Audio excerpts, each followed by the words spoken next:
Chapter 1. On my first day at work, I encountered a notorious criminal. In the early morning of Kongming City, though the sun had only just emerged, its scorching rays had already caused beads of sweat to form. With a carefree tune on his lips, a young man with yellow hair stealthily slipped into a narrow alley. Noticing the absence of passers-by, he eagerly retrieved a wallet from his pocket, opening it with delight. "Huh, today is undeniably my lucky day," he exclaimed, counting the bills with a triumphant grin. By mere touch, he could ascertain that the amount was no less than 5 or 6,000, sufficient for a luxurious spree for some time. Just then, without warning, a brick soared through the air, tracing an arc before crashing heavily onto a nearby trash bin. Bang. Startled, the yellow-haired youth quickly raised his head, only to discover a young man with a buzz cut, clad in a white t-shirt, standing 5 meters away, grinning at him. "Hey, are you blind?" The yellow-haired youth spat venomously. "That my friend. Let's refrain from using such language. Civility is key for all of us," the young man replied, brushing off the dust from his hands and loosening his wrists. "Therefore, I advise you to retract your previous statement." With a malicious glare, the yellow-haired youth brandished a butterfly knife, performing a few flashy maneuvers. "Are you putting on a show?" the young man observed mockingly. "Looking for trouble?" the yellow-haired youth shouted, lunging forward. The young man keenly tracked the yellow-haired youth's movement, and just as the knife was about to strike, he swiftly executed a whip kick that landed squarely on the assailants.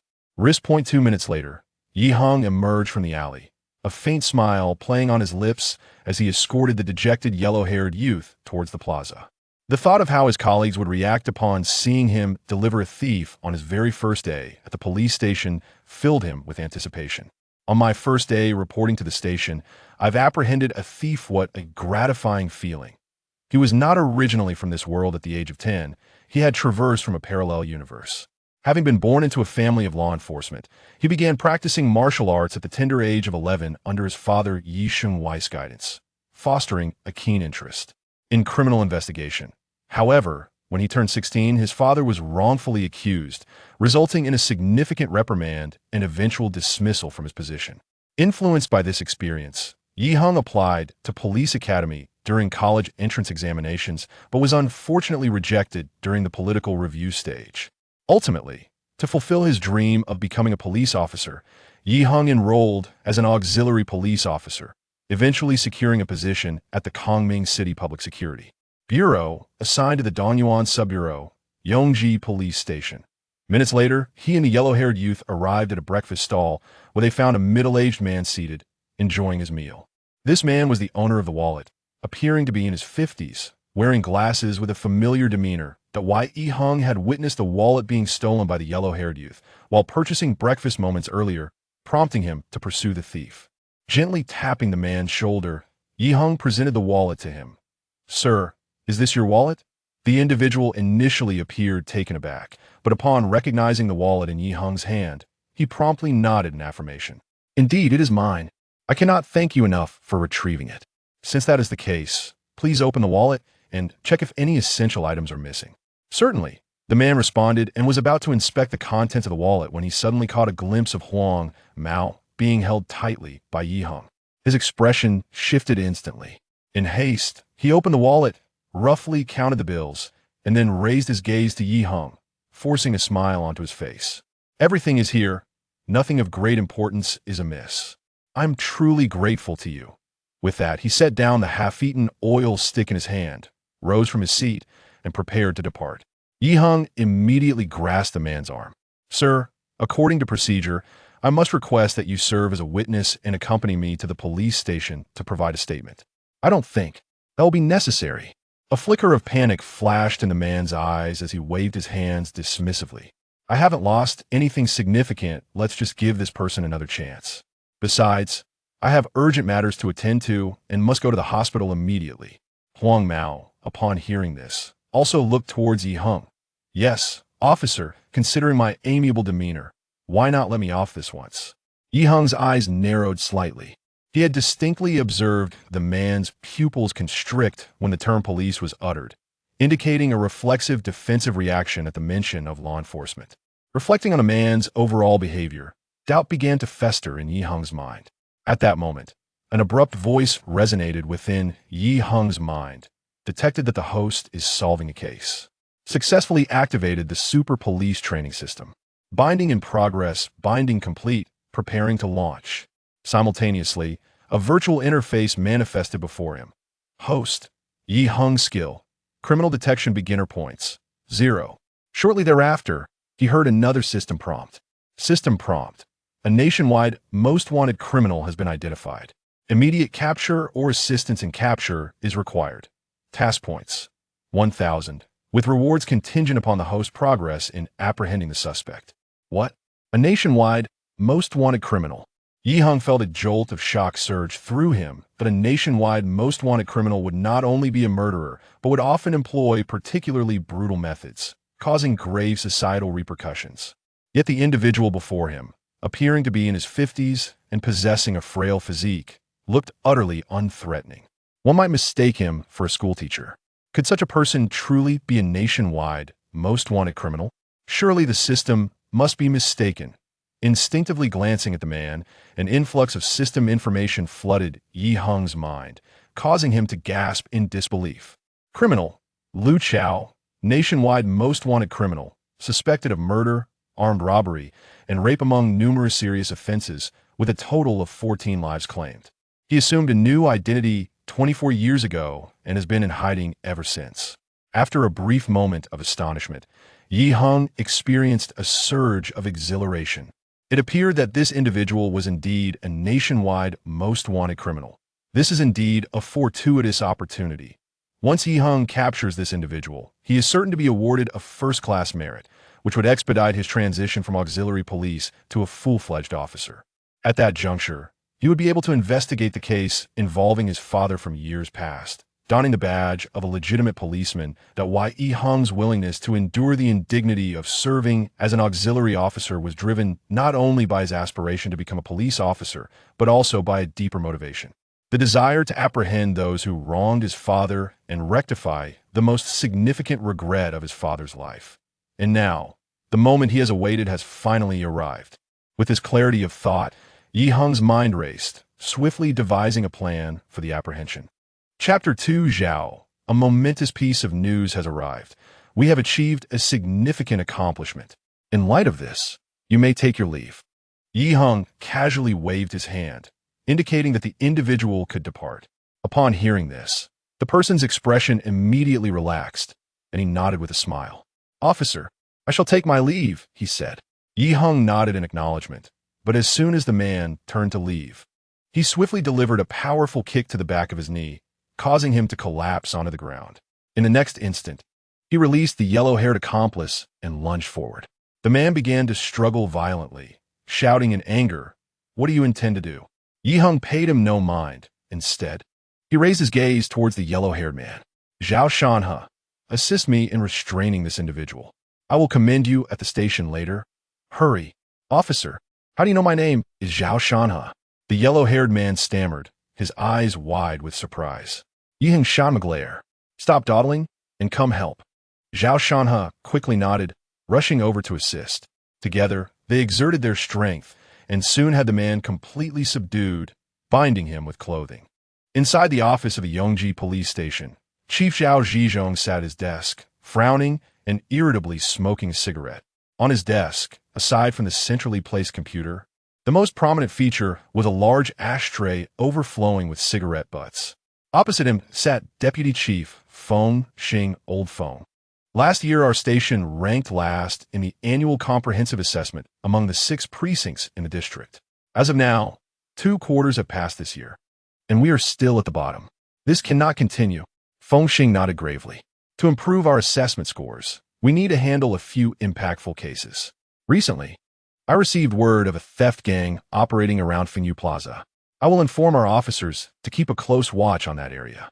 For grassroots police officers, daily tasks are often trivial and consist of mundane family disputes. Many times, despite being overwhelmed with work, it does not contribute to the assessment system. Zhao Zhizhong slowly nodded, then recalled something. By the way, Old Feng, the Human Resources Department sent me an email yesterday stating that a new auxiliary officer would report today. Why has he not arrived yet? Feng Xing immediately nodded. Indeed, There's an auxiliary officer named Heng who is supposed to report today. He graduated from Zhongtian University of Science and Technology. Zhongtian University of Science and Technology? Zhao Zhizhong looked at Feng Xing in astonishment. If I'm not mistaken, that university ranks among the top 10 nationally. How did such a prestigious graduate end up here as an auxiliary officer? A contemplative expression crossed Feng Xing's face. I find this quite surprising as well. However, our station is currently short-staffed, so having someone join is a good thing. I fear our humble abode may not be able to accommodate such a remarkable talent. Look, this lad's first day at work, and he dares to arrive late, utterly lacking in discipline. Just as the two were conversing, a police officer suddenly pushed open the office door and strode directly to Zhao Zhizhong's side. Zhao, a newcomer named Heng, has just arrived at the door, claiming to be our newly appointed auxiliary police officer here to report for duty. This lad has finally shown up. Please escort him to my office directly. Zhao Zhizhong snorted coldly, his voice laced with irritation, expressing his desire to inquire directly how this young man dared to arrive late on his first day. Upon hearing this, the officer promptly interjected, "Chief, in addition to himself, he has brought along a person in custody, reportedly a fugitive wanted online." "Is that so?" Zhao Zhizhong's eyes brightened as he promptly rose from his seat. "Let us go, Lao Feng. Let us see what is happening."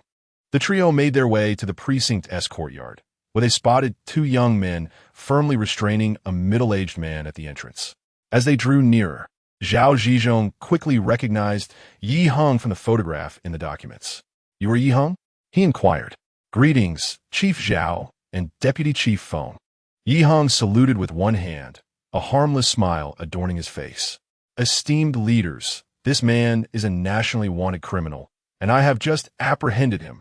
At the mention of a nationally wanted criminal, Zhao Zhizhong and Feng Xing's eyes widened in unison as they exclaimed, "A nationally wanted criminal?" "Indeed," Heng affirmed with a smile. Zhao Zhizhong, still in disbelief, fixated on Heng. "How do you know this man is a nationally wanted criminal?" "Chief, if you harbor any doubts, you may retrieve his information and verify it through the National Criminal Wanted System. The truth will become apparent." Turning with skepticism, Zhao Zhizhong regarded the man. The individual appeared to be in his 50s, exuding an air of refinement that seemed incongruous with the image of a fugitive. Strangely, despite the circumstances, the man exhibited an unusual demeanor, neither struggling vehemently nor displaying anger, merely bowing his head in silence. At this moment, Feng Xing pointed at a young man with blonde hair, furrowing his brow as he addressed Heng. "Who is this person?" The young man immediately donned a sycophantic smile. "Reporting to the authorities, my name is Zhao Shanha. Today, I encountered this officer apprehending a criminal and thus acted heroically. Esteemed leaders, this individual is a thief. I caught him in the act of stealing, and the victim happened to be this wanted criminal, whom I recognized while returning the stolen wallet. Lacking handcuffs, I enlisted his help to apprehend the criminal, thereby redeeming myself." Zhao Shanha nodded vigorously in agreement. Yes. Esteemed leaders, I deeply regret my transgressions, which is why I am cooperating actively with the police." Both Zhao Zhizhong and Feng Xing were taken aback. What on earth was happening? A freshly appointed auxiliary officer, lacking even the basic authority to act independently, had teamed up with a pickpocket to capture a nationally wanted criminal. What a convoluted affair. Though still skeptical of Heng's claims, Zhao Zhizhong's expression softened somewhat. This Heng, despite arriving late on his first day, had managed to apprehend a thief, which was at least somewhat commendable. After a brief contemplation, he turned to Feng Xing. "Old Feng, could you please review the situation shortly and check the system for any information on this individual? Furthermore, refrain from handcuffing him for now, in case of any mistakes. The repercussions on our end would be significant." "Rest assured, Director Zhao." Feng Xing nodded and turned to Heng. "Little Yi, escort him along with me." As Feng Xing and his team entered the building, Zhao Zhizhong followed suit, heading toward his office. Along the way, he pondered over Heng, sensing an air of peculiarity surrounding him. Thus, upon entering his office, he promptly picked up the phone and dialed the personnel department of the sub-bureau. Before long, a voice emerged from the other end of the line. "Old Zhao, are you looking for me?" Old Liu, I wish to inquire about that Heng who just arrived at our station today. Have you noticed that he is quite different? Upon hearing this, Liu, the section chief, immediately chuckled. Zhao Zhizhong sensed an unusual undertone in his words. Old Liu, do enlighten me about this lad's background. His background is rather intricate. Liu's voice took on a more enigmatic tone. Did you know that during his auxiliary police entrance examination, he achieved perfect scores across the board? And his interview performance was exceptionally impressive, truly eye-catching. Zhao Zhizhong was increasingly astonished. This Heng was even more remarkable than he had anticipated. Yet, this raised the question, did he not graduate from Zhongtian University of Technology? With such outstanding examination results, how could he not gain admission to a formal police academy? Why settle for being an auxiliary police officer here? Liu's voice grew ever more mysterious. Old Zhao, let me give you a heads up. This young man's father is named Yi Shengwei, who previously worked in the municipal criminal investigation team. Upon hearing the name Yi Shengwei, Zhao Zhizhong smacked his forehead. So was him. Yi Shengwei was indeed a prominent figure in the municipal bureau, having cracked numerous significant cases, rising from a grassroots officer to the deputy captain of the criminal investigation team. However, during one case, he encountered an unfortunate incident, resulting in him being knocked unconscious and losing his service weapon. Ironically, this very weapon later claimed the life of another officer. Consequently, Yi Shengwei was dismissed from his position, leaving him with a lifelong stain on his record. After piecing together this information, Zhao Zhizhong began to suspect why Yi Heng, despite his exceptional abilities, had taken such a convoluted path to end up here as an auxiliary officer. In that moment, he felt a mix of emotions, uncertain of how to respond. Just then, the office door swung open, and a police officer rushed in, shouting at the top of his lungs. Director Zhao, we have tremendous news. Our station has accomplished a significant feat. After confirming through the system, that middle-aged man is indeed a nationally wanted criminal. Before the officer could finish, Zhao Zhizhong sprang to his feet, his eyes wide with disbelief. Little Qian, are you serious? Chapter 3. The Sociopathic Murderer. When Zhao Zhizhong hurried into the main office, he found a gathering of jubilant officers, all wearing expressions of delight. As soon as they saw him enter, they rushed over to share the good news. Zhao, both the name and photograph of this individual match perfectly. Furthermore, there are discrepancies with his identification card, which is undoubtedly a forgery. Zhao, the criminal has just confessed that he is Liu Chao, a notorious murderer who has traversed 7 or 8 provinces, claiming the lives of 14 individuals. Zhao, our station is poised to achieve great acclaim with this case. Indeed, this man has eluded capture for over 20 years, yet we have finally apprehended him. Zhao Zhizhong, suppressing his excitement, nodded vigorously at his colleagues while hastily approaching a computer where several officers had gathered. Liu Chao hails from Anyuan City in Handong Province. Born into a farming family, in 1996, he committed his first murder, taking the life of a female accountant. That same year, he fled to Jiaping City in Handong Province, where he befriended an accomplice and murdered a woman involved in a sensitive profession at a hotel. In 1997, he acquired 2 firearms through clandestine means and, to test their lethality, brazenly shot a woman on the street. Over the next 3 years, he continued his spree of violence across the nation, ultimately killing 11 women. This scoundrel is utterly audacious.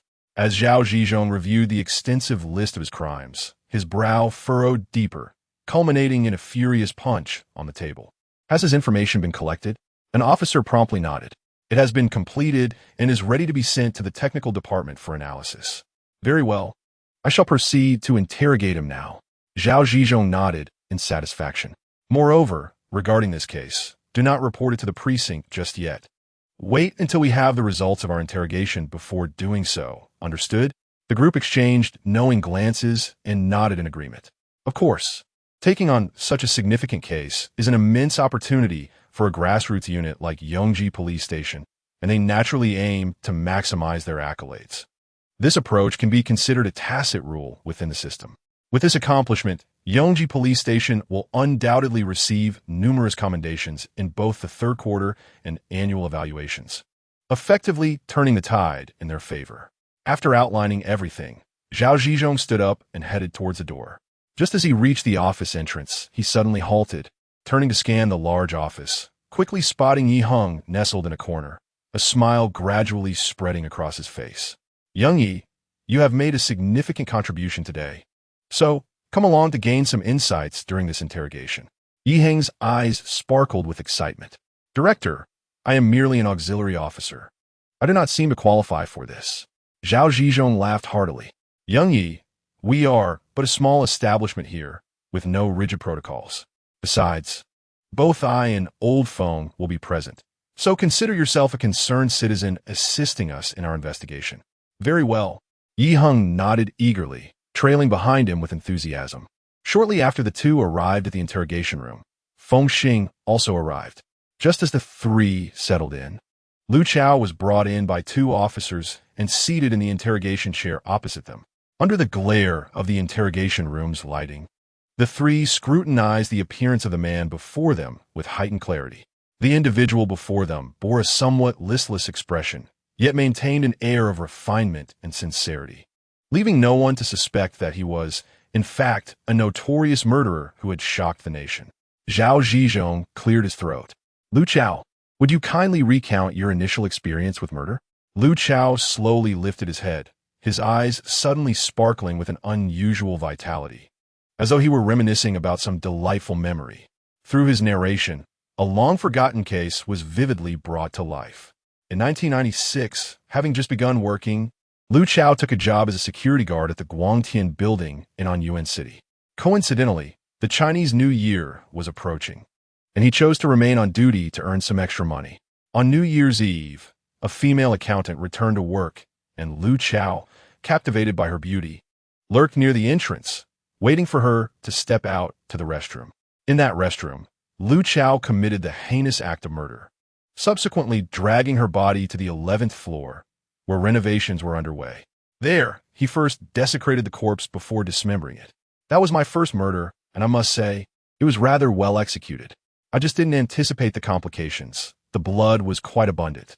As he recounted these events, Lu Chao's seemingly genteel countenance bore no trace of fear. Rather, he appeared almost wistful. "I think I should have brought a bucket to collect the blood. That way, it wouldn't have splattered everywhere, and I could have managed to clean up more efficiently." Zhao Zhizhong exchanged glances with the others, a chill running down their spines. "Why did you choose to kill?" he inquired further. "Curiosity," Lu Chao replied with a faint smile. "I often pondered whether human flesh was delectable, so at that time, I cut a piece and went to the construction site to cook it, intending to taste it." As he spoke, alongside his bashful grin, there lingered a hint of pride. "An old man at the site lent me a pot to cook with, but unfortunately I had no oil, so I never got around to it." Yi Heng regarded Lu Chao with a cold stare. "Why do you specifically target women?" "I find women to be extraordinarily beautiful," he replied. "Thus, I wish to bring about their destruction. I have never contemplated killing men. The women I have slain were all strikingly attractive. Why would I kill those who are not? For years, I have evaded capture, and I have long found it tiresome, so it is somewhat of a relief to have been apprehended by you." The interrogation lasted over 3 hours, with Yi Heng meticulously documenting the details of the crimes, filling more than 10 pages with notes. Upon concluding the interrogation, Zhao Zhizhong and his colleagues emerged from the room, their spirits weighed down by the gravity of the revelations. Feng Xing was the first to break the silence. "This man is a quintessential example of antisocial personality disorder, a rarity we have not encountered in many years, yet here we are." "Indeed," Zhao Zhizhong echoed, his expression one of deep contemplation. "Such individuals regard murder as a means of self-actualization, devoid of any sense of guilt, and instead, they revel in their deeds, even daring to provoke law enforcement." Turning to Yi Heng, a smile gradually appeared on his face. "Little Yi, this case has lingered for over 20 years. How did you manage to identify him?" Yi Heng chuckled softly. "Zhao, my father is an aficionado of criminal investigation, and he delights in collecting various case files. Consequently, I have been perusing these materials since childhood, gradually memorizing some of the individuals involved." Zhao Zhizhong smiled and patted Yi Heng on the shoulder, commending him for his diligence. "Well done, keep it up." "Indeed," Heng straightened his back and replied with a grin. By the afternoon, the Yongji police station delivered the relevant case files, along with the biological samples collected from Lu Chao to the Donyuan branch. Around 5 o'clock, the technical department of the branch had already analyzed the data and entered it into the national database of wanted fugitives. Within mere minutes, the system indicated that this data sample matched perfectly with the cold-blooded murderer Lu Chao, who had evaded capture for over 20 years and had once shocked the nation. The news of this breakthrough spread like wildfire, creating a tempest that astonished the entire Donyuan Public Security Bureau. After delivering the case files to the branch, Zhao Zhizhong's first action was to report the matter directly to the bureau chief, Chen Han. Following this, others, upon hearing about the case, eagerly utilized their respective channels to inquire further. When they learned that the individual responsible for cracking this case was a newly appointed auxiliary police officer, their surprise was palpable, accompanied by sentiments of envy regarding his fortuitous luck. To apprehend a nationally wanted criminal on his very first day reporting to the police station was a stroke of extraordinary fortune that left everyone in awe. Given this achievement, it was anticipated that this auxiliary officer, named Heng, would ascend to the rank of a formal police officer within a year. Yet, unbeknownst to him, Heng was out on patrol with an officer named Zhou Lu, as per Zhao Zhizhong's arrangement. Chapter 4. Eyewitness at the crime scene. Suicide by poison? In the sweltering afternoon sun, around 3 o'clock, Heng and Zhou Lu drove a police car along Mingren Road. They had just completed a circuit of the Yongji police station jurisdiction. Along the way, Zhou Lu not only introduced the characteristics of various districts, but also elucidated the auxiliary officer's usual responsibilities to Heng. Master, where are we headed next? Heng inquired. Let's south go to Fengyu Square. I need to touch base with my informant there, Zhou Lu replied, turning the vehicle toward a bustling commercial street. During this morning's meeting, Feng mentioned that there might be a gang of thieves operating in that area. So let's take a look around. Oh, I see, Ying nodded. Before long, they arrived at Fengyu Square. After Zhou Lu parked the car, Heng seized the opportunity to excuse himself to the restroom, during which he delved into his mind and accessed the system panel. Host, Heng, skill, criminal detection beginner. Points 1,000 simultaneously as system notification chimed. System alert, congratulations, host, on apprehending the nationally wanted criminal Lu Chao. Task completion, 100, awarded 1,000 points. Upon seeing the 1,000 points, Heng couldn't help but mutter to himself. What exactly are these points for? At that moment, the system unexpectedly began to respond to his queries within his mind. Upon acquiring points, the host can purchase scrolls in the Points Mall to learn or upgrade relevant investigative and combat skills. How may I access the Points Mall? Heng felt a surge of excitement and continued to inquire. To enter the Points Mall, the host can issue a relevant command directly. I shall enter the Points Mall now, Heng exclaimed eagerly. No sooner had he spoken than he perceived a flicker before his eyes, and a transparent display case materialized, showcasing an array of virtual scrolls. However, each of these scrolls bore a virtual lock emblem, the majority of which were in a locked state, presumably inaccessible for the time being, save for the top 3, which displayed an open lock symbol. Heng's consciousness swept over the 3 scrolls, revealing them to be basic combat skills, 1,000 points, basic crime scene investigation, 1,000 points, and basic footprint identification, 1,000 points. With only 1,000 points to his name, he could only select one of these abilities to learn. Frankly, all 3 skills were quite practical. Yet, for Heng, his foundational combat skills were already commendable, thus he felt no immediate need for further enhancement. Moreover, the application range of footprint identification was evidently narrower than that of crime scene investigation. After careful deliberation, Heng resolved to choose the scroll for crime scene investigation. System, I wish to learn basic crime scene investigation. As soon as Heng uttered these words, he noticed the scroll for crime scene investigation had vanished, and a torrent of knowledge and experience regarding the subject surged into his mind. As he savored this newfound information, Heng felt an immense sense of joy. He was not entirely ignorant of crime scene investigation, as his father had once taught him the fundamentals. Later, during his university days, he had sought out books on the subject from the library for a more systematic study. However, The knowledge he had acquired previously paled in comparison to the wealth of understanding he was now receiving. It felt akin to the disparity between a student who is merely versed in theory and an expert brimming with practical experience. It dawned on him that, regarding his investigative prowess, his previous self was hardly better than a novice. Just as Heng was reflecting on this, he suddenly heard his phone ringing. After retrieving his mobile device from his pocket, he swiftly answered it, and Zhou Lu's voice echoed through. "Little Yi, where are you?" "Master, I'm in the restroom. I'll be out shortly. Hurry up." Zhou Lu's tone was noticeably urgent. "I just received a call from Director Zhao, reporting a homicide at a nearby hotel. We need to rush over to secure the scene until the criminal investigation team from the precinct arrives." Upon hearing this, Heng instantly perked up. "Master, I'm coming out right away." 10 minutes later, the two of them arrived in a police vehicle at a hotel named Shiwang, and under the guidance of the hotel owner, they proceeded to the room where the homicide had occurred. After the innkeeper unlocked the door with his key, Heng and Zhou Lu focused their gaze inside, discovering a man lying motionless on the bed. Heng turned his attention to the deceased's face when suddenly a voice echoed in his mind. "System notification. Suspect of the massacre case in Xuanzhou City, Jiangbei Province, discovered. Please apprehend or assist in the apprehension immediately. Task points 2,000. The outcome depends on the host's progress in the capture." Heng was momentarily taken aback. Could it be that this deceased individual was the perpetrator of a massacre? Regaining his composure, Heng began to scrutinize the corpse. The deceased lay on his side, and from the doorway, only his profile was visible, displaying a clear expression of agony, his body curled up like a boiled shrimp. Judging by his appearance, he seemed to be around 25 or 26 years old. At that moment, another wave of system information flooded Heng's mind. Criminal: Wang Mingming, resident of Xuanzhou City, Jiangbei Province, suspected of murder and robbery, responsible for 2 homicides. Upon confirming the identity of the murderer, Heng continued to examine the room, noting that the bedding and other items were remarkably tidy, with little sign of disarray.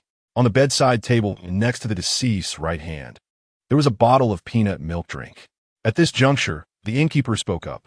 "Officer, according to our prior arrangement, this person was supposed to check out by noon today. I waited for a long time, but he never came down. Eventually, I had no choice but to use the spare key to open the door, only to discover him dead inside." Zhou Lu nodded and posed a question. "Has anyone else entered this room?" "Of course not." The innkeeper immediately waved his hands. "After I found him dead, I locked the room and did not allow anyone else inside. Then I called the police." Zhou Lu and Heng exchanged glances and nodded in unison. It appeared that the crime scene had been preserved quite well, with minimal disturbance. At Zhou Lu's request, the innkeeper locked the door again, and the two then proceeded to the entrance of the inn, waiting for the criminal investigation team while engaging in casual conversation. "Xiao Yi, is this your first time seeing a corpse?" Zhou Lu chuckled. "You seem remarkably composed. Perhaps it's because I'm a bit distant from the scene, so it doesn't feel particularly overwhelming." Heng replied with a smile, then posed a question. "Master, what is your perspective on this case? From the evidence at the scene, it appears to be a case of suicide by poisoning." Zhou Lu answered without hesitation. Heng nodded. Although they had viewed the crime scene from a distance, they managed to discern the general situation quite clearly. This was a classic closed-room scenario, fitting the characteristics of a poisoning suicide remarkably well. The peanut milk bottle was likely the source of the poison. Furthermore, the innkeeper's testimony strongly suggested that the deceased had taken his own life. However, Heng found himself troubled by another matter: how to connect the deceased's true identity with the recent massacre case indicated by the system notification. 5 minutes later, Director Zhao Zhizhong and Deputy Director Feng Xing of the Yongji Police Station arrived. After another 10 minutes, Captain Gao Xu Wang of the Criminal Investigation Team, accompanied by an officer and 2 technicians, also reached the scene.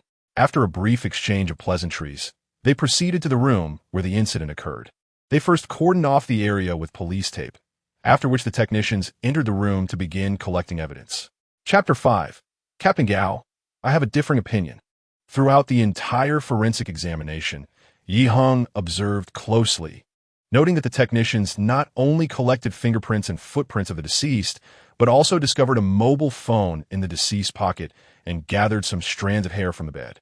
Judging by the deceased's hairstyle, it was evident that he had recently had a haircut, indicating that these strands of hair likely belonged to him. Additionally, a backpack was found on the bedside, containing the deceased's wallet and identification card. Seizing the opportunity while everyone was occupied, Heng pulled out his phone and captured a photograph of the deceased. During the process, he noticed a detail. There was a wound on the back of the deceased's right hand, approximately an inch long, seemingly inflicted by some sharp object. The group continued their work until around 7 in the evening. As the forensic examination was nearing completion, Zhao Zhizhong instructed Zhou Lu to order 8 takeout meals. Once the food arrived, everyone gathered outside the hotel to eat and casually discussed the case. "Old Gao, what are your thoughts on this case?" Zhao Zhizhong inquired. "What else is there to consider? It's a clear case of suicide by poisoning." Gao Shiwang replied nonchalantly. "The milk bottle found at the scene emits an unusual odor, likely that of a pesticide. This scent is overwhelmingly pungent. Even when mixed with milk, the deceased would have easily detected it. If it were not suicide, no one would willingly consume such a substance. Furthermore, the bedding is neatly arranged, and the items are orderly, indicating that the deceased was calm at the time of death and did not undergo any violent struggle. All these factors point to a clear indication of suicide." His reasoning was sound, prompting nods of agreement from those present. Just then, Heng's voice broke through. "Captain Gao, may I see the deceased's mobile phone?" Gao Shiwang turned to see a stranger clad in auxiliary police attire, which took him by surprise. In such a setting, what right did an auxiliary officer have to speak? Casting a cold glance at Heng, he remained silent and turned away. The detectives who had accompanied him also ignored Heng's request, noticing Heng's disappointment. Zhao Zhizhong glanced at him, contemplated for a moment, and then directed his attention to a technician. "Xiao Xia, could you show me the deceased's mobile phone?" To Zhao Zhizhong, Heng was a fortunate addition to the team. On his very first day at the station, he had already contributed to the department's performance evaluation and earned high praise from the bureau chief. Thus, despite the abruptness of Heng's request, Zhao Zhizhong could not bear to see him dismissed. The technician, Xia Weiji, paused and turned to Gao Shiwang. Seeing that Zhao Zhizhong had spoken, Gao Shiwang felt compelled to maintain decorum and nodded in agreement. "Let Zhao Director have a look." Xia Weiji nodded in acknowledgement and promptly retrieved a mobile phone from the evidence box, presenting it directly to Zhao Zhizhong. The technical personnel had already collected fingerprint data and other pertinent information, while the password had been erased immediately after being unlocked with the deceased's fingerprint, permitting ongoing access for the technicians. Zhao Zhizhong accepted the phone, feigning interest as he glanced at the screen before handing it over to Heng. "Xiaoye, take a look as well." "Thank you, Director Zhao."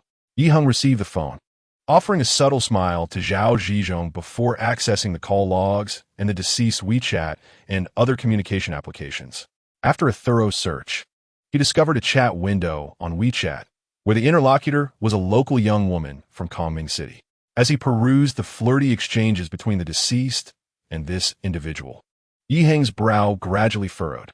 He then examined information from platforms like Taobao and JD.com, but upon finding no significant leads, he returned the phone to Zhao Zhizhong. "Did you uncover anything of note?"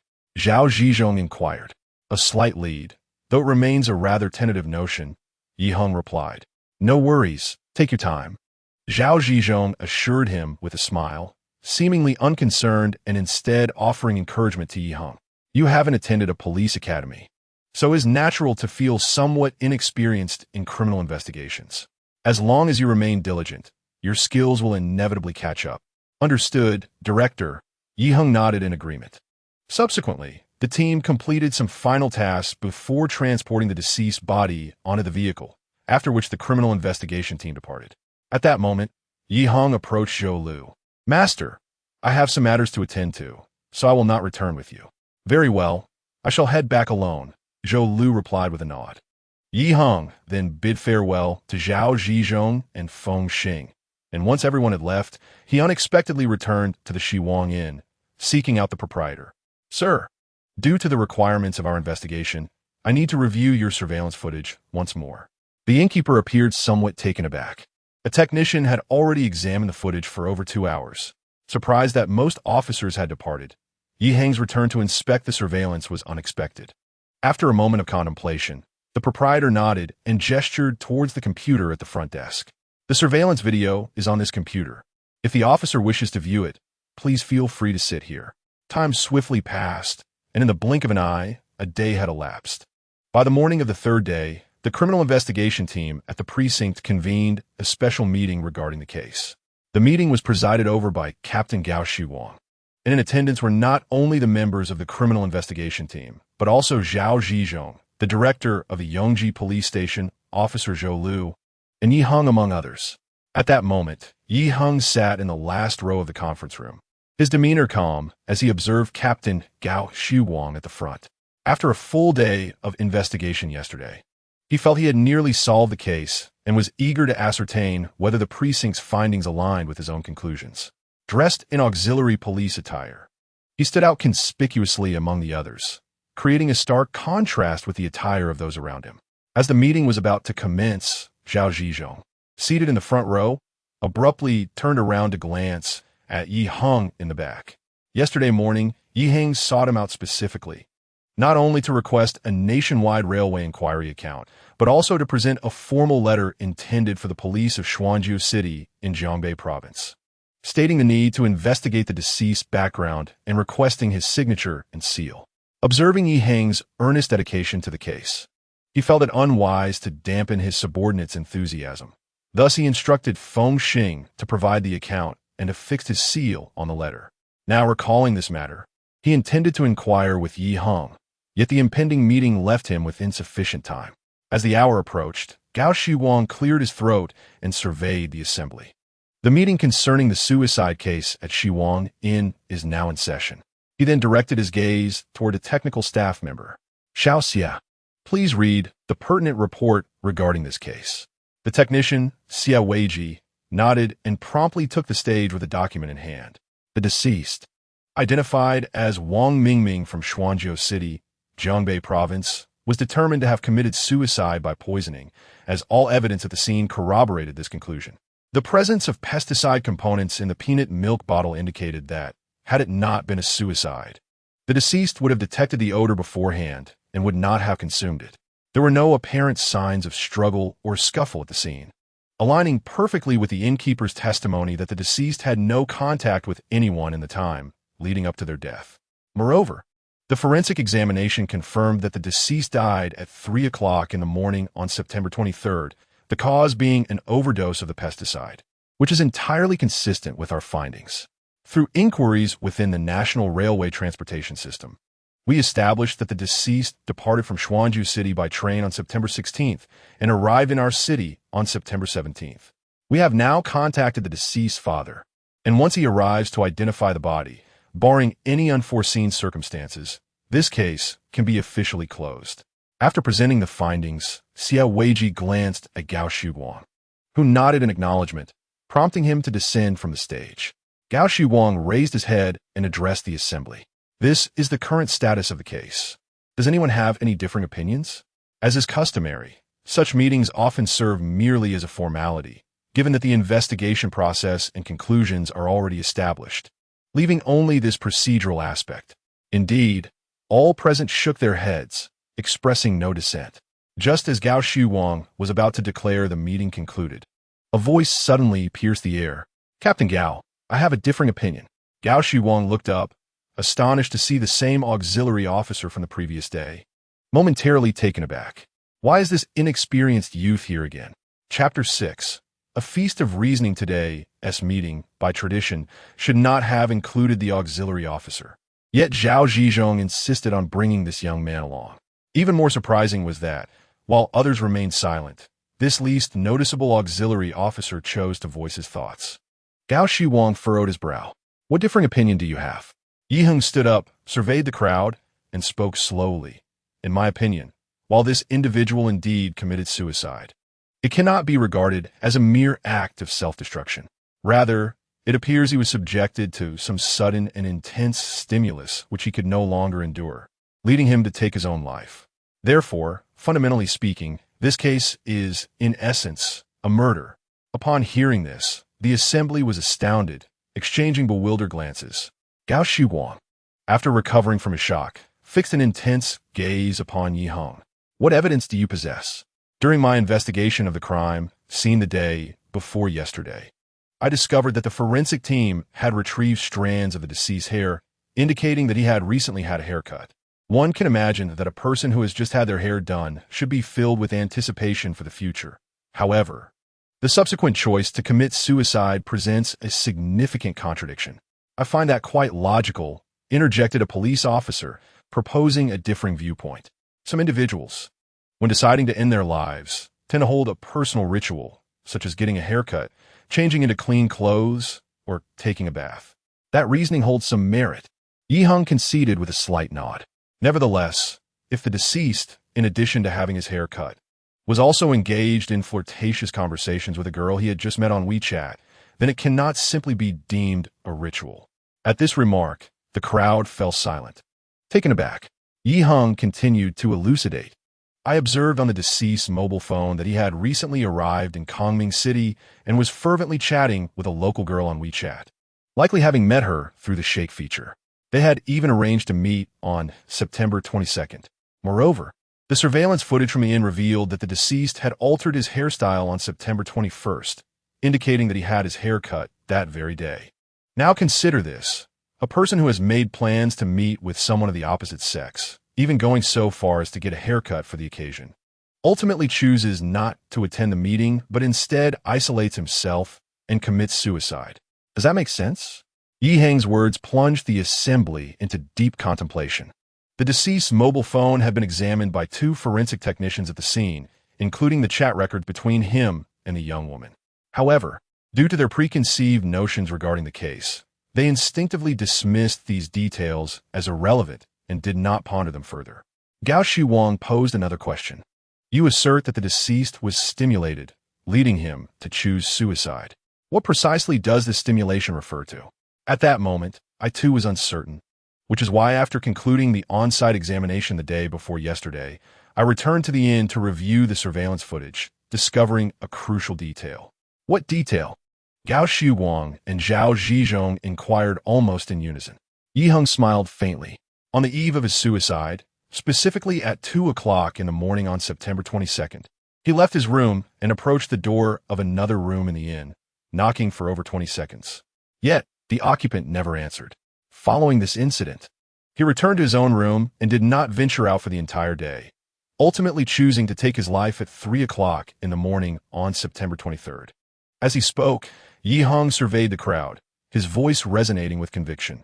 Thus, I suspect that this individual not only had an acquaintance with the deceased, but also imparted some information to them, which ultimately provoked the deceased into making the tragic choice of suicide.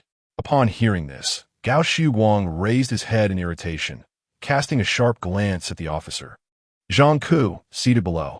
On the day of the incident, he had instructed Zhang Ku to review the hotel surveillance footage. Yet after a single viewing, Zhang had reported no significant findings. At this moment, Zhang Ku, noticing Gao Shiwang's expression, felt a wave of frustration. He had been engaged in the on-site investigation until around 5:30, after which Gao Shiwang had sent him to examine the hotel surveillance. Given that the attendees generally believed it to be a case of suicide by poison and with time constraints, he had primarily focused on the footage surrounding the moments leading up to the suicide. Consequently, his examination of the previous footage had been rather cursory, often fast-forwarding through segments, inadvertently omitting crucial details. Yi Heng's voice rang out once more. Upon discovering this detail, I immediately approached the hotel owner for confirmation. Learning that the occupant of room 201 was a man named Qian Liu, hailing from Beichuan province, who seemingly had no connection to the deceased, Wang Mingming. However, utilizing the identification information of both individuals, I conducted a search within the national railway system and stumbled upon an intriguing anomaly.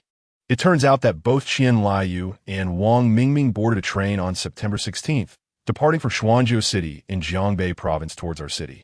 Yet they were not in the same carriage. Strangely enough, after arriving in our city, they sequentially made their way to the Shi Wang Hotel, one after the other. Could this all be mere coincidence? As Yi Heng concluded this line of reasoning, a silent consensus began to form among the crowd.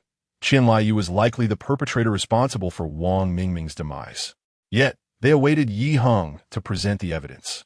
Observing the solemn expressions and contemplative gazes of those present, Yi Heng continued, "Thus, I theorize that these two individuals are indeed accomplices, deliberately feigning ignorance of one another to safeguard a shared secret."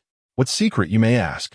At this juncture, all eyes were riveted on Yi Heng, unable to suppress their inquiries. A secret potent enough to drive someone to suicide could not be trivial, and given the peculiar behavior of the two, I began to suspect. As he spoke, a subtle smile graced Yi Heng's face. They may have committed a murder. The reason Wang Mingming chose to end his life could be that Qian Liu intimidated him regarding this incident, perhaps suggesting that the murder was on the verge of being exposed, leaving Wang Mingming feeling hopeless and leading him to ultimately take his own life. Murder.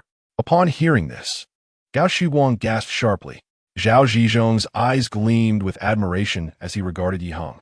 When Yi Heng had sought his assistance the previous day, he had not held high hopes, yet he was astounded by the wealth of information Yi Heng had uncovered.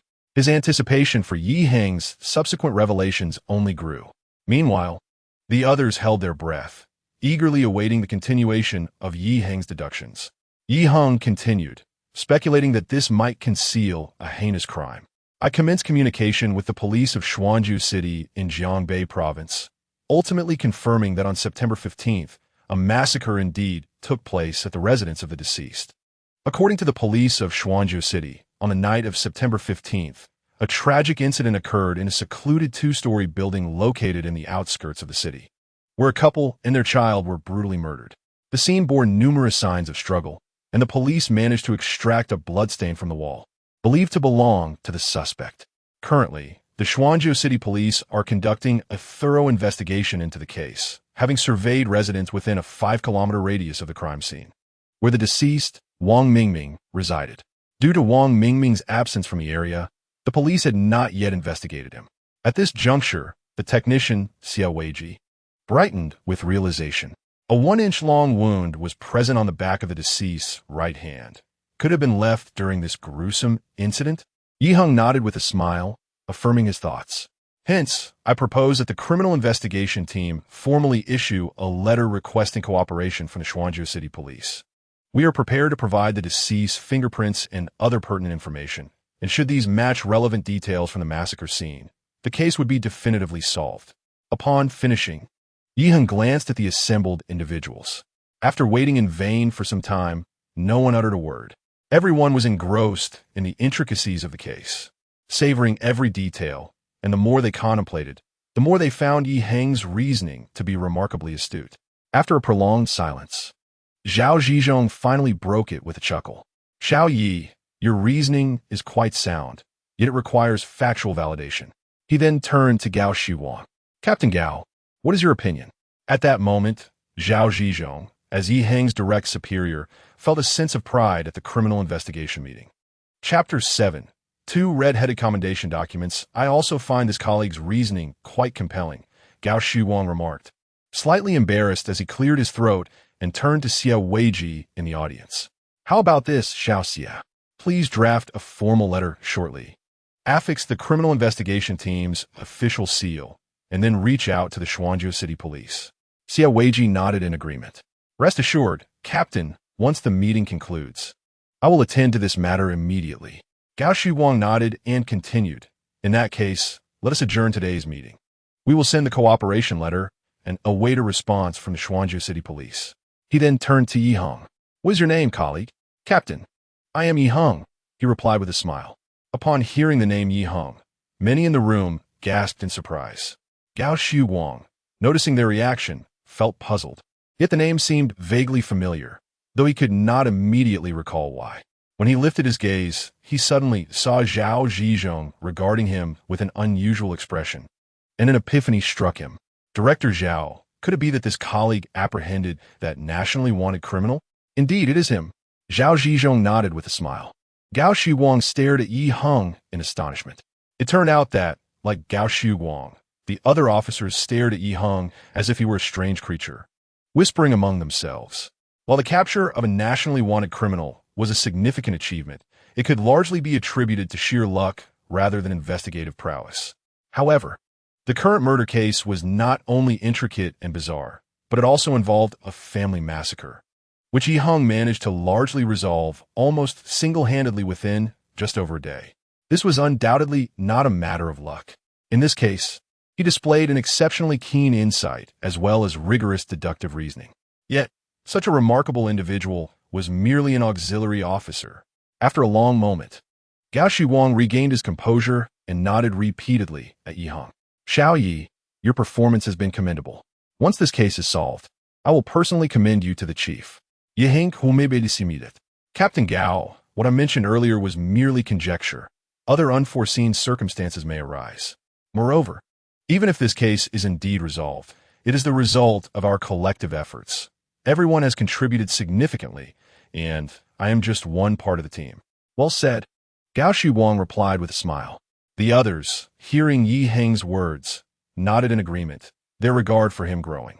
A newcomer who independently cracked such a major case, yet remained unassuming and articulate, was indeed a rarity. At that moment, Yi Heng left a profound impression on everyone present. After the meeting, Yi Heng submitted all the information and materials he had gathered to the criminal investigation team personnel, and then, together with Zhao Zhizhong and Zhou Lu, returned to the Yongji police station. In the following days, Yi Heng kept himself busy, patrolling daily with Zhou Lu, leading a fulfilling life. Possessing a criminal detection skill, he consistently apprehended a thief or two whenever he visited shopping malls, often leaving Zhou Lu amazed. Over the course of 6 or 7 days, he had already captured 15 thieves. Each thief brought him a reward of 100 points. Although the point value was not particularly high, the cumulative total was quite substantial. On a particular day, just after returning from patrol, Yi Heng was summoned by Feng Xing and brought to Zhao Zhizhong's office.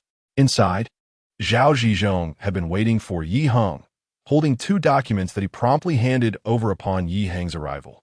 "Yi Heng, these 2 red-headed documents have been issued by the Municipal Bureau, commending you on a city-wide scale. You are now somewhat of a celebrity within the police system of Kongming City." Yi Heng's spirits lifted upon seeing the titles of the documents. Notice of Commendation for Auxiliary Officer Yi Heng of Yongji Police Station for outstanding achievement, and Notice of Commendation for our police force's assistance in solving the 9/15 family massacre case in Xuanzhou City, Zhongbei Province. After briefly scanning the documents, Yi Heng discovered that the first red-headed document highlighted his heroic act of capturing the nationally wanted criminal Lu Chao, awarding him first-class merit and a cash prize of 50,000 yuan. The second document acknowledged his pivotal role in resolving the 915 family massacre case in Xuanzhou City. In this document, the terms significant contribution and key have been frequently employed. Yi Heng raised his head to glance at Zhao Zhizhong and Feng Xing, a smile gracing his face. It turned out that the case of the brutal massacre in Xuanzhou City had been solved. Indeed, it had been resolved. Zhao Zhizhong took out a pack of cigarettes, offering one each to Feng Xing and Yi Heng before lighting one for himself and inhaling deeply, exhaling a thick plume of smoke. Following the meeting a week prior, that very afternoon, the Criminal Investigation Division of the Sub-Bureau received feedback from the police in Xuanzhou City, confirming that the deceased Wang Mingming was related to the massacre case. This indicated that Wang Mingming was the perpetrator of the heinous crime. As Zhao Zhizhong spoke, he retrieved a file from his drawer and handed it to Yi Heng. "Since this case occurred within our jurisdiction, I have made a copy of the case file. Please take a look, and once you're finished, pass it to Old Feng for archiving." Upon receiving the file, Yi Heng casually inquired, "Were there any unforeseen developments during the investigation?" "Generally, it aligns with your deductions," Zhao Zhizhong replied, his tone tinged with reflection. "However, the true mastermind behind this series of murders, that cunning individual from Beichuan Province, Qian Liu, is exceptionally devious. Throughout the entire ordeal, he orchestrated these crimes while leaving minimal traces. Everything appeared to be the doing of Wang Mingming, though it was all part of his scheme. In the end, he even managed to persuade Wang Mingming to take his own life, making him a scapegoat." Yi Heng and Feng Xing nodded in agreement, recognizing the complexity of such a character. Zhao Zhizhong smiled at Yi Heng. "Fortunately, you discovered his clues through the hotel surveillance. Otherwise, he would have truly escaped justice. Yi Heng scratched his head, a shy smile spreading across his face. At that moment, Feng Xing chimed in, with these two accomplishments under your belt, I believe it won't be long before you're officially recognized as a police officer. Yi Heng's eyes immediately sparkled at this prospect. Really?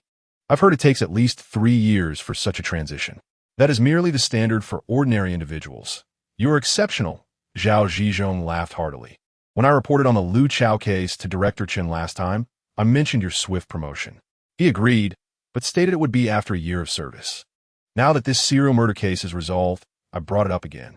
Can you guess what he said? The director Chen referred to by Zhao Zhizhong was naturally Chen Han, the chief of the Dongyuan Public Security Bureau. Yi Heng looked at Zhao Zhizhong with immense gratitude. What did he say? He stated that the Bureau would expedite the process through special channels, promoting you within 3 months. Really? Yi Heng exclaimed, nearly jumping with joy. Of course, it's true. Zhao Zhizhong nodded with a smile. However, all of this is a result of your own merit, so do not take it too lightly. Yi Heng was overwhelmed with joy. Thus, he drew one step closer to reopening the investigation into the wrongful case that had befallen his father years ago. Zhao Zhizhong and Feng Xing exchanged a glance, their faces illuminated by expressions of relief. With a smile, Feng Xing reminded Yi Heng, Xiao Yi, for apprehending Lu Chao. The Municipal Bureau will reward you with 50,000 yuan. When the funds arrive, do not forget to treat the team. Absolutely. Yi Heng replied with a salute to the two before departing the office. As he watched Yi Heng leave, Zhao Zhizhong let out a soft sigh. After finally encountering such a promising talent, it seemed that he would soon be taken away before they could truly utilize him. Feng Xing was momentarily taken aback. Director Zhao, are you implying that? Chapter 8, System Lottery. A clue card, did you not perceive it? The reason Director Chen consented to expedite Xiao Ye's formalization must surely stem from ulterior motives. I suspect that Lao Gao has put in considerable effort. Feng Xing's expression shifted to realization. Director Zhao, are you suggesting that Gao Shuguang has taken a liking to Xiao Yi and wishes to transfer him? Isn't that rather evident? Zhao Zhizhong remarked, extinguishing his cigarette stub in the ashtray with a hint of frustration. I merely hinted at this to Director Chen, and he reluctantly agreed to resolve Xiao Ye's formalization issue within a year. Yet, as soon as this case concluded, Director Chen promptly declared that the issue would be settled within 3 months. I find it utterly implausible that Lao Gao had no influence in this matter. Feng Xing nodded thoughtfully, raising his gaze to Zhao Zhizhong. Old Zhao, you are reluctant to part with this lad? What can I do if I am? Zhao Zhizhong shook his head helplessly. After all, we are merely a grassroots police station. We should be content. This young man has only been here for a few days, yet has resolved an issue that has plagued us for over a year. Perhaps this year our station might even be recognized as an advanced collective. Such a person, even if I wish to keep him here, it would likely be a challenging endeavor. As long as you come to terms with that, it is well, Feng Xing said, moving closer to Zhao Zhizhong and gently patting his shoulder. In any case, this place is like his home. In the future, regardless of what he is asked, he is unlikely to refuse assistance. Zhao Zhizhong slowly nodded, his gaze drifting toward the window. I truly wonder what remarkable feats this young man will showcase in the future. To be honest, I am quite looking forward to it. So am I, Feng Xing said, a smile gradually appearing at the corners of his mouth. Upon returning to the main office, Yi Heng found a corner and opened the file bag to begin reading the case documents. According to Qian Laiyou's interrogation records, he and Wang Mingming had previously worked as chefs in Handong Province, with Qian being Wang's mentor. Subsequently, feeling that earnings as chefs were insufficiently swift, they conspired to return to Xuanzhou City to commit robbery, with all plans orchestrated by Qian Laiyu. After several days of reconnaissance, they selected an independent 2-story house located on the outskirts of the county, where a storefront named Yongkong Door Industry appeared to exude affluence. On September 15th, under the cover of night, the two intruded into the residence, murdering the 3 occupants within. To mislead the police, Qian Laiyu deliberately rummaged through the deceased's wallet, procured a business card belonging to one of the victim's friends, and used the hand of one victim to press a blood fingerprint. subsequently placing it in the victim's pocket to frame another. The individual named Zhou Jianli, whose name appeared on the business card, bore no relation to the case at hand. However, this act of misdirection successfully diverted the attention of the police, thereby granting Wang and Qian a precious window of time for their escape. During their flight, Qian Liu suggested that they feign unfamiliarity with one another, leading them to the city of Kongming. While in Kongming, Qian Liu observed with alarm that Wang Mingming, despite their precarious situation, still harbored the inclination to meet a female acquaintance online. Sensing a looming threat, he contemplated the drastic measure of eliminating Wang. The following day, he procured a bottle of pesticide and, under the cover of night, knocked on Wang Mingming's door, luring him outside. Once outdoors, he deliberately instilled fear in Wang, suggesting that their predicament would inevitably come to light and proposing a pact of mutual suicide. Subsequently, he purchased 2 bottles of peanut milk beverage, each containing a portion of the pesticide. They returned to the hotel, and that evening, out of trepidation, Wang knocked on Qian's door. Yet, Qian feigned silence, leading Wang to believe he had gone through with the suicide. Thus, after enduring a day of torment, Wang ultimately chose to ingest the pesticide in a fatal decision. It was only through Yi Heng's astute observation that the police were led to the perpetrator of a massacre and became aware of Qian Liu's involvement. Ultimately, the authorities, having traced Qian's movements through railway records, confirmed he had traveled to Yijiang, the capital of Zhejiang province. Consequently, a special task force was established to apprehend him. 2 days later, on September 26th, the Kongming police successfully captured Qian Liu at a hotel in Yijiang, bringing the case to a gratifying conclusion. After perusing the entire dossier, Yi Heng felt a profound sense of reflection. Qian Liu was indeed a remarkable figure. Despite orchestrating a series of heinous murders, he had meticulously concealed his presence, evading police scrutiny with alarming ease. Unfortunately for him, he crossed paths with Yi Heng. At that moment, Yi Heng recalled that he had solved another case, which should significantly enhance his points. He promptly opened the system panel. Host: Yi Heng, skills, criminal detection, beginner, crime scene investigation, beginner. Points, 3,500. As the system panel opened, a series of notifications echoed in his mind. System notification: congratulations, host, on the capture of the serial killer responsible for the 915 massacre case in Chuanju City. Task completion rate, 100. Points awarded, 2,000. System notification: host's total points have exceeded 3,000, enabling 1 lottery draw. A lottery draw? Yi Heng pondered, intrigued. He quietly inquired, System, how do I conduct the lottery? Regarding the system lottery, the host need only issue a command. The specifics of the draw will be handled by the system. Very well. I wish to proceed with the lottery now. As per the host's request, the system is conducting the lottery. Draw completed. Congratulations, host, on winning a case clue card. A case clue card? What exactly is that? The so-called case clue card is an auxiliary investigative tool that provides the host with pivotal clues amidst complex scenarios. In that case, it seems this is indeed a valuable asset. Ye Heng no dit tof. Afterward, he revisited the system's marketplace and discovered that the only skill scrolls available for purchase were still the basic combat technique and the elementary footprint identification.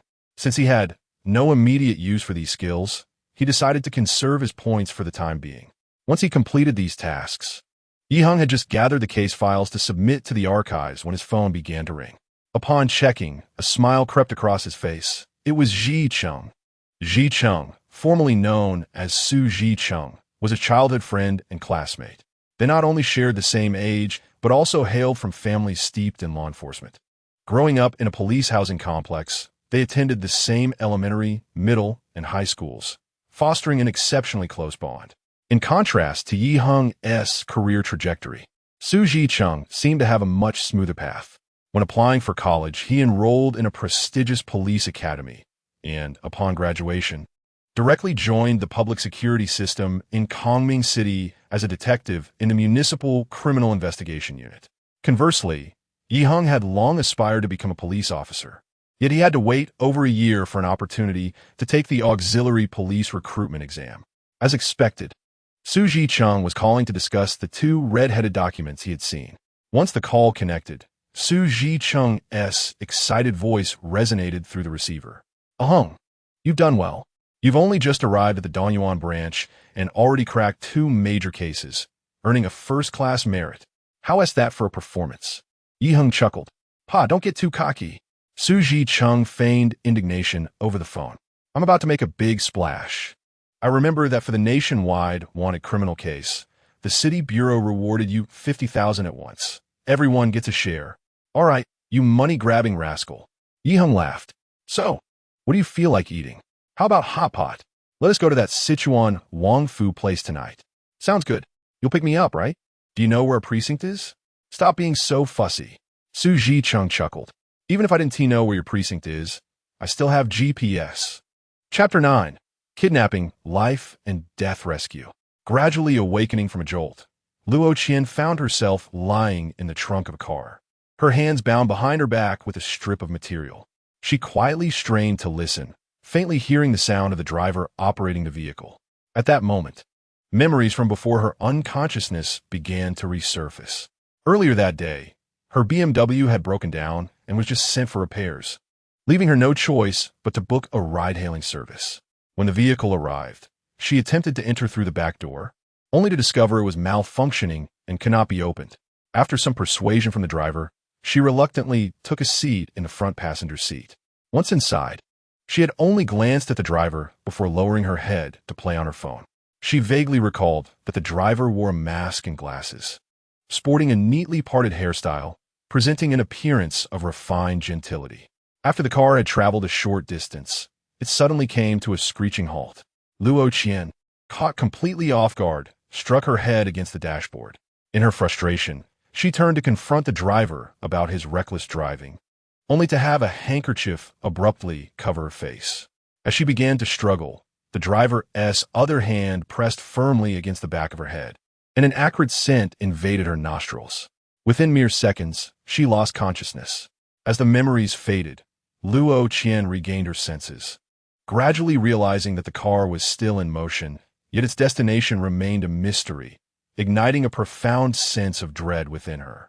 She recalled a recent rumor circulating among her colleagues, a deranged killer prowling the city under the cover of night, hunting solitary young women. At the time, she had jokingly remarked to her colleagues that if she ever encountered such a figure, she would conduct an interview, creating a sensational program that would catapult her to fame. Little did she know, her jest would turn prophetic. In the enveloping darkness, she strained her eyes, tears trickling down her cheeks. At that moment, her thoughts were far from producing a program. Her sole focus was on escaping. As she fumbled around, she suddenly discovered her bag behind her, a wave of relief washing over her. She remembered that within her bag lay a small knife tucked away in a compartment, likely undetected even if the assailant had searched her belongings. Encouraged by this thought, Luo Qian extended her hand, carefully tugging at the zipper of her bag. To avoid making noise, she controlled her breathing and the sound of the zipper, taking several minutes to finally open it and retrieve the knife. Next, she maneuvered the knife with her constrained hands, carefully prying it open before directing it towards the ribbon binding her. Her heart raced, palms slick with sweat. After several minutes of laborious cutting, the ribbon finally gave way. Just as she let out a sigh of relief, the sharp ring of a phone pierced the silence. Luo Qian jolted, instantly recognizing the ringtone as her own, the very phone she had been using before getting into the car. Yet, the sound emanated from the driver's seat. It seemed that while she had been incapacitated and placed in the trunk, her phone had remained with the driver. Upon hearing the ringtone, the driver frowned, dismissing the call and turning off the phone. Listening from the trunk, Luo Qian suddenly realized something and quickly reached into her pocket, retrieving another phone, silently switching it to complete silent mode. As a journalist, it was her practice to carry a dedicated work phone, separate from her personal device. Predictably, the caller was her close friend, Xie Shitting, since they had planned to go shopping that evening. If Xie Shitting could not reach her on that phone, she might attempt to dial her work phone. Should that phone ring, the driver would discover that not only did she possess another phone, but her hands were also now free. Indeed, merely a minute later, her work phone began to ring. Fortunately, it had been set to silent, thus producing no sound. Luo Qian glanced at the caller ID and confirmed it was her close friend, Xie Shitting, calling. She opted to reject the call. Within seconds, the phone rang again, and she chose to decline once more. After rejecting 3 times, the calls finally ceased, granting Luo Qian the opportunity to compose a text message. On the 3rd floor of Jingsha Mall, Xie Shitting sat on a leisure bench, cradling a cup of milk tea, murmuring her dissatisfaction. How could Luo Qian, the workaholic, be working late again? We had plans to go shopping tonight. Just then, her phone buzzed with a new text message. Lowering her gaze to read the contents, she was instantly struck with terror, her complexion turning ashen. Shitting, I've been kidnapped and am trapped in the trunk of a car. Call the police immediately. The message sent shivers through Xie Shitting, particularly the 4 exclamation marks that were particularly alarming. Luo Qian. In the next moment, she sprang to her feet. But in her haste, she fumbled the milk tea, which splattered onto a passing young man. Coincidentally, this young man was Yi Heng, accompanied by his friend Su Jiqing. Yi Heng furrowed his brow as he observed Xie Shitting trembling and pale, and his irritation dissipated instantly. Miss, what is wrong? Do you need assistance? Xie Shitting gazed at him with fear in her eyes, her voice quivering. I'm sorry, my best friend. She seems to have been kidnapped. I accidentally spilled my milk tea. Yi Heng's expression changed abruptly as he turned to Su Jiqing. After exchanging a knowing glance, Yi Heng directed his attention back to Xie Shitting. Miss, you just mentioned that your friend has been kidnapped. Are you certain of this? Xie Shitting pondered for a moment, her face gradually revealing doubt. I can't be entirely sure. I just saw the text she sent me. As she spoke, she handed her phone to Yi Heng and Su Jiqing. I had arranged to go shopping with Luo Qian tonight, but she never showed up. I called her phone, but I was hung up on 4 times in a row. Then I received this text. As they read the message on her phone, combined with Xie Shitting's account, both Yi Heng and Su Jiqing felt a chilling certainty that her friend might indeed have been abducted. Miss, we are both police officers, Yi Heng asserted with resolute determination, fixing his gaze on Xie Shitting. Now, I require your cooperation as we devise a plan to rescue your friend. No sooner had he spoken than Yi Heng heard a system notification echo in his mind. System prompt. Host has encountered a kidnapping scene. Please apprehend or assist the police in capturing the kidnapper. Task points 1,000. Rewards will be based on the completion progress of the task. Upon hearing Yi Heng's words, a look of immense joy spread across Xie Shitting's face as she vigorously nodded. Heng, I will call the police immediately, allowing them to track the victim's location through a phone signal. Yi Heng nodded in agreement. I take responsibility for communicating with this individual via text message. With that, he picked up his phone and typed a line of text. In the pitch-black trunk, Luo Qian held her breath, gazing at the phone with eager anticipation. Upon seeing a newly received message, joy instantly illuminated her face. Hello, Miss Luo. Your friend, Miss Xie Shitting, has reported your situation to the police. I am an officer, and I am currently tasked with your rescue. Please respond to my questions via text to facilitate your rescue. Taking a deep breath, Luo Qian quickly typed her reply. Okay. Moments later, another message appeared on the phone. Miss Luo, how were you abducted? Luo Qian pondered for a moment and typed a brief response. Ride-hailing service. The driver knocked me out. To avoid making noise, she typed delicately, keeping her responses as concise as possible, ensuring they were comprehensible to the recipient. After a brief pause, yet another message arrived. What did the ride-hailing vehicle look like? It was blue. I don't recall the license plate. After sending this message, Luo Qian noticed her phone's battery was nearly depleted, causing a wave of anxiety to wash over her. Just then, another message came through. What did the driver generally look like?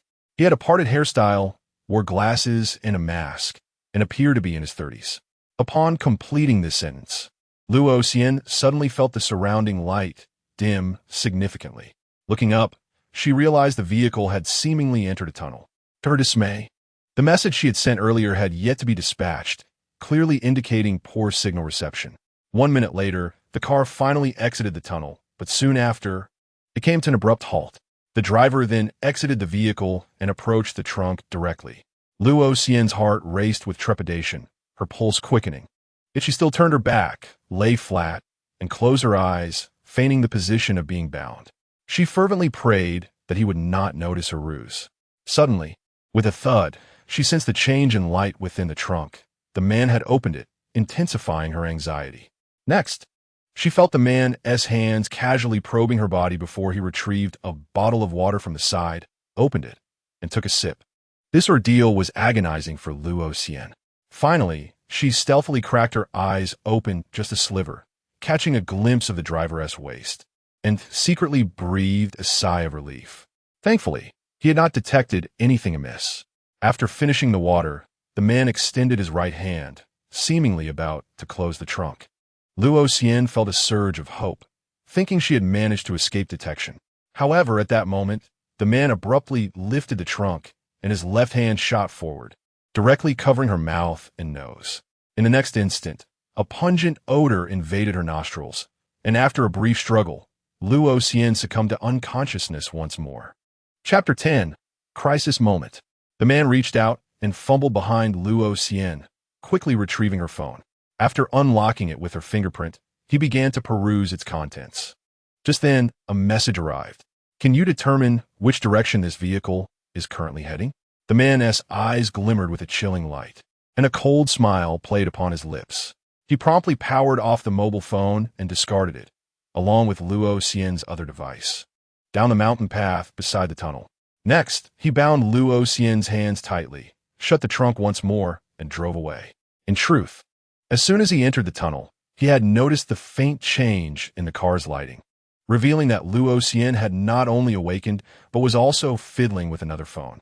However, he maintained his composure, feigning ignorance, and seized the opportunity while she was drinking water to stealthily apply the sedative onto a handkerchief, swiftly rendering her unconscious. At the Jingshi shopping mall, Heng had been waiting for Luo Xian's response. After waiting for 5 or 6 minutes without any news, a sense of unease settled in his heart, prompting him to glance at Su Jiqing. Jiqing, could you inquire with the relevant departments at the Municipal Bureau regarding the last known location of Luo Xian's phone signal? Su Jiqing nodded and promptly communicated with the personnel at the bureau. A few minutes later, he looked up at Heng. Near the Haisha Road, the Yu Mountain Tunnel.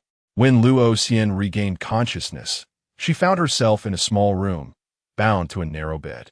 The room was eerily quiet, and the dim light cast a foreboding atmosphere, reminiscent of a sinister tomb. Surrounding her were rows of cabinets, resembling coffins that might contain decaying corpses. The air carried a faint metallic scent, reminiscent of blood, sending a shiver down her spine. For reasons unknown, she felt as though unseen eyes were lurking in the darkness, watching her intently. Overwhelmed with anxiety, she involuntarily moved, producing a series of jingling sounds. It was then that Luo Xian noticed small bells affixed to various parts of her body. Any slight movement would create a cascade of sharp chimes. In an instant, a wave of intense terror washed over her. Now, she was increasingly convinced that the driver who had abducted her was indeed the very psychopath her colleagues had spoken of. The thought of her impending fate sent a tremor through her. At that moment, the door creaked open ominously, reminiscent of a devil unveiling its gaping maw. Soon after, footsteps echoed from the staircase. Luo Xian's heart raced uncontrollably.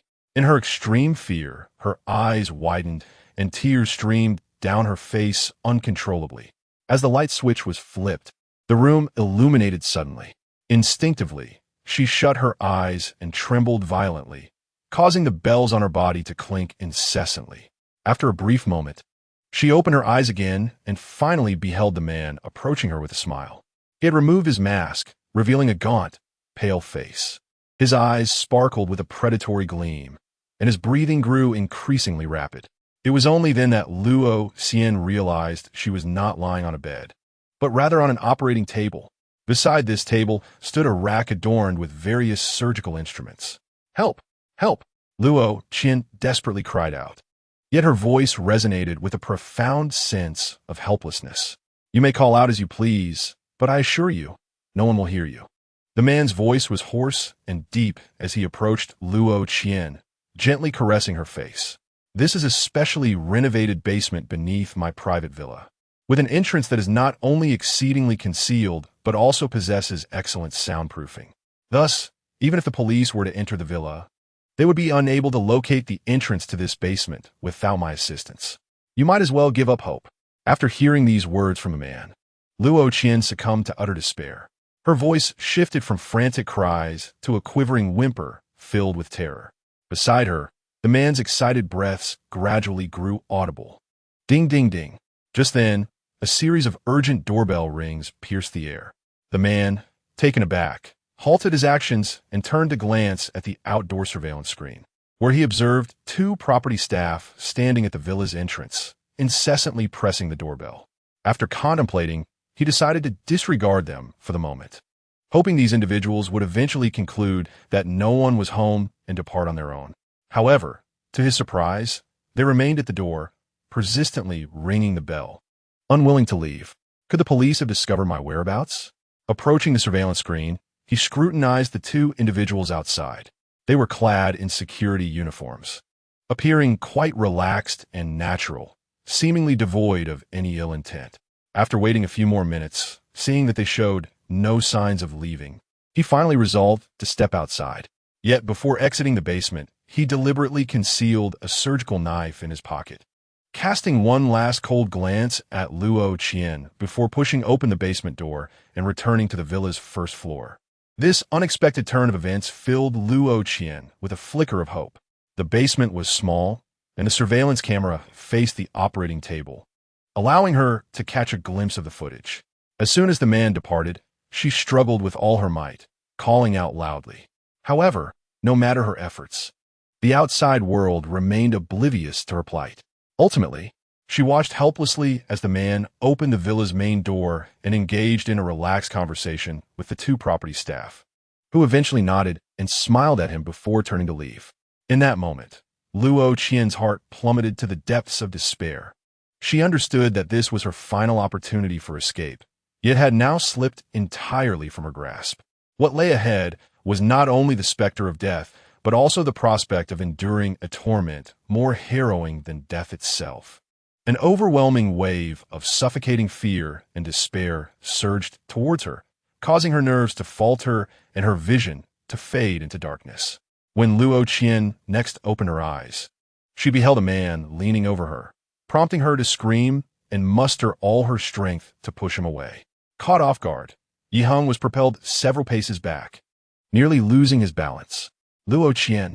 Upon hearing this voice, Luo Qian froze in astonishment, turning to find her dear friend, Xie Shitting, standing before her. At this moment, she gazed at herself with astonishment, her eyes glistening with tears. Shitting? Is that you? It was then that Luo Qian realized that not only were her hands unbound, but she was no longer in that dim basement. Instead, she found herself in a brightly lit hospital room. Had she been rescued? Instantly, her eyes welled with tears, cascading uncontrollably down her cheeks. In that moment, a profound joy of rebirth surged within her, compelling her to weep wholeheartedly. Without a moment's hesitation, she threw herself into Xie Shitting's embrace, sobbing loudly. After 5 or 6 minutes of weeping, her tears gradually subsided, during which Xie Shitting gently patted her back, providing her with a deep sense of security. Once she regained her composure, a flurry of questions arose in Luo Qian's mind. Just moments ago, she had distinctly seen those 2 security guards leave, and the murderer was about to enter the villa. So, who had saved her? Furthermore, the murderer had claimed that the basement had been specially modified, making it exceedingly difficult for the police to locate the entrance. If that were the case, how had she been found? Chapter 11. Captain of the Criminal Investigation Team, Feng Zhishu and Luo Qian. Allow me to introduce you, Xie Shitting said, gesturing towards Heng and his companion. These gentlemen are the police officers who just rescued you.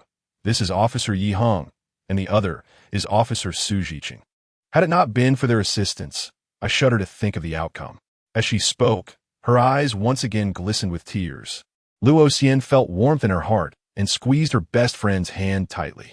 Turning to the 2 men, she was about to speak when she realized they looked somewhat familiar. Excuse me, sir, were you not disguised as the security guard of that community? After exchanging a glance with Su Zhiqing, Heng nodded with a smile. So, you saw everything on the surveillance footage. I didn't see everything clearly, just had a vague impression Luo Xian expressed her gratitude towards Yi Heng, but her brows furrowed slightly. However, I distinctly remember that you exchanged a few words with the murderer before turning to leave. Dealing with such a vicious criminal, it is wise to rely on wits rather than brute force, Yi Heng replied with a slight smile. As it turned out, the strategy was indeed correct, for after subduing him, I discovered a scalpel in his possession. As Luo Xian observed the smile on Yi Heng's face, she felt an unexplainable charm emanating from him, stirring something within her heart. The young man before her was quite handsome, his eyes vibrant, exuding a cool demeanor when serious, yet when he smiled, he appeared remarkably sincere and unpretentious. By the way, how did you locate that villa? Yi Heng scratched his head, about to respond, when suddenly the door to the hospital room was flung open and 3 police officers entered. Upon seeing the newcomers, Su Zhiqing immediately approached with a smile. Captain Feng, you came in person. A tall, lean man in his 40s nodded with a sense of authority. Since this case was reported by you, I certainly had to come. Otherwise, how could I lead you in the future? As he spoke, he turned to glance at Luo Qian, who lay on the bed, a smile gracing his face. Xiao Su performed admirably, solving the kidnapping case in just over 2 hours, truly promising. Su Zhiqing immediately waved his hands, his face flushed with embarrassment. Captain Feng, I merely assisted on the sidelines. The true detective here is my friend, Yi Heng. Without him, we would not have located the criminal's community. Hearing this, Feng Zhixuan was taken aback and turned to look at Yi Heng, following Su Zhiqing's gesture. Yi Heng smiled politely. Hello, Captain Feng, I am Yi Heng, the auxiliary officer from the Yongji police station of the Danyuan Sub-Bureau. So you are the Yi Heng from the Danyuan Sub-Bureau. Feng Zhixuan's eyes brightened instantly. The 2 red-headed documents concerning you were issued only after my approval and sent to various sub-bureaus. I see. I owe you my thanks, Captain Feng. Yi Heng replied with a grin. In this case, Zhiqing also played a crucial role. It was his vital information that enabled us to identify the criminal's community and ultimately rescue the kidnapped individuals. Feng Zhixuan nodded with a smile. Both of you have performed admirably.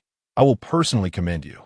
Unlike other cases, the difficulty in resolving kidnapping cases is immense, as it requires not only locating the perpetrator, but also promptly rescuing the victims.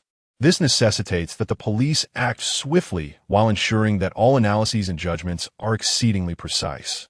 Many kidnapping cases, even if resolved, often leave the victims with little hope of survival. Yet this time, Yi Heng and his companion not only cracked the case, but also successfully rescued the victims within a critical hour, an extraordinary feat indeed. Thank you, Captain Feng. Su Fiqing checked, turning to Yi Heng, and the 2 shared a knowing smile. With Captain Feng's commendation, their efforts tonight were far from in vain. At that moment, Yi Heng suddenly recalled something. Captain Feng, the kidnapper, demonstrated not only a remarkably adept and ruthless method, but also maintained an exceptionally calm demeanor, entirely unlike a novice.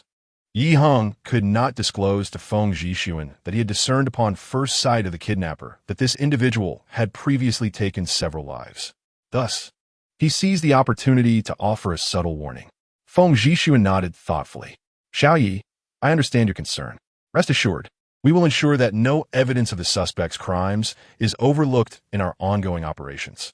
With that, Feng Zhixuan scrutinized Yi Heng once more, a smile gradually emerging on his face. Danyuan Sub-Bureau has produced an exceptional talent. Xiao Yi, would you be interested in joining our city's criminal investigation team? Captain Feng, I have only just started my career and still have much to learn, so I need more time to hone my skills, Yi Heng replied, scratching his head and smiling sheepishly. That's a commendable mindset. Taking solid steps will lead to a more enduring journey ahead. Feng Zhixuan approached and patted Yi Heng on the shoulder. Xiao Yi, I have high hopes for you. After exchanging a few pleasantries, Yi Heng took the opportunity to excuse himself, citing urgent matters, and led Su Zhiqing out of the hospital room, thereby entrusting the case entirely to the municipal police's criminal investigation team. They had already played a significant role in this matter, and it was only just that the remaining credit be shared with others. This, too, is a subtle workplace rule. Anyone involved in an investigation should ideally receive a portion of the accolades, facilitating a smoother rapport both upwards and downwards. Meanwhile, as Yi Heng communicated with Feng Zhixuan, Luo Qian, confined to her hospital bed, was not idle. She promptly called a photographer from the newspaper, requesting his immediate presence to assist her with interviews. As a reporter and a first-hand witness to the incident, Luo Qian was determined not to let this rare opportunity slip away, intending to interview her two saviors and maximize the story's impact. However, upon learning that Yi Heng and Su Zhiqing had departed, she felt a wave of disappointment wash over her. Reluctantly, she resolved to follow standard procedure and first interview Feng Zhixuan. As for Yi Heng and Su Zhiqing, she planned to seek them out for an exclusive interview later, if necessary. Upon exiting the hospital, Yi Heng and Su Zhiqing made their way towards the parking lot. Heng, it's already past 9 in the evening. We'll never make it in time for hot pot. Su Zhiqing lamented, patting his empty stomach. After all this hustle, I'm practically starving. You can't blame me. Once we pass this village, that shop will be gone. Yi Heng chuckled. Su Zhiqing shot him a resentful glance. If I don't get a feast on you tonight, I'll feel utterly unsatisfied. How about we grab some barbecue? I want 10 oysters. 10 oysters? Yuan Ti burst from that. Yi Heng scoffed. Let us go. Once they got into the car and had just pulled out of the hospital gate, Su Zhiqing suddenly posed la question. Heng, regarding today's case, I've been curious. How did you ascertain that the criminal was residing in the Banshan Garden community? Chapter 12. Swift Pursuit, Suspect Vehicle. Yi Heng felt a slight headache. The reason he knew the suspect was in that community was due to the urgency of the situation. He had reluctantly used that clue card, which prompted the phrase Banshan Garden Villa community to flash in his mind. Thus, he and Su Zhiqing hastily made their way there, and after presenting their identification, requested the security to cooperate in reviewing the community's surveillance footage. Ultimately, they were able to narrow down the suspect's identity based on the timing of his return and the vehicle's appearance. However, he could hardly disclose this to Su Zhiqing and could only respond vaguely. Would you believe me if I said I just had a hunch? Huh. If you don't want to share, then don't. Su Zhiqing retorted, rolling his eyes. Despite their usual camaraderie, it seemed that Yi Heng was withholding information at a crucial moment. Observing Su Zhiqing's sulky expression, Yi Heng couldn't help but chuckle. How about this? If you order 10 more oysters later, I'll consider my apology. If that doesn't work, I can add 2 more skewers of lamb kidneys for you. Su Zhiqing had been maintaining a stern demeanor, but upon hearing this, he immediately burst into laughter. I am abundant in vitality and have no need for it. You may keep it for yourself. A few days later, within the jurisdiction of the Yongji police station, at Fengyu Square, the sun, though not at its most scorching at around 11 in the morning, still cast a warm and humid atmosphere. The fountain in the center of Fengyu Square danced joyfully to the rhythm of the music, droplets glistening in a spectrum of colors under the sunlight. Many children gathered around the fountain, their laughter echoing throughout the square. Yi Heng, holding 2 bottles of cola, crossed the square to the outer road, opened the police car door, and tossed 1 bottle to Zhou Lu. After taking a sip, Zhou Lu remarked with a hint of admiration, Xiao Yi, I must commend you. Today you caught yet another thief. I am curious, how do you discern these thieves? Yi Heng chuckled. I can't quite explain it. The moment I see those thieves' eyes, I can almost certainly make a judgment. Zhou Lu sighed enviously. You truly possess the innate qualities of a detective.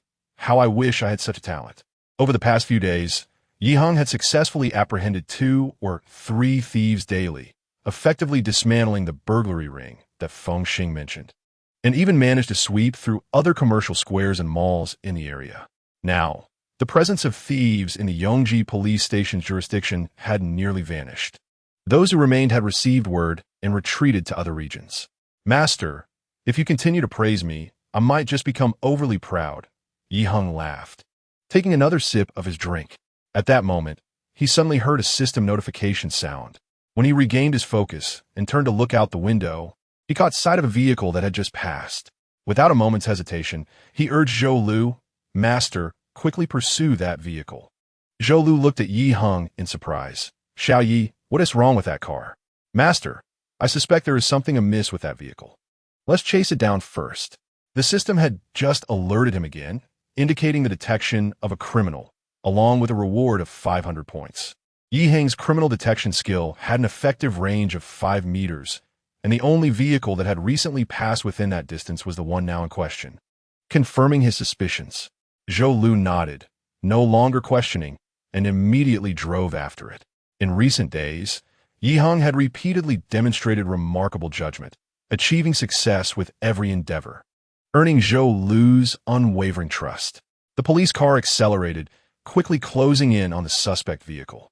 To compel the driver to stop, Zhou Lu activated the police lights and sirens, signaling for the vehicle to pull over for inspection. However, upon noticing the police pursuit, the vehicle suddenly increased its speed and changed lanes, overtaking a sedan to its right. The sedan, taken by surprise, slammed on its brakes, triggering a chain reaction as numerous vehicles behind either braked or swerved to avoid a collision, resulting in a cacophony of screeching tires and honking horns, nearly culminating in a traffic accident. Zhou Lu's expression grew serious as he fixated on the fleeing vehicle, his hands deftly maneuvering the steering wheel.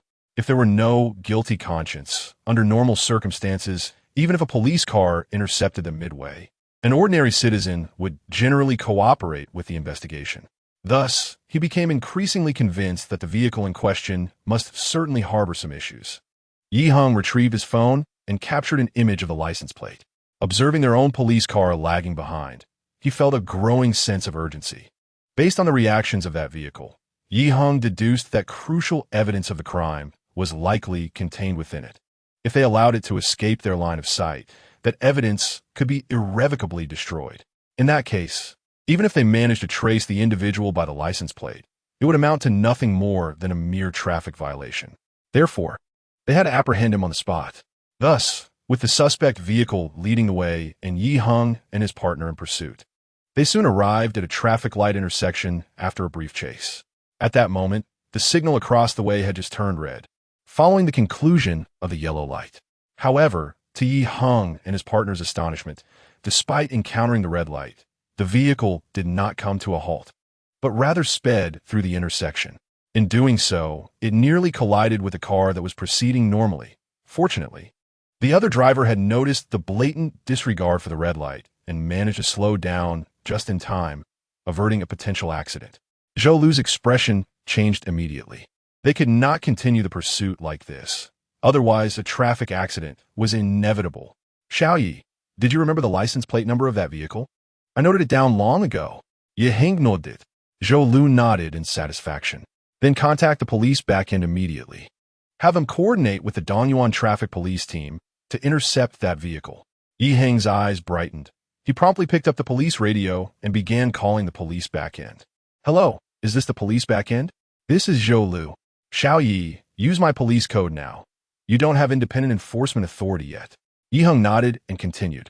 I am Zhou Lu, auxiliary officer from Yongji Police Station, police code 3021, currently pursuing a suspect vehicle.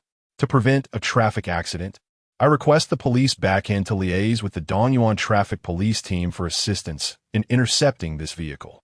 Before long, a voice came through the radio. Officer Zhou Lu, please provide the license plate number of the suspect vehicle. Heng picked up his phone, referred to the image, and quickly relayed the plate number. Officer Zhou Lu, we have received your request and are now contacting the traffic police department. After putting down the radio, Heng felt an immediate sense of relief. As the traffic lights turned green again, Zhou Lu swiftly drove after the vehicle, but it had already covered some distance, leaving them only with a distant view of its retreating figure. However, just a few minutes later, both he and Heng were thrilled to see an increasing number of traffic police vehicles joining the pursuit. Approximately 10 minutes later, a message crackled through the radio. Officer Zhou Lu, please be advised, the suspect vehicle has been intercepted at the intersection of Nanxin Road and Guangxing Road. Please proceed there promptly. Heng and Zhou Lu exchanged glances, a glimmer of joy reflecting in their eyes. Without a moment's hesitation, Zhou Lu immediately turned the car around, heading towards Guangxing Road. As Heng and Zhou Lu arrived at the intersection, they discovered a vehicle ensnared by 2 police cars, with 3 traffic officers disembarking and standing nearby. Zhou Lu stepped out and approached the officers, exchanging cordial pleasantries before moving to the car window, rapping sharply upon it. However, despite his persistent knocking, the vehicle remained unresponsive. Frowning, Zhou Lu raised his voice, proclaiming, "Individuals inside the vehicle, open the door immediately for a police inquiry, or we shall detain you on charges of obstructing justice." Shortly after this declaration, the window of the vehicle slowly descended, revealing a middle-aged man in his 40s, his face glistening with oil. Chapter 13. Capture with Evidence. The moment Yi Heng laid eyes upon this man, a surge of recognition flooded his mind, and he felt a rush of excitement. Indeed, he was the criminal I had been seeking. Noticing the serious expressions on Yi Heng's and Zhou Lu's faces, the middle-aged man managed a feeble smile. "Officers, is there something amiss?" Zhou Lu displayed his badge, waving it before the man. "If you were unaware of the situation, why did you attempt to flee?" A flicker of panic crossed the man's eyes as he stammered. "Officer, my friend collapsed from heat stroke, and I was hurriedly taking her to the hospital, hence my speed." Through the window, Yi Heng observed that alongside the middle-aged man sat a woman in her 30s, her eyes closed, seemingly unconscious. After a moment as contemplation, he bellowed, "What did you give this woman to drink?" The man's expression shifted. "Officer, I did not administer anything." Zhou Lu interjected firmly. "You will exit the vehicle immediately and cooperate with our investigation." The man's pupils contracted, yet he continued to protest. "Officer, I truly did nothing." Yi Heng regarded him coldly, his countenance frosted with severity. "I shall afford you one last opportunity. If you do not assist us, we will resort to force." Upon hearing this, the man trembled, his expression shifting with turmoil. After considerable hesitation, he finally opened the door and sluggishly stepped out. A look of despondency etched upon his face. As soon as he exited, Yi Heng swiftly entered the driver's seat, quickly discovering a half-empty bottle of beverage, which he turned to present to Zhou Lu. "Brother Zhou, this bottle seems suspicious." Zhou Lu nodded, instructing, "Let's take it back for testing." Observing the man's face turn ashen and his body quaking at the sight of the beverage bottle, Yi Heng continued to search within the vehicle and discovered a camera mounted at the front. "What is the purpose of this camera?" The middle-aged man, now sweating profusely, stammered. "This camera functions similarly to a dash cam." "Then why is it aimed at this woman?" Yi Heng scoffed. Upon hearing this, the man closed his eyes, his face contorting into a mask of despair. At that moment, Zhou Lu, noticing that the woman remained unresponsive, expressed his concern. "Xiaoye, does this woman face any life-threatening danger?" The middle-aged man seized the opportunity to interject. "Officer, I assure you, she is in no life-threatening condition." Yi Heng tested the woman's breathing and nodded. "Brother Zhou, from her respiration, it appears she is currently in stable condition."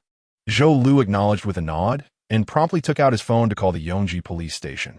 Subsequently, he exchanged pleasantries with several traffic officers, after which they all vacated the scene. Minutes later, 2 officers from Yongji police station arrived, tasked with escorting the woman to the hospital, while Yi Heng and Zhou Lu escorted the middle-aged man to the station. Inside the office of the Yongji police station, as Feng Xing entered, he spotted Zhao Zhizhong seated on the sofa, smoking. He smiled and approached, picking up a cigarette from the coffee table and lighting one for himself. "Director Zhao, what brings you here?" After exhaling a plume of smoke, Zhao Zhizhong tossed a document onto the table. "As I anticipated, the Bureau issued a directive this afternoon, instructing Xiao Yi to report to the criminal investigation team tomorrow." "Why such suddenness?" Feng Xing was evidently taken aback. "I thought it would take at least 3 months, or at the very least, to resolve Xiao Ye's staffing issues." Zhao Zhizhong sighed deeply. "From what I understand, the criminal investigation team can no longer wait." Perceiving the implication in Zhao's words, Feng Xing quickly inquired, "Why?" "I heard from a colleague at the Municipal Bureau that a few nights ago, Xiao Yi managed to collaborate with the criminal investigation team and played a crucial role in solving a particularly heinous kidnapping case. It is said that he received significant commendation from Feng Zhixuan." Upon hearing this, Feng Xing's expression shifted to understanding. "So, the Bureau fears that Xiao Yi might be poached by the municipal office, prompting this maneuver." "Indeed." Zhao Zhizhong nodded with a hint of melancholy. The document may sweetly refer to it as a temporary assignment, but in my view, it is akin to Liu Bei borrowing Jingzhou. There is no intention of returning. Who could blame them for wanting to retain such a remarkable talent? Feng Xing echoed with equal sentiment. Director Zhao, I just received word that he has apprehended another criminal. Zhao Zhizhong's eyes brightened. Is it another thief? This time, it's not a thief, but a rapist. And it seems his crimes are severe enough that you need to personally interrogate him. Very well. I shall head there immediately, Zhao Zhizhong replied with a nod. However, I sought you out to discuss something else. Considering Xiao Ye's transfer to the bureau, shouldn't we organize a farewell party? Before Zhao could finish, Feng Xing eagerly agreed. Director Zhao, your foresight is commendable. Let me handle the arrangements. You can focus on your case. Half an hour later, when a middle-aged man was brought into the interrogation room, Zhao Zhizhong, Zhou Lu, and Yi Heng sat across from him, their expressions grave. The middle-aged man slouched, his face ashen and lethargic. What exactly did you inject into that beverage? Yi Heng cut straight to the heart of the matter. The middle-aged man instinctively recoiled, a look of despair flickering in his eyes. This subtle expression did not escape the keen observation of Zhao Zhizhong and his colleagues. As an experienced police officer, Zhao Zhizhong possessed a unique aptitude for dealing with individuals like this one. He promptly retrieved a cigarette and tossed it directly to the middle-aged man. Do you comprehend what awaits individuals like you in prison? Zhao inquired. I have encountered numerous individuals whose actions mirror yours, and they often find themselves losing teeth or suffering injuries due to their careless behavior within those walls. Those who engage in such activities are typically held in the utmost disdain, resulting in them facing the most severe consequences. The middle-aged man began to tremble violently, fully aware that Zhao was not merely attempting to intimidate him. This was common knowledge. Zhao pressed on. If you cooperate with us and divulge the complete truth, the police may consider allowing you a more favorable existence in prison. However, should you obstinately maintain your innocence, we will have no choice but to convict you based on the video evidence, adding charges for your blatant refusal to confess. I confess. The middle-aged man finally succumbed, beads of sweat forming on his forehead. Then please elucidate the entire situation. I will tell everything. He eagerly nodded, promptly detailing his crimes. Chapter 14. The suitcase body disposal case. The subsequent interrogation unfolded seamlessly, as Zhao Zhizhong and his team exerted minimal effort to elicit the desired information. According to the perpetrator, named Su Liang, he was once a successful small business owner. However, after acquiring some wealth, he succumbed to malevolent desires, engaging in the heinous act of drugging women. The woman he had previously assaulted was a newly acquainted online acquaintance. During their first meeting, after consuming a drink he provided, she lost consciousness. His car surveillance camera captured the entirety of the assault. Furthermore, Su's phone contained an extensive collection of explicit videos, totaling over 400, involving more than 100 victims. Typically, I would initiate a conversation with these women, and once the moment felt right, I would arrange to meet them. During our interactions, I would create opportunities to offer them drinks laced with an incapacitating substance. Once they were completely unconscious, I would drive to a secluded location to perpetrate my vile acts. Afterward, I would return them, and if they questioned my actions, I would feign ignorance, denying any wrongdoing. In order to fulfill my particular proclivities, I would record these incidents, edit the footage, and store it on my phone for personal viewing, systematically cataloging each video. Of course, I encountered those who resisted. In such cases, I would resort to forceful measures, using the explicit videos as leverage to ensure their silence. Moreover, among these women, some willingly engaged with me without the use of drugs or violence, drawn by my generosity and readiness to spend lavishly when the occasion arose. Ultimately, this man was formally incarcerated by the police on multiple charges, including drugging, sexual assault, and rape. The relevant documentation was meticulously organized and subsequently forwarded to the Criminal Investigation Unit of the precinct on October 5th. In the office of the team leader at the Danyuan branch, in the smoke-filled office, Gao Shuguang held a nearly extinguished cigarette, his gaze fixed intently on the case files strewn across his desk, brows furrowed in contemplation of the case at hand. Despite the investigation's sound rationale, It had reached an impasse. With a hint of irritation, he extinguished the cigarette in the ashtray and slowly rose to peer out the window, pondering where to seek a breakthrough. Suddenly, a series of knocks echoed from the door. "Come in," Gao Shiwang called out. Turning to see Heng, pushed the door open and entered with a smile. "Captain Gao, I'm here to report for duty." Gao Shiwang nodded with a smile, gesturing toward the chair in front of his desk. "Ah, it's you, Xiao Yi. Come, have a seat." With that, he returned to his own chair. Yi Heng, returning the smile, approached and sat across from Gao Shiwang.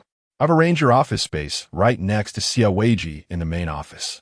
Furthermore, the comprehensive department will provide you with a computer this morning. Thank you for taking care of all these arrangements, Captain Gao," Yi Heng expressed gratefully. "These are merely the basic provisions, nothing to concern yourself about.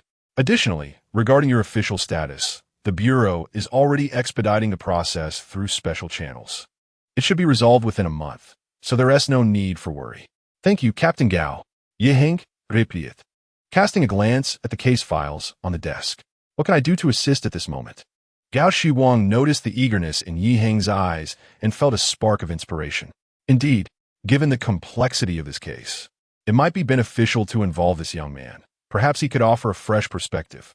With this thought, he pushed the case files toward Yi Heng. "Xiaoyi, since you were so enthusiastic, why not participate in this case? It is currently at a standstill. Please make a copy of the relevant files and take them to review." At 9:30 this morning, the team will convene an internal meeting specifically to discuss this case. If you have any thoughts or ideas, feel free to present them publicly. After glancing at the files, Yi Heng stood up. "In that case, I will go make the copies now." With that, he turned and walked out. Gao Shiwang watched Yi Heng's retreating figure, a sense of anticipation stirring within him. Clutching the case files, Yi Heng made his way to the copying room, passing by numerous unfamiliar colleagues along the way. In this entirely new environment, he felt a twinge of pressure. "Shortly, I will appear before others as a member of the criminal investigation team for the first time. If questioned about this case, and I am unable to articulate anything, I will surely earn their disdain. Therefore, I must delve into this case thoroughly and strive to uncover something significant." As this thought crossed his mind, he suddenly heard a notification from the system. "System alert. The host has encountered a corpse abandonment case. Please apprehend or assist in apprehending the criminal. Task points, 500. The outcome will be determined by the host's progress in the apprehension." A few minutes later, Yi Heng, after completing the duplication of the case files, returned the originals to Gao Shiwang and subsequently sought out a secluded corner to meticulously peruse the documents pertaining to the case. On October 3rd, a woman discovers suitcase covered by bricks amid construction debris at a hardware factory named Ontua in the outskirts of Dongyuan district. Inside the suitcase lay the lifeless body of a naked female, shrouded in a red plastic film, with her head enveloped in a black plastic bag. The suitcase, evidently new, appeared to have been specifically purchased by the perpetrator for the purpose of disposing of the body. Within the suitcase, a cream-colored dress and a pair of black stockings were found, which subsequent examinations confirmed were the victim's clothing prior to her demise. This incident transpired 2 days prior, and the aforementioned details encapsulate the fundamental circumstances surrounding the body disposal site. As Yi Heng turned to the next page of the case file, he encountered the forensic evaluation results. The forensic examination revealed the victim to be approximately 27 years old, standing at 165 meters, with an estimated time of death ranging from 15 to 20 days prior. The deceased had undergone hair treatments and had her nails polished, indicating that she was a young, fashion-conscious woman. The cause of death was determined to be mechanical asphyxiation.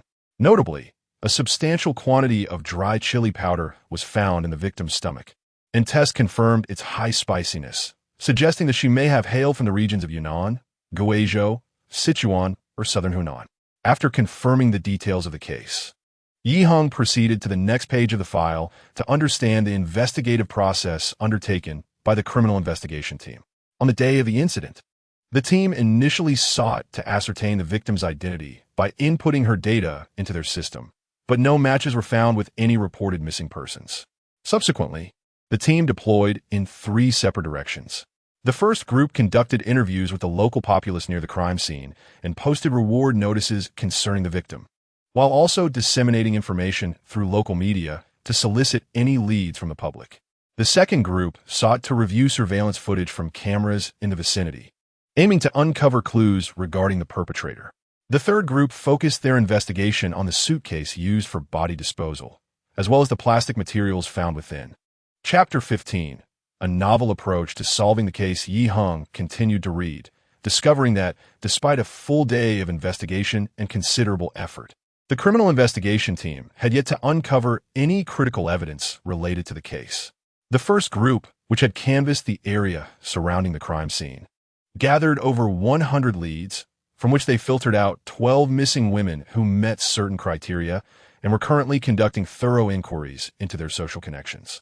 The second group, tasked with reviewing surveillance, faced challenges due to the absence of cameras in the immediate vicinity of the crime scene, while the nearest cameras were situated at least 2 kilometers away, yielding little in the way of results. The third group, investigating the material evidence, traced the suitcase to its primary distributor. According to the distributor, the model of the suitcase had been discontinued since August 2022 and was currently only available at a store in Belankio. The police then contacted the shopkeeper in Belankio, confirming that the suitcase had indeed been sold from there, with the sale date recorded as September 17, 2024. According to the recollections of the supervisor, the individual who purchased the suitcase was a man in his 30s, approximately 6 feet tall. One noteworthy detail is that, when selecting the suitcase, he deliberately produced a measuring tape to assess its dimensions. The case file concludes at this point, yet Heng has largely confirmed that, barring unforeseen circumstances, this man must indeed be the perpetrator. Notably, his action of measuring the suitcase alone raises considerable suspicion. However, Heng finds himself increasingly perplexed. If it has been established that this man is the culprit, then logically, pursuing this lead should lead to a resolution of the case. Why then? Did Gao Shuguang inform him earlier that the investigation is currently at a standstill and requires a fresh approach? Could there have been unforeseen developments during the pursuit of this individual? After a moment of contemplation, Heng opens his mobile device to check the location of the Antua hardware factory. He discovers that the factory is situated in a relatively scattered industrial area, which is also home to several other factories and a few rural villages. Subsequently, he reviews the case file once more, continually envisioning the broader outline of the case in his mind. Upon reading the phrase indicating that the suitcase used for the body disposal was remarkably new, Heng's eyes light up as a sudden flash of inspiration strikes him. A novel investigative approach begins to crystallize in his mind. After careful consideration, he feels increasingly confident in this new line of thought, and a wave of relief washes over him. Next, he enters the large office where the officers are gathered, intending to inquire about his assigned location. Just then, he hears a voice calling out from a distance. "Xiao Yi, over here." Heng looks up to see a bespectacled young man waving to him from the east side of the office. He smiles slightly and makes his way in that direction. This individual is Xia Weiji, the technical staff member mentioned by Gao Shuguang, with whom Heng has had several interactions during the recent suicide case at the Shiwang Hotel. In Heng's memory, this man is not only amiable, but also conducts himself with a commendable level of discretion and composure. Heng's arrival instantly captures the attention of many in the office. He has become something of a celebrity at the Danyuan branch, particularly within the Criminal Investigation Division. In the eyes of many, he has only been with the Danyuan branch for a little over 2 weeks. Yet he has already solved several significant cases and apprehended more than 20 thieves, marking him as a figure of remarkable achievement. For a mere auxiliary officer to accomplish so much in such a brief span is indeed legendary. Upon reaching Xia Weiji, Heng greets him with a friendly salutation. "Xia." Xia Weiji beams with a warm smile, extending his hand to shake Heng's. "Xiao Yi, from now on we are colleagues, so feel free to reach out if you need anything." He gestures toward the nearby desk. "This desk has been specifically chosen for you by Captain Gao. It's still early, so the personnel from the administration haven't arrived yet, but I anticipate that your computer will be set up shortly after their meeting concludes. I truly appreciate your help." "Xia." Yi Heng responds gratefully. In truth, I have not done much. I merely reached out to the comprehensive department. Xiao Weiji glanced around with a smile and suddenly leaned towards Yi Heng, whispering, "Little Yi, I heard that just a few days ago, you assisted the municipal criminal investigation team in solving a kidnapping case. Is that true?" Yi Heng was momentarily taken aback, then nodded slightly. "Yes, that is indeed the case. I was informed that the perpetrator was exceedingly deranged, having previously murdered 3 female victims, and when he attempted to abduct a 4th, you apprehended him on the spot. These claims must hold some truth, do they not?" Yi Heng sheepishly smiled. "As for the subsequent developments in the case, I am not particularly well informed. However, during the apprehension, several personnel from the municipal bureau were present and contributed significantly." Xiao Weiji mulled over this statement, then raised his head to give Yi Heng a resounding thumbs up. "Little Yi, you are truly remarkable." After exchanging a few more pleasantries, Yi Heng noticed some criminal investigation books on Xiao Weiji's desk and borrowed them to peruse. Unbeknownst to him, at that very moment, someone was watching him with palpable envy from a distance. This individual had previously crossed paths with Yi Heng. He was Zhang Ku, a detective who had accompanied Gao Shuguang to the scene of the recent suicide case at the Shuang Hotel. A veteran of the criminal investigation team, he had followed Gao Shuguang for many years, yet his career progression had been rather stagnant, currently barely scraping by at the rank of first-class police officer. This rank is equivalent to that of a deputy director among the 6 precincts under the jurisdiction of the Danyuan Sub-Bureau. For a long time, he had prided himself on being a senior member of the criminal investigation team, looking down upon many newcomers. In his eyes, someone like Yi Heng, not only a novice but also a contract-based auxiliary police officer, was hardly worth considering. Yet, this very individual had, during the recent suicide case at Shuang, discovered the true culprit, Qian Liu, through surveillance footage, ultimately solving a series of murder cases and earning significant accolades. Meanwhile, Zhang Ke had not only missed this golden opportunity, but had also faced a severe reprimand from Gao Shuguang due to work negligence.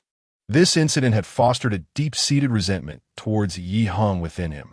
After a long moment, Zhang Ku turned away, contemplating how to find an opportunity to thwart this newcomer, hoping to temper his enthusiasm. Half an hour later, as the case discussion meeting was about to commence, the attendees made their way to the conference room. Following Xiao Weiji's invitation, Yi Heng accompanied him to the meeting room, taking a seat in the last row. As the case occurred within the jurisdiction of the Liyuan police station under the Danyuan Sub-Bureau.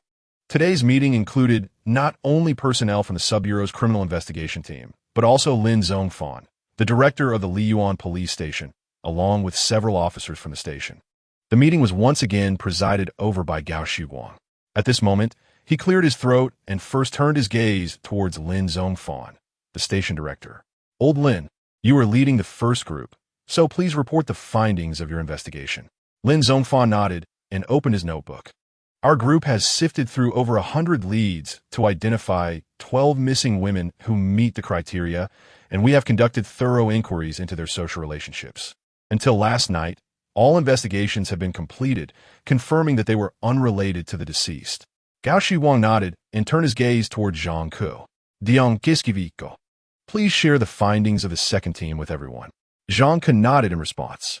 "Throughout yesterday, our team thoroughly examined the 3 surveillance cameras surrounding the crime scene, but ultimately, we found no leads." Gao Shuguang nodded again, looking towards another person in the audience. "Su Jiahai, you are leading the third group. Please report your findings as well." A police officer immediately nodded and opened his notebook. After confirming that the man who purchased the suitcase is highly likely the perpetrator of this case, we concentrated our efforts on tracking his whereabouts. Through meticulous investigation, we discovered a suspicious man in a surveillance video outside Bailong Bridge, who bore a resemblance to the suspect described by the suitcase vendor. However, as Zhang Ke mentioned, the surveillance conditions in that area were quite poor, with low resolution and sparse distribution. We followed the first camera's lead, but upon reaching the next camera location, the suspect had vanished. The distance between these 2 surveillance points is approximately 6 kilometers, along a relatively wide road with heavy traffic and several intersections. Conducting a thorough investigation in this area poses significant challenges and will require considerable time. Gao Shuguang nodded, surveying the group. As the captain of the criminal investigation team, he was already aware of these circumstances from last night. Today, he asked each team leader to report so that everyone could understand the situation, facilitating further discussion. If anyone has thoughts on this case, please share your opinions. No sooner had he finished speaking than Su Jiahai from the third group was the first to respond. Allow me to begin. Currently, our group has had the most contact with the suspect, presenting the greatest chance of solving the case.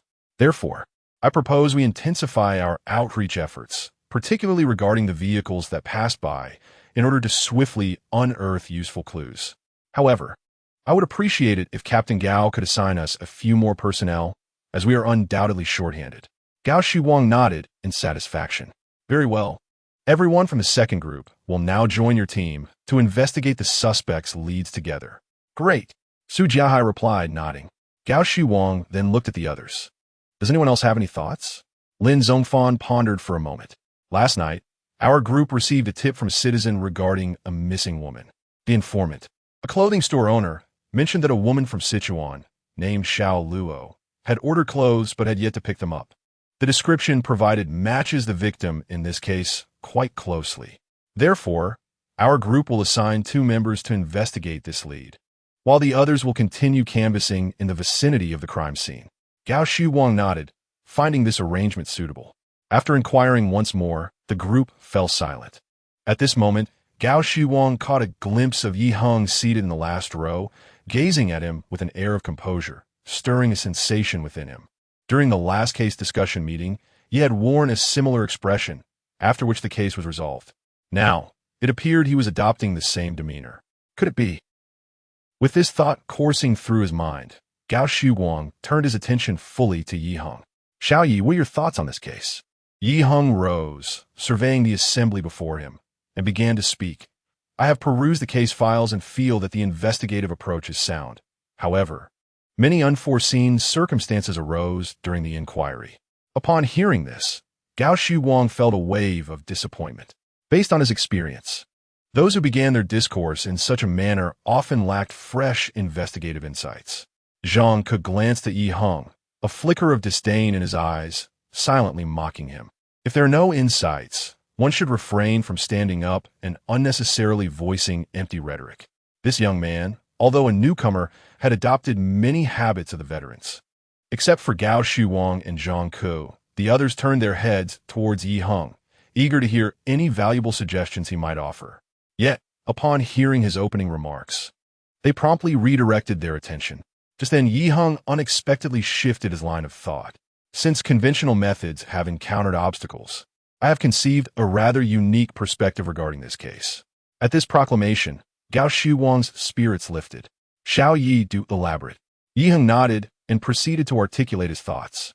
While examining the physical evidence at the crime scene, I noticed that the 4 wheels of the suitcase used to transport the body exhibited a certain degree of wear. This indicates that the perpetrator had dragged this newly purchased suitcase for a distance when disposing of the body. Thus, my proposal is to conduct a simulated experiment. We can acquire an identical suitcase, fill it with 100 pounds of material, such as rice, and then drag it in a straight line from the crime scene toward a specified direction. During this process, we will continuously inspect the extent of wear on the suitcase's wheels. Once the wear level matches that of the evidence suitcase, we shall halt and measure the distance from that point to the crime scene.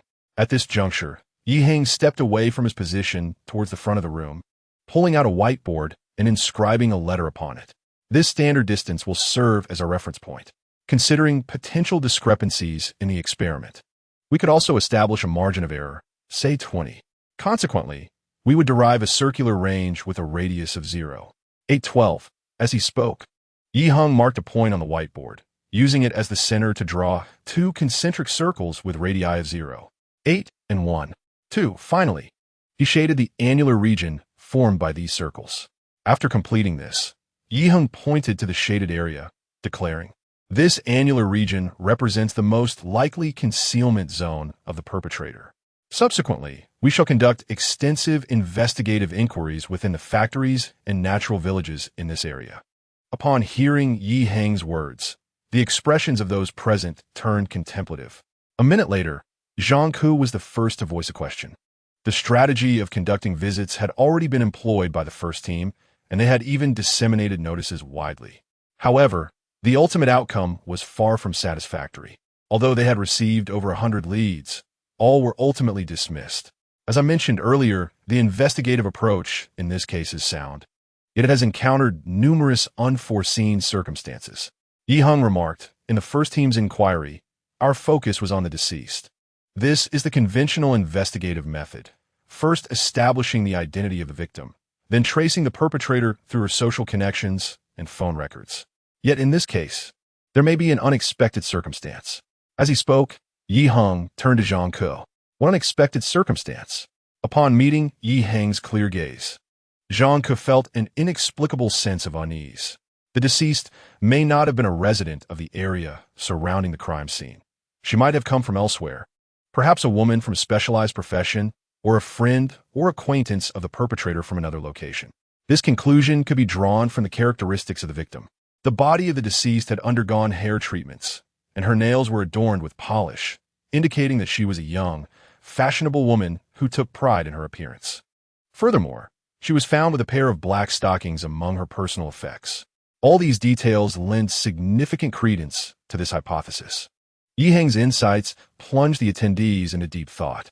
Yi Heng continued, there is another point that supports my assertion. The victim had been deceased for approximately 15 to 20 days, yet no one had reported her missing to the police. Consequently, after we entered her information, our system failed to match it with any relevant missing persons. Generally speaking, a girl with normal social ties would attract the attention of landlords, neighbors, or colleagues if she were to vanish for such an extended period, prompting a missing person report. However, women engaged in specialized professions or those with a high degree of mobility fall outside this category.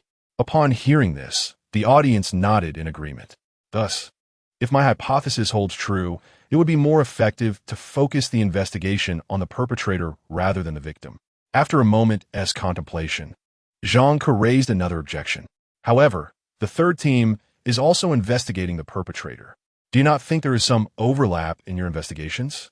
Our manpower is currently limited, and we may not be able to spare so many personnel. Chapter 17. The case is solved. Yi Heng smiled faintly. You are correct. Our two investigative plans may overlap in certain geographical areas. However, it is precisely these overlapping regions that warrant our focused inquiry, as they are likely to be the very places where the perpetrator is hiding. Zhang Ke was momentarily taken aback, but soon grasped the implication. Yi Heng's investigative approach begins at the crime scene, with the ultimate aim being the perpetrator's residence. In contrast, while the third team's investigation commenced at the Bailong Bridge, where the perpetrator purchased the suitcase, their ultimate goal also leads to the perpetrator's dwelling. Given that both parties share the same objective, does their overlap not suggest that the perpetrator is most likely concealed within? As Yi Heng finished speaking, Gao Shiwang immediately stood to express his opinion. This proposal by Xiao Yi is commendable. I find it highly feasible. What do you all think?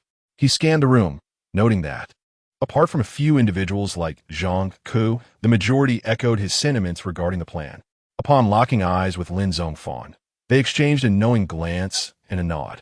Since everyone agrees on its viability, let us adopt this proposal. Gao Shiwang then turned his attention back to Yi Heng.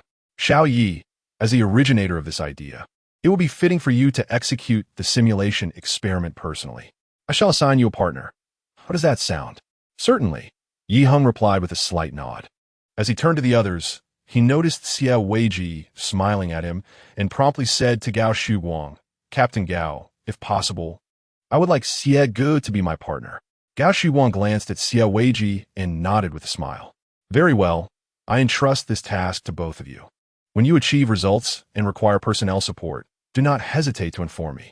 Understood, Yi Heng quickly affirmed. After the meeting, Yi Heng immediately pulled Xie Weiji aside to discuss the execution of the simulation experiment. Zhang Ke watched the two depart, a surge of irritation swelling within him. He had initially contemplated how to thwart Yi Heng, hoping to see him encounter difficulties. Yet during the meeting, Yi Heng had once again shone brightly. Zhang Ke felt a tumultuous mix of apprehension and disdain towards Yi Heng. Now, he harbored a singular hope that Yi Heng's method would prove ineffective. consuming considerable manpower, yet yielding no results. Throughout the day, Zhang Ke trailed the third group on their investigative rounds, yet his mind remained elsewhere, preoccupied with the developments surrounding Yi Heng's experiment. This distracted state persisted until the end of the workday. As the hours passed without a whisper of news from Yi Heng's side, his previously anxious heart began to settle. Upon returning home, after finishing dinner, Zhang Ke recalled the matter, a cold smile creeping across his lips. A novice, lacking substantial experience, daring to propose a simulation experiment. What a farcical notion. Did he believe that real-life cases would unfold like academic exercises? How naive. Just then, his phone rang, and upon checking, he saw it was Gao Shuwang calling. After answering, Zhang Ke promptly inquired, "Captain Gao, what is it you need?" "Zhang Ke, prepare yourself. Tomorrow, when we go back to the office, you will accompany me on a business trip to Haishi Province." "Captain, what is the purpose of going to Haishi Province?" Zhang Ke asked, astonished. Having served in the Criminal Investigation Unit for a decade, his duties had always been confined to Kongming City, with the occasional meeting at the Provincial Bureau, but he had never crossed provincial lines for work. To apprehend an individual, specifically the perpetrator of this case, Liang Kai, a native of Haishi Province. On the phone, Gao Shuwang's voice resonated with a certain excitement. According to the information from the railway system, this man had already boarded a train and returned to his hometown in Shenghua City, Haishi Province. The murderer has been identified? Zhang Ke's expression shifted dramatically, unable to suppress his exclamation. When was the case cracked? How was I unaware? It is as follows. Gao Shuwang's voice brightened with a hearty laugh.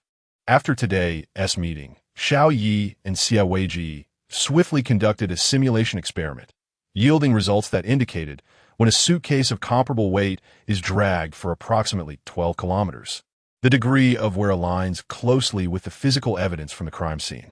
Consequently, they centered their investigation around the crime scene, targeting a circular area of 1 to 15 kilometers, conducting thorough interviews, and requesting 4 individuals from me. Interestingly, when Xiao Yi and Xia Weiji reached Dali village, they fortuitously obtained a crucial lead from a household. This family, a landlord, had previously rented to a man named Liang Kai, who had abruptly departed the area, neglecting timely rent payment. Upon learning this information, Xiao Yi and his team promptly contacted the authorities.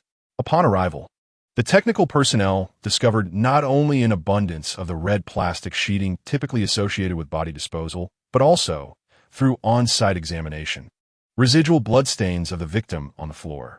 Upon hearing this revelation, Zhang Ke could not help but gape in astonishment, rendered speechless for an extended period. It was only after several reminders from Gao Shuwang that he snapped back to reality. Captain Gao, I understand now. After hanging up, he remained in a daze for considerable while before finally exhaling a long sigh. Alas, 2 days later, the police from Kongming City proceeded to Haishi Province, collaborating with local law enforcement to apprehend Liang Kai, thus officially resolving the case. During the interrogation, Liang Kai confessed that the victim was someone he had met online. His motive for murder, it turned out, was rather straightforward. After they met and engaged in relations, the victim demanded money from Liang Kai, who had no such intention. Consequently, the victim began to threaten Liang Kai, claiming he would report him. Through a series of escalating exchanges, a conflict erupted between them, culminating in Liang Kai strangling the victim. That afternoon, within the Danyuan Subbureau, a commendation notice was disseminated, swiftly becoming a topic of fervent discussion among the officers. The commendation pertained to the resolution of the 103 suitcase disposal case. This official document highlighted the critical role played by the criminal investigation team, frequently mentioning Yi Heng's name. Additionally, the document recognized the contributions of other officers involved in the case, including Gao Shuwang, Lin Zongfan, and Xia Weiji. Shortly after the issuance of this notice, a new message appeared in the WeChat group among the 6 police stations under the Danyuan Subbureau. Liyuan Police Station S. Lin Zongfan, calling Officer Zhao from Yongji. Have you seen the commendation regarding the suitcase disposal case? That Xiao Yi from your station is truly remarkable. Moments later, the WeChat group buzzed with activity. Yongji Police Station S. Zhao Zhizhong. Now you understand the prowess, don't you? The officers emerging from a Yongji police station are undoubtedly exceptional, even when they transfer to the criminal investigation team of the sub-bureau. Luo Yuan from the Jiuan police station remarked, "Old Zhao, can we exhibit a bit of humility? Reflect on it before Xiao Ye's arrival. How many talents did your station truly produce over the years?" Gao Yongyue from the Darong police station added, "Indeed, old Zhao, you might want to temper your enthusiasm. One misstep, and you could strain your back again." Li Chaoxiang from the Yusin police station inquired, "Old Lin, is that Xiao Yi really as formidable as they say? In recent times, I've already encountered his name thrice in official documents, 2 of which were issued by the city bureau." Lin Zhongfan from the Liyuan police station interjected, "Old Li, I won't delve into other matters. Let's focus solely on this case." It was under investigation for 2 days with little progress, leaving the special task force feeling particularly drained. Yet, upon his arrival at the criminal investigation team, this young man proposed an entirely novel approach to the investigation and, astonishingly, identified the true culprit within just a day. Zhao Zhizhong from the Yongji police station countered, "Old Lin, this case hardly compares. Even the city bureau did not circulate any reports about it, and it's certainly overshadowed by our district's case. In that instance, Xiao Yi transformed what appeared to be a suicide into a cross-province serial murder case, solely based on an inconspicuous video fragment. Now, that is truly remarkable." Zhang Jiping, the chief of the Beiquan police station, questioned, "Is this lad truly as extraordinary as you claim? Old Zhao, old Lin, you must have copies of the case files for both incidents. When you have a moment, I would like to visit and make a copy for myself." Among the words of these police station chiefs, a brilliant star in the law enforcement realm is steadily rising. Chapter 18. Homecoming in the Shuiwei Garden community of the Wuxin district, Yi Shunwei sat in a mahogany rocking chair, gently swaying while watching a video on his phone, which depicted a person fishing. His wife, Du Huiru, sat on the sofa, her mind heavy with concerns as she gazed at the television, occasionally stealing glances at her husband.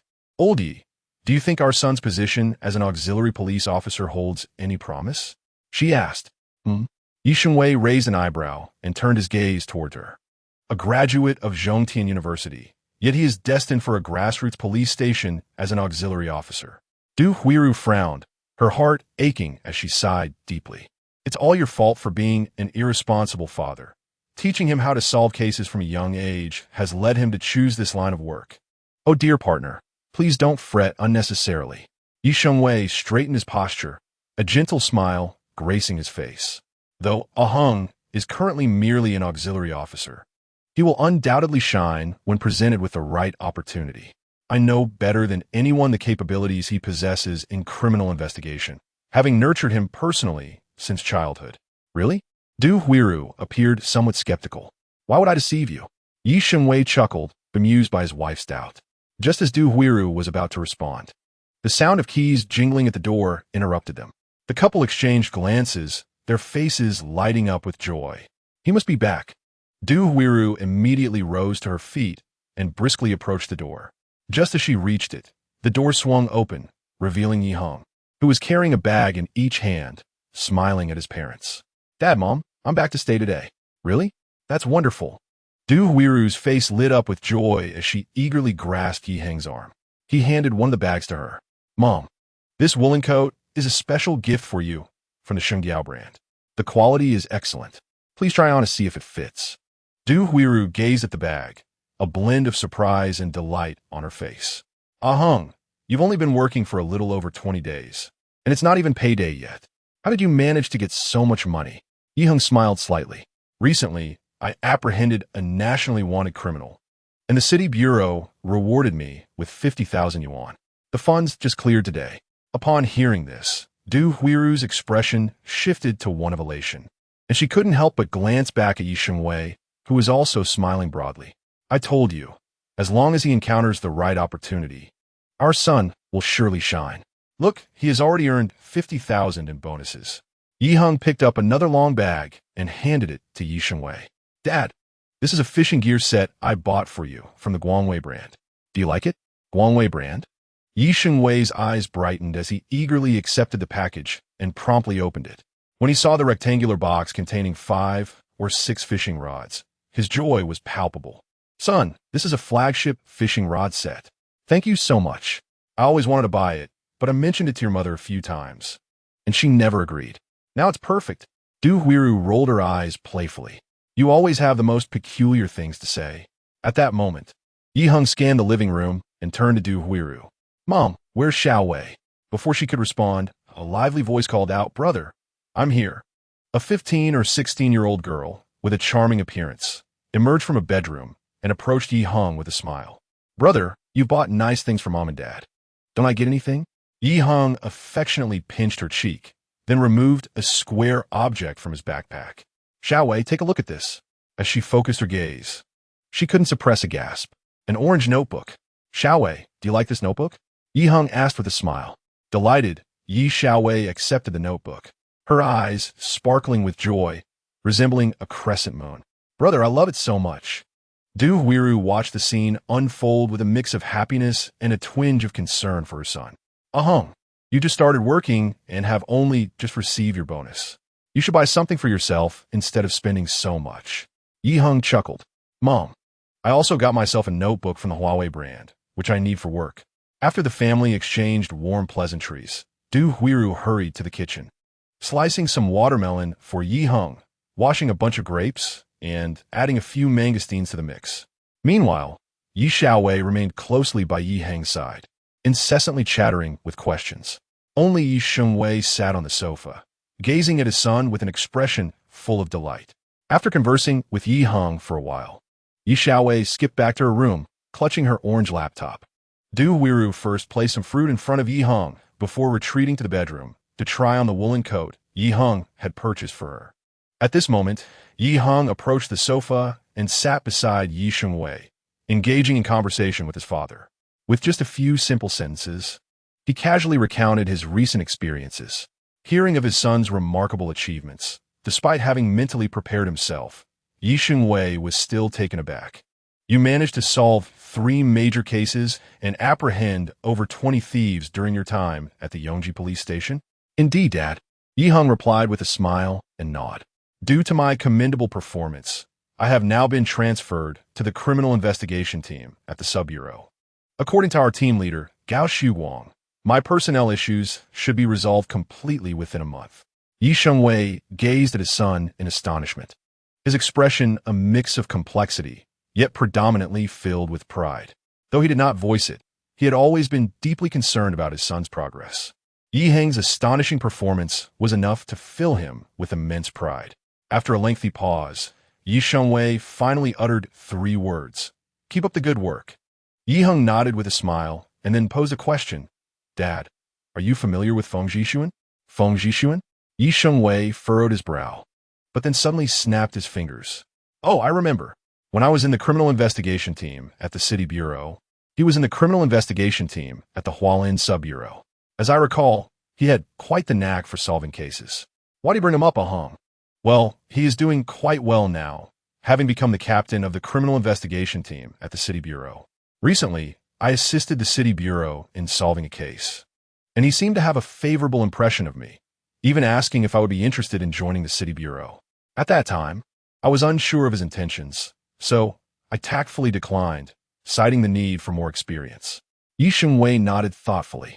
"There should be no enmity between us, so you need not worry about that for now."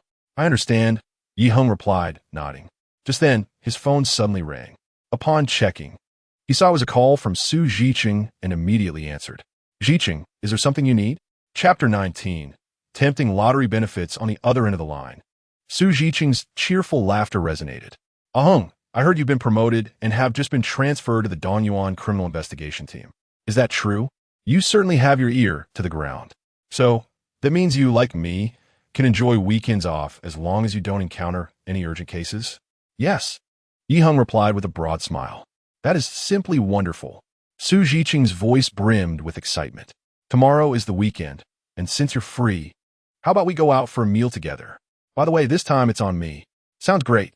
Yi Heng did not ponder much and simply nodded in agreement. "As for the specific time and location, you can just send it to my phone."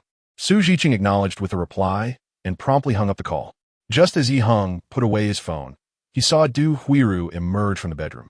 Wearing a woolen coat smiling as she approached. "Old Yi, Heng, come and see how I look in this outfit." After accompanying his parents until past 10 in the evening, Yi Heng finally returned to his own bedroom. Due to work commitments, he had rented a white-collar apartment in the Dongyuan district, residing there during the week for convenience. Now, with the weekend offering him a chance to rest, he had specifically returned to his home in the Wuxin district. After a refreshing shower, he lay on his bed and, with a flicker of thought, accessed the Super Police training system. System notification: congratulations, host, for successfully capturing the thief He Chong. Task completion: 100. Points earned: 100.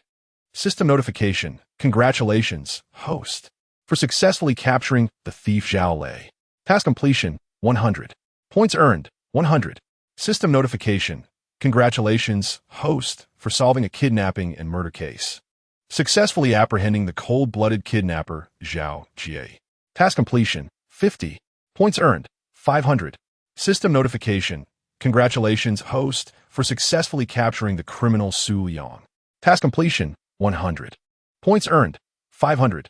System notification: congratulations, host, for solving the suitcase corpse case and successfully capturing the murderer Liang Kai. Task completion: 100. Points earned: 500. System notification: host has accumulated over 6,000 points and is eligible for a lottery draw. During this period, Yi Heng had been exceedingly busy with work, returning to his residence only to collapse into sleep each day. Thus, he had not kept a close eye on the system updates. Now that he opened the system, more than a dozen notifications immediately flooded in. Another lottery draw? Yi Heng felt a surge of joy. It seemed that the system's lottery rules dictated that once accumulated points reached 3,000, one could draw again. If possible, he hoped to draw another case clue card, as it proved extremely useful for solving cases. Taking a deep breath, he addressed the system. "System, let's commence the lottery, as per the hostess request." The system is now conducting the lottery. Lottery completed. Congratulations, host, for obtaining a case clue card. Indeed, he had drawn another case clue card. Yi Heng smiled slightly and casually inquired the system. "System, besides the case clue card, what other prizes are there in the lottery?" In the lottery segment, the probability of drawing a case clue card is the highest, at 50. The second highest is monetary rewards, at 25.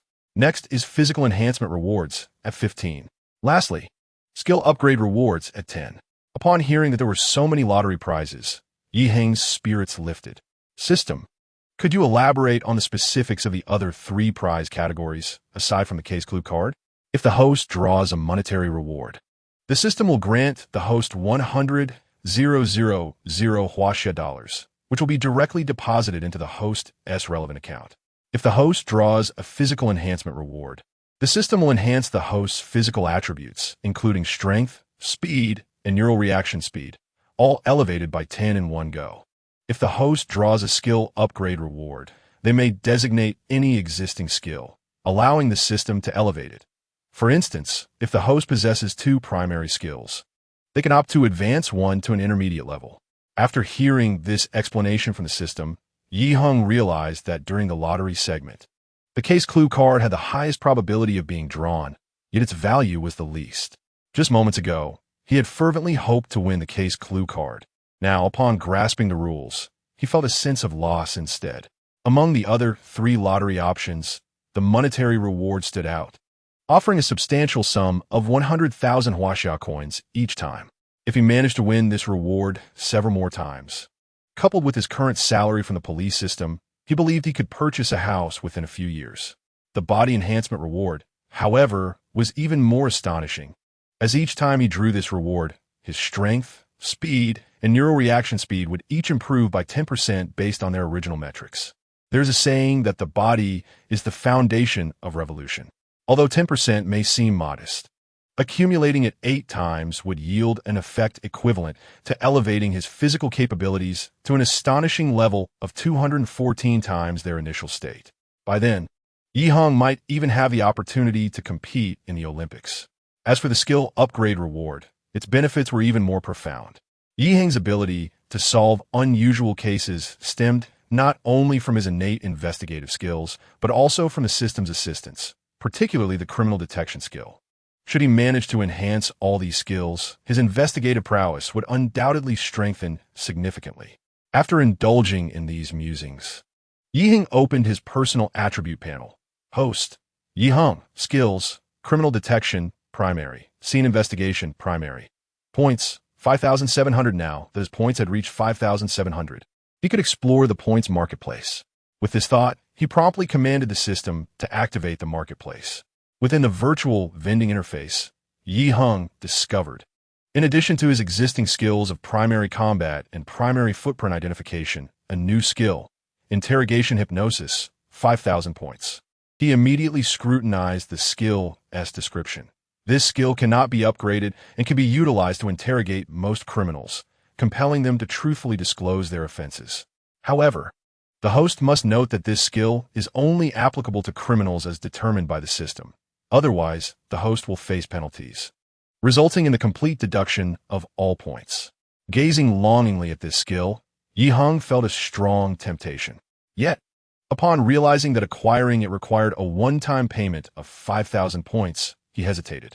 With only 5,700 points in total, learning this skill would leave him unable to acquire any other skills for the foreseeable future. After much contemplation, Heng resolved to conserve his points and refrain from learning any skills for the time being. He could always choose a skill when he encountered a case necessitating it later on. Alas, the infrequency of cases had rendered his points insufficient. With a slight sigh, Heng was about to watch some videos to pass the time when a sudden thought struck him, prompting him to immediately open his phone. Indeed, he found a message from Su Jiqing on his WeChat. Tomorrow at 11 in the morning, let us meet at the Zhouanwanshan Mall in Dongyuan District. I shall bring you a surprise. The corners of Heng's mouth curled upwards as he typed a response. You've never been serious. What kind of surprise could you possibly have for me? To Heng's astonishment, Su Jiqing replied within mere seconds. It's a secret for now. You'll find out when you come tomorrow. Heng's brow furrowed slightly as he murmured to himself. When did this rascal learn to keep secrets? For some inexplicable reason, he felt that his dear friend's behavior was subtly different from usual. After pondering for a while, without arriving at any conclusions, he decided to dismiss the thought and simply typed, "All right then, see you tomorrow." Chapter 20, Help. The next day was Sunday, and Heng arrived punctually at the entrance of the Wanshan Mall, as agreed with Su Jiqing. Dressed in a simple yet stylish shirt and casual trousers, his well-coordinated outfit ensured he stood out in the crowd. Upon spotting Su Jiqing, Heng was taken aback to see him accompanied by two young women who waved at him from the mall entrance. As he approached, he found one of the girls vaguely familiar, and as he pondered where he had seen her before, she broke into a smile and greeted him. "Officer Yi, hello." This girl sported a chic bob, the ends slightly curled, giving her an animated and playful appearance. Her striking beauty was complemented by a well-defined nose and a mouth that often bore a confident smile. The familiar voice instantly triggered Heng's memories. "You are that young lady from the hospital, aren't you?" "Indeed. I'm glad Officer Yi remembers me," Luo Qian exclaimed joyfully, extending her hand in a friendly manner.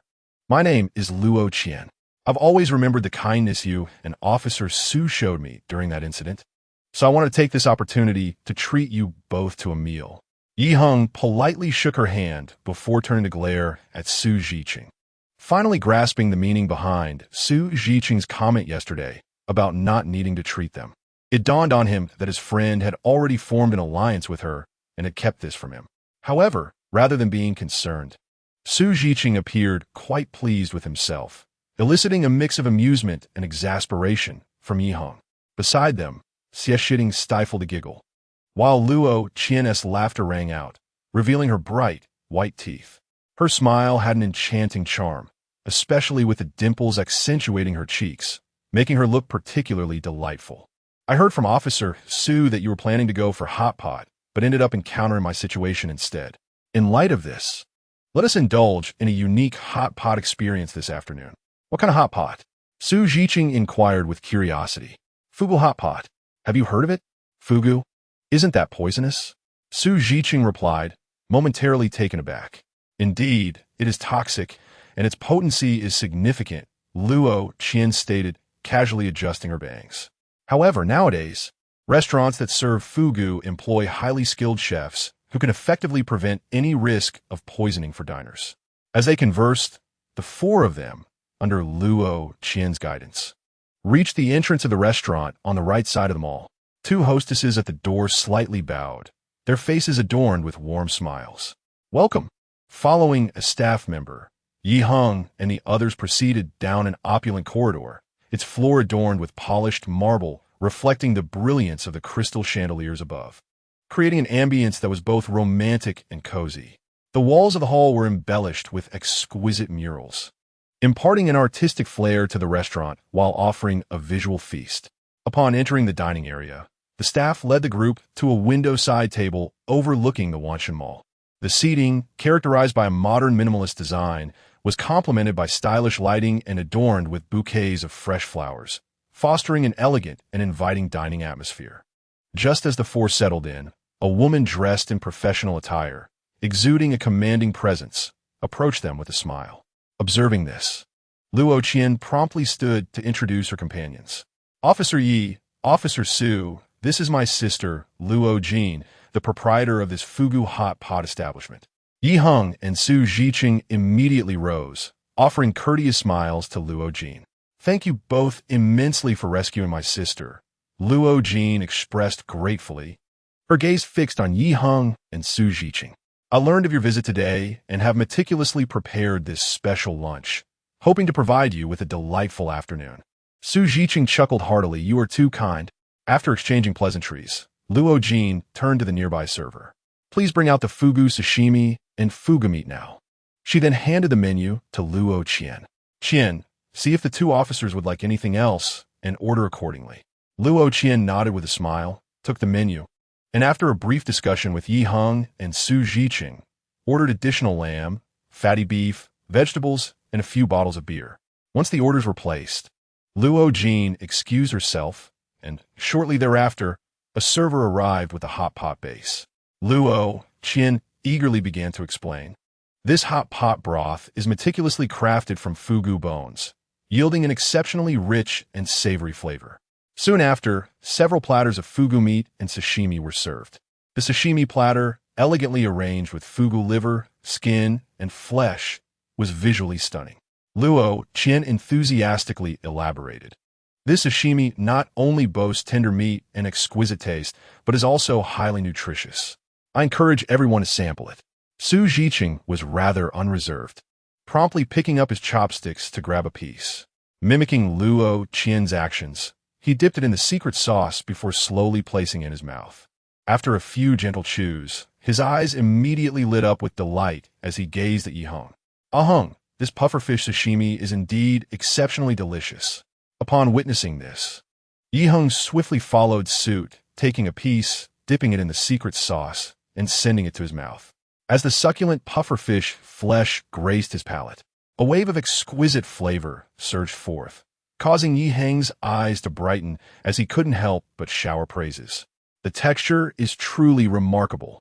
Seeing Yi Heng relishing the dish, a smile blossomed on Luo Qian's face, her dimples becoming subtly visible.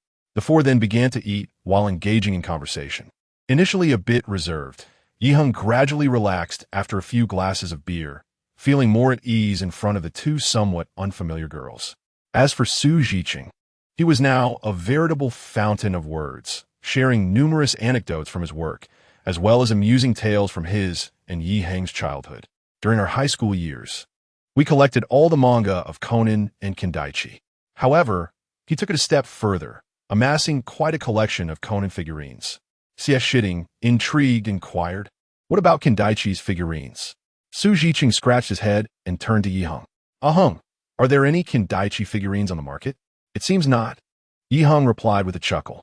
Kendaichi's manga has a stronger narrative and more logical reasoning, but due to the length of each story, its sales pale in comparison to the Conan series, hence no figurines have been produced domestically. Luo Qian giggled. "No wonder you both became police officers.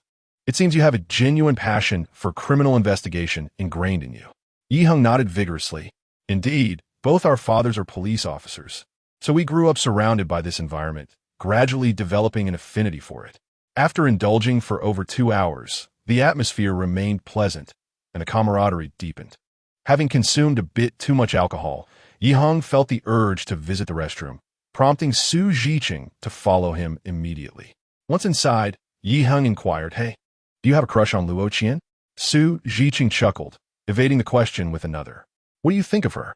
"She's all right. She gives off a quirky vibe." Yi Heng replied. "Just all right?"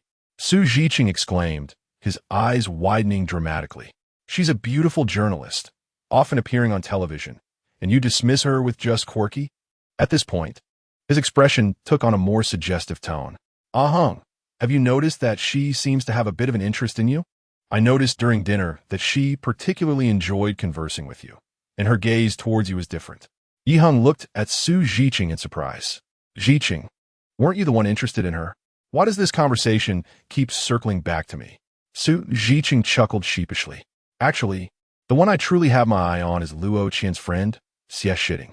The girl exudes an exceptionally obedient aura, and the moment I laid my eyes on her that day, I was instantly captivated. As for Luo Qian, the quintessential leading lady, I believe she is far better suited to you." Yi Heng cast him a disdainful glance. "I have felt something amiss with you for quite some time now, and it has finally dawned on me that you are merely using me as a pawn to create an opportunity to meet your goddess." "Heng, you are unjustly accusing me," Su Zhiqing protested vehemently. "Did you not notice that I've been trying to bring you and Luo Qian together?" Yi Heng rolled his eyes in response. At that moment, a sudden commotion erupted in the hall, followed by a shrill voice crying out for help. "Someone please come. Help!" Upon hearing this, the expressions of Yi Heng and his companion immediately changed, and they rushed out of the restroom. Chapter 21. The Pufferfish Poisoning Incident. After exiting the restroom, Yi Heng and his companion hurriedly followed the sound, soon arriving at the elegant seating area on the west side of the dining hall, where they spotted a crowd gathered. As they approached, Yi Heng beheld a man reclining with his head tilted back against the chair, froth escaping his mouth, his eyelids drooping, seemingly completely unconscious and utterly motionless. Opposite this man stood a stunning woman, her face ashen, tears streaming down her cheeks as she screamed incessantly. Shortly thereafter, Luo Jin arrived, and upon witnessing the scene, her expression shifted dramatically. She swiftly instructed her staff to call for emergency services. Meanwhile, many guests began to murmur amongst themselves. Could he be suffering from pufferfish poisoning?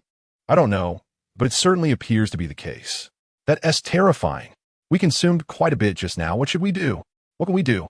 Let us pause for a moment and see if anyone develops adverse symptoms. As the crowd discussed, Luo Jin's complexion grew increasingly pale. She understood that if the hypothesis of pufferfish poisoning were confirmed, not only would her restaurant be forced to close, but she would also face substantial financial liabilities. This venture had taken years of preparation and considerable effort to gain her parents' support. Such an outcome was utterly unacceptable to her. In that moment, despite her usual confidence and competence, she felt utterly bewildered. Just then, a booming voice resonated through the chaos. "Attention, everyone! We are the police. Please step back and do not approach the table to avoid compromising the scene of the incident. Furthermore, the true cause of this incident will require an investigation by the police to confirm. Until then, please refrain from spreading rumors to prevent unnecessary trouble for yourselves and others." Luo Jin focused her gaze and realized that the speaker was none other than Yi Heng, whom she had encountered not long ago. Meanwhile, another officer, Su Zhiqing, had begun to navigate through the crowd to maintain order. In that instant, she felt as though she were a drowning person who had just spotted a lifeline. And without a moment's hesitation, she hastened toward Yi Heng. "Officer Yi, our establishment has been operational for over a year without any incidents. However, the sudden occurrence of this incident has left me feeling quite perplexed. I implore the police to conduct a thorough investigation." Yi Heng nodded at her. "Manager Luo, we too have consumed a considerable amount of the pufferfish and sashimi, and we have experienced no issues whatsoever. Therefore, do not worry. Simply do your utmost to assist us." Luo Jin immediately nodded in agreement, feeling somewhat reassured. Yi Heng approached the table, probing the man's nostrils with his fingers, only to discover that his breathing was alarmingly faint, indicating a perilous situation. Turning to glance at the woman across from him, Yi Heng noted her pallid complexion, her eyes stained with tears, as she stared vacantly at the unconscious man. At that moment, Su Jiqing also approached, checking the man's breathing before frowning and looking at Yi Heng. Heng, you should report this incident. According to standard protocol, since this has occurred in the Danyuan district, it should be your precinct's criminal investigation team that takes charge. Yi Heng nodded and promptly pulled out his phone to call the police. After finishing the call, he suddenly felt a firm grip on his right arm. Turning to look, he saw Luo Qian gazing at him with palpable anxiety. Officer Yi, my sister owns this establishment and has always maintained strict management. Such an incident has never occurred before. You must help her. Yi Heng gently patted her arm, softly reassuring her, Luo Qian, do not panic. I will ensure this matter is thoroughly investigated. As soon as he finished speaking, a sudden system notification blared. System prompt. The host has encountered a pufferfish toxin murder case. Please apprehend or assist in apprehending the perpetrator. Task points, 2,000. Results will depend on the host's progress in capturing the criminal. Yi Heng's expression shifted dramatically, and a tempest surged within him. It became evident that the scene before him was not an unfortunate accident, but rather a murder. Approximately 10 minutes later, an ambulance finally arrived at the mall, and 4 individuals rushed into the restaurant, swiftly lifting the man onto a stretcher for urgent transport to the hospital. The woman who had accompanied the man intended to follow the ambulance, but was stopped by Yi Heng. According to standard police procedure, as a critical eyewitness, she needed to cooperate with the investigation and could not leave the scene temporarily. After another 5 or 6 minutes, 2 officers from the Jiuan police station arrived. After a brief exchange of pleasantries, Yi Heng entrusted them with the task of securing the scene. Under their direction, a cordon was soon established around the table.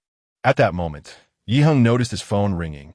Upon checking, he saw it was a call from Gao Shuguang and quickly answered. Captain Gao, how may I assist you? Xiao Yi, I heard there has been an unexpected death at the Jiuan Wanshan Mall, and you were the one to report it? Yes, I made the call, and I'm currently at the scene. What is the situation like? Yi Heng turned his head to survey the scene of the incident.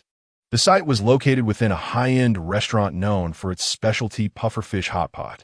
Following the incident, the victim had exhibited symptoms resembling pufferfish toxin poisoning, including foaming at the mouth and drooping eyelids, and had already been transported to the hospital for emergency treatment.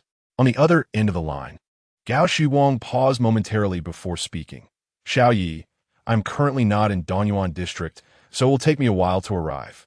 For now, you will temporarily represent the criminal investigation team and coordinate with the Jiuan police station. Understood, Yi Heng replied. Shortly after hanging up, the director of Jiuan police station, Luo Yuan, arrived. Upon seeing Yi Heng present at the scene, he approached with a beaming smile. From a distance, he enthusiastically extended his hand. Xiao Yi, hello.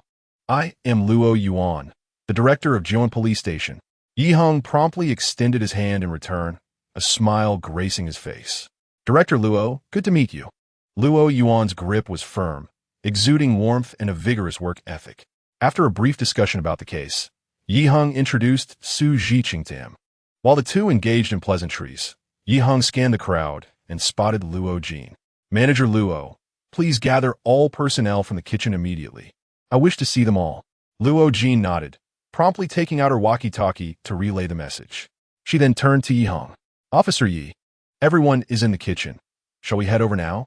Yi Heng nodded, and together with Luo Yuan and Su Jiqing, the 3 made their way to the kitchen. Upon arrival, Yi Heng discovered over 20 individuals present, including the head chef, cooks, cleaners, and waitstaff. As he approached each person, he observed them closely. But after completing a full circle, the system offered no alerts. Yi Heng furrowed his brow, feeling perplexed.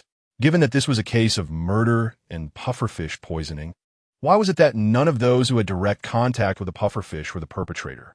After contemplating for a moment, he turned to Luo Jin. Manager Luo, who else has access to the kitchen? Aside from myself, no one else can enter or exit the kitchen. For management purposes, I have installed surveillance at the kitchen entrance, which the police can access for verification if needed. After a moment's thought, Yi Heng posed another question. Are any of these chefs new hires? Luo Jin immediately grasped Yi Heng's implication and replied candidly. All my chefs are seasoned professionals. Even the most recent hire has been here for over 6 months. The implication was clear.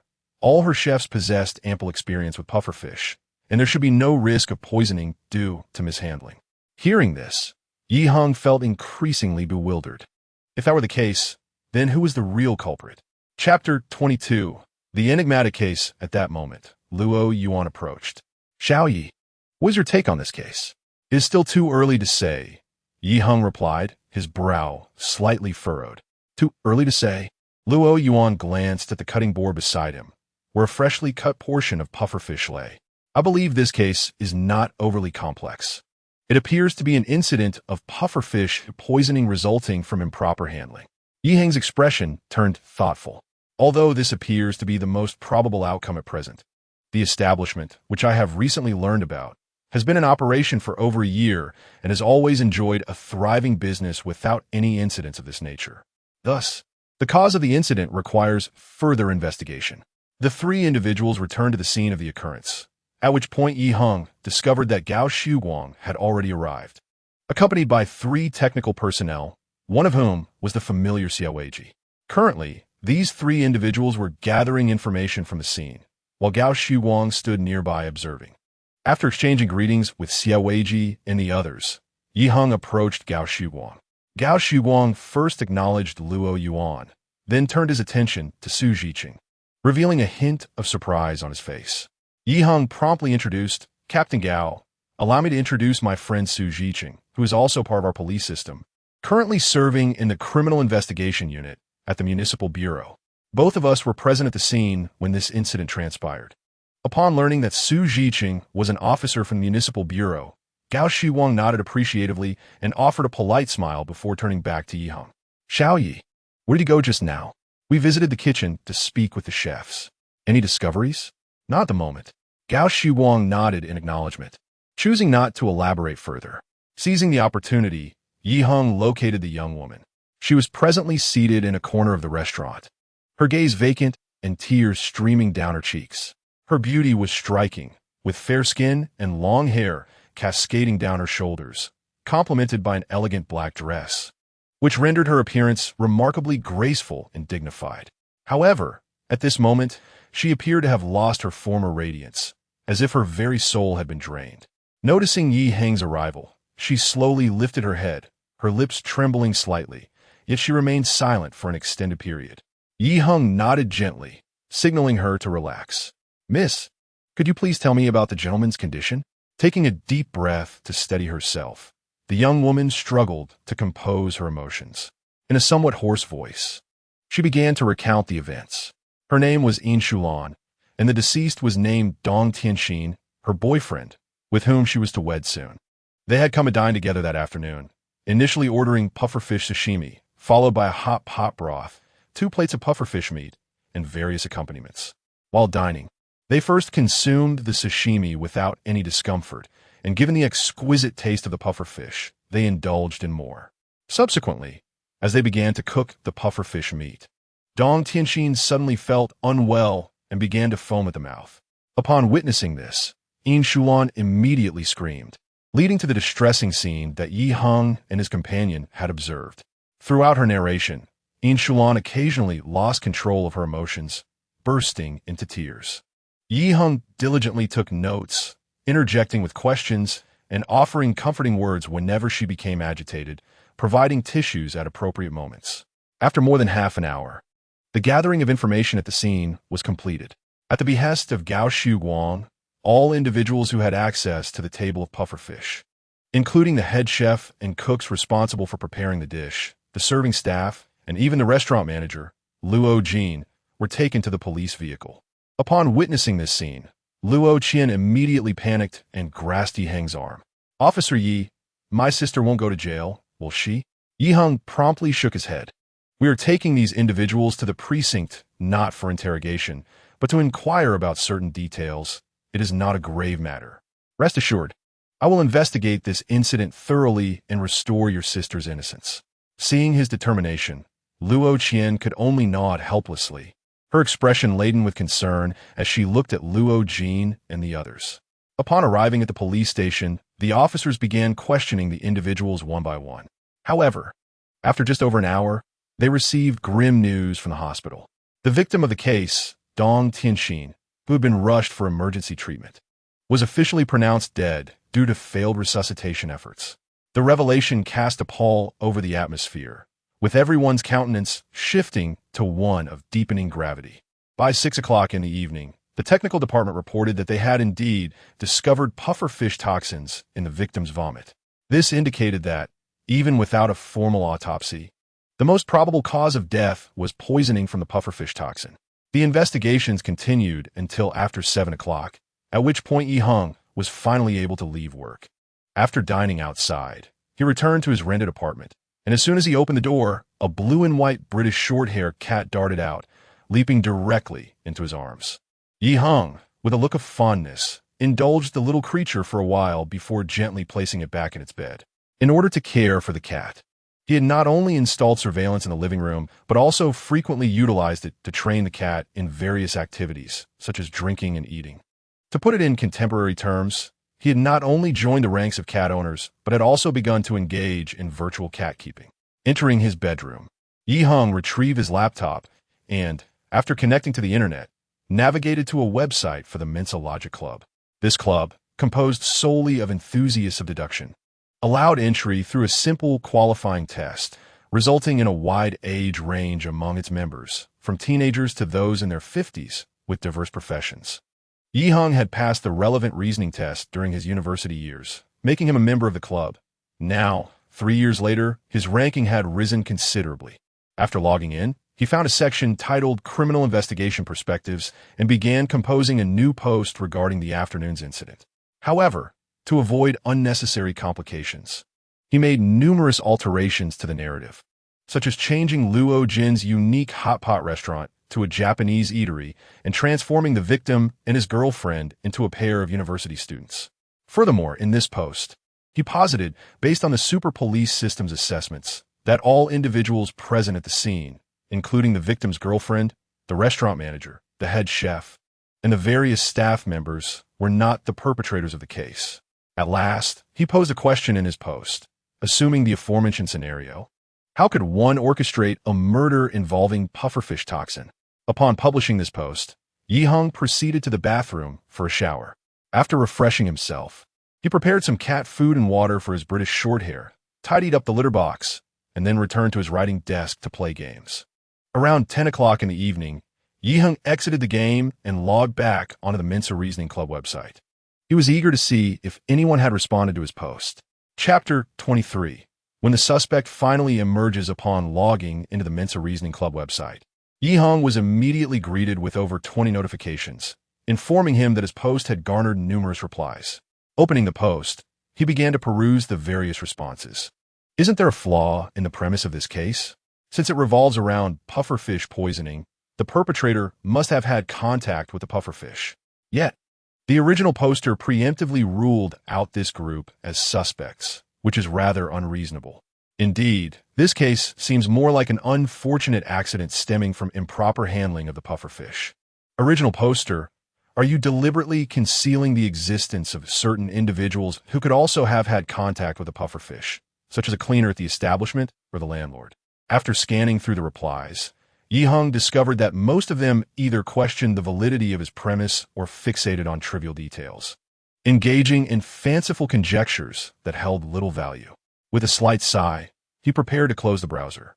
He had logged onto the site without high expectations, merely adopting a let's-see attitude, and the outcome had proven disheartening, yet not overwhelmingly so. However, just as he hovered the mouse over the close button, he felt an inexplicable urge to click the refresh button on the left side, keeping the post in a state of renewal. Moments later, he noticed a new reply with the title The Japanese Aconitine Murder Case, authored by a user named The Guide. The Guide? How intriguing. Heng murmured as he read the reply, quickly captivated by the murder method described within the post, unable to resist continuing. Unbeknownst to him, his eyes sparkled with growing intensity, and he began to murmur to himself, what a clever method of murder. If this technique were employed in my case, even if I knew who the murderer was, if that person were sufficiently meticulous, I might struggle to find direct evidence to prove their guilt. After digesting the entire case, Heng leaned back in his chair, closed his eyes to contemplate, and suddenly opened them wide after a long pause. However, one thing is certain. The individual capable of killing the victim must be someone close to them. The following day, shortly after arriving at the Criminal Investigation Unit, Heng learned from a colleague that the parents of the deceased, Dong Tianxin, had arrived at the Forensic Identification Center regarding the autopsy. Without hesitation, he immediately rose and hurried towards the Forensic Identification Center. My son undeniably succumbed to the consumption of pufferfish. Why does your police force refrain from investigating the individuals at that restaurant and instead direct these inquiries towards me? Outside the Forensic Identification Center, Dong Guoqing expressed his distress with fervor. He appeared to be in his 50s, sporting a neatly trimmed head of black hair and adorned with golden-rimmed spectacles, exuding an air of scholarly elegance. However, the sudden demise of his son rendered him flushed and agitated, a stark contrast to his usual composed demeanor. When Heng approached, a colleague had previously mentioned that Dong Guoqing held a significant status, being the covert proprietor of the formidable Shengkong Group in Kongming City, and advised Heng to exercise caution during their discussions. His wife, Cai Yaling, sat nearby, pale-faced and tearful, her visage etched with sorrow as she occupied a bench in the corridor. Heng regarded Dong Guoqing with a calm demeanor. "Mr. Dong, I empathize with your feelings. However, our investigations are conducted to swiftly ascertain the truth and deliver justice for your son. Therefore, I sincerely hope for your cooperation." After exhaling deeply, Dong Guoqing appeared considerably more composed and lifted his gaze to Heng. "What would you like to know?" Heng pondered briefly before responding. "I wish to ascertain who, apart from the two of you, Mr. Dong Tianxin would typically associate with." Dong Guoqing furrowed his brow in contemplation before elaborating on the family dynamics. Through his account, Heng gradually gleaned more information about the deceased. In the Dong household, aside from an elderly matriarch in her 80s, there were 3 sons.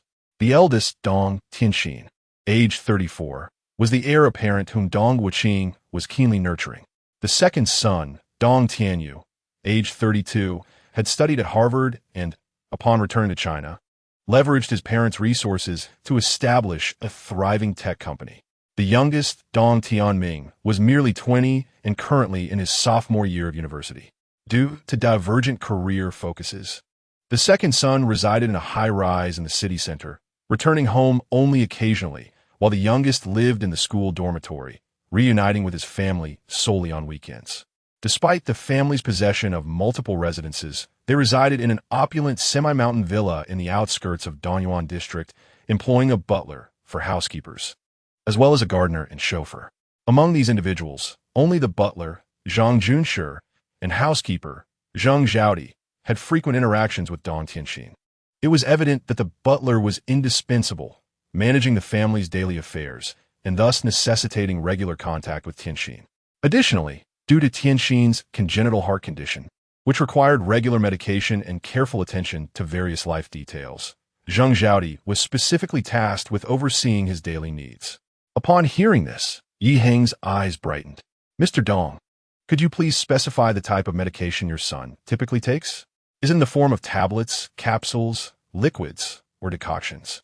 "It must be a capsule. I seem to recall having seen it once." Heng nodded slowly, a contemplative expression gracing his face. At that moment, Cai Yaling suddenly interjected, "Officer, I just remembered that this morning Sister Zheng approached me, saying that due to Tianxin." As she spoke, her voice quivered, and she could no longer continue. Dong Guoqing, noticing her distress, immediately embraced her and offered gentle words of comfort. After a moment, Cai Yaling wiped her tears, took a deep breath, and continued. "Sister Zheng informed me that ever since Tianxin's sudden passing, she feels immense sorrow every time she enters his room, which is why she wishes to resign from my household." Upon hearing this, I felt a wave of relief and even tried to persuade her to stay. Now that you mention her, it reminded me of this matter. Heng pondered for a moment before proposing, "Madam Cai, could we perhaps arrange a meeting with her?" Cai Yaling looked at Heng and nodded. "That shouldn't be difficult. After all, her salary has yet to be settled. I will have Butler Zhang call her over." "When might I be able to meet her?" "Around 4 o'clock this afternoon," Cai Yaling replied, gently sniffing. This morning, we need to attend to the autopsy matters. Madam, could you share more about Sister Zhang's personal circumstances, such as her family background? At 3:40 p.m., within the confines of the Dong family villa community, Zheng Xiaodi trudged along the pathway toward the Dong residence, her footsteps heavy. At that moment, her gaze was somewhat unfocused, her body trembling slightly, and her heart was filled with guilt. Upon reaching the entrance of the villa, her eyes instinctively wandered to the second floor, where Master Dong Tianxin's room was located. It was within that very room that she had committed an unforgivable transgression, irrevocably plunging her life into despair. Silent tears of regret streamed down her face, her expression gradually contorting with anguish, only to be swiftly replaced by a resolute determination. 1 million, an insubstantial sum for the affluent. Yet for someone like her, hailing from a small city and temporarily residing in Kongming City as a nanny, it was an astronomical figure. To save her son from leukemia, she would unhesitatingly descend into hell if it meant making that choice. Upon entering the villa, Zheng Xiaodi found only butler Zhang standing in the living room, which momentarily eased her trepidation. She was exceedingly apprehensive about encountering Mr. and Mrs. Dong. Slowly approaching butler Zhang, she mustered a faint smile amidst her weary countenance. "Butler Zhang, I sincerely apologize for keeping you waiting." He nodded, retrieving a thick envelope from the table and presenting it to her. "This month, you have worked for 20 days, which would typically amount to a salary of 8,000. However, the madam specifically instructed me that during your time caring for Tianxin, you have been exceptionally diligent, so your salary will be settled for the entire month, totaling 12,000 yuan." Zheng Xiaodi shuddered, her heart feeling as though it had been pierced by a needle, a sharp pain surging through her, swiftly radiating to every part of her body. Trembling, she managed to utter, I cannot accept this extra money." Steward Zhang let out a faint sigh and placed the envelope directly into her hands. "Please take it. It is the lady's wish." Unable to bear the torment within her any longer, Zheng Xiaodi's hand shook violently as she clutched the envelope, tears streaming down her face. "I truly cannot accept this money." Just then, a sudden voice broke through the tension. "Are you Zheng Xiaodi?" Zheng Xiaodi froze, turning to see a young man in police uniform standing behind her, a teasing expression on his face. Chapter 24. The journey of a demon's heart. As he approached within 5 meters of Zheng Xiaodi, Heng immediately received a system notification. "Murderer, Zheng Xiaodi, suspected of murdering Dong Tianxin. Please apprehend or assist in apprehending immediately." Confirming that she was the perpetrator of the case, Heng felt a significant weight lifted from his shoulders. His next objective was to uncover her motive and gather evidence. Upon seeing Heng, Zheng Xiaodi's eyes widened in alarm, her gaze filled with guilt. "Yes, I am Zheng Xiaodi. And you are?" "I am a police officer, currently responsible for investigating this case," Heng replied, slowly stepping closer to her. "The investigation has revealed that the deceased did not succumb to poisoning from eating fugu, but was instead administered a special drug containing pufferfish toxin." Upon hearing this, Zheng Xiaodi's expression changed dramatically. "Is that true?" Heng nodded, casually extending his hand to lightly touch her handbag. Wealthy families certainly have a flair for elegance. Even their maid's bag is a designer piece. Instinctively, Zheng Xiaodi stepped back, her gaze evasive as she looked at Heng. This bag was a gift from the lady. Heng waved his hand with a slight smile. "I was merely expressing my admiration, nothing more. However, I heard that your son is gravely ill and currently in the hospital, requiring significant funds for his treatment." Zheng Xiaodi's anxiety deepened. This matter seems unrelated to the case. Heng fell silent, yet his hawk-like eyes remained fixed on Zheng Xiaodi, causing her to break into a cold sweat. The atmosphere in the living room plummeted to a chilling silence. After a long pause, Zheng Xiaodi summoned her courage and looked up at Heng. "Officer, may I leave now?" After a moment, Heng nodded gently. "You may go." Upon hearing this, Zheng Xiaodi immediately turned and fled the villa. Heng turned to Steward Zhang, who was eyeing Zheng Xiaodi's retreating figure with suspicion.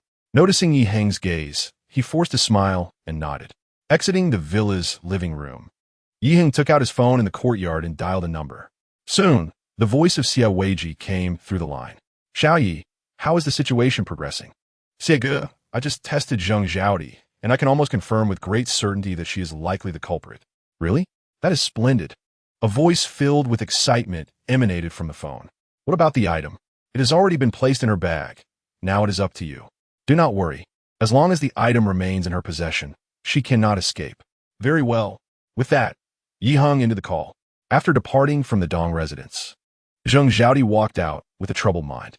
The villa area was situated on a hillside, and the only view along the road, aside from the descending path, was a stretch of lush, verdant mountains.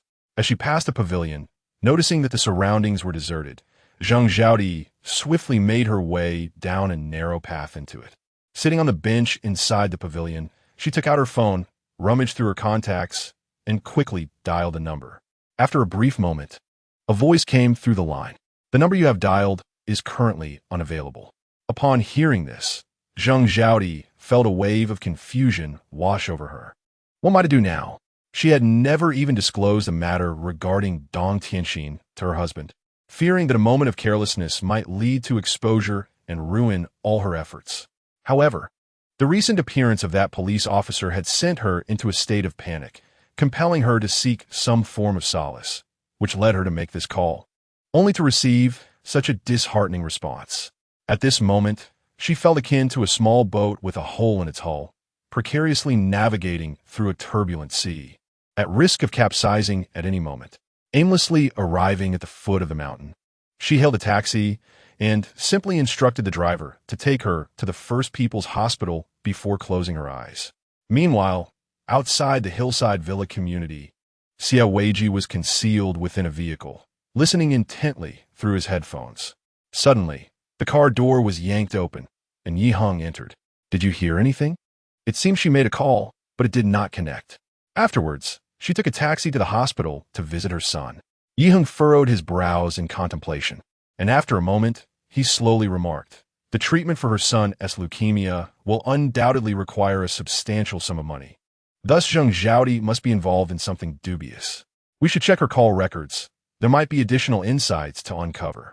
Furthermore, given her background, it is implausible that she could have orchestrated this case alone, as she lacks both a reasonable motive and several essential conditions for the crime, such as the specialized capsules. Therefore, I firmly believe there is someone behind Zheng Zhaodi, who not only provided her with funds for her son's treatment, but also masterminded this entire scheme. Xia Weiji nodded vigorously in agreement. As night fell, Zheng Zhaodi returned from the hospital, resembling a wandering spirit, her mind in a haze. Throughout the journey, the recent nightmarish experiences replayed vividly in her thoughts. Her son, Ahua, was just 15 years old, on the brink of entering junior high school, standing at the pinnacle of his youth when he suddenly fell ill with leukemia. To care for their son, her husband had resigned from his job to accompany him at the hospital daily, while she continued to work at the Dong residence due to her higher income. However, the attending physician informed her that treating this ailment would require at least 500,000, and if unforeseen circumstances arose, the expenses could escalate even further. Indeed, as the doctor had predicted, within just 2 weeks of hospitalization, she and her husband had nearly exhausted their savings of over 100,000. In her moment of despair, a phone call unexpectedly interrupted her thoughts. A man on the line offered her 1 million, but with a sinister condition. She must discreetly switch the capsules that Dong Tianxin took daily with another medication. Dong Tianxin, in his battle against heart disease, consumed a capsule every morning during breakfast, a fact that Zheng Zhaodi was acutely aware of, including the location of the medicine bottle. Nevertheless, she could easily surmise the dire consequences that would ensue if she undertook this act. She had always been a person of integrity and was loath to engage in such treachery, especially considering the kindness Dong Tianxin had shown her, and the gratitude she owed the Dong family. Yet, merely a minute later, a text message pinged on her phone, notifying her of a deposit of 200,000 into her bank account. Shortly thereafter, the same number called again, and the voice on the other end stated that upon completing the task, an additional 800,000 would be promptly transferred. With the 200,000, she could at least sustain her son's treatment for a while longer. In her utter helplessness, Zheng Zhaodi reluctantly acquiesced to the request. Thus, 2 weeks later, one evening as she arrived home, she received a call instructing her to proceed with the plan the following day, assuring her that the capsules were prepared and placed in her residence. Zhang Zhaodi was taken aback and hurriedly unlocked her door, only to find a bottle of capsules lying on her living room coffee table. At that moment, a chill crept up her spine. What shocked her even more was that this bottle of capsules was identical in every aspect to Dong Tianxin's. Both the exterior of the bottle and the capsules within were indistinguishable. It appeared that this individual had an intricate understanding of many details of Dong Tianxin's life. The next morning, she clandestinely swapped the capsules. And after Dong Tianxin had finished his breakfast and taken a capsule, she returned the entire bottle to its original place. Seizing the opportunity as she left, she casually discarded the capsules into the trash bin. Throughout that day, her heart raced with trepidation, as any unexpected noise sent shivers down her spine. To her horror, the very afternoon after she executed this act, news broke that Dong Tianxin had been readmitted to the hospital. By nightfall, upon learning of the tragic news regarding Dong Tianxin, she felt herself teetering on the brink of collapse. Each day was filled with nightmares, where Dong Tianxin appeared, demanding retribution. Yet, she dared not confide in anyone. Bearing the weight of her guilt in silence, her nerves taut throughout the day. After a heavy sigh, Zhang Zhaodi rummaged through her bag, retrieving her keys to unlock the door. Upon entering, she found her home shrouded in darkness, and, as she reached to turn on the light, a hand suddenly emerged from the shadows, covering her mouth from behind. Chapter 25. A Struggle in the Dark, courageously capturing the foreign mercenary. In a state of sheer panic, Zhang Zhaodi struggled desperately, emitting muffled whimpers. However, the despair that enveloped her was profound, as the strength of the person behind her was overwhelming. With her limited strength, she could not possibly extricate herself from that iron-like grip. Soon, she felt a chill at her neck, as if something had pierced her skin, and her consciousness began to fade. A minute later, witnessing Zhang Zhaodi's complete loss of awareness, the assailant slowly released his hold and withdrew the syringe from her neck. He then gently laid her on the bed, positioning one of her hands on her chest, making it appear as though she were merely sleeping. In that moment, his gaze was cold and unfeeling, devoid of any compassion. As a former mercenary from northern Myanmar, he had already taken several lives, and the addition of one more would not stir even a ripple of emotion within him. If blame were to be assigned, it would be for her own insatiable greed. In the darkness, he seized Zhang Zhaodi's phone, unlocked it using her fingerprint, and began erasing the call history. After completing this task, he wiped the device clean once more and placed it beside her head, then rummaged through her bag in search of the vial of capsules. Regarding the case of Dong Tianxin, apart from Zhang Zhaodi, the only piece of evidence was that vial of capsules. If he could eliminate these two pieces of evidence, the police, no matter how skilled, would never be able to solve the case, rendering it a permanent mystery. The substance within his syringe was a cutting-edge drug developed abroad, capable of inducing cardiac failure in humans. Currently, there were no records of such a toxin in the domestic databases, making it undetectable for the next 3 to 5 years. For a mother in her 40s, who had toiled tirelessly for a living and was powerless to treat her gravely ill child, a sudden death from cardiac failure would be a plausible scenario. After searching for some time, he could not locate the vial of capsules, and thus stood up to continue his search throughout the room. However, after 10 minutes of fruitless searching, he began to wonder if the capsules had been concealed elsewhere, perhaps even on her husband. Feeling the situation grow increasingly complicated, the man's brow furrowed, and anxiety crept into his demeanor. Suddenly, the wail of a police siren pierced the air, causing his expression to shift dramatically. He darted to the window and peered outside. In his line of sight, a police car gradually entered the community, heading directly toward the building. Could this vehicle be coming for me? Such a notion seemed implausible, as he had made almost no noise during his actions. Or perhaps a neighbor had seen him enter in the dark. After a brief moment of paranoia, he sought to reassure himself. Perhaps the police car was merely passing through by coincidence. To his dismay, however, the police vehicle came to a halt right below the building, and 2 officers emerged, rushing into the structure. The man's complexion turned pale, and he immediately pivoted, bolting towards the exit. At present, the most prudent course of action is to temporarily vacate this room and proceed upstairs via the safety passage. Once the police have departed, one may choose to return and continue the search for that vial of medication, or simply leave altogether. In his haste, he lost the composure and vigilance he once possessed. As he flung open the door, he rushed outside. However, as soon as he took a step beyond the threshold, a sudden gust of wind accompanied by a fist came hurtling towards him from the side, striking him squarely on the jaw. Thud! In a whirl of confusion, the man's body collided forcefully with the doorframe, producing a resounding thud. Before he could regain his footing, another punch landed, and he felt a sharp blow to the right side of his face, causing him to involuntarily topple to the left and crash heavily onto the floor.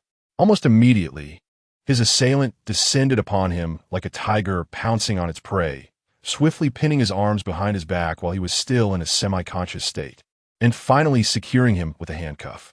At that moment, a voice echoed through the corridor. "Xiaoyi, how are you? I have already cuffed him," came the languid response of Yi Heng from behind the man. This individual possesses commendable physical prowess and has evidently undergone specialized training. My punch to his jaw did not incapacitate him on contact. By the way, Brother Xia, can you check on Zheng Zhaodi? Upon hearing their conversation, the man felt a chill run down his spine. He realized that he had fallen into the clutches of the law. "All right," Xia Weiji responded, turning on the room's light before hastily moving past the two and entering the bedroom. Moments later, his voice echoed from within. "Zheng Zhaodi's vital signs are exceedingly weak. Her heartbeat is nearly imperceptible. I will immediately call for an ambulance." During this interval, Yi Heng busied himself by searching the man, discovering a mobile phone, a dagger, and an empty syringe. Before long, the two police officers ascended, their expressions shifting to surprise upon seeing Yi Heng restraining an individual. Yi Heng smiled at them. "I am Yi Heng from the criminal investigation team of the precinct. Inside is my colleague, Technical Officer Xia Weiji. You two must be from the Daong police station, correct?" "Yes," one officer nodded. "Our station is nearby, so we rushed over as soon as we received the emergency call. By the way, that call must have been made by you." Yi Heng nodded, giving a thumbs up. "The efficiency of a Daong police station is truly commendable. Your prompt response has been invaluable. This individual is currently implicated in a murder case, and without your cooperation, apprehending him would not have been so seamless." Upon hearing this, the two officers exchanged glances and smiled. One officer gestured towards a criminal on the ground. "Officer Yi, shall we assist in subduing this individual?" Yi Heng nodded with a smile, rising from beside the suspect as the two officers approached to crouch down and secure him with their arms. After approximately 10 minutes, the wailing sirens of an ambulance heralded the arrival of 4 paramedics into the room. Having swiftly grasped the situation, they placed the unconscious Zheng Zhaodi onto a stretcher and promptly carried her downstairs. Meanwhile, the suspect was escorted into a police vehicle bound for the Dongyuan precinct. Upon returning to the precinct, Yi Heng managed to take a brief respite for a smoke when Gao Shuwang arrived in haste. "Xiaoyi, what exactly transpired?" Yi Heng recounted the incident involving the suspect infiltrating Zheng Zhaodi's home with the intent to murder her. He added, "From this individual, I also retrieved a mobile phone, a dagger, and a syringe, all of which have been transferred to our technical colleagues." Gao Shuwang nodded and inquired further, "And how is Zheng Zhaodi faring?" "Her breath is exceedingly faint, and she is in imminent peril. However, she has been taken by the ambulance. We will need to await feedback from the hospital regarding her condition." A sudden look of confusion crossed Gao Shuwang's face. "By the way, how did you come to know that Zheng Zhaodi was in danger and managed to report it, appearing at her residence in a timely manner?" Yi Heng exchanged a glance with Xia Weiji, both revealing an awkward expression. After a brief moment, Yi Heng cleared his throat and replied, "Captain Gao, we had discreetly concealed a remote listening device on Zheng Zhaodi, and we have been clandestinely tracking her movements. Therefore, upon hearing her struggle and cry for help, we rushed to her aid." Gao Shuwang furrowed his brow, casting a stern gaze upon the two. "Why did you not inform me of this beforehand? Are you not aware that this action contravenes police regulations?" Chapter 26. New Skills. Hypnotic interrogation. In the face of Gao Shuwang's reprimand, Yi Heng, with no recourse, could only express his predicament. "Captain, we were left with no choice. The method of murder in this case was exceedingly cunning, and without such measures, we would have been unable to procure crucial evidence, unable to obtain key evidence." Gao Shiwang was taken aback. Yi Heng slowly nodded, recounting the details of the Japanese Akhenaten murder case. In 1985, a Japanese man named Kamiyama Rikudo, alongside his wife Kurisako, traveled to Okinawa for their honeymoon. However, upon landing, he received a call instructing him to return to Osaka immediately due to urgent matters requiring his attention. Reluctantly, Kamiyama discussed this with Kurisako, who ultimately consented. Fortunately, Kurisako was accompanied by 3 of her close friends, and the 4 proceeded to explore the tourist destination of Ishigaki Island in Okinawa. An hour and a half later, Kurisako suddenly broke into a cold sweat, followed by symptoms of respiratory distress, and ultimately lost sensation in her limbs, collapsing to the ground. Her 3 friends immediately called for emergency assistance. Minutes later, the ambulance arrived, but en route to the hospital, Kurisako's condition deteriorated dramatically. By the time they reached the hospital, her cardiac and pulmonary functions had nearly ceased.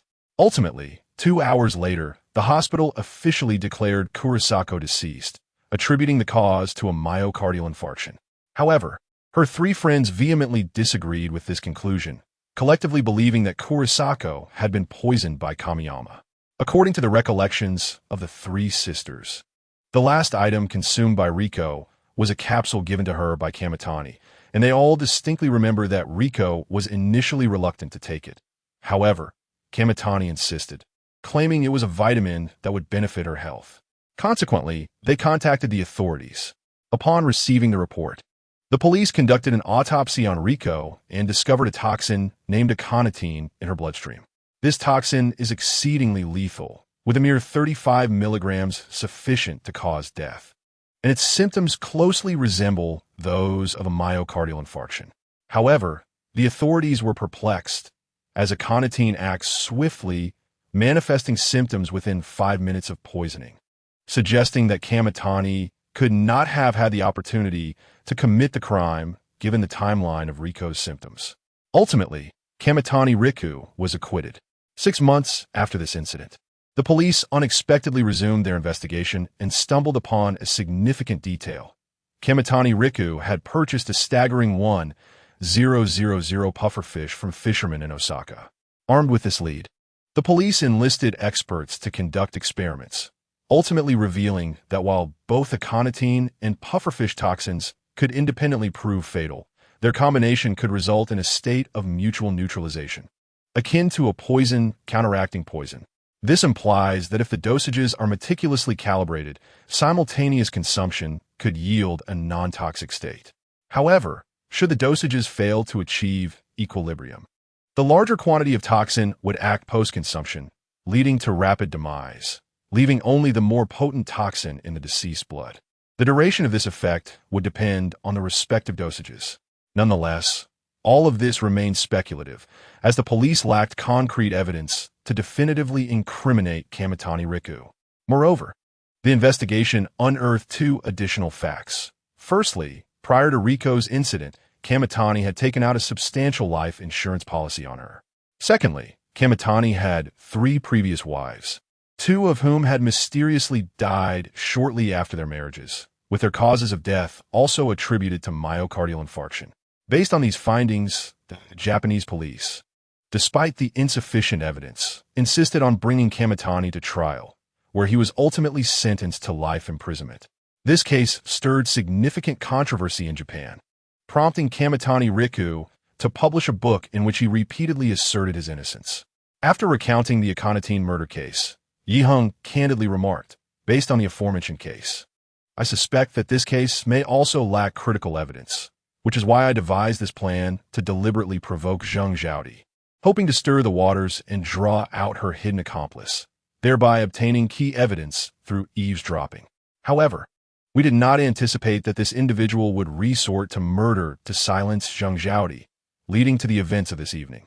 Upon hearing Yi Heng's account, Gao Shiwang fell into deep contemplation and, after a moment, turned to Yi Heng with a stern expression. Such matters cannot become a precedent. Otherwise, you shall see how I deal with you. Yet, Captain Gao is always the best to me. Yi Heng chuckled. Gao Shuwang shot a glance at Yi Heng, shook his head, and then proceeded towards the interrogation room. However, after taking a few steps, he paused and turned back to Yi Heng. Come with me. Let's interrogate the suspect together. What no one expected was that, at this stage of the case, where the truth seemed poised to emerge, they encountered significant obstacles during the interrogation process. Even with an experienced investigator like Gao Shuwang personally leading the charge, the suspect remained utterly unresponsive. Throughout the entire session, the suspect did not lift his eyelids, responding with an indifferent "I don't know" to every inquiry, exuding an air of defiance akin to a pig unwilling to feel the heat of boiling water. After toiling for over an hour, Gao Shuwang left the interrogation room, his mood evidently disheartened, and joined Yi Heng in the corridor for a smoke.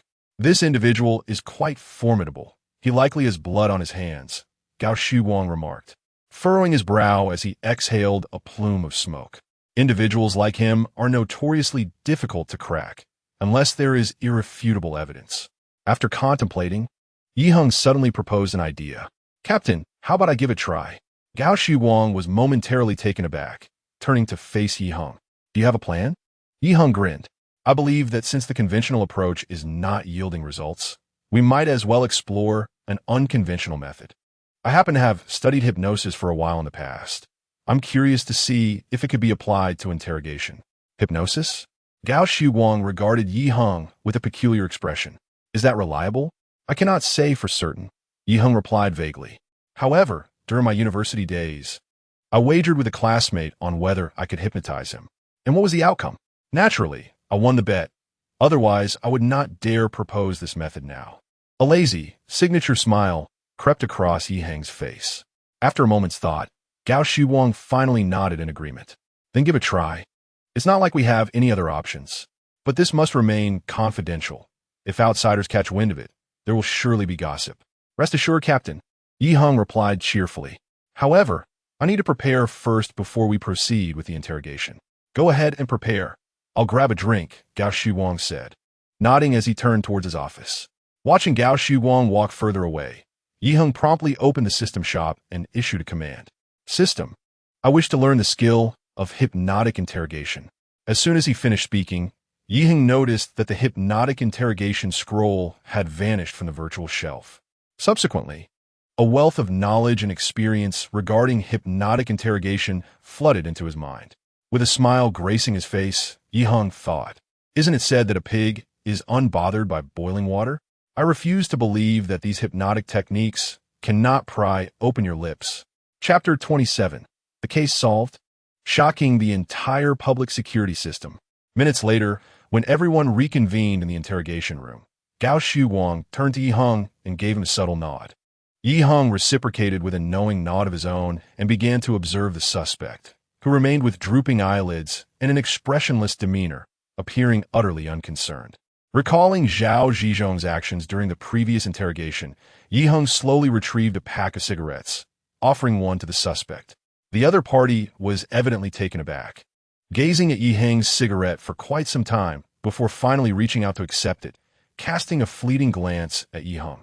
Strangely, as their eyes met, a subtle tremor coursed through him.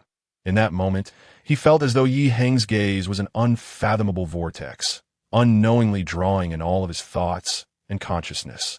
Suddenly, Yi Heng broke the silence. What is your name? His tone, though unremarkable, resonated like a stone dropped into a still lake, sending ripples through the psyche of the suspect. Without a moment's hesitation, the suspect responded, My name is Lu Jianwei. As soon as he uttered these words, Gao Shuwang inhaled sharply, despite employing various interrogation techniques. This individual had remained utterly unyielding, devoid of any reaction. Yet now, with just one question from Yi Heng, he was remarkably cooperative. The entire scene felt surreal.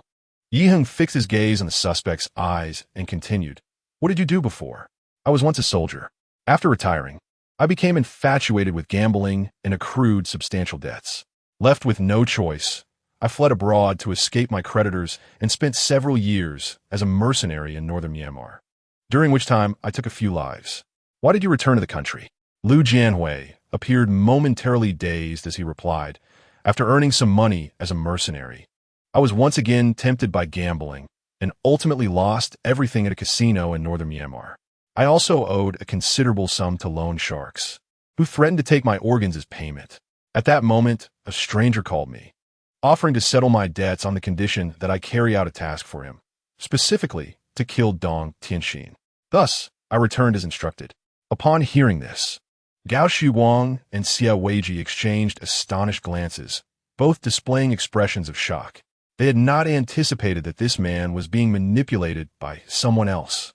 Yi Heng, too, was taken aback, yet he understood that he must maintain his focus. Any lapse could jeopardize everything. Therefore, he strove to control the tumult of emotions within him and pressed on with his inquiry. Who is this person? This person has never shown himself. I have communicated with him solely via telephone, and his voice has been altered. Consequently, I have no idea who he is. Furthermore, he always calls from a different number. Shutting off his phone immediately after, I suspect he uses prepaid cards. After returning to the country, he also provided me with several such cards. To conclude, the capsule intended to kill Dong Tianxin, as well as the syringe of injection solution from tonight, were both supplied by him. Indeed, Liu Jianhui affirmed without hesitation. Was the act of killing Zheng Zhaodi part of your original plan as well? Yes, for the deceased can never disclose secrets. The 200,000 was essentially a price on her life. As for that syringe, according to that individual, it contains a new type of foreign drug that induces heart failure. Without timely intervention, death ensues swiftly. My objective is to fabricate the illusion of Zheng Zhaodi's sudden demise. After all, her son suffers from a grave illness, and she has been tirelessly occupied. Her unexpected death would seem entirely plausible. Yi Heng felt a chill run down his spine, instantly recognizing the terrifying nature of this unseen perpetrator. Like a venomous serpent lurking in the shadows, poised to strike with lethal precision, leaving no trace for investigators to uncover afterward. To become an adversary of such a person is undoubtedly fraught with peril. In that moment, Yi Heng was engulfed by a profound sense of impending danger. After more than half an hour of meticulous questioning, all pertinent details of the case had been thoroughly examined. At this juncture, the case appeared to be nearing resolution. Should Zheng Zhaodi survive, her testimony would ensure a swift closure to the investigation. Yet, both Yi Heng and his colleagues, Gao Shuguang and Xia Weiji, were enveloped by a palpable sense of defeat. Despite their numerous stratagems, they remained unable to unearth the true mastermind behind these events. Exiting the interrogation room, Gao Shuguang let out a deep sigh. This case concludes here. The leads have completely dried up, and further investigation is unlikely to yield any fruitful results.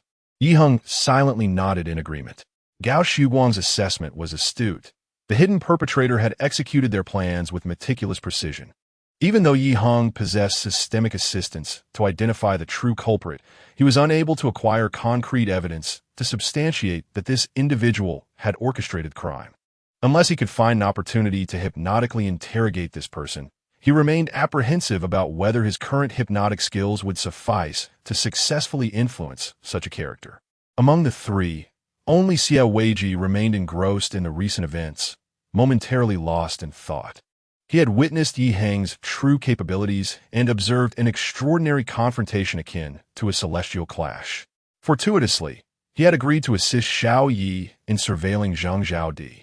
Otherwise, he would have never had the chance to witness such a riveting spectacle in his lifetime.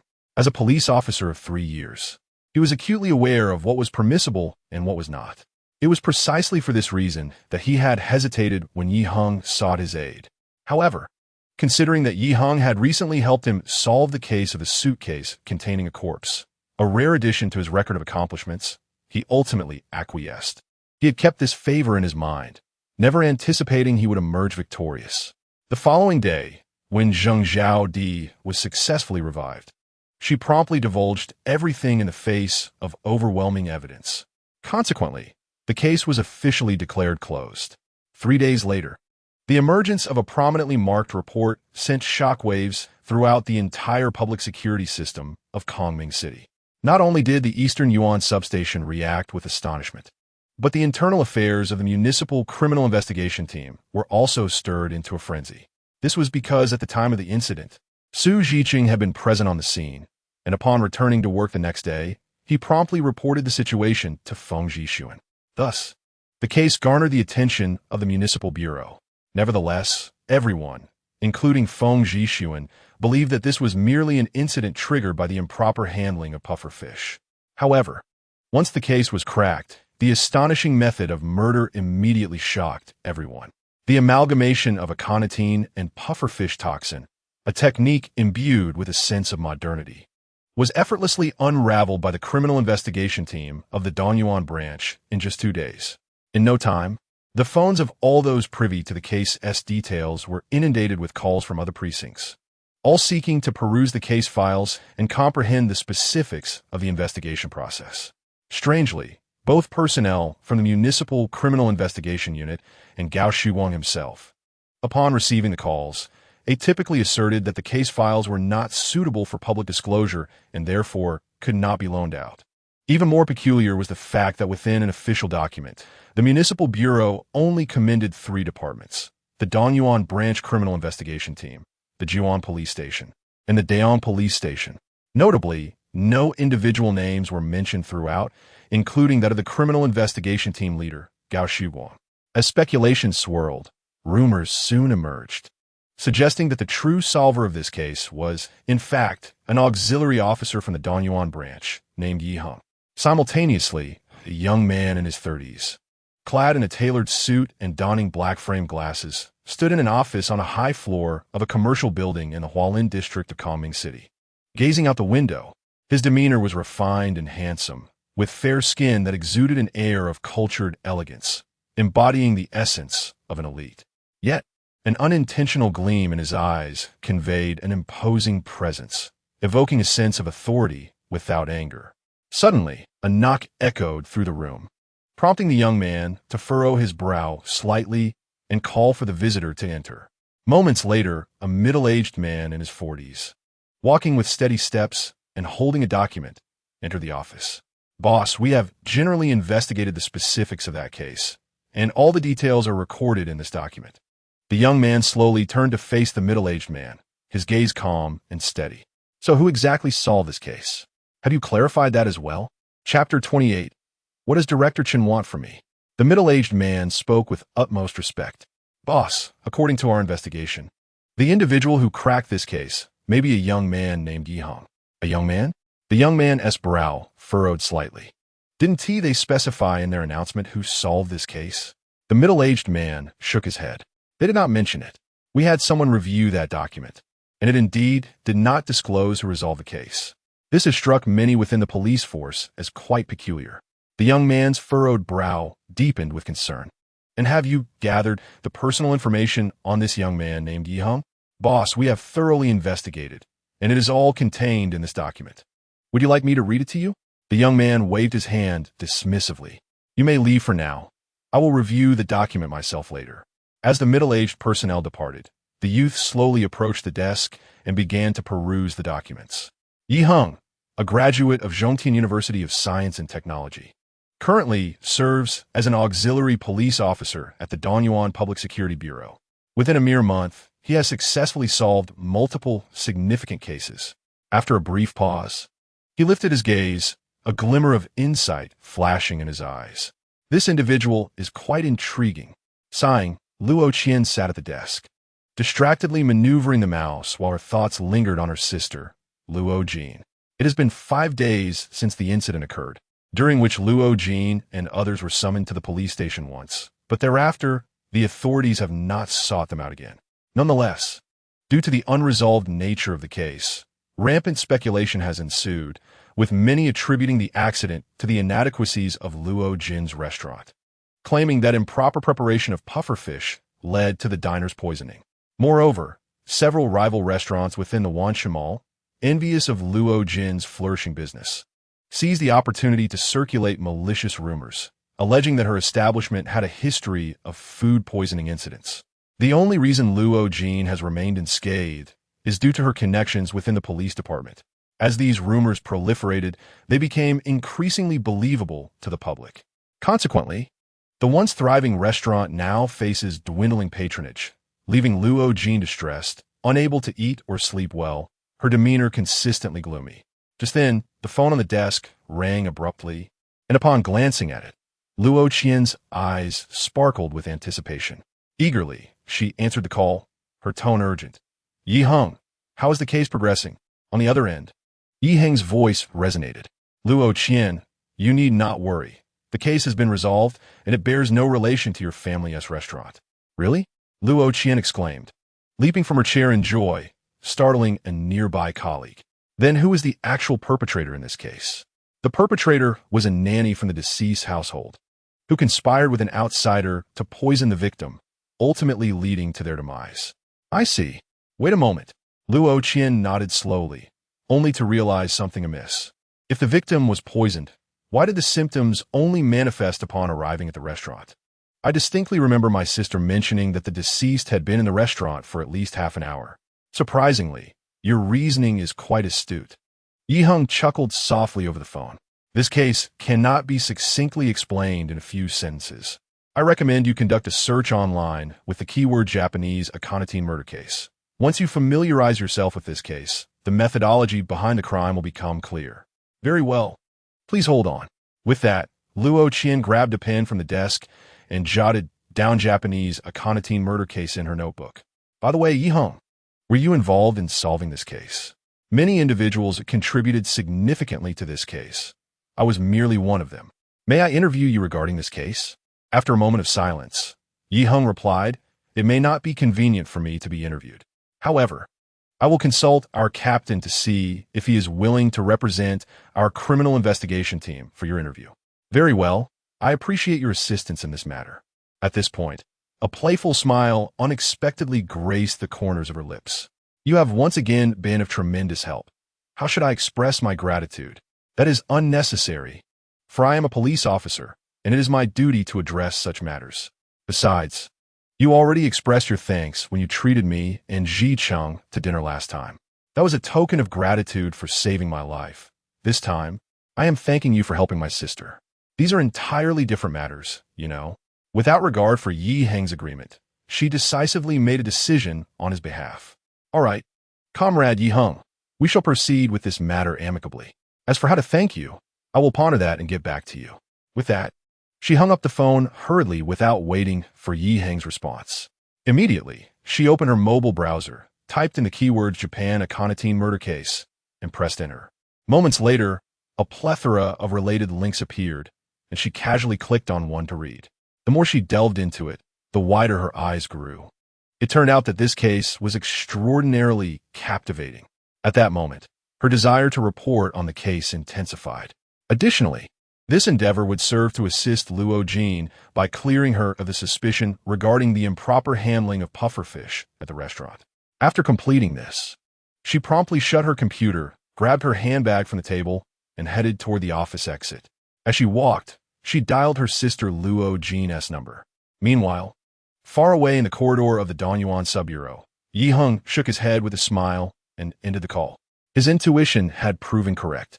From the moment he first laid eyes on Luo Qian, he sensed that this girl was quite eccentric, reminiscent of Huang Rong from the legend of the Condor Heroes.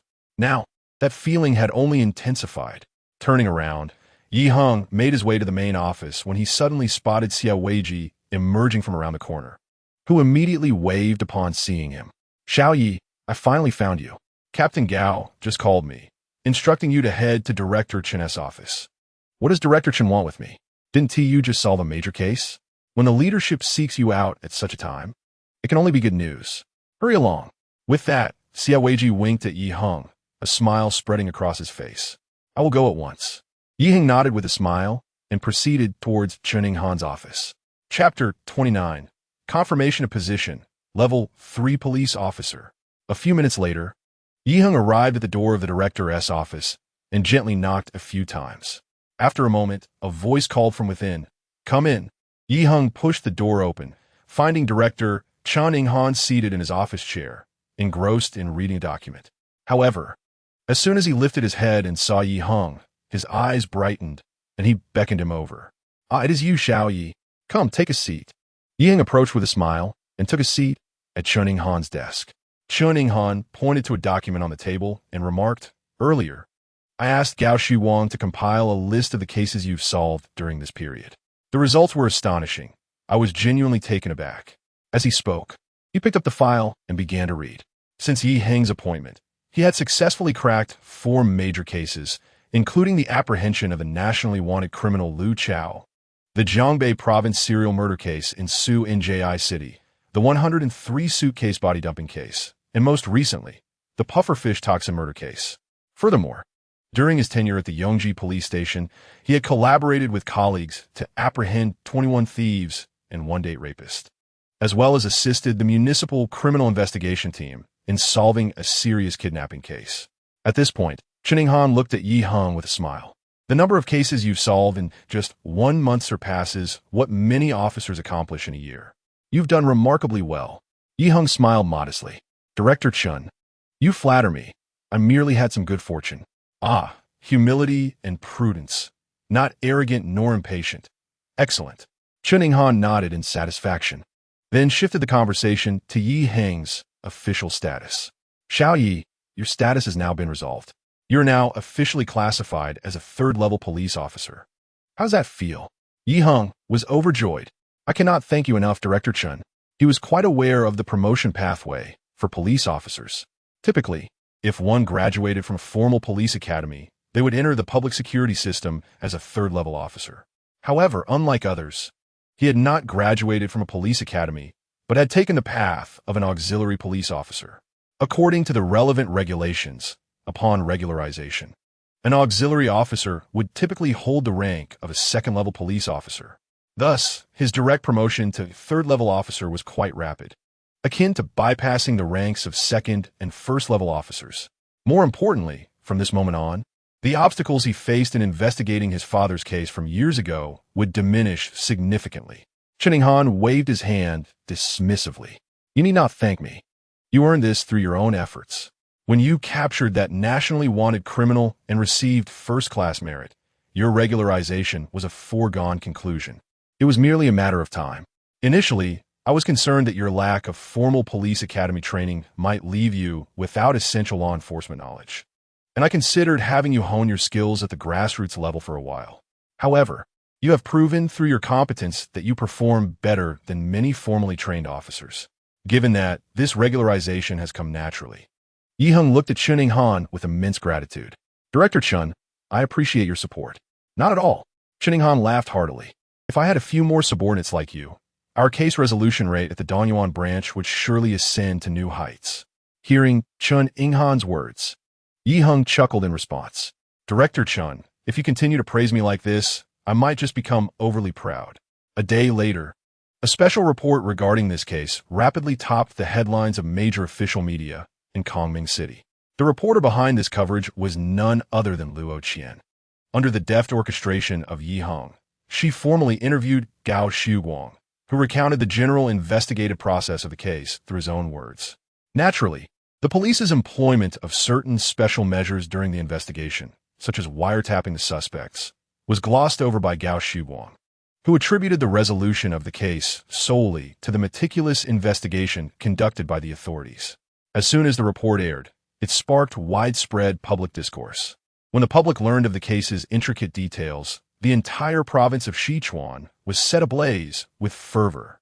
The ingenious method involving the creation of capsules from aconitine and pufferfish toxin, designed to delay lethal effects by 6 hours, allowed the perpetrator to frame the restaurant where the victim dined as the source of the murder. Remarkably, the true mastermind behind the crime never made an appearance, controlling the entire operation through anonymous phone calls. This novel agent, capable of inducing cardiac failure, was absent from the domestic toxin database, leaving the cause of death to be attributed merely to a sudden heart attack. Each meticulously crafted design left society in shock and frenzy. Some independent journalists even proclaimed that the sophistication of this case ranked it among the top 10 unsolved mysteries in the country over the past decade. elevating the intrigue surrounding domestic cases to a world-class level. Within the Mensa Reasoning Club, some members even deduced a complete investigative process based on Luo Qian's report. Some details remarkably coincided with Yi Heng's actual investigative methods, such as the wiretapping of Zheng Xiaodi. Once this post was published, it was revered by the Mensa Reasoning Club as a masterpiece, swiftly taking the top spot in the criminal investigation section, amassing over 100,000 views within just a day. However, the protagonist, Yi Heng, remained unaware of these developments. Otherwise, he would have noted a particular detail. The poster's online alias was the guide. As evening fell and Yi Heng exited the precinct, he made his way to a Walmart supermarket. Little Boo's rations were running low, necessitating a trip to the store. It had been a while since he had indulged in beef snacks, and, conveniently, there was a shop right by the supermarket to prepare some. Just as he pondered these thoughts, a voice unexpectedly called out from behind him. "Excuse me, are you Officer Yi?" Turning around, Yi Heng saw a well-dressed young man exuding an air of distinction, smiling warmly at him. "And you are?" "Officer Yi, my name is Lu Baiqing, and I am the assistant to the chairman of Shenkong Group. Our chairman, Mr. Dong Wuqing, has met you once before. I wonder if you remember him?" "Dong Wuqing?" Yi Heng quickly recalled the man. "I indeed met him once. Is he looking for me regarding something?" "Officer Yi, it's like this." Lu Baiqing replied with a slight smile. "Our chairman heard that the recent case involving Mr. Dong Tianxin was primarily resolved through your efforts, and as a gesture of gratitude, he wishes to meet with you. However, due to his unique circumstances, he found it inconvenient to make a direct appearance. Thus he requested that I wait for you here." After a moment of contemplation, Yi Heng surmised the visitor's intentions. It seemed that Dong Wuqing had also deduced that there was indeed a true culprit lurking behind this case, and his invitation was likely to discuss this individual. Yi Heng, who was equally troubled by the matter, welcomed the opportunity to converse with Dong Wuqing. "Shall we proceed?" "That would be most splendid." Lu Baiqing gestured toward a Mercedes parked on the right side of the road. "Officer Yi, if you do not mind, you may take this car." "Very well." Yi Heng nodded and followed Lu Baiqing forward. Subsequently, he entered the luxurious Mercedes, which conveyed them to the city center, ultimately halting before an upscale business hotel. Under Lu Baiqing's guidance, they ascended the elevator, swiftly arriving at the 4th floor of the establishment, where they entered a high-end restaurant named Royal Cuisine. As they traversed the lavishly decorated corridor, they soon reached a private room, where Lu Baiqing rapped gently on the door. Moments later, the door swung open, revealing Dong Wuqing, a familiar face to Yi Heng. Dong Wuqing still exuded an air of cultured elegance. Yet the keen-eyed Yi Heng noted his evident fatigue, with faint traces of bloodshot eyes suggesting he had endured several sleepless nights. "Officer Yi, I am most grateful for your willingness to come. Let us discuss matters in the private room," he said, extending his right arm in a gesture of invitation. Yi Heng nodded in acknowledgement and, upon entering the room, began to take in his surroundings. The floor was adorned with an opulent carpet, while the walls were draped in high-quality silk wallpaper, exuding soft, elegant hues. Several artistic paintings adorned the walls, imparting a sense of refined taste. A magnificent crystal chandelier hung from the ceiling, casting a warm, inviting glow throughout the room. Approaching the circular dining table at the center of the room, Dong Wuqing beckoned to the waiter and then turned to Yi Heng with a slight smile. "You haven't dined yet, have you? Let us order something to eat. Please, choose what you prefer. Anything is fine. I have no dietary restrictions," Yi Heng replied nonchalantly. From the moment Lu Baiqing arrived until the meeting with Dong Wuqing commenced, Yi Heng felt as though each of his movements was meticulously orchestrated by the other party. For someone as assertive as Dong Wuqing, this might be his customary approach to engaging with others. While many might feel flattered by such a manner, it left Yi Heng feeling somewhat uncomfortable. Under Dong Wuqing's suggestion, they ordered dinner, and once Lu Baiqing and the waiter departed, Dong Wuqing turned his gaze toward Yi Heng, his expression gradually shifting to one of seriousness. "Officer Yi, I trust you have already surmised the purpose of my invitation today." Yi Heng nodded. "If I am not mistaken, Mr. Dong has summoned me to assist in further investigating the true murderer of Mr. Dong Tianxin. Indeed, Officer Yi is quite extraordinary. I am duly impressed," Dong Wuqing remarked.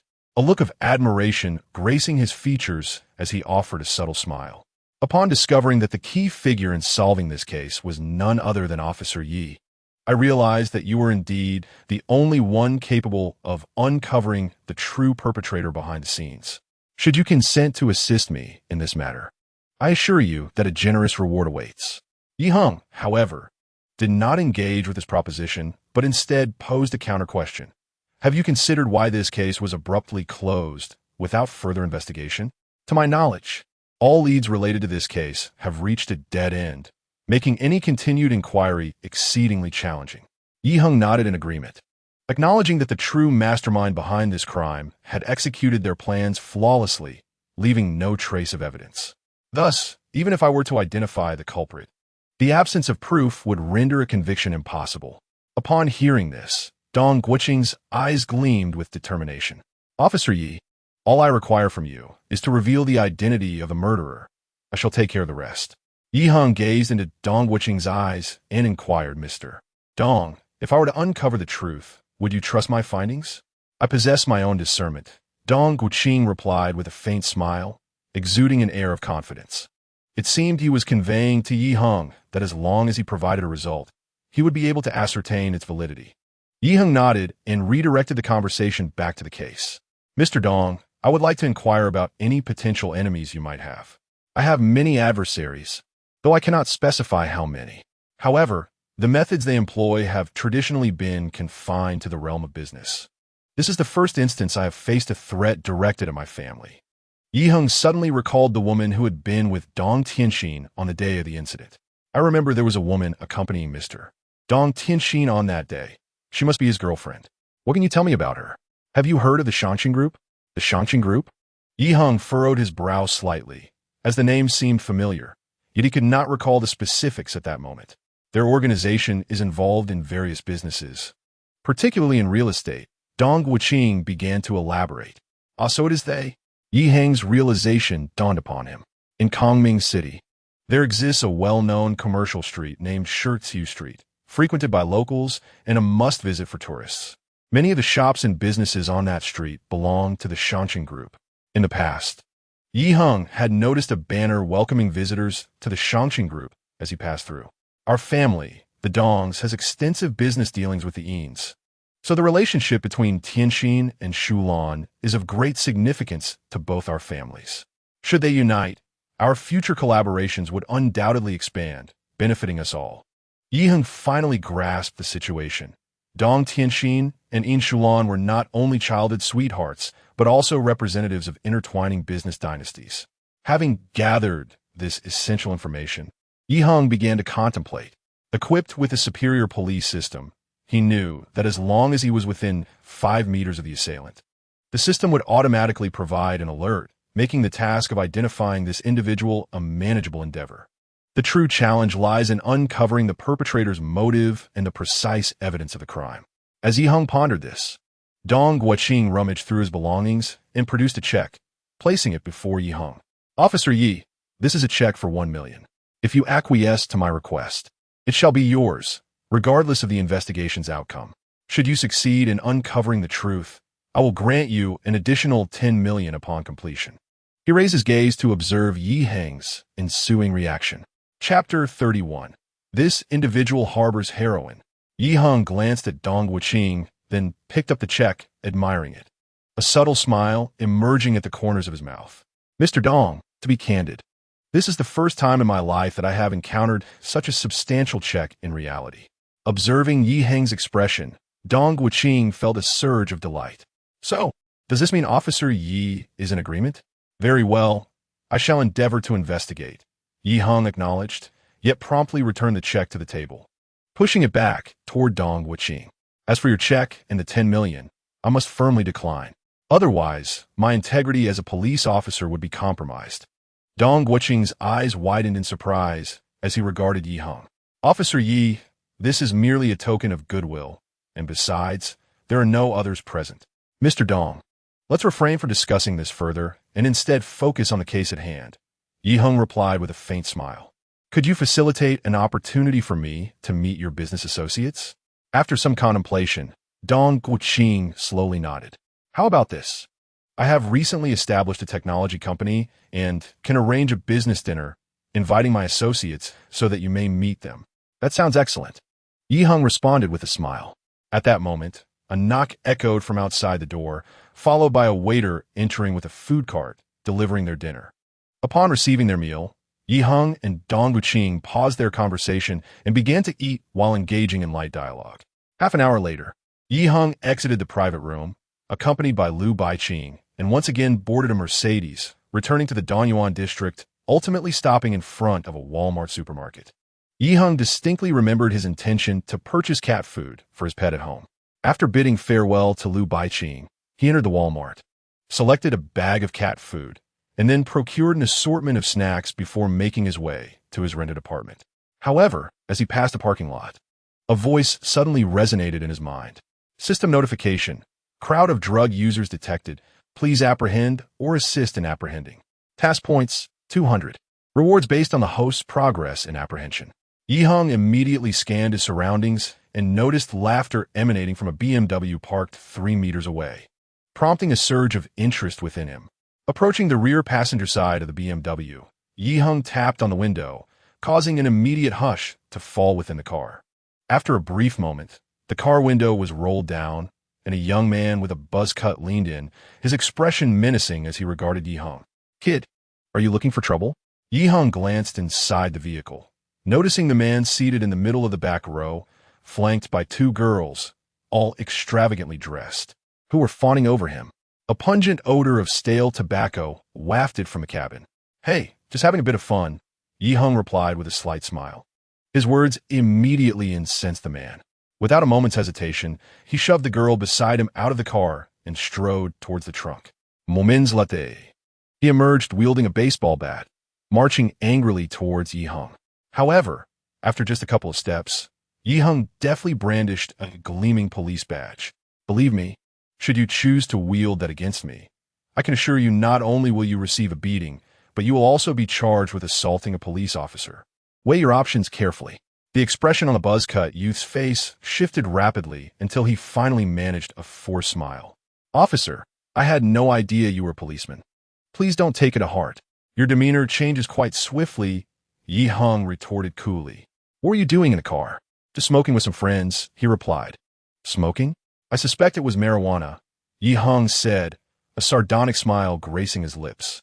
At the mention of marijuana, the buzz-cut youth's face paled, and he stammered, Oh, officer, you can't be serious. That stuff is illegal, so you are aware it's illegal. Now, confess how much marijuana you all possess. Realizing there was no escaping, the youth steeled himself and suddenly raised the baseball bat, swinging it toward Yi Heng's head. You little. However, Yi Heng had anticipated his move, remaining composed. He deftly dodged the swing and, in a swift motion, closed the distance, delivering a powerful punch that landed squarely on the youth's face. The impact sent him spinning like a top before he collapsed to the ground, unconscious. This individual, relying on his family's wealth, had indulged in a life of excess and drug use, leaving him physically diminished. Thus, he could not withstand even one of Yi Heng's blows. Still daring to assault an officer? Now you know better. Spitting disdainfully, Yi Heng turned to cast a cold glance at the 2 girls in the car before pulling out his phone to dial the police. Approximately 10 minutes later, a police car arrived, sirens blaring, and 2 officers emerged. One of them was familiar to Yi Heng. His name was Li Yi, a detective, while the other officer was a stranger to him. Li greeted Yi Heng, Vita simile. Heng, I didn't expect you to be off duty and still manage to apprehend a few drug users. Impressive, indeed. This individual, named Zhao Ming, is a member of our sub-bureau's narcotics unit. He usually does not share an office with us, since you may not be very familiar with him. Yi Heng immediately offered a slight smile towards Zhao Ming, extending his hand in greeting. Officer Zhao, how do you do? Zhao Ming promptly reciprocated the gesture, presenting a courteous smile. Officer Yi, greetings to you as well. After exchanging pleasantries, the trio retrieved a pair of handcuffs and proceeded to escort the young man with a buzz cut into the police vehicle, securing him to a crossbeam within. Subsequently, they commenced a search of the BMW. Before long, 2 packages of marijuana were uncovered. Suddenly, Zhao Ming let out an exclamation.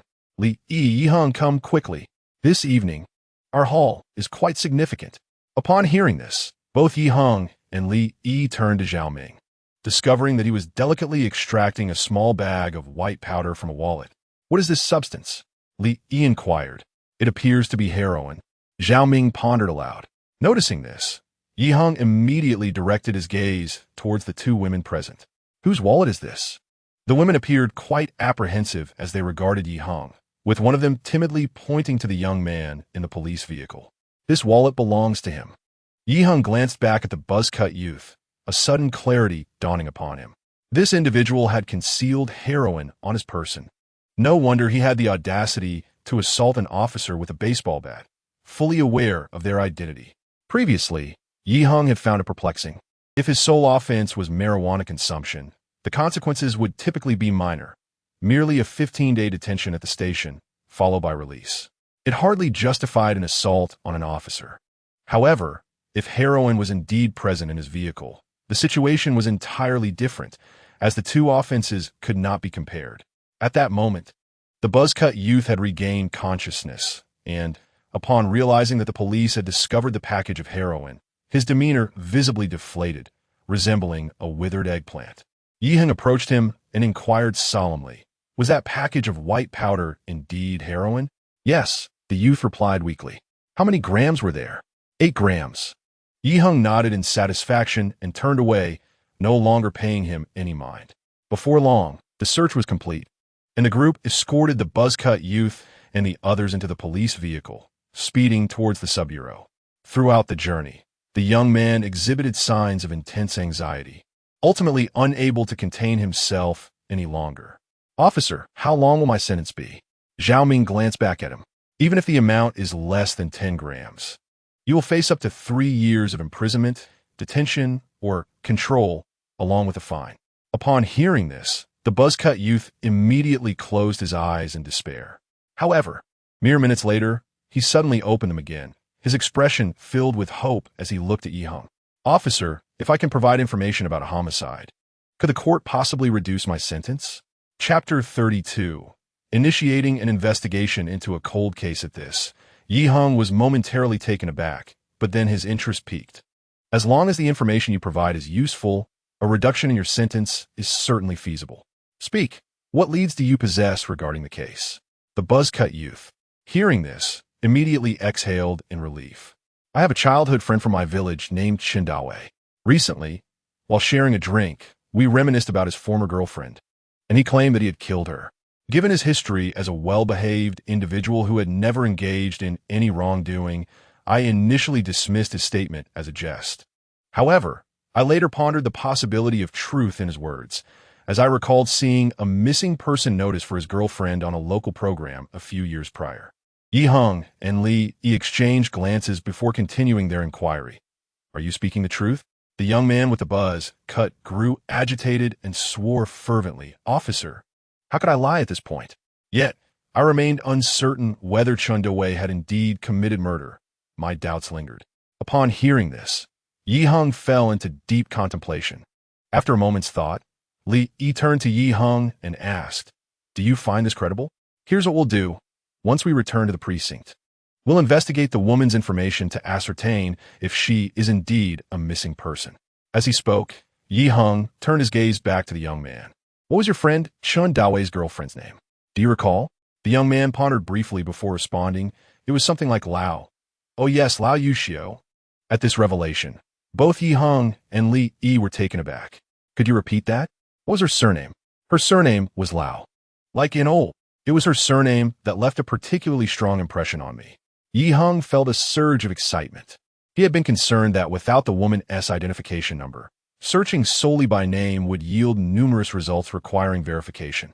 However, with this surname, the task appeared far more manageable. The number of individuals with the surname Lao across the nation was likely quite limited. With this thought, he continued, "What else do you know about Lao Yuxiao? For instance, where is she from?" The young man pondered again, slowly shaking his head. "I only know she was from out of town. I'm not certain where, but she certainly did not speak our local dialect." Several minutes later, the group returned to the police station. After escorting the young man and his companions to the holding cell, Yi Heng and Li Yi proceeded to the main office, where they accessed a computer to log into the National Missing Persons Database, entering the name Lao Yuxiao. Moments later, a missing person report surfaced. Lao Yuxiao, originally from Wuzhou City in Tian'an Province, went missing in May 2016. The report was filed by Lao Yujia, confirming their sisterly relationship. The system also listed Lao Yujia's contact number. Upon reviewing this information, Yi Heng and his partner were finally convinced that this missing person case was indeed genuine. However, whether to pursue the investigation would await tomorrow's consultation with Gao Shuguang. The following day, after Li Yi reported the case to Gao Shuguang, the latter contemplated for a while before deciding to investigate further and temporarily assign 2 individuals to assist with the related work. To this end, Gao Shuguang convened a mobilization meeting categorizing the officers into 2 groups, one dedicated to tracking down the whereabouts of Lao Yuxiao and the other tasked with investigating Chen Dawei. At the behest of Yi Heng, he and his colleague Li Yi formed an investigative team specifically focused on Chen Dawei. Once preparations were complete, the 2 departed from the Danyuan substation in a police vehicle, heading towards Shiling Village, where Chen Dawei resided. Upon arriving at Shiling Village, they opted to first ascertain Chen Dawei's background by visiting the village committee rather than going directly to his home. The village committee was housed in a 2-story, old-fashioned building at the entrance of the village, representative of late 1990s architectural style, though the walls and bricks appeared relatively new, likely having been renovated in recent years. In front of the village committee lay a small square adorned with several parked cars, encircled by an abundance of trees. Upon entering the village committee, the 2 made their way to the office of the village head, Jian Guohua. Inside the office, aside from Jian Guohua, who was nearing 60 and had graying hair, there sat a man and a woman, both around 50 years old, presumably villagers attending to their affairs. The moment Jian Guohua spotted the 2 uniformed police officers, he promptly rose to his feet. "Hello, officers. What brings you to our village?" he inquired. Yi Heng responded politely with a smile. "You are the village head, correct? My name is Yi Heng, an officer from the Danyuan Public Security Bureau, and this is my colleague Li Yi. We are here to investigate an individual." "An individual? Is he from our village?" Jian Guohua asked. "Indeed, he is from your village. His name is Chen Dawei." "Oh, that young man. What trouble has he gotten himself into?" "I have watched him grow up. He has always been quite honest and well-behaved, never seen him in a fight or anything of the sort." Yi Heng nodded and inquired, "What is his family situation like?" "Most families in our village are quite well off, as they are all locals," Jian Guohua replied, with a discernible air of superiority in his tone. "He is now in his 30s, having married around 2017, and he has 2 sons. Li Yi chimed in. "What is his wife's name?" "Wang Yijuan, also a local, originally from the Ruishi district. She usually handles matters with the village committee, so we are quite familiar with each other. I heard that Chen Dawei had a former girlfriend named Lao Yuxiao. Do you remember anything about her?" Yi Heng asked. "I do recall that, but I have long since forgotten the girl's name. Since she was from out of town, Chen Dawei's parents were always opposed to their marriage. In a fit of frustration, he moved out with her to rent a place," Jian Guohua recounted. "And what happened afterward?" Yi Heng pressed. "This matter caused quite a stir back then. Eventually, Chen Dawei returned to the village, but the girl did not follow. They probably separated by that time," Jian Guohua explained. After inquiring further about Chen Dawei's daily life, Yi Heng and Li Yi felt they had gathered sufficient information and promptly expressed their intention to take their leave, preparing to exit the village committee. At that moment, among the 2 observers, the female villager suddenly spoke up. "Director Jian, it seems there was an incident at Chen Dawei's home some time ago. Do you recall it?" "What incident?" Jian Guohua furrowed his brow slightly. "It was about the well. It caused quite a stir for over half a month. Have you forgotten?" Upon hearing this, Yi Heng immediately turned to the woman. "Sister, could you elaborate on this matter?" Feeling acknowledged by the police officer's attention, the woman perked up. "This incident should have occurred around June, as the weather was particularly hot for several consecutive days. And during that time, a foul odor consistently emanated from Chen Dawei's well." "The well?" Yi Heng asked, somewhat puzzled. "Yes, each household in our village has a well. But now that we have running water, it is seldom used." "What happened next?" Yi Heng inquired. Many neighbors could no longer tolerate it and began to complain. Upon hearing this, Chen Daowei promptly purchased cement and tiles to seal the well completely, after which the odor vanished. Sister, think carefully. In which year did this happen? The woman frowned in thought and suddenly slapped her thigh. Yes, it was in 2016. I remember now. That year, the son of old Zhang's family at the east end of the village was admitted to Tsinghua University. They even held a grand banquet and hung a banner in the village congratulating Zhang Guanyu on his admission to Tsinghua University. Upon hearing this, Yi Heng and Li Yi exchanged a knowing glance. Chapter 33. The case is solved. Ultimately, human nature is the most fearsome. After leaving the village committee, Yi Heng and his companion quickly arrived at Chen Daowei's home, first surveying the surroundings. Chen Daowei's residence featured a splendid two-story building, beautifully decorated, with 2 cars parked on the east side of the yard. On the west side, there was a flower bed flourishing with vibrant blossoms.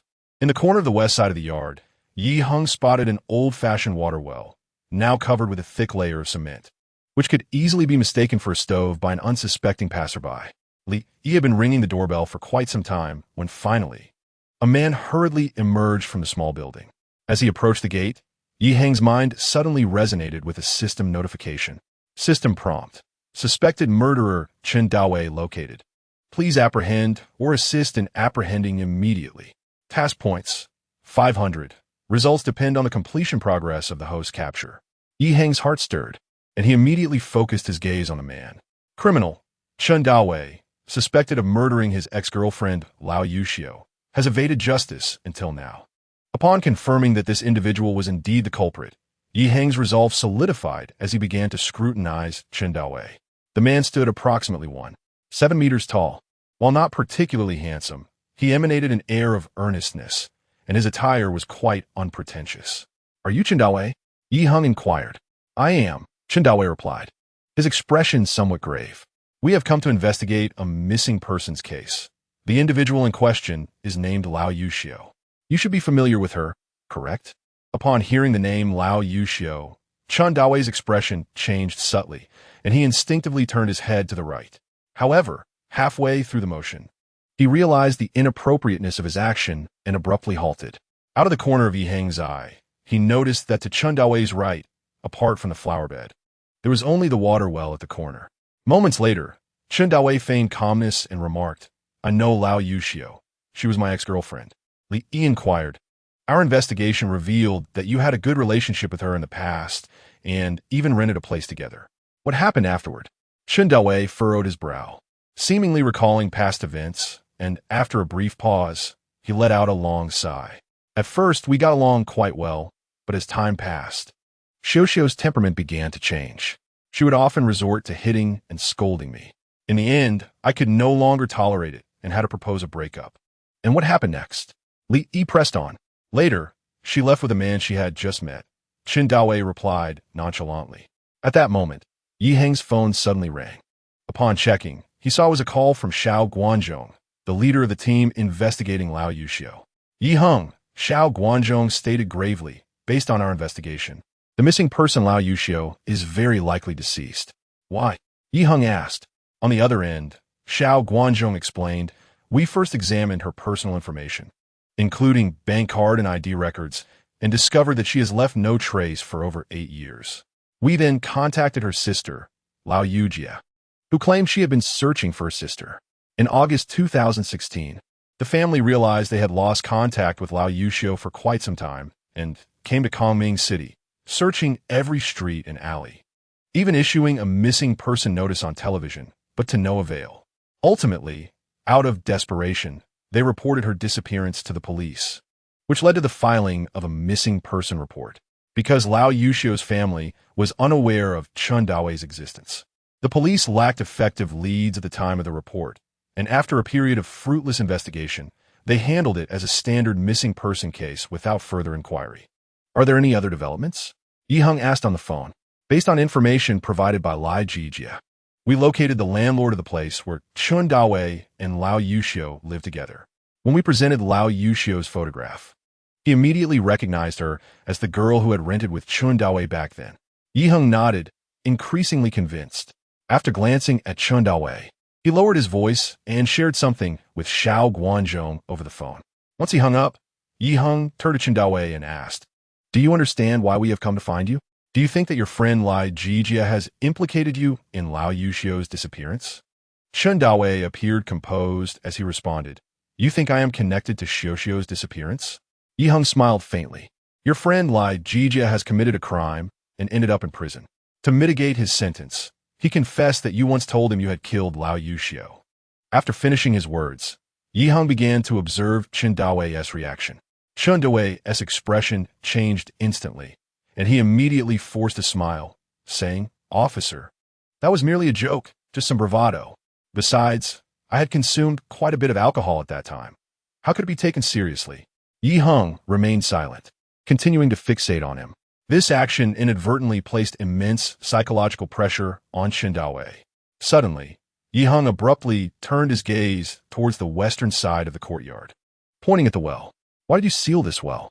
Upon hearing the term well, Chen Daowei's pupils immediately contracted, and he feigned nonchalance, responding, "I'm not sure why, but a few years ago, a foul odor suddenly emanated from this well. Perhaps there was an issue with the underground water. In any case, we had already switched to tap water, so I sealed it up." Yi Heng allowed a cold chuckle, suddenly shifting the topic. "You disposed of Lao Yuxiu's body in this well, didn't you? What did you say?" Chen Daowei's complexion shifted, and he spoke in a trembling voice. "What I say, don't you know in your heart?" Chen Daowei's face flushed crimson, his body trembling slightly, one hand pointing at Yi Heng. "Why are you re-slandering me? Even if you're a police officer, you cannot casually accuse others like this." Observing his demeanor, though he appeared furious on the surface, Chen Daowei's eyes revealed a tendency to evade, further confirming Yi Heng's suspicion that there was indeed something amiss with the well. However, Yi Heng found himself in a quandary. While he could easily employ hypnosis to compel Chen Daowei to confess, he was reluctant to do so. This reluctance stemmed from the fact that if he utilized this method too frequently, it would become known that he possessed such a skill, which would not bode well for a police officer reliant on evidence to solve cases. Yet, he currently lacked the necessary evidence to substantiate that Lao Yuxiu's body was sealed within this well. Just as Yi Heng pondered this, his phone rang once more. He answered the call briefly, hanging up within a minute, then turned to Chen Daowei. "Chen Daowei, you just mentioned that when Lao Yuxiu parted ways with you, not only had you had a falling out, but she also ran off with another man. Is that correct?" "Why, yes," Chen Daowei replied, somewhat nervously. "If that is the case, why did the landlord we contacted from that time say that on the day of moving out, Lao Yuxiu left with you, and you were even intimately embracing each other?" Upon hearing this, Chen Daowei's face instantly paled, and he began to tremble violently. After stammering for a long while, he could not articulate a coherent response. Yi Heng continued to press him. "Chen Daowei, if you admit your guilt now, your punishment may be less severe. Otherwise, once we excavate the well and discover the body inside, your crimes will only be compounded. Consider your choices carefully." After a long pause, the ashen-faced Chen Daowei suddenly buckled at the knees, slowly kneeling down, his face revealing a look of despair. "I confess, I killed Xiuxiu." 3 hours later, in the interrogation room of the Dongyuan Branch Criminal Investigation Team. "Concerning our marriage, my parents have always been vehemently opposed. Initially, I resisted their views, but as time passed, I gradually began to perceive the validity of their concerns. I had contemplated breaking up with Xiuxiu on numerous occasions, even offering her some as a parting gift. Yet she obstinately refused to leave. In a moment of desperation, I resolved to take drastic action. One evening, while my parents were away on a trip, I deceitfully lured Xiuxiu to my home, bound her hands and feet, and silenced her. I then strangled her to death. After committing this heinous act, I wrapped her lifeless body in blankets and plastic bags, secured it, and disposed of it in a well, believing that this would suffice to erase any trace of my crime. However, a fortnight later, a foul odor began to emanate from the well. Subsequently, I purchased some cement and sealed the well completely. After the interrogation concluded, Gao Shuguang was the first to exit the interrogation room. Yi Heng and Li Yi followed after re-incarcerating Chen Daowei, stepping out into the corridor. The human heart is indeed unfathomable. Gao Shiwang sighed heavily, then produced a pack of cigarettes, offering it first to Yi Heng and Li Yi. After they each selected one, he took one for himself. Lighting his cigarette, he inhaled deeply. Your efficiency in solving cases is quite commendable. Today, I merely tasked you with a preliminary investigation, and to my astonishment, you managed to crack the case almost immediately upon arrival. Li Yi expressed his admiration, having heard of Yi Heng's prowess in solving cases, and today he finally witnessed it firsthand. He turned to Yi Heng and inquired, "By the way, Yi Heng, when we encountered Chen Dawei today, I found him highly suspicious. But how could you so confidently assert that Lao Yuxio's body was concealed in that well?" Chapter 34. Yi Heng's sense of urgency. In truth, it was merely a conjecture. Yi Heng replied with a faint smile. However, upon seeing Chen Dawei, I noticed a particular detail. When I mentioned the name Lao Yuxio, his head instinctively turned slightly. Upon reflection, I realized that the direction of his head movement corresponded precisely with that of the well, coupled with other details, such as the timing of the foul odor's emergence aligning perfectly with Lao Yuxio's disappearance. I deduced that the body must be within the well, prompting me to feign a confession. Since mastering the art of hypnotic interrogation, Yi Heng had become increasingly attuned to micro-expressions, capturing numerous critical pieces of information. Thus, a simple ruse led to the unraveling of the case. Li Yi chuckled. Yi Heng smiled at Gao Shiwang, acknowledging, "The leadership of Captain Gao is commendable. The overall strategy was impeccably executed. In this case, the timely information provided by Xiao Guanzhong was instrumental in exposing Chen Dawei's lies, ultimately shattering his defenses and leading to his confession." Gao Shiwang beamed at the two. "You both handled this case exceptionally well. I shall commend you formally." "Thank you, Chief," Li Yi replied with a grin. Observing Gao Shiwang's elation, Yi Heng suddenly felt a spark of inspiration and proposed, "By the way, Captain Gao, this case has sparked a thought. Our team still has some long-standing cold cases, does it not? Would it be possible for us to select a few cases to investigate? Perhaps we might solve a couple," suggested Yi Heng, his anticipation palpable. Gao Shiwang nodded appreciatively. "If someone else were to propose this, I might not pay them any mind. However, since it is you, I am quite eager to see the outcome. Let me inform Su Jiahai. He has always been in charge of the archive room keys. Starting tomorrow, you shall have unrestricted access to the archives. I am curious to see how many cold cases you can unravel." "Thank you, Captain Gao." A glimmer of joy flickered in Yi Heng's eyes. With Gao Shiwang's endorsement, he felt closer than ever to his long-held ambition of reinvestigating his father's unresolved case. Upon returning home that evening, Yi Heng took a refreshing shower, indulged in a gaming session, and then lazily reclined on the sofa, cradling his pet cat, Xiaobu, as he activated the super police system. Predictably, a series of notification chimes resonated. System notification. Congratulations to the host for solving the pufferfish poisoning murder case. Apprehending the culprits Zheng Xiaodi and Lu Jianwei. Task completion rate, 50. Points earned, 1,000. System notification. Congratulations to the host for successfully arresting drug offenders Lai Jijia. Task completion rate, 100. Points earned, 200. System notification. Congratulations to the host for resolving the well body concealment case, apprehending the murderer Chen Dawei. Task completion rate, 100. Points earned, 500. Listening to the soothing purrs of his cat as he stroked her, Yi Heng sighed softly.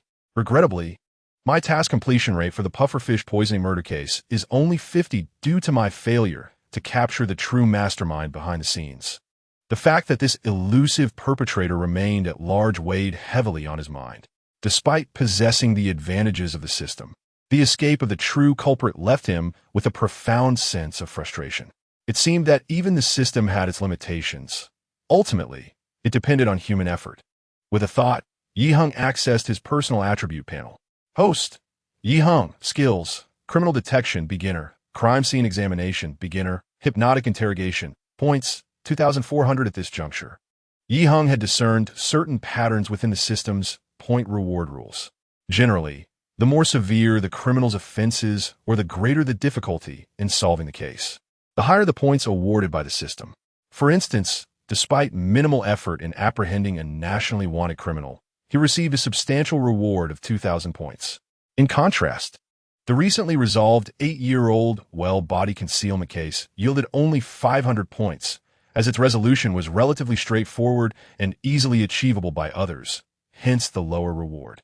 After perusing the system store, Heng noted that aside from the two unlearned skill scrolls, beginner combat skills and beginner footprint identification, no new skill scrolls had appeared. After some contemplation, he resolved to issue a command to the system. System, I wish to learn beginner combat skills. As soon as the words left his lips, Heng noticed that the basic combat technique scroll on the virtual vending machine had vanished. Subsequently, a torrent of knowledge and experience related to combat surged into his mind. Moments later, Heng was struck by the realization that he had not only mastered numerous fighting techniques, but had also acquired a wealth of practical combat experience.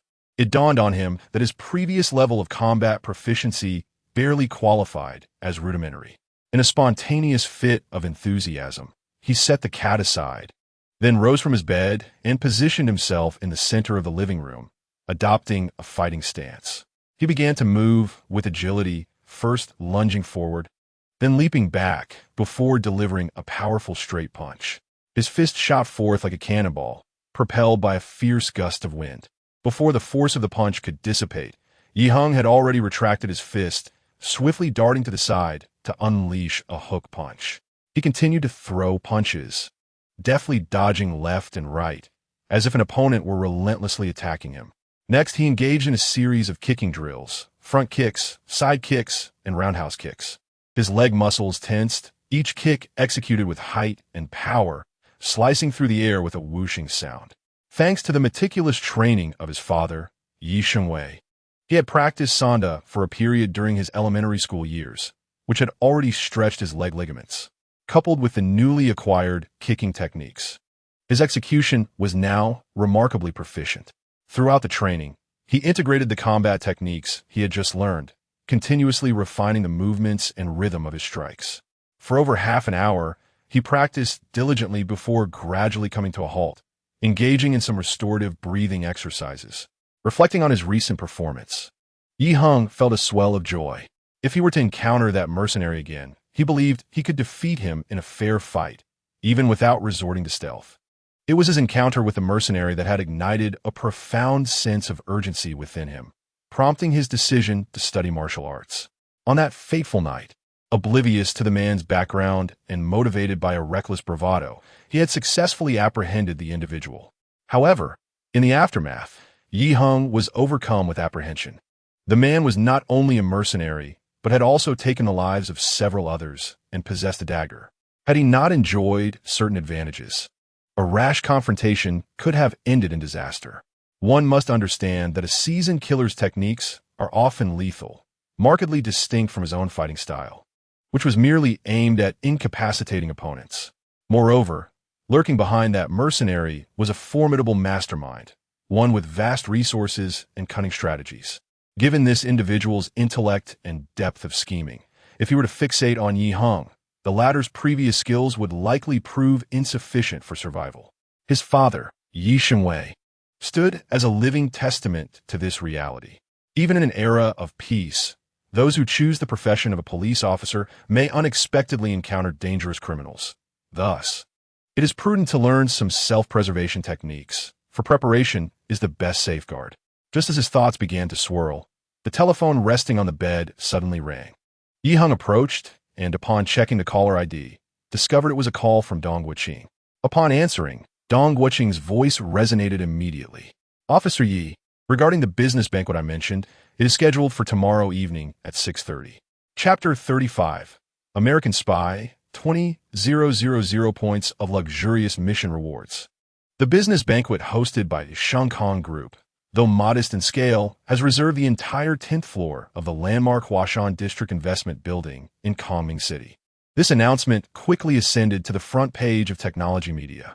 That evening, the banquet hall on the 10th floor of the investment building was awash in brilliant light, bustling with activity. At the center of attention loomed a grand electronic screen above the stage. Below the stage, over 20 round tables were scattered like stars in the night sky. Each table was adorned with 3 bottles of 1982 Lafite, glimmering with the unique, profound luster characteristic of luxury items under the banquet's illumination. At this moment, guests had yet to arrive. Only a few waitstaff moved about, methodically preparing the venue. In a small conference room at the back of the banquet hall, Heng, attired in a waitstaff uniform, sat on a sofa, holding a wine glass filled with the esteemed Lafite that was to be served to the guests. Across from him, Dong Wuqing also held a wine glass, a faint smile gracing his features. To find the true mastermind behind it all, Officer Yi has willingly lowered his status to work as a waiter here. I truly admire that, Dong remarked. That's nothing, Yi Heng replied with a subtle smile, raising his glass. Mr. Dong has graciously invited me to share in this fine wine, a privilege not afforded to other guests. Upon arriving, Yi Heng had learned from Dong Wuqing that the technology enterprise he was establishing would be an advanced drone manufacturing company.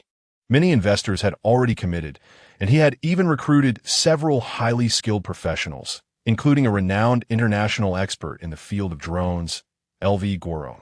It could be said that everything was in place, merely awaiting the official launch of the company to realize grand ambitions. Dong Wuqing laughed heartily, raising his glass in kind. Officer Yi's disregard for trivialities truly marks him as a person destined for great endeavors. However, you previously mentioned that merely meeting those individuals would allow you to ascertain the true culprit. I find that somewhat hard to fathom. Yi Heng's gaze shifted slightly. He could not reveal that his ability to discern the perpetrator stemmed from the system's bestowed skill of criminal detection, so he had already devised a suitable response. Recently, a term has emerged: microexpression psychology. I wonder if Mr. Dong has encountered it? Microexpression psychology? Dong Wuqing furrowed his brow slightly. Indeed, Yi Heng asserted with great confidence that in the United States, many individuals possess the ability to discern psychological states through subtle expressions and gestures, such as the gaze and the dilation of nostrils, thereby inferring the circumstances surrounding a case. Mr. Dong wished for me to investigate prominent figures, with whom I rarely had the opportunity for direct engagement. However, by analyzing these microexpressions, we could at least identify potential targets, facilitating our subsequent inquiries. So that is how it is. Indeed, every profession has its expertise. Dong Wuqing nodded, appearing to grasp the concept only partially. In that case, during the free exchange segment of the banquet later, I shall propose a toast at other tables, and Officer Yi will follow closely behind me, allowing us to meet those individuals. That would be ideal. However, when Mr. Dong raises a toast, please ensure to converse briefly with each person, so I may observe their reactions, particularly those whom you suspect may pose a threat to you. Everything shall proceed as Officer Yi suggests, Dong Wuqing responded with enthusiasm. Raising his glass, Yi Heng also smiled and lifted his cup, downing the red wine in a single gulp. Half an hour later, guests began to arrive at the banquet, and Dong Wuqing took his seat at the main table in the front row, marking the commencement of the evening. The first segment of the banquet featured Dong Wuqing delivering a speech, and he did not disappoint, presenting a captivating address that primarily focused on the technological background of the company, its target audience, and future prospects, earning a resounding round of applause. Following this, experts from related fields took the stage one after another, utilizing a large screen and live demonstrations to elucidate their drone technology. After these segments, there were various business interactions, including prominent entrepreneurs presenting speeches that highlighted the promising future of the soon-to-be established enterprise, with Dong Wuqing personally endorsing it. Throughout the event, Yi Heng maintained his position as a waiter at the rear of the banquet hall, diligently observing the attendees. The arrangement of round tables held significant importance. Those seated in the front row were of considerable weight, comprising either business leaders or investors or experts from relevant fields. The second row consisted of their secretaries and assistants, while the third and fourth rows were occupied mainly by attendants or journalists, carrying lesser significance. The banquet continued for a full 2 hours before finally reaching the free exchange segment. At this moment, Dong Wuqing slowly turned his head and beckoned toward Yi Heng. Upon noticing this, Yi Heng promptly picked up the prepared Lafite and hurried over.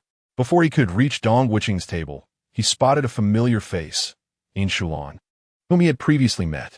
She was seated beside a gentleman in his 60s, quietly savoring her glass of Lafite, her gaze appearing somewhat vacant and devoid of spirit, akin to an orchid blooming alone in a secluded valley.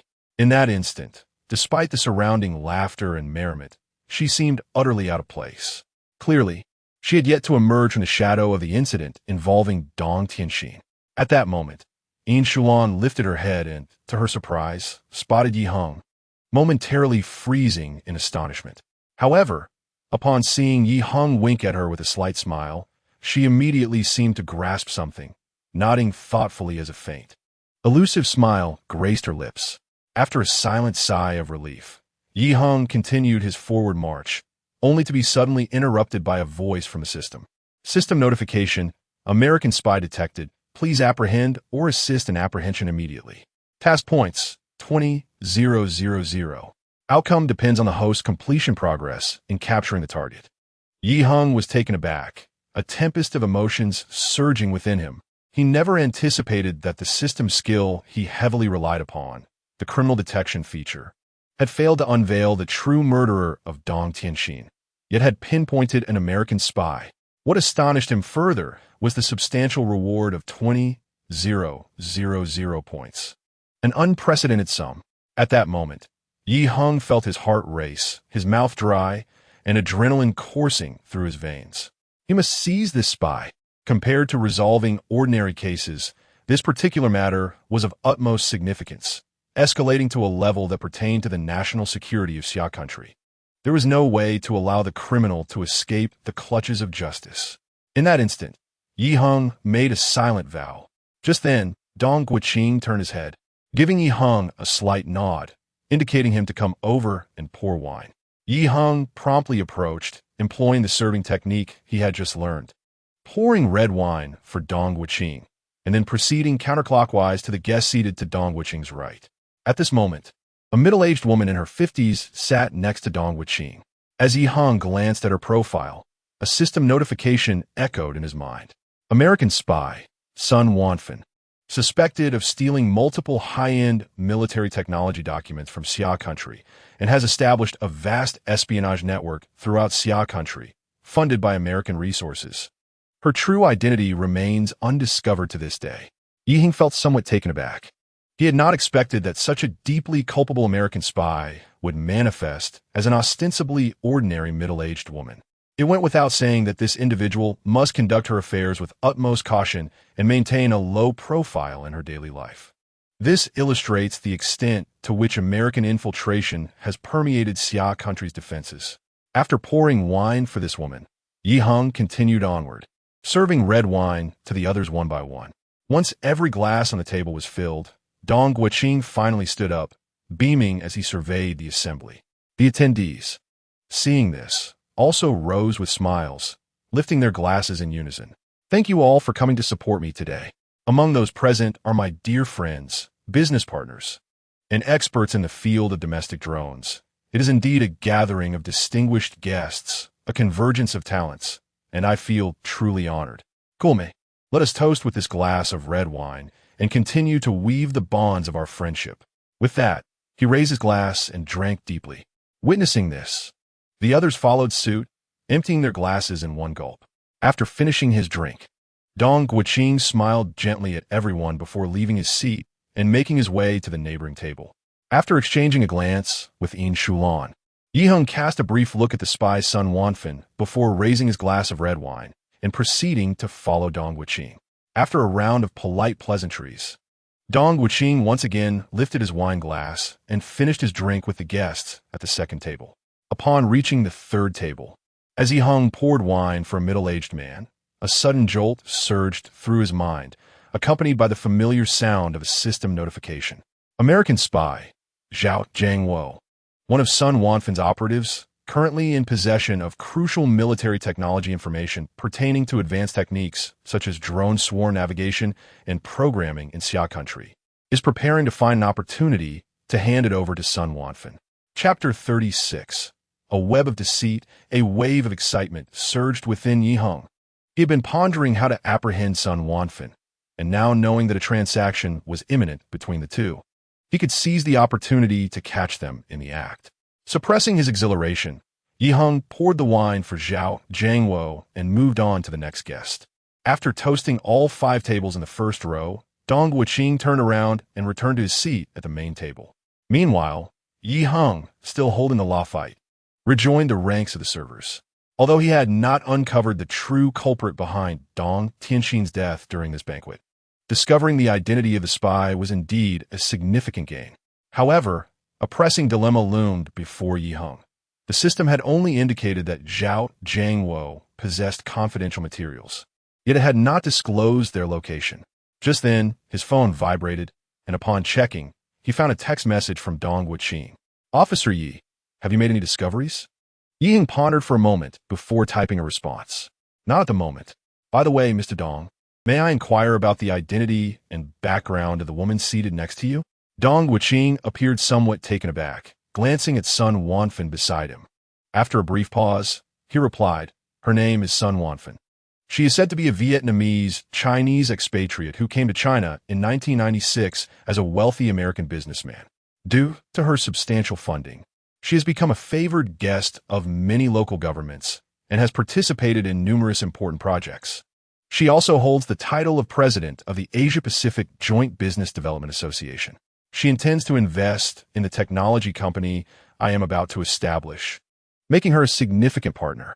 After sending 3 messages, Dong Wuqing seemed to feel that it was still insufficiently reassuring, so he added a supplementary note. "However, this person should not pose any issues, right? I have little interaction with her, nor any grievances or conflicts of interest, so she shouldn't have any reason to act against me."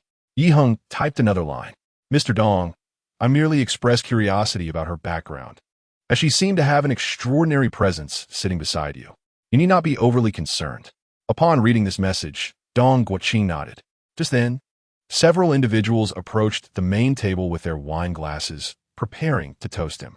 Consequently, Dong Wuqing stood up to engage with them. Meanwhile, Yi Heng discreetly slipped outside the banquet hall, first dialing Gao Shuwan, then issuing a command to the system to activate the case clue card he had won in the previous lottery. After a brief moment, Yi Heng experienced a sudden jolt in his mind, followed by the emergence of a series of dynamic images depicting an individual clutching a plate, subsequently placing it into a black briefcase. This sequence of events represented the information he acquired upon activating the case clue card. Clearly, the contents of the plate must pertain to the core confidential materials that Sun Wanfan and Zhao Jiangwo were about to exchange in this espionage case. As for the black briefcase, it remains shrouded in mystery, necessitating continued surveillance of these 2 individuals. Once everything was meticulously arranged, Yi Heng returned to the banquet hall. At that moment, feeling quite elated, he disregarded the peculiar glances from the nearby attendants and cheerfully poured himself a glass of Lafite, sipping it with an air of contentment. While Yi Heng leisurely indulged in his wine, a pair of enchanting eyes in the banquet hall frequently glanced in his direction. The observer was none other than Yin Shulan, seated at the main table. Upon noticing Yi Heng, who, despite donning a hotel attendant's uniform, unabashedly enjoyed the lavish Lafite valued at over 100,000, she couldn't help but let out a soft chuckle. Initially, Yin Shulan had little impression of Yi Heng until Dong Wuqing informed her that he was the one who solved the case involving Dong Tianxin. Subsequently, the emergence of Luo Qian's article further piqued her curiosity about him. Thus, despite Yi Heng's attire as a server, she recognized him at a glance. At that moment, a sudden voice startled Yin Shulan. "Shulan, what are you laughing at?" Turning her head, she found her father, Yin Mengxiao, looking at her in surprise, causing her cheeks to flush slightly. "Dad, I was just recalling a trivial matter." She lifted her glass from the table, taking a delicate sip to mask her embarrassment. In addition to Yin Shulan, another individual in the banquet hall was secretly observing Yi Heng. As a prominent reporter for the Kongming City News, Meng Yayu had immediately employed public relations strategies upon learning of the banquet, successfully acquiring 2 entry tickets and mingling into the event alongside her cameraman, Xiao Zhang. The period leading up to the commencement of the banquet was her busiest, as she interviewed numerous business magnates and technical experts, moving from one to the next without respite, nearly exhausting herself in the process. Once the banquet began, she remained occupied with editing articles and cutting videos, striving to submit all related interview content to the newspaper by 9:30 p.m. Through her relentless efforts, the article was finally completed and dispatched, allowing her a moment to savor some food. Just as Meng Yeyu was indulging in a delightful feast, Xiao Zhang suddenly spoke up. "Sister Meng, something amusing is happening behind you. You should take a look." Without lifting her head, Meng Yeyu continued to focus on the Australian lobster in her bowl, muttering under her breath, "What could possibly be amusing in such a serious setting? After 2 grueling hours, my stomach is growling, and this opportunity to enjoy a fine meal is too good to pass up. I must treat myself." However, unable to resist the persistent urging of Xiao Zhang, she turned her gaze backward after finishing a bite of lobster, following his gesture. What met her eyes was merely a group of attendants stationed at the rear of the banquet hall, their attention fixed on the event unfolding before them. "What is so amusing?" Meng Yiyu had just begun to voice her thoughts when she suddenly noticed one of the attendants, merrily pouring himself a glass of Lafite from a bottle he had in hand. Meng Yiyu's eyes widened in astonishment. This hotel attendant certainly had audacity. "How about it, Meng Jie? Isn't it entertaining?" Xiao Zhang grinned at Meng Yiyu, his words laden with unspoken admiration. "This is a true role model for us, resolutely refusing to capitulate to the nefarious capitalists and unreservedly indulging himself when the occasion calls for it. Honestly, I have great respect for him. You still dare to admire him?" Meng Yeyu shot him an exasperated glare. Such behavior, if seen by hotel management, would not only require compensation for the consumed wine, but would also likely lead to immediate dismissal. "I say, you wouldn't want to follow in his footsteps, would you?" "Of course not." Xiao Zhang chuckled. "In that case, focus on your meal and refrain from meddling." With that, Meng Yeyu cast another glance at Yi Heng. Yet, what puzzled her was that despite the attendant's brazen actions, the other attendants seemed conspicuously oblivious, as if they had conspired to ignore the incident, which was quite perplexing. After more than an hour had passed, the banquet finally approached its conclusion. At this moment, the host ascended the stage to deliver the closing remarks, and once her words were complete, the evening would officially come to an end. Just then, Sun Wanfan suddenly stirred. She exchanged a few pleasantries with Dong Wuqing, then raised her glass apologetically to toast the other guests at the table before picking up her handbag and heading towards the exit. As Sun Wanfan reached the entrance of the banquet hall, she abruptly halted, casting a vigilant glance behind her, yet found nothing amiss. With a sigh of relief, she pushed open the grand door and stepped outside. For some reason, throughout the evening, she had felt as though a pair of eyes were watching her from the shadows, instilling a sense of paranoia within her. Now that she had left the banquet hall, she felt considerably lighter. Proceeding directly to the hotel reception on this floor, Sun Wanfan donned a polite smile. "Hello. When I initially entered, I left a briefcase here. I need to leave early now. Could you please retrieve it for me?" The receptionist smiled in response. "Could you kindly present your VIP invitation to verify your identity?" Sun Wanfan nodded and retrieved the invitation from her bag, handing it over. After examining it carefully, the receptionist smiled and nodded. "Miss Sun, we do indeed have a briefcase here. Please hold on for a moment while I fetch it for you." With that, she turned and walked toward the back office. A minute later, when she returned to the front desk, she held a black briefcase in her hand. "Miss Sun, please check this briefcase to see if any items are missing." Sun Wanfan smiled and nodded, opening her briefcase to check its contents. Upon discovering that the disc was still inside, a wave of relief washed over her. "Everything is intact. Thank you all." As she lifted the briefcase, she turned to head toward the elevator. Just then, a voice, tinged with mockery, rang out. "Miss Sun, are you leaving so soon? Is this black briefcase yours?" Chapter 37. Yi Heng, the target of all. Sun Wanfan's heart skipped a beat, and she quickly turned to see a hotel attendant standing behind her, wearing a sardonic smile. Who was this person? Could he be from the national security? The thought sent a chill down her spine, yet she compelled herself to remain calm. "Who are you to slander me like this?" she retorted, instinctively shifting the black briefcase behind her. "Whether you have been slandered or not, you know better than anyone," Yi Heng replied with a cold smile. At this, Sun Wanfan's heart raced even more. She was now nearly certain that this man was indeed from the national security. The arrangement with Zhao Jiangwo had been carefully deliberated between them. Zhao Jiangwo was to first bring the confidential materials and deposit them under Sun Wanfan's name at the front desk, after which she would personally retrieve them once the banquet concluded. This plan was flawless, unlikely to raise suspicion unless one were from the all-seeing national security. It now appeared that she had been completely exposed. She needed to leave Xia country as swiftly as possible. The ability to take the documents with her had become secondary. Being apprehended by the national security would result in an interminable sentence behind bars. At that moment, Sun Wanfan caught a glimpse of the front desk attendant out of the corner of her eye and suddenly devised a plan. "Excuse me, miss. This briefcase you see here was handed to me by you just moments ago, correct? Yet this man claims it is not mine. Please, help me resolve this matter." The front desk attendant, taken aback by the unexpected turn of events, felt a surge of anxiety. She knew that nearly everyone attending the banquet was either wealthy or influential, and she could not afford to offend any of them. Without a moment's hesitation, she began to apologize profusely. "I'm terribly sorry, Miss Sun. It is due to our hotel's mismanagement. Please forgive us. I will ensure that he ceases this behavior immediately." Upon hearing this, Sun Wanfan's expression softened considerably. However, she was still a frightened bird, unwilling to linger in this place any longer. She waved her hand dismissively. "It's all right. I'm in a good mood today, so let this matter pass. But you must guarantee that he will not trouble me again." With that, she grasped her briefcase and prepared to leave in a huff. Before she could finish her sentence, Yi Heng once again blocked her path. "Wait." Seeing this, the front desk attendant rushed out from behind the counter, pointing an accusatory finger at Yi Heng. "I don't care who you report to. You are to apologize to Ms. Sun at once, or I will ensure you face serious consequences."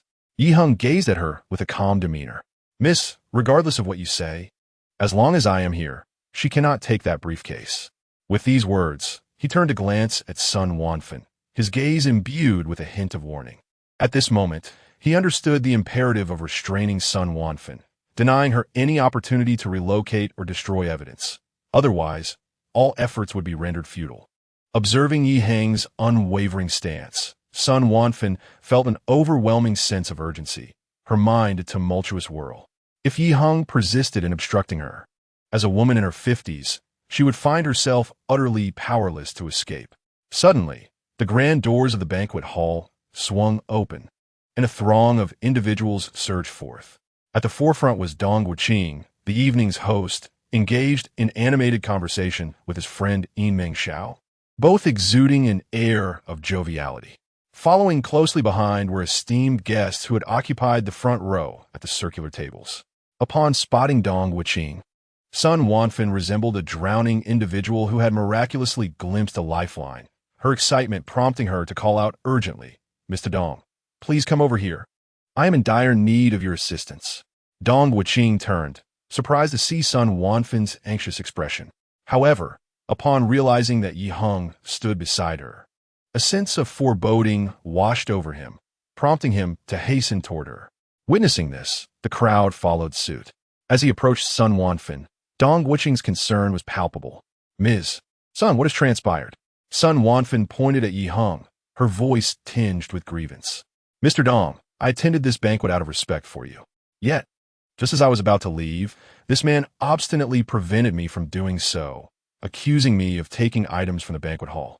Before Dong Wuqing could respond, Meng Xiao, standing beside him, could no longer contain himself. Having engaged in business dealings with Sun Wanfan, he held a favorable impression of her. "You are merely a lowly hotel attendant. How dare you slander Miss Sun?" he exclaimed. "Do you not comprehend her stature and wealth? How could she possibly steal anything from the banquet hall?" Upon hearing this, several business owners who had previously interacted with Sun Wanfan voiced their indignation toward Yi Heng. Indeed, Miss Sun is a billionaire. For her to be accused of theft is nothing short of a farce. What is going on at the? How could such a staff member be present? Where is the manager of the? Shouldn't this be addressed promptly? At this moment, the most uncomfortable person in the room was undoubtedly Dong Wuqing. Among all those present, he and Yin Shulan were perhaps the only two aware of Yi Heng's true identity. However, disclosing Yi Heng's status was not feasible. Doing so would lead to numerous speculations regarding his relationship with the host of the banquet and the reasons behind his attire. Yet, Yi Heng was indeed his invited guest, and ethically, he could not simply disregard the situation. In a moment of turmoil, Dong Guoqing found himself in an excruciating predicament, akin to sitting atop a volcano. Just then, Yin Shulan, standing behind him, spoke up. Why not allow this individual to express his perspective? Perhaps he harbors his own grievances. Dong Guoqing felt a surge of relief in his heart and promptly echoed Yin Shulan's sentiment. In that case, sir, do share your thoughts. In the midst of this exchange, he discreetly signaled Yi Heng to cease his unruly behavior. However, Yi Heng remained steadfast, blocking Sun Wanfin's path resolutely. The item I mentioned is within her briefcase. If you open it right here, you will discern the truth of my claims. He continued, I must caution everyone, particularly you, Mr. Dong Guoqing. As the host, what she has taken is of utmost importance. If it cannot be retrieved, all present will face repercussions. Upon hearing this, many attendees were taken aback, leading to a murmur of whispers. Amidst the crowd, Yin Shulan watched Yi Heng with growing concern. She understood all too well that Yi Heng's actions were driven by his own motives. However, given Sun Wanfin's stature and her connections with many in attendance, Yi Heng's current demeanor was bound to offend several influential individuals. The ramifications of their displeasure could severely hinder his career progression. She pondered the rationale behind his audacious conduct. At that moment, the hotel manager, having just received the news, arrived on the floor and, upon seeing the commotion, gasped in shock. Who are you? He exclaimed, pointing at Yi Heng while turning to the crowd. This individual is not an employee of our hotel. I have no knowledge of who he is. Upon hearing this, Yin Mengxiao immediately shouted, Security, restrain this man at once. Chapter 38. The climax. Seeing the situation escalate, Yi Heng unveiled his police identification, declaring loudly, I am an officer of the law, here to investigate a major case. And this individual, Sun Wanfin, is a suspect. The revelation of his badge stunned the crowd, causing them to halt and exchange bewildered glances. Yin Mengxiao, positioned closest to Yi Heng, stepped forward to scrutinize the badge, his expression rife with skepticism. Are you truly a police officer? Just as Yi Heng was about to respond, a voice from the crowd cut through the tension. How can we ascertain the authenticity of that badge? Moreover, how could Ms. Sun possibly be a criminal? In my opinion, it would be prudent to detain this man first and then inquire further. This assertion resonated with the assembly, and they began to stir restlessly, gradually encroaching upon Yi Heng. Realizing the urgency of the moment, Yi Heng grasped Sun Wanfin by her collar, flipping her around, and pressed his finger against her throat as he retreated. Do not approach.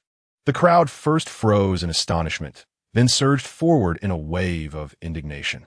Quickly release Ms. Sun. Young man, do not mislead yourself. If anything were to happen to Ms. Sun, your life would be irrevocably ruined, shouted one. Front desk attendant, summon security at once. Yi Heng, witnessing the fervent outrage of the crowd, felt a pang of urgency in his heart. Yet, he found himself unable to defuse the situation and could only continue to pull Sun Wanfin backward. In that moment, he kept mentally beseeching, Gao, where are you? Why haven't you arrived yet?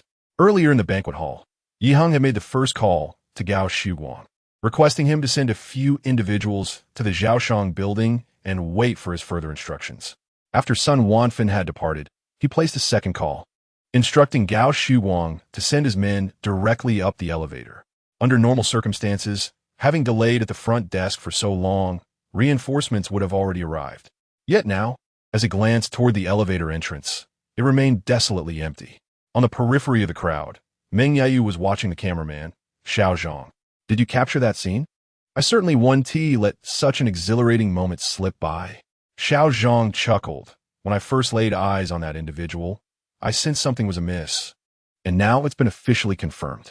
However, Meng Jie, even if I record this moment, given the involvement of many prominent business figures, would it be prudent to disseminate it? Meng Yayu furrowed her brow for a moment, then waved her hand dismissively. Whatever the inconvenience, let us record it first. As for whether or not to release it, we can discuss it with the newspaper later. At this juncture, Yi Heng found himself cornered against the western wall of the hall. Since he was controlling Sun Wanfan, the crowd hesitated to approach for fear of harming her. Thus, they began to plead with Yi Heng. Young man, you cannot escape now. It will be better to release Miss Sunday. Indeed, young fellow, while the situation is still manageable, let her go quickly, or it will be too late. Just then, a sharp sound echoed as the elevator doors slowly opened, revealing a throng of security personnel brandishing shields and batons, rushing out en masse. Yi Heng's expression shifted dramatically. He had been anxiously awaiting reinforcements, but instead of help, he was met with a contingent of fully armed security guards. The hotel manager, upon seeing this, was elated and immediately began directing the guards. Approach with caution. Ensure Ms. Sun's safety while subduing this assailant. The guards promptly responded in unison, forming a line and advancing toward Yi Heng. At that moment, a commanding voice rang out from the back of the crowd. Stop! Everyone was taken aback, turning to see that, unbeknownst to them, four individuals in police uniforms had emerged from the elevator. To heighten the tension, one of them held a firearm, gazing sternly at the crowd. After a brief moment of shock, the crowd, upon realizing that these were indeed police officers, became even more agitated.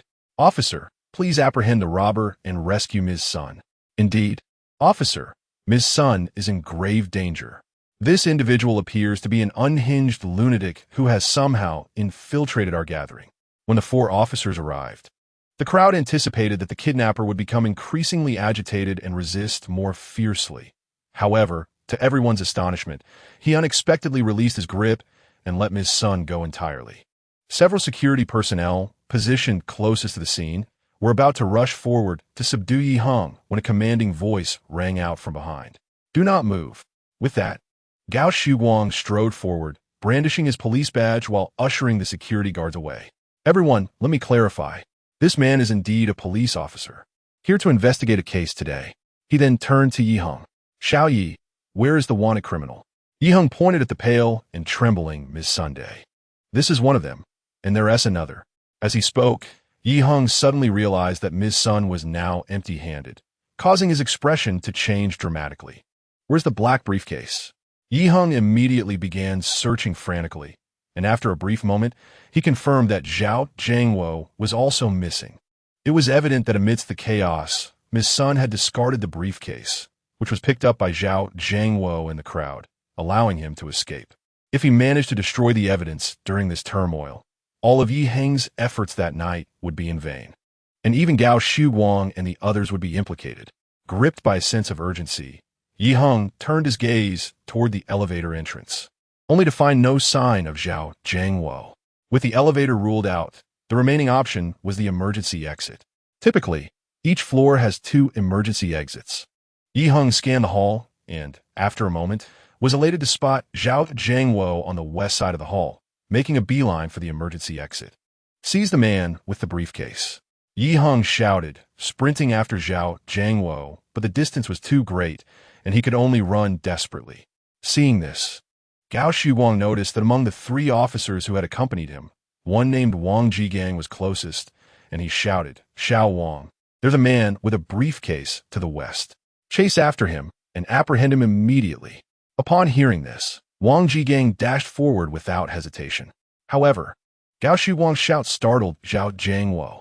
He glanced back to see someone pursuing him and immediately accelerated, reaching the west emergency exit, where he yanked open the safety door and dashed inside. Moments later, Wang Jigang arrived, also pulling open the safety door and rushing into the emergency passage.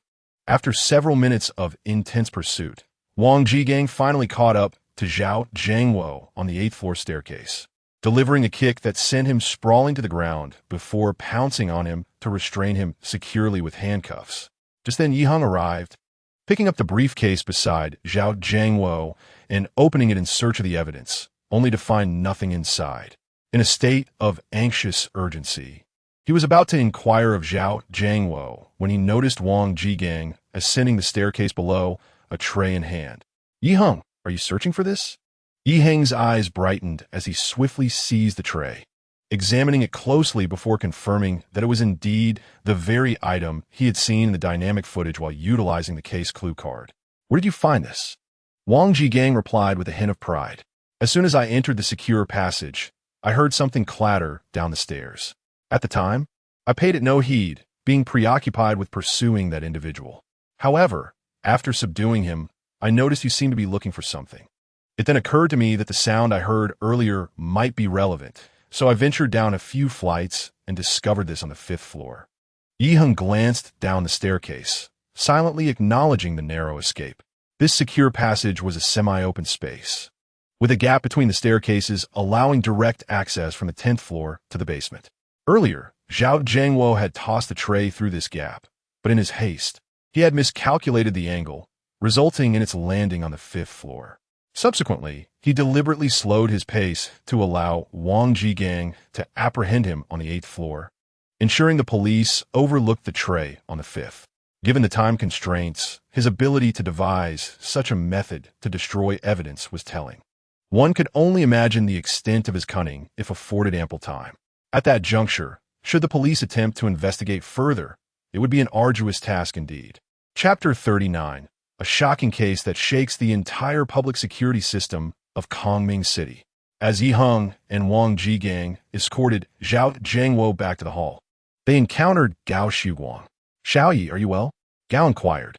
"We encountered the security personnel of this building on our way up and engaged in some idle chatter, which delayed us for a while." "Captain Gao, I am fine.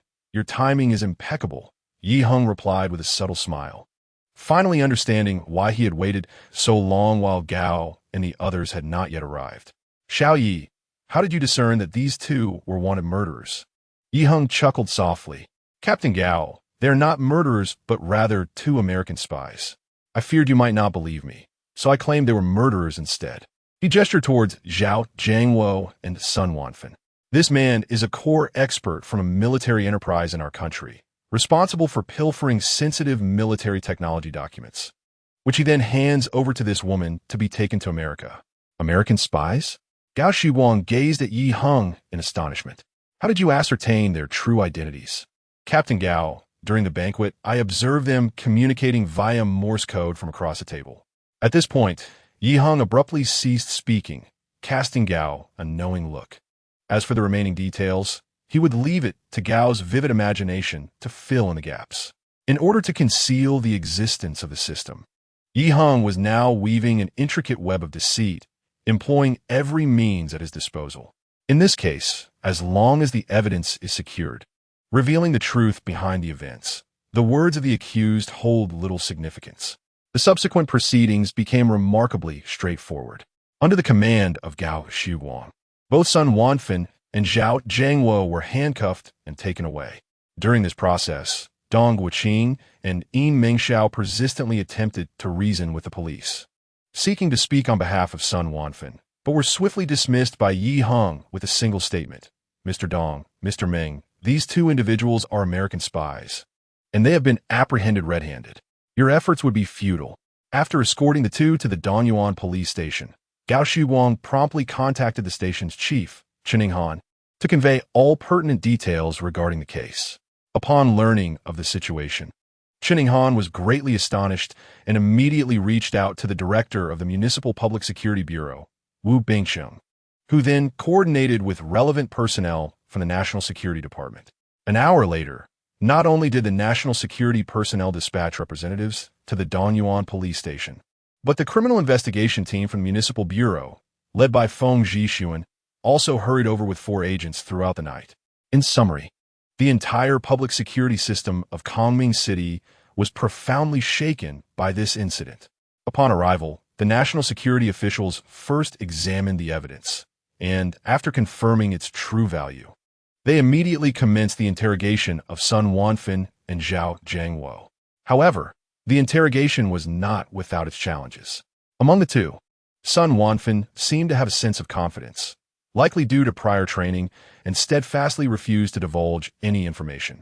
Conversely, Zhao Jiangwo, having never encountered such a scenario, succumbed within just a few exchanges. This individual was a researcher at a military-industrial enterprise in our country, possessing knowledge of cutting-edge technology, specifically the programming and obstacle avoidance techniques for drone swarms recently developed by our nation. The dinner hosted by Dong Guoqing had initially intended to feature him as a special guest expert to foster discussion. But unexpectedly, he exploited this opportunity to engage in a clandestine transaction with Sun Wanfen. The subsequent revelations were Zhao Jiangwo's confession. In 2012, I met Sun Wanfen at a similar dinner. In 2014, I received a government-sponsored opportunity to study in the United States, during which Sun Wanfen introduced me to an American named Alfred. Upon returning from the U.S., Alfred offered me a part-time job that required only the discreet copying of technical documents from my company in exchange for a substantial income. It was this side job that significantly increased my earnings, allowing my daughter the chance to study abroad. This time, upon learning that my military enterprise had recently developed new drone swarm programming and obstacle avoidance technology, Sun Wanfen insisted that I copy related materials and promised me an exorbitant reward of $50 million. When Yi Heng returned to his rented apartment, it was already past midnight. After a refreshing shower, he immediately lay down on his bed, eagerly opening the system to check the points he would earn from apprehending Sun Wanfen.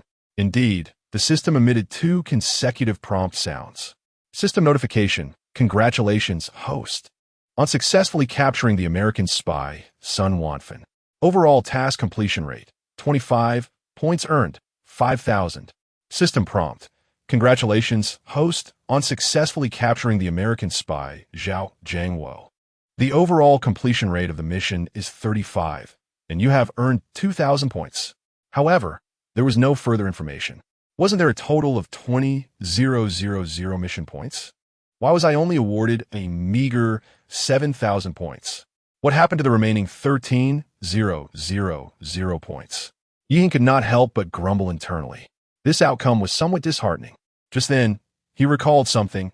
The system had specifically mentioned when introducing Sun Wanfen that she had established an extensive espionage network throughout Xia country, utilizing her infiltration over the years. Could it be that the remaining 13,000 points are intended for me to dismantle this espionage network? Yet, Sun Wanfen has already been handed over to the National Security Bureau, and the rest is under their jurisdiction. What could I possibly do? With this thought, Yi Heng quickly found solace. After all, earning 7,000 points in one go was his greatest achievement since acquiring the system. The following morning, upon arriving at the Criminal Investigation Unit, Yi Heng found himself without tasks to attend to. He greeted Su Jiahai and planned to visit the archives to select an old, unsolved case to examine. When they arrived at the archives, Su Jiahai glanced at the shelves filled with case files and casually inquired, "Xiao Yi, do you know which unsolved cases to choose?" "Brother Su, could you guide me?" Yi Heng asked. Some of these unsolved cases are more suitable for reopening investigations, while others are less so. The key lies in determining the reasons behind the cases being unresolved. "Could you elaborate?" Yi Heng said, suddenly attentive. Su Jiahai nodded. "If the case remains unsolved due to objective reasons, such as the passage of time leading to the loss or damage of crucial evidence, or the passing of key individuals, then even if the case is reopened, it's unlikely to yield results. However, if there are other reasons, such as logical inconsistencies in the case, or if the investigation was insufficient due to objective conditions at the time but can now be conducted thoroughly, then those cases can be reopened."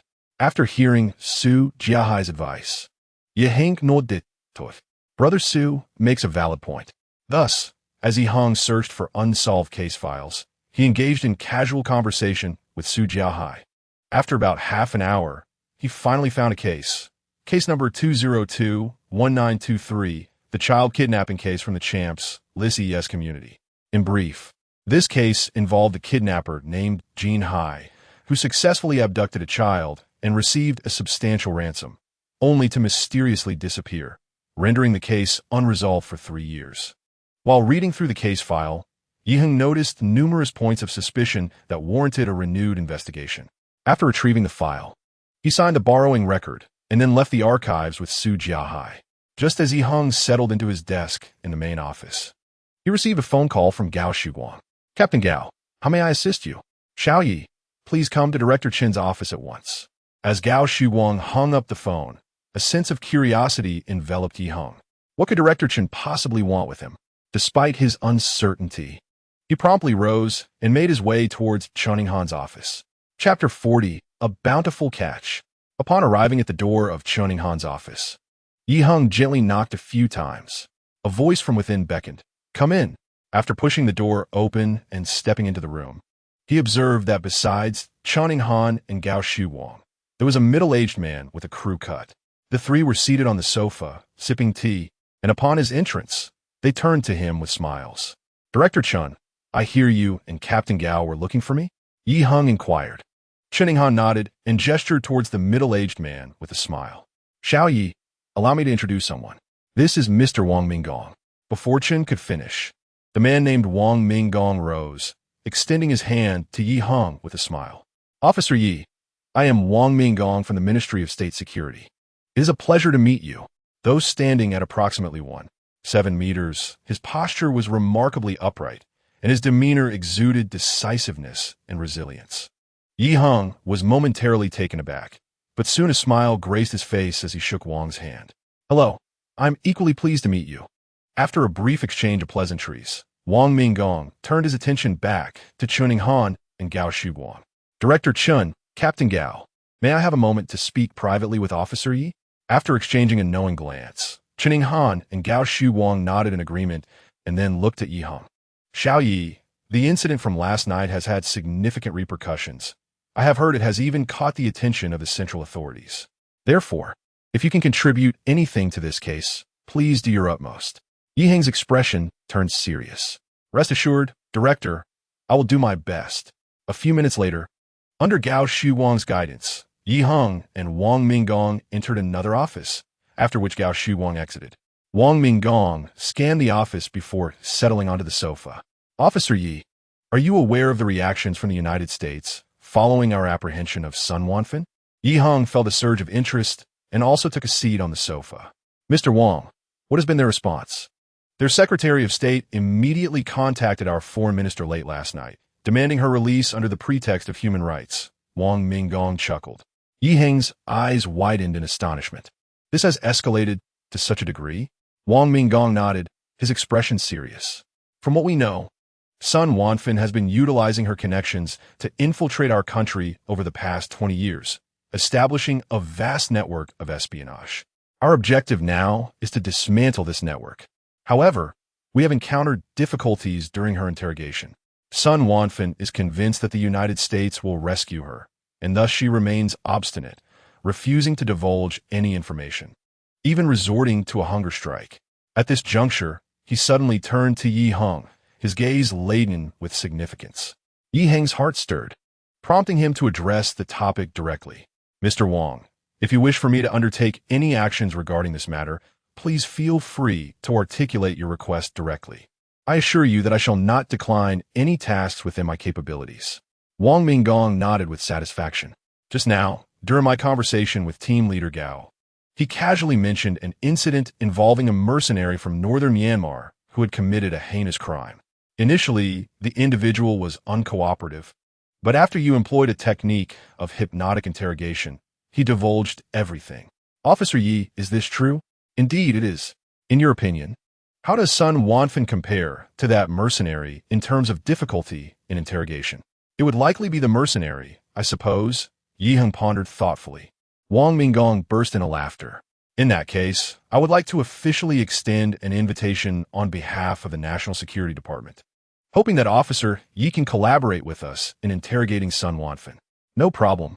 Yi Heng nodded decisively.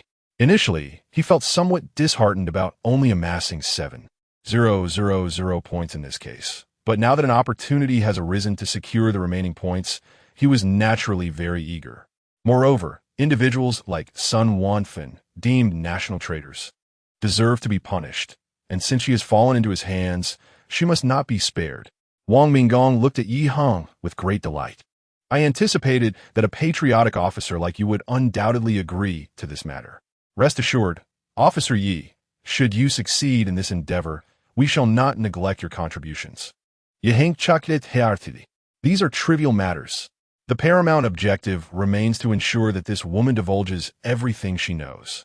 After parting ways with Wang Minggong, Yi Heng first sought out Chuning Han and Gao Shuwang to explain the situation before requesting an extended leave of absence. He then returned to his rented apartment to take his cat to his parents' home. According to Wang Minggong, due to the significance of this case, Sun Wanfan had been transferred from Kongming City to Kyoto through a special channel late last night. Consequently, Yi Heng anticipated that his assignment in Kyoto would extend for several days. To ensure better care for his cat, he had no choice but to leave it with his parents for the time being. After sharing a meal with them, Yi Heng departed for Kongming International Airport around 6 in the evening. There, he met with Wang Minggong and boarded a flight to Kyoto, arriving shortly after 11 that night at a secure location. For the ensuing period, he remained there, with a singular task each day, to interrogate Sun Wanfan. With Yi Heng's assistance, the case rapidly progressed, and within a mere 10 days, Sun Wanfan confessed to all her crimes and revealed the entire espionage network. Based on this intelligence, the National Security Department promptly took action, collaborating with various national departments to execute a swift and decisive operation against the traitors. The results of this operation indicated that the espionage network comprised over 20,000 individuals, including elites from various sectors across the nation, a scale unprecedented in magnitude. Yet, all of this was uprooted entirely due to the capture of Sun Wanfan. 10 days later, at 10 in the morning, inside Kyoto International Airport, Yi Heng and Wang Minggong sat comfortably in their seats, observing the bustling travelers around them while engaging in light-hearted conversation. Yi Heng, do you recall how old Zhang regarded you when you first arrived?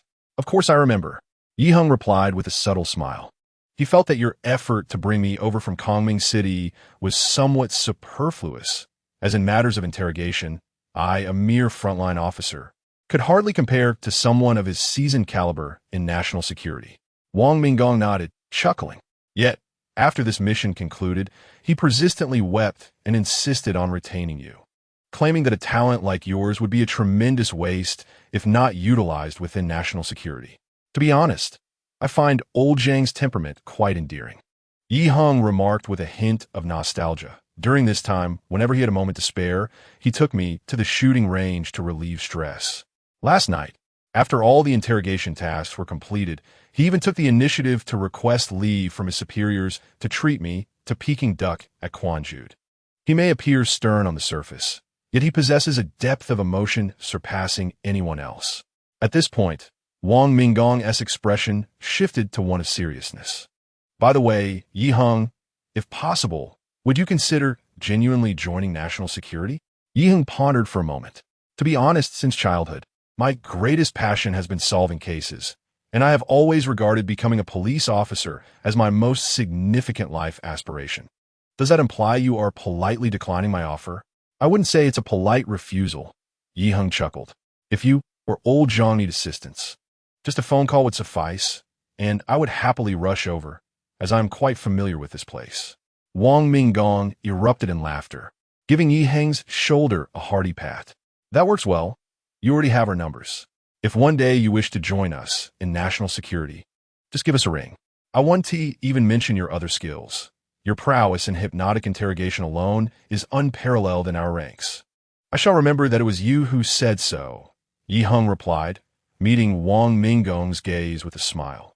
After boarding the plane, Yi Heng arrived in Kongming City around 3 in the afternoon. Upon disembarking, he opened his phone only to be inundated with messages. Modèle du virus, son. Where have you been on business all this time? Why has your phone been off?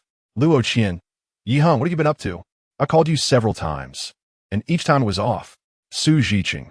Heng, what secret mission have you embarked upon? Is it completed now? That Luo Qian has been incessantly calling me, inquiring about your whereabouts. My friend, this girl is genuinely wonderful. I think you should consider her. Gao Xuguang. Little Yi, how are things on your end? Remember to call me back when you have a moment. Zhao Zhizhong. Wei Ji. Reading the late-arriving messages warmed Yi Heng's heart. As soon as he hopped into a taxi, he returned each call. Upon arriving home in Wuxin District, he enjoyed dinner with his parents before cuddling with his cat, Xiaobu, and then hurried back to his rented apartment in Dongyuan District for the night. Upon entering the apartment, Yi Heng first opened the window to let in some fresh air, then seated himself on the sofa, closing his eyes to access the system. During this latest interrogation of Sun Wanfan, he had amassed a considerable number of points. Now, With time to spare, he intended to refine his related skills. Chapter 41. Heng, National Hero. System notification. Congratulations, host, for successfully interrogating Sun Wanfin and dismantling the American espionage network in Xia, achieving a task completion rate of 100. You have earned 13,000 points. System notification. The host has accumulated over 9,000 points, granting 1 additional lottery draw. System notification. The host has accumulated over 12,000 points, granting 2 additional lottery draws. System notification. The host has accumulated over 27,000 points, granting 7 additional lottery draws. Listening to the string of system notifications, Heng was in high spirits. According to the rule that every 3,000 points earned grants a lottery draw, having amassed 20,000 points in total meant he now had 7 chances to draw. Taking a deep breath, he addressed the system. System, I wish to utilize all my lottery opportunities. As per the host's request, the system is proceeding with the lottery. The draw is complete. Congratulations, host, for obtaining a case clue card. As per the host's request, the system is proceeding with the lottery. The draw is complete. Congratulations, host, for obtaining another case clue card. After 2 consecutive draws, Heng had received case clue cards, prompting him to express his mild frustration. Alas, while these items are indeed valuable, having too many of them becomes less practical compared to other rewards. For the 3rd draw, he hoped for something different. Perhaps his prayers were answered, for the 3rd draw yielded a different result. As per the host's request, the system is proceeding with the lottery. The draw is complete. Congratulations, host, for receiving a body enhancement reward. The system will immediately enhance the host's physical abilities. In the next moment, Heng felt a surge throughout his body, followed by a warm sensation coursing within him. Clenching his fist tightly, he realized that he was filled with an unprecedented strength. Is this the state after a body enhancement? Heng murmured to himself, a smile illuminating his face. The next 3 draws, however, yielded yet more clue cards. Having acquired 5 clue cards already, he hoped that the final draw would offer something different, ideally another body enhancement. As per the host's request, the system is proceeding with the lottery. The draw is complete. Congratulations, host, for obtaining a monetary reward. The system has transferred 100,000 Huaxia coins into the host's account. Upon hearing this outcome, Heng was not overly disappointed. Receiving 100,000 Huaxia coins in one go was quite advantageous. A few more such rewards could afford him a decent vehicle. Given his work requirements, having a personal car was becoming increasingly necessary. After completing the lottery, Heng opened his personal attribute panel. Host, Heng, skills, criminal detection, beginner, crime scene investigation, beginner. Hypnotic interrogation, combat skills, beginner. Points, 21,400. Gazing upon the substantial number of points he had accumulated, Heng felt an overwhelming joy. Upon examining the system's marketplace, Heng discovered, aside from the long-ignored skill of footprint identification, a new skill scroll had emerged. Marksmanship, beginner level, requiring 1,000 points. Without a moment's hesitation, Heng issued a command. System, I wish to acquire these 2 skills from the marketplace. With an abundance of points at his disposal, he was determined to master every skill available. No sooner had he spoken than he felt a jolt in his mind, followed by an influx of new memories. First among them was footprint identification, which enabled him to deduce a suspect's height, weight, walking characteristics, and stride length from the footprints left at a crime scene. Next was marksmanship. Within this memory, Heng grasped the essential shooting skills associated with handguns, including how to shoot swiftly and effectively, how to evade, and how to rapidly change magazines. Reflecting on these 2 skills, a smile crept across Heng's face after a moment. Although these skills were not frequently employed, they proved quite practical and could be invaluable in critical situations. Turning his attention to the personal attributes panel, he noted, Host, Heng, skills, criminal detection, beginner. Crime scene investigation, beginner. Hypnotic interrogation, combat techniques, beginner. Footprint identification, beginner. Marksmanship, beginner. Points, 19,400. Upon discovering he still had 19,400 points remaining, Yi Heng felt a pang of regret for having no additional skills to learn. Yet upon noticing the word beginner next to those skills, a thought sparked in his mind. System, can I utilize my points to upgrade the skills I've already learned? System prompt. The host may use their existing points to upgrade learned skills. A thrill of excitement surged through Yi Heng as he promptly inquired, in that case, how many points are required to upgrade criminal detection? System prompt. To upgrade the criminal detection skill, the host must expend 10,000 points in a single transaction. Yi Heng was taken aback. Learning a skill only cost 1,000 points, yet upgrading it demanded a staggering 10,000 points, a significant disparity. After much contemplation, he resolved to proceed with the upgrade, for the criminal detection skill was exceedingly valuable to him. System, I choose to upgrade the criminal detection skill. System prompt. The system is currently upgrading the criminal detection skill as per the host's request. System prompt. The criminal detection skill has been upgraded to intermediate level, extending the detection range from 5 meters to 20 meters and introducing a case detection feature. Once the host enters a 20-meter radius of a crime scene, the system will automatically provide relevant case information. Yi Heng's eyes sparkled with excitement. With this skill upgrade, he would no longer need to laboriously approach a suspect. He could complete the detection from a distance of 20 meters, which greatly simplified the process. Additionally, while the newly added case detection feature may seem modest, it promised to yield substantial benefits for Yi Heng. As long as he enters within a 20-meter radius of the crime scene, he can receive system notifications detailing the cases that once transpired there, greatly aiding him in unraveling those unsolved mysteries. System, how many points do I need to upgrade the criminal detection to a higher level? System notification. If the host wishes to elevate this skill to a higher level, an additional 20,000 points are required, which the current points fall short of. Yi Heng sighed internally. Indeed, to enhance this skill further, his current points were utterly insufficient. With only 400 points remaining, Yi Heng reluctantly closed the system, preparing to indulge in a game before retiring for the night. Just then, a phone call unexpectedly came through. Upon glancing at his phone, he realized it was a call from Su Zhiqing, and he promptly answered. Zhiqing, what brings you to call me? Heng, you've truly become a sensation, a national hero. Su Zhiqing's booming voice resonated through the phone. Quickly check online.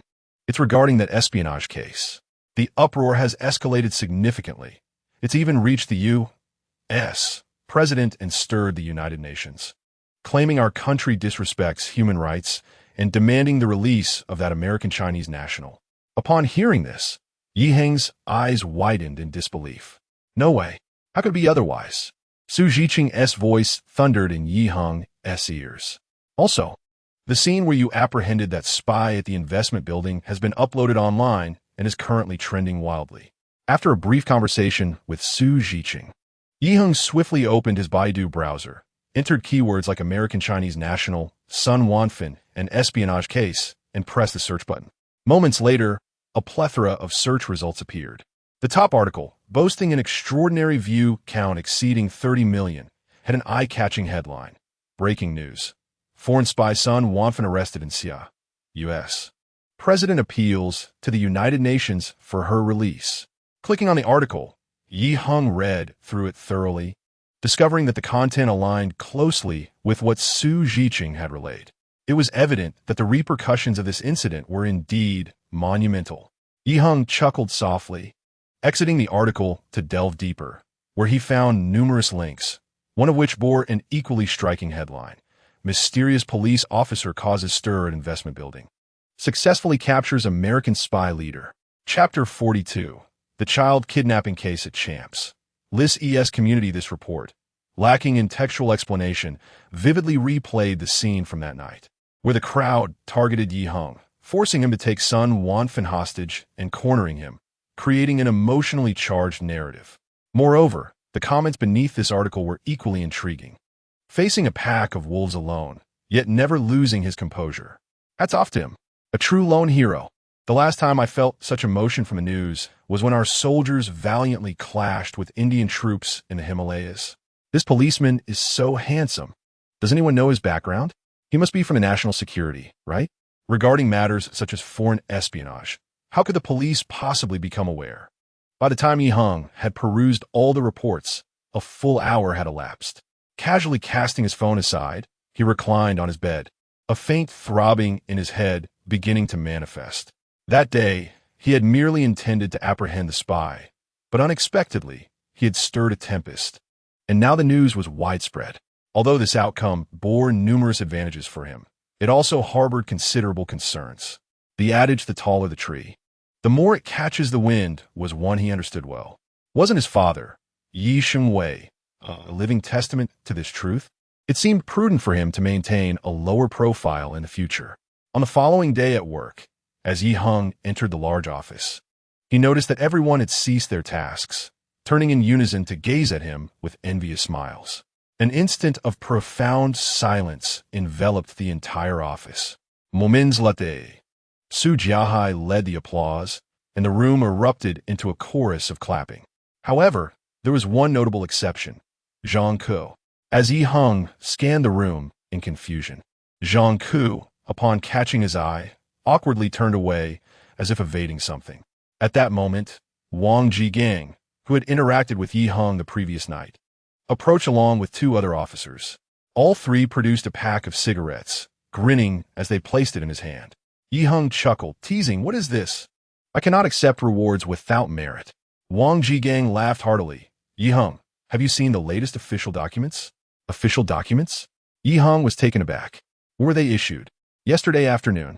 How would you be unaware of this?" Wang Jigang exclaimed, wide-eyed. "Two official documents, one from the Ministry of Public Security and another from the Provincial Department. A special commendation and a reward of 200,000. I'm envious just reading about it. Thanks to you, our group has also received recognition in the provincial document." Heng's heart raced with surprise. "I truly had no knowledge of this. You should check it out soon," Wang Jigang urged, his gaze filled with admiration for Heng. It was then that Heng comprehended why everyone had looked at him in such a manner earlier, leaving him in a state of bewilderment. Despite the joy swelling within him, he feigned composure and nodded. "Very well, I shall look into it shortly." Wang Jigang waved him off with a smile. Heading back to his desk, calling over his shoulder, "Heng, next time there's good news, be sure to include us." "Absolutely," Heng replied with a faint smile.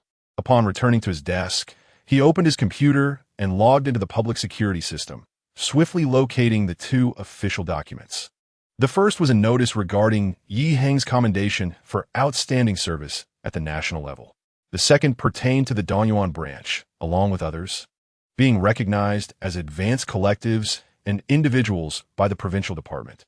Upon reviewing these documents, Heng noted that while the Ministry of Public Security's commendation did not specify his exact contributions, it repeatedly emphasized terms such as significant, outstanding, and major contributions, underscoring his achievements in bold strokes. In the official document issued by the provincial department, although it did not explicitly state the actions taken by the individuals involved, it repeatedly highlighted the criminal investigation team of the Donyuan branch and acknowledged each officer who participated in the operation that night. What moved Heng the most was that, in the official document from the Ministry of Public Security, he was awarded a special merit, while the Provincial Bureau's document granted him a monetary reward of 200,000 yuan. He never anticipated that such a case would yield such significant rewards. In a state of elation, Heng closed the system and retrieved a file from his drawer, which was the case file he had borrowed from the archives over 10 days ago regarding the kidnapping case of a child in the Xiangxilish community, numbered 202-1723. He lowered his gaze to read. According to the case description, the incident occurred at 5 o'clock in the early morning of July 13, 2021, when the police received a call from a child who reported being kidnapped and had just escaped from his captor. Following further inquiries, the police learned that the child's name was Zhang Juanluan, who was only 12 years old at the time. His father, Zhang Shiming, was the owner of a real estate company in Kongming City, and they belonged to an affluent family. Zhang Juanluan had a passion for archery, which led him to join an archery club located in the city center. To nurture his son's interest, Zhang Shiming arranged for his dedicated driver to pick him up every evening, with the journey commencing from the archery club to their residence in the Xiangxilish community. The specific time of the kidnapping was around 7 o'clock on the evening of July 12th. The following is a description from the case file. on the night of the incident as Zhang Junluan was entering the community. He encountered a man wearing a mask who called out to him, claiming to be a teacher from his school with an urgent matter to discuss. Given that Zhang Junluan had recently had a conflict with a classmate at school, he did not suspect the man's identity and willingly followed him into the car, where he was subsequently drugged into unconsciousness. During the time Zhang Junluan was confined in the vehicle, the kidnapper seldom spoke to him but did not mistreat him. In fact, when Zhang Junluan expressed discomfort, the captor even adjusted the child's seating position for his ease. At around 3 o'clock in the early hours of July 13th, the kidnapper released Zhang Junluan from the car on a stretch of highway, instructing him to exit the freeway on his own. Ultimately, the child made his way to the police station to report the incident. This summarizes the sequence of events regarding the case. As Heng turned the pages of the file, he discovered the next page contained the police inquiry records regarding Zhang Shiming, the father of Zhang Junluan. Around 1937, on the evening of July 12th, Zhang Shiming received a ransom call demanding 5 million yuan within an hour, or else his son would be killed. Anxious to save his child, Zhang Shiming could only inform the caller that he had a little over 2 million in cash at home. And due to daily withdrawal limits at bank ATMs, he could not gather the amount within the stipulated time. Eventually, both parties agreed upon a ransom of 2,100,000 yuan. Following the kidnapper's instructions, Zhang Shiming took a backpack filled with cash to a location 10 kilometers away, beneath a pedestrian bridge where a garbage bin was situated. After completing this task, Zhang Shiming and his wife anxiously awaited updates at home, until around 6 o'clock in the morning on July 13th, when the police began to contact them. According to the account of Zhang Shiming, the assailant who called him spoke with a local accent. Chapter 43. The Crisis Lurking in the Shadows. Upon reaching the third page of the dossier, the detailed investigation process conducted by the police was revealed. After grasping the fundamental circumstances of the case, the police promptly mobilized. Initially reviewing surveillance footage along the route, they discovered that the kidnapper's vehicle had been trailing Zhang Junluan since he exited the archery club. As they neared the entrance of the Champs Lis ES community, the kidnapper's vehicle suddenly accelerated, overtaking him and entering the community first, parking in the lot by the entrance. That evening at 1912, as Zhang Junluan alighted and entered the community, the kidnappers exited their vehicle and swiftly lured him inside. After abducting the child, the kidnappers drove along the surrounding streets to a nearby overpass, where they parked the vehicle, presumably monitoring the reactions of Zhang Shiming's family. They waited over 2 hours until the ransom was placed at the designated location before retrieving it. After securing the money, the kidnappers took Zhang Junluan onto the highway, driving over 20 kilometers before ultimately abandoning the child on the roadside and continuing forward, vanishing from sight in a rural area. That afternoon, the police located the vehicle near that rural stretch and discovered several shoe prints around it.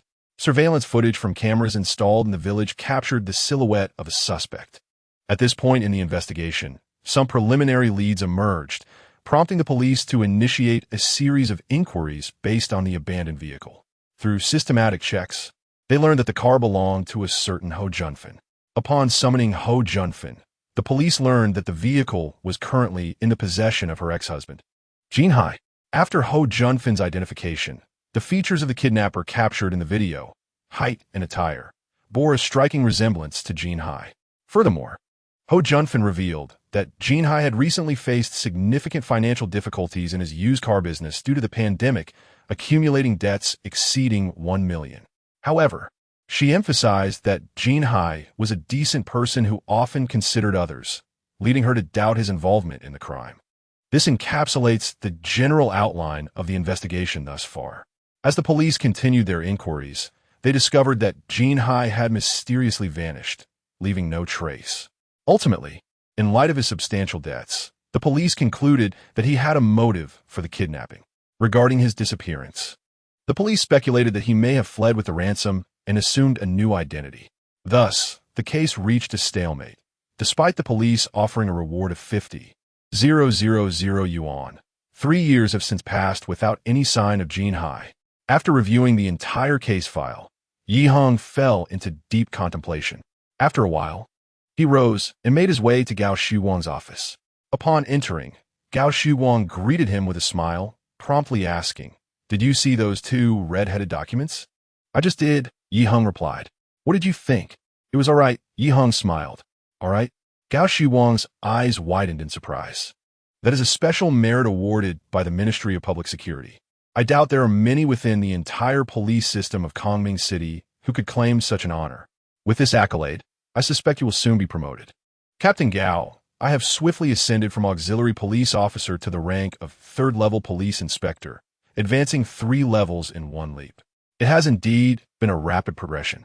Yi Heng smiled modestly. Gao Shiwang shook his head. "This case has already garnered significant attention and has even reached the central authorities. Moreover, I heard Director Chen mention that the Ministry of State Security holds you in high regard and insists that we offer you an exceptional reward. Therefore, you could trust my words. In that case, I shall take your blessing to heart." Yi Heng chuckled. Gao Shiwang smiled and nodded, suddenly noticing that Yi Heng was holding a case file, which piqued his interest. "By the way, Xiao Yi, what brings you to me?" Yi Heng promptly handed over the file. "Captain Gao, I believe there are numerous inconsistencies within this case that warrant a reinvestigation." Gao Shiwang glanced at the file. 3 years ago, I was still at the Jilin branch, so this case did not pass through my hands." Speaking, he picked up the file and began to examine it closely. After more than 10 minutes, Gao Shiwang looked up at Yi Heng. "Xiao Yi, please share your thoughts." "I believe the most significant inconsistency in this case lies in the assumption that Jin Hai is the kidnapper. His methods appear rather clumsy, as all evidence points directly to him. However, during the execution of the kidnapping, he exhibited remarkable cunning and competence, suggesting a highly meticulous thought process. This creates a contradiction between the two aspects."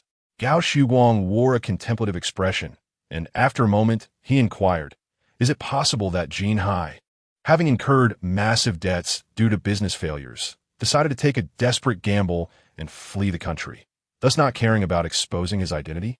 Yi Heng nodded.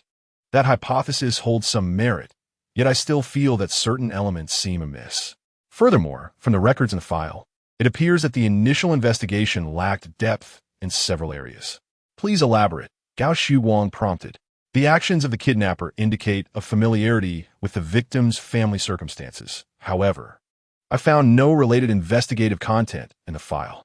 I believe we should pursue this angle, as it may yield significant insights." Gao Shiwang pondered seriously for a moment. Overall, while there are some inconsistencies, the conclusion that Jin Hai absconded with the funds remains the most plausible. Should you wish to reopen the investigation, you may face the risk of expending considerable time and effort with little to show for it. If that is the case, would you still wish to proceed? Yi Heng considered for a moment and replied, "Captain Gao, how about this? I will follow up on this case for now, and if I feel there is potential, I will seek your approval to increase the manpower. After all, I currently have no pressing matters, and idleness seems unproductive." Gao Shiwang nodded appreciatively. "Very well. Since you wish to give it a try, then by all means proceed. Let me assign someone to assist you in the investigation. Who do you believe would be most suitable?" Yi Heng was about to suggest anyone would suffice when he suddenly thought of Wang Jigang. "Let us go with Wang Jigang. If it weren't for him that night, we might still be in the dark regarding that espionage case. It is not immediately apparent, yet you possess a certain depth of loyalty." Gao Shiwang remarked with a teasing smile. "Very well. Let him accompany you in the investigation. I shall inform him later. Additionally, should you find yourself overwhelmed, do not hesitate to seek assistance from Xiao Weiji, as your camaraderie is well established." "I'm grateful to you, Captain Gao." Yi Heng responded with a smile and a nod. Upon returning to the main office, Yi Heng first approached Xiao Weiji, requesting his assistance in gathering pertinent information. Subsequently, he met with Wang Jigang to convey the details relevant to the case at hand. They then departed from the Danyuan branch, heading to meet the first subject of their inquiry, Ho Junfen, the ex-wife of Jin Hai. Meanwhile, in an office within a high-rise commercial building in Hualien District, a young man with a refined appearance and black-rimmed glasses was intently watching a video on his mobile device. After a moment, he abruptly lifted his gaze to the middle-aged man seated across from him. "Have you managed to ascertain why Yi Heng was also present at the banquet?" The moment the middle-aged man met the young man's icy stare, he felt a jolt of fear, instinctively wiping the sweat from his forehead. Our investigation suggests that his presence at the banquet that evening, while dressed in a server's attire, may be linked to Mr. Dongwiching's arrangements. The young man's expression shifted immediately, his eyes flashing with cold intensity, causing the middle-aged man's heart to race. After a lengthy pause, he slowly averted his gaze and approached the window. How can this Heng, merely an ordinary police officer, be intertwined in this espionage case? Aren't such matters the responsibility of national security? The middle-aged man internally exhaled in relief, yet he kept his head bowed, afraid to utter a word. Faced with the young man's inquiry, he was at a loss for a response and chose to remain silent, fearful that a misstep might render him useless in the eyes of his youthful, vigorous employer. After a moment, the young man turned to the middle-aged man and gestured dismissively. "You may leave now." "Boss, I shall take my leave." The middle-aged man felt as if he had received a reprieve and quickly exited. The young man resumed his gaze out the window, a contemplative expression gracing his features. "I cannot shake the feeling that this Heng is somehow targeting me." As this thought emerged, he reflected on Heng's various actions during the banquet, growing increasingly convinced of this possibility, his brow furrowing deeper. This individual, while he previously uncovered a case that impacted me, has not truly discovered my involvement, which I can somewhat tolerate. But now with that thought, a sharp glimmer ignited in his eyes. After a cold smile, he retrieved his phone and dialed a number. A moment later, a voice emerged from the device. "Boss, you called for me? Old Ma, prepare yourselves. I have a craving for fish." Chapter 44. Visiting key individuals. What else would you like to know? Ho Junfin replied calmly. She was a woman in her 30s, her hair neatly styled at the back of her head, revealing a smooth forehead. Her figure was well maintained, and she was dressed appropriately and fashionably. According to Heng's understanding of this individual, she divorced Jean Hai in 2020. However, they continued to live together for the sake of their child. Ho Junfin gave a knowing glance to the nearby staff member, indicating that she should manage the shop's business for a moment before turning her attention to Heng and his companion. Observing this, Heng promptly inquired, "We have learned that you divorced Jean Hai several years ago. Could you share the reasons behind your separation?" "Our divorce was primarily due to incompatible personalities," she replied. "In other words, you do not harbor any resentment towards him regarding this matter?" "Indeed, I have never held any animosity towards him. He is actually quite a decent person, caring for both me and my family, and I have my own issues to contend with." Ho Junfin pulled out a pack of women's cigarettes and politely offered them to Heng and his companion. When they both declined, she took one out for herself, lit it, and began to smoke with a furrowed brow. Heng wore a contemplative expression and posed another question. "On July 12, 2021, the day of the incident, do you know where Jean Hai went?" Ho Junfin exhaled slowly, pondering for a moment. It was then that Heng noticed her habit of frowning whenever she recalled something distressing. That morning, he left around 10 o'clock, stating he was going to Koshan town to meet a friend. This friend had previously called him about someone in their town selling a second-hand car, which promised a significant profit. "Do you have his person's number?" Heng asked. "You requested it from me 3 years ago." Muttering to herself, Ho Junfin quickly searched her phone and soon found a contact named Gao Ingjia, presenting the phone number to Heng. After jotting it down, Heng inquired further. "In the kidnapping case, the victim's father is named Zhang Shiming. Based on your knowledge of Jean Hai, did he have any prior connections with this individual?" Ho Junfin shook her head decisively. "We are merely ordinary citizens. How could we possibly have any association with someone like him? 3 years ago, you officers told me he might have kidnapped someone's child, which I never believed. I recall that Jean Hai had business troubles and owed over $1 million to a man from Jiangbei province. Do you have his contact information?" "Yes."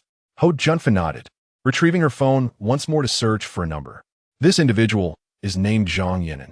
Initially, he had a good relationship with Jean Hai, which is why he lent him such a substantial amount.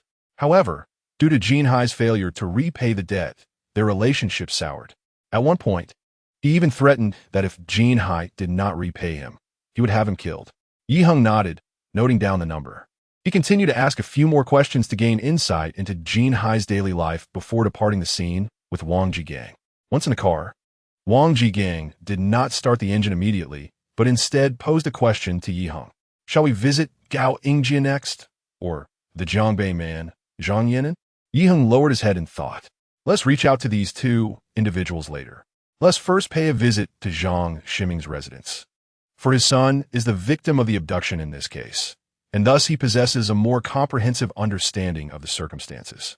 It would be prudent to consult him, as it would greatly aid our grasp of the entire situation. With that, he took out his mobile phone and began to contact Zhang Shiming. Half an hour later, Yi Heng and his companion drove into the Champs Lis ES community, subsequently alighting and making their way to Zhang Shiming's home. The door was opened by a woman in her 50s, presumably the family's housekeeper. Under her guidance, the two men entered a study. This study was adorned in a traditional Chinese style.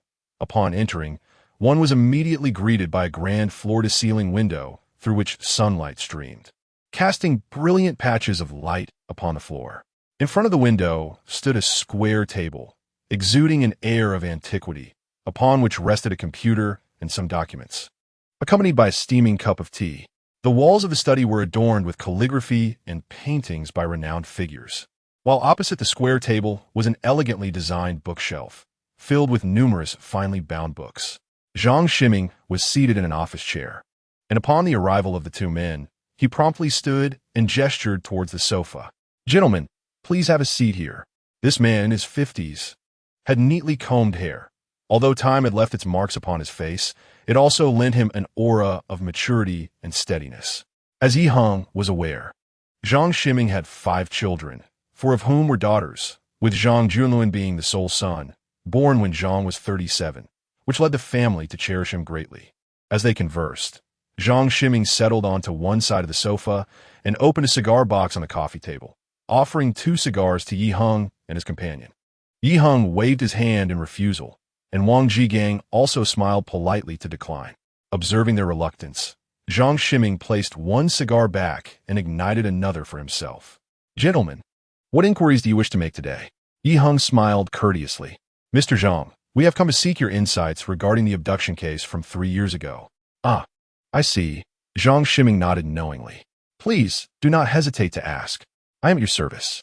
Yi Heng acknowledged with a nod and promptly posed his first question. "I understand that on the day of the incident, the kidnappers had contacted you by telephone. Could you recall any distinctive characteristics of the voice?" As he pondered while savoring his cigar, Zhang Shiming replied, "The voice. I remember it being that of a local, perhaps not much older than 30.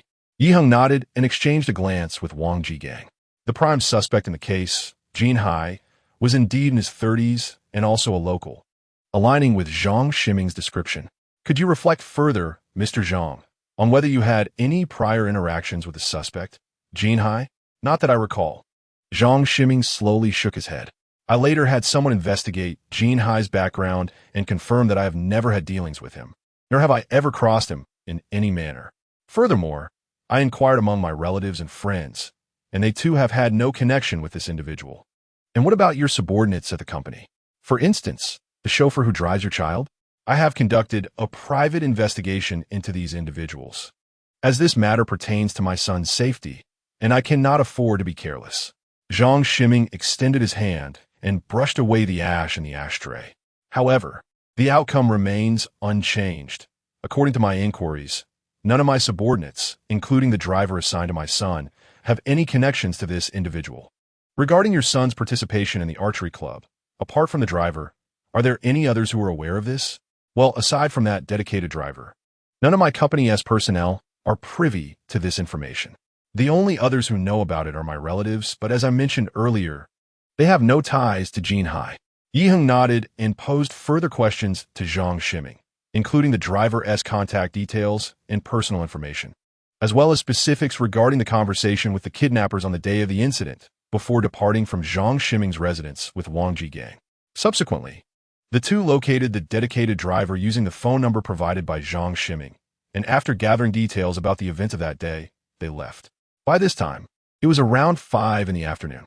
No sooner had they entered the car than Yi Heng received a phone call. Upon answering, Xiaoweiji's voice resonated immediately. "Yi Heng, the matters you asked me to investigate have finally yielded results." Yi Heng perked up instantly. "What are the specifics?" "According to my investigation, Jin Hai has neither traveled by train or plane nor stayed at any hotel in the past 3 years. and he hasn't withdrawn a single penny from his bank account. In other words, there have been no new records of his personal information. Hearing this, Heng fell into deep contemplation.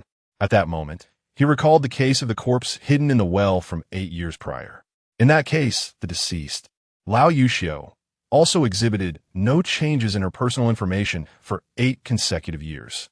If that is the case, could it be that Jin Hai, after receiving the ransom exceeding 2 million, met a similar fate as Lao Yuxiu for some reason? Just then, Xia Weiji's voice interrupted his thoughts once more. Heng, I must remind you of one more thing. Zhang Can not only participated in that case, but also strongly advocated for the theory that Jin Hai fled with the money. Therefore, your renewed investigation might cause him some embarrassment, so please be mindful of that. Thank you for the reminder. I will be cautious. Heng smiled slightly and ended the call. The following day at work, after attending the morning meeting organized by Gao Shiwang, Heng was about to leave the conference room when he found Zhang Ke standing before him. Shaiwuye, I hear you're investigating the child kidnapping case from 3 years ago. Indeed, Heng replied, meeting Zhang Ke's gaze with a composed expression. He noted that although Zhang Ke's voice remained calm, the furrowed brows and slightly flared nostrils indicated that he was quite agitated. Brother Zhang, I understand you were involved in that case previously. Could you offer some insights? Zhang Ke raised an eyebrow. That case has already reached a conclusion, hasn't it? We issued a reward at the time. Capturing the kidnapper Jin Hai would bring a definitive end to the matter. With technology so advanced now, Jin Hai cannot possibly remain hidden forever, can he? As a seasoned detective, Zhang Ke watched as Heng thrived, while his own standing within the criminal investigation unit dwindled. A simmering resentment brewed within him. Now, this newcomer Heng had the audacity to encroach upon his territory, which he found utterly intolerable. Zhang Ji's words held merit. Heng slowly nodded, a contemplative expression gracing his face. Observing this reaction, Zhang Ke felt a flicker of satisfaction. He had not anticipated that a mere comment from him would soften Heng's tone so noticeably. It seemed that after a full day of investigation yesterday, Heng had uncovered nothing substantial, leading him to harbor doubts. Just then, Heng's unexpected remark caught Zhang Ke off guard. But, Zhang Ge, have you considered the possibility that Jin Hai may already be dead? Jin Hai dead? Zhang Ke was momentarily taken aback. Our investigation revealed that Jin Hai's personal information had not changed in the past 3 years, so it is quite reasonable to speculate that he might have perished. Zhang Ke's face flushed crimson, his tone rising sharply. Initially, our hypothesis regarding this case was that Jin Hai had fled with the money, opting for a life in obscurity. If that were the case, it would be entirely normal for his information to remain unchanged for 3 years, as he could no longer use his true identity. Perhaps he has already clandestinely crossed borders, seeking refuge in regions like northern Myanmar. At this moment, Gao Shiwang, who had just approached the meeting room door, overheard their conversation and promptly came over. Xiaoyi, Zhang Ke, what are you discussing? Heng smiled slightly. I was engaging with Zhang Ge about this kidnapping case. He has offered some valuable suggestions. Zhang Ke, intent on escalating the situation further upon Gao Shiwang's arrival, felt thwarted by Heng's seemingly casual remark, which diffused his momentum effortlessly. Taking a deep breath, he let out a heavy huff and turned to leave. Gao Shiwang watched his retreating figure, shaking his head in resignation. Xiaoyi, don't take it to heart. This case was originally his to handle. It's natural for him to feel some frustration at your renewed investigation. Captain Gao, I understand all of this. You needn't worry. Heng replied with a smile and a nod. Following this minor upheaval, Heng and Wang Jigang set out to meet the third key individual in the case, Zhang Yinan, a creditor of Jin Hai from Jiangbei province. Half an hour later, upon entering Zhang Yinan's office, Heng felt a wave of disappointment wash over him at first sight, as he received no system prompt. Given the speculation that Jin Hai might be dead, he had secretly hoped that this individual could be the one responsible for Jin Hai's demise. Yet, reality proved his assumptions to be misguided. Zhang Yinan is a middle-aged, bald man, tall and robust, with a face that resembles a mask, devoid of any notable expression. Mr. Zhang, we have come to seek some information regarding Jin Hai. We suspect that he may already be deceased. Heng asserted directly, laying bare the purpose of their visit. "Officer, you do not suspect that I am responsible for his death, do you?" Zhang Yinen's expression remained largely unchanged, yet his Adam's apple betrayed an unnatural movement, indicative of his tension. "When I previously mentioned wanting to eliminate Jin Hai, it was merely in a fit of anger considering the significant losses I have incurred. Jin Hai has been missing for 3 years, and my money remains unrecovered. Yet, I have refrained from causing any trouble for his ex-wife and son until this day. Mr. Zhang, please remain calm. We do not suspect you. We merely wish to gather some insights about Jin Hai," one of the officers reassured him. After a brief exchange in Zhang Yinen's office, Yi Heng, following a few casual inquiries, departed with Wang Jigang. Once in the car, Wang Jigang retrieved a pack of cigarettes, offering one to Yi Heng before lighting one for himself. Had we not previously discovered that Zhang Yinen was in Tiannan province during the time of Jin Hai's disappearance, I might have suspected him of foul play. He seems to be worried that we might suspect him due to his earlier outburst. Yi Heng exhaled a plume of smoke slowly. However, it is indeed improbable that he is the perpetrator. Is it possible that after receiving the 2 million ransom, Jin Hai arranged to meet Zhang Yinen elsewhere to repay him, only for Zhang to be tempted by the sight of cash and ultimately kill him? Yi Heng, of course, could not disclose to Wang Jigang that he already knew through the system that this individual had no connection to the case. After a moment of contemplation, he replied ambiguously, "While such a possibility exists, I still believe this person is unrelated to the case." Subsequently, Yi Heng and his companion met with the fourth key figure, Gao Yingjie, a friend of Jin Hai in Kaoshan town. However, this encounter yielded no fruitful information, so they only gleaned Jin Hai's itinerary for that day and inquired about some personal details.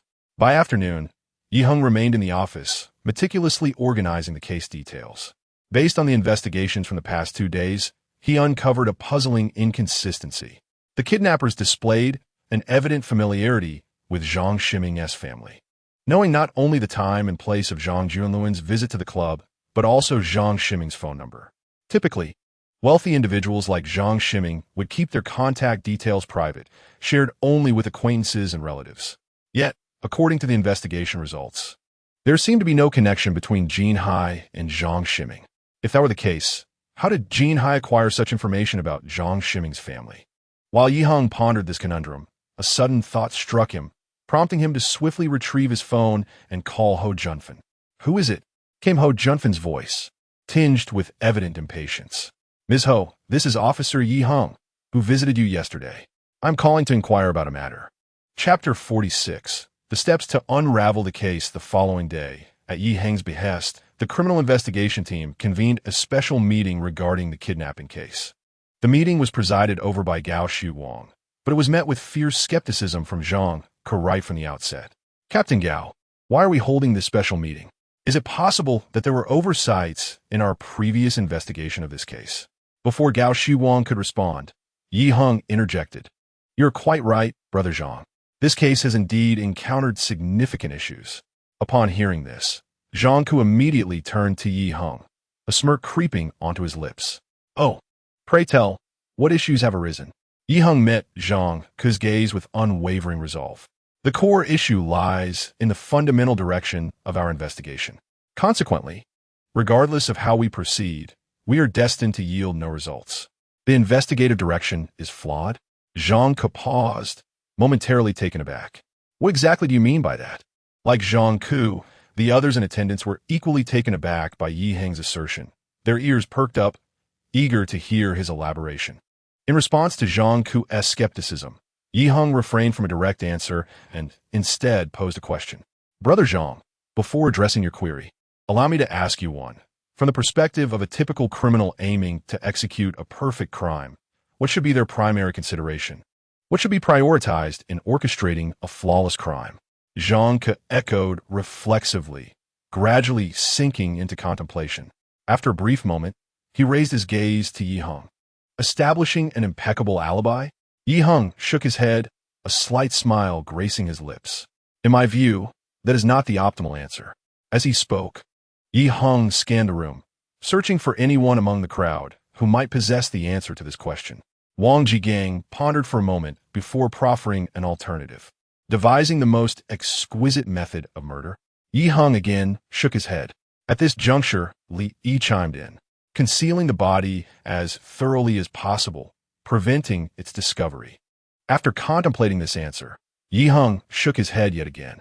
Zhang Ku, sensing the growing impatience, asked, Xiao Yi, what exactly are you trying to convey?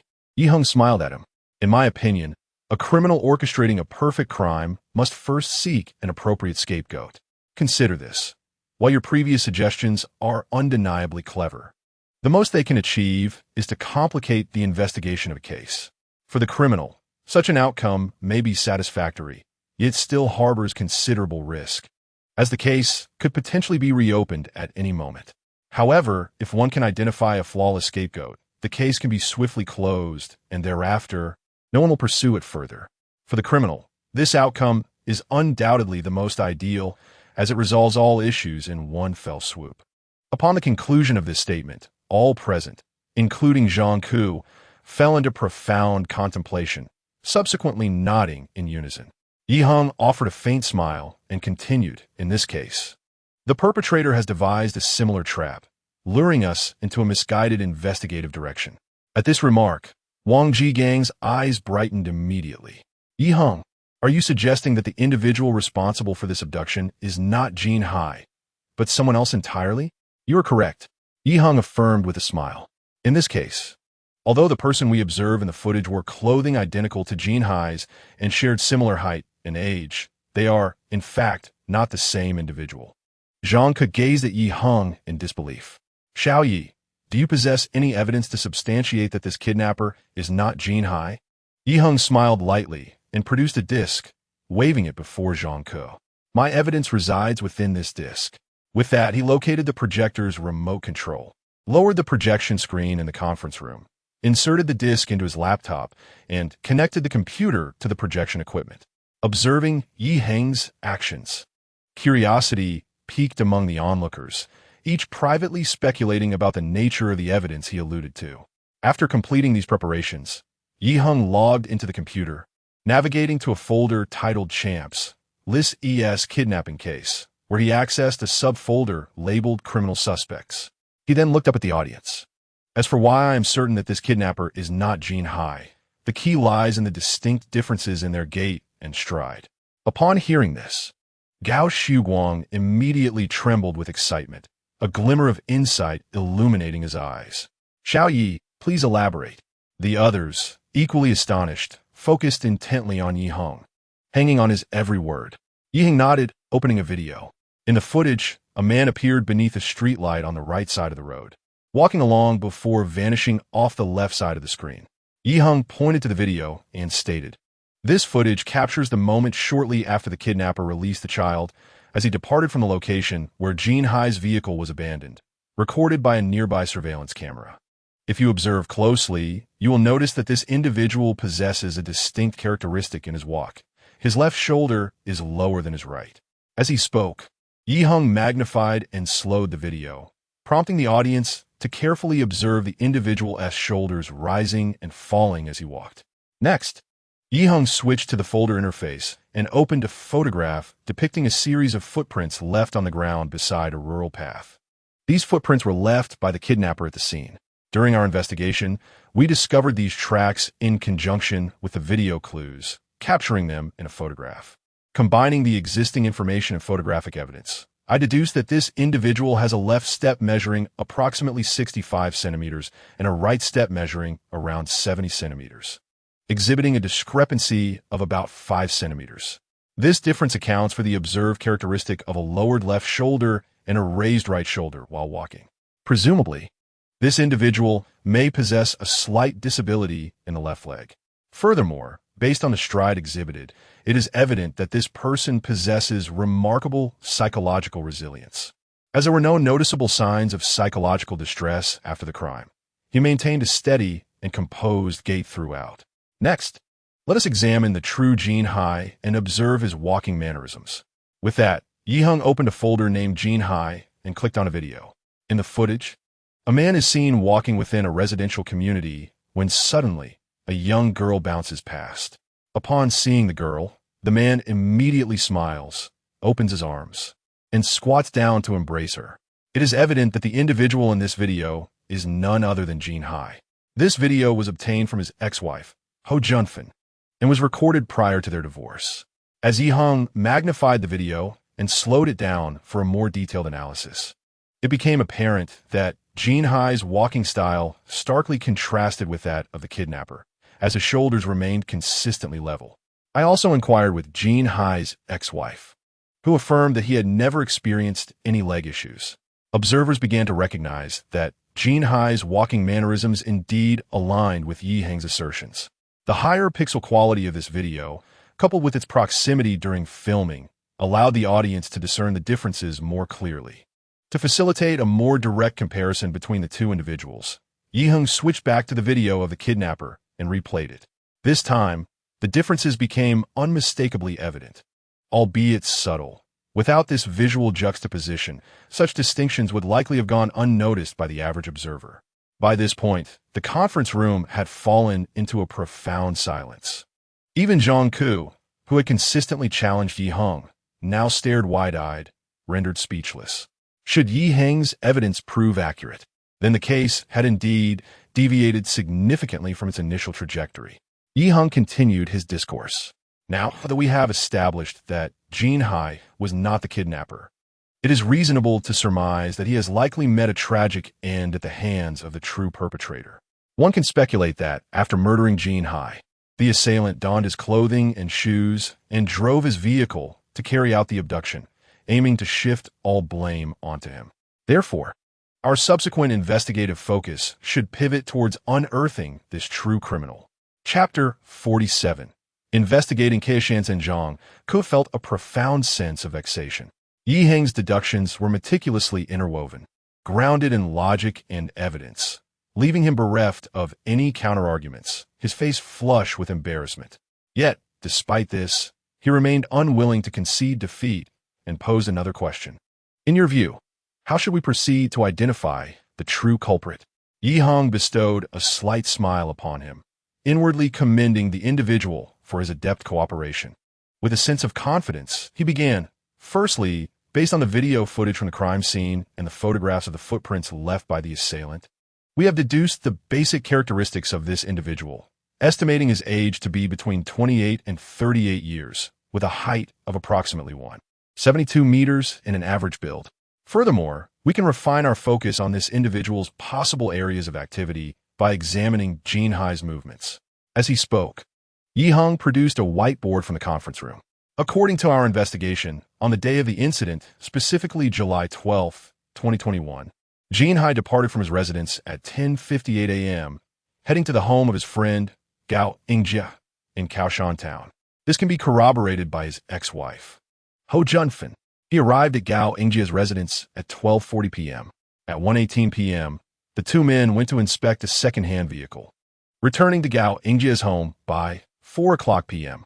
After enjoying dinner at Gao Ingjia's residence at 6:36 p.m., Jin Hai drove away. All of Jin Hai's movements can be verified by Gao Ingjia. At 7:09 p.m., according to video evidence obtained by our police department, the kidnapper was seen driving Jin Hai's vehicle, appearing on surveillance cameras at the outskirts of Danyuan City. At this juncture, Heng inscribed 3 lines of numbers upon the whiteboard: 1836, 1909, 33 minutes, 21 kilometers.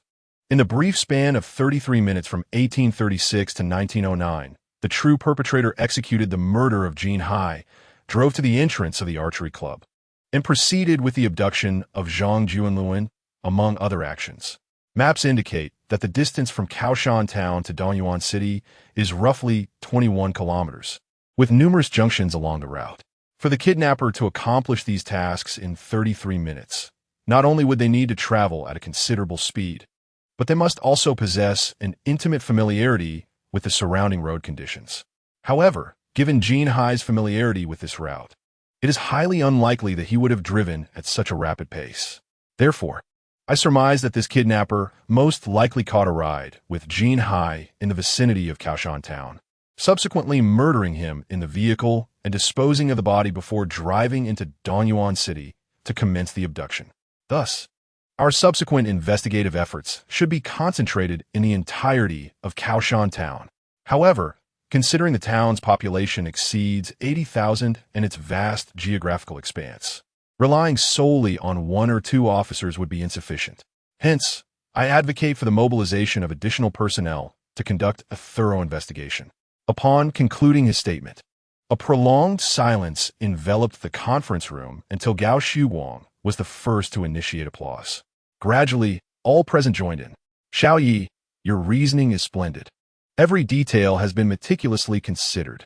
Gao Shuguang praised Yi Heng with a smile before turning to the others. What do you all think of Xiao Ye's action plan? I wholeheartedly support it. Wang Jigang was the first to exclaim. I too find Yi Heng's reasoning exceptional, with no discernible flaws throughout the process, Xiao Weiji asserted loudly. Gao Shuguang then scanned the room, noticing that none of the 10 or so attendees voiced any dissent. Zhang Ke's face flushed with a mixture of embarrassment and frustration, as if he wished to interject, but after a moment of hesitation, he ultimately remained silent. According to the plan, Gao Shuguang first approached Xiao Weiji, requesting him to log into the population information system to filter out the details of all residents in Kaohsiung Town. By integrating the age and height criteria provided by Yi Heng, the investigation scope was further narrowed down. After meticulous filtering, the police ultimately identified 120 targets for investigation from the entire Kaohsiung Town. Upon seeing this result, Gao Shuguang promptly reassigned 6 additional personnel, bringing the total to 8, including Yi Heng and Wang Jigang. They were divided into 4 teams, with each team assigned 30 targets for investigation. To honor and respect Zhang Ke, his name was included among the 6 personnel, and Gao Shuguang designated him to lead one of the teams, involving him in this critical inquiry. By noon, after the group had finished their lunch, they set off in their vehicles towards Kaohsiung Town. Just a few minutes into their drive, Yi Heng received a call from Xiao Weiji. Brother Xia, is there something you need? On the call, Xiao Weiji deliberately lowered his voice, creating an air of mystery. Yi Heng, among the 30 individuals in your group, pay special attention to one named Huang Wuxing. While researching these individuals, I unexpectedly discovered that he has a history of deliberate homicide as a minor, followed by a robbery of a taxi, displaying particularly brutal methods. Thus, you should be cautious while investigating him. You understand what I mean. Hearing this, Yi Heng felt a warm sensation in his heart. Although Xiao Weiji, being a technician, did not participate in the investigation, he intentionally assigned Huang Wuxing to Yi Heng's group and followed up with a warning, clearly hoping for Yi Heng to achieve noteworthy results. Thank you, Brother Xia. Yi Heng responded. What are we being so formal for? Xiao Weiji chuckled before hanging up. After putting away his phone, Yi Heng immediately pulled up Huang Wuxing's information. Brother Wang, once we arrive in Kaohsiung Town, let's head to this person's residence first. 50 minutes later, the 4 investigative teams arrived sequentially at Kaohsiung Town and dispersed according to their designated targets.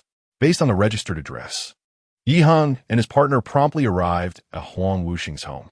After knocking for quite a while, a man with a buzz cut and a scar on his forehead opened the door, appearing rather lethargic. Who on earth is knocking incessantly? Initially, the man showed a rebellious demeanor, cursing under his breath, but upon seeing Yi Heng and his partner in police uniforms, he instantly became respectful. Oh, it turns out to be 2 officers. What brings you here? Yi Heng, somewhat disappointed, inquired casually, Are you Huang Wuxing? As with the previous encounter with Zhang Yanheng, the system did not provide any prompts this time, indicating that this individual was not only innocent of the current case, but also had no other criminal records. Huang Wuxing nodded with a smile, and after a brief exchange of pleasantries, he invited Yi Heng and his partner inside. The 3 settled in the living room for a discussion. Perhaps due to having frequent interactions with the police, Huang Wuxing behaved quite amiably, answering every question posed. So, you did not recognize this person? Wang Jigang asked, pointing to a photograph of Jin Hai, while observing Huang Wuxing's expressions intently. Officer, I assure you, I have never seen this person before. Huang Wuxing scratched his head, his face contorted in distress. That was 3 years ago. How could I possibly remember? However, according to my usual habits, I was either out drinking or playing chess with the village elders that night. As the two departed from Huang Wuxing's residence, they promptly proceeded to the next target of their investigation. Heng, I must confess, I feel rather pessimistic about our inquiry, Wang Jigang remarked, his brow furrowed with concern. Are you worried that the lengthy time lapse makes it difficult to verify alibis? Heng inquired. Indeed, Wang Jigang nodded emphatically. Huang Wuxing is a living example. Isn't his background bears a striking resemblance to that of the perpetrator, yet we are currently unable to fully corroborate his testimony.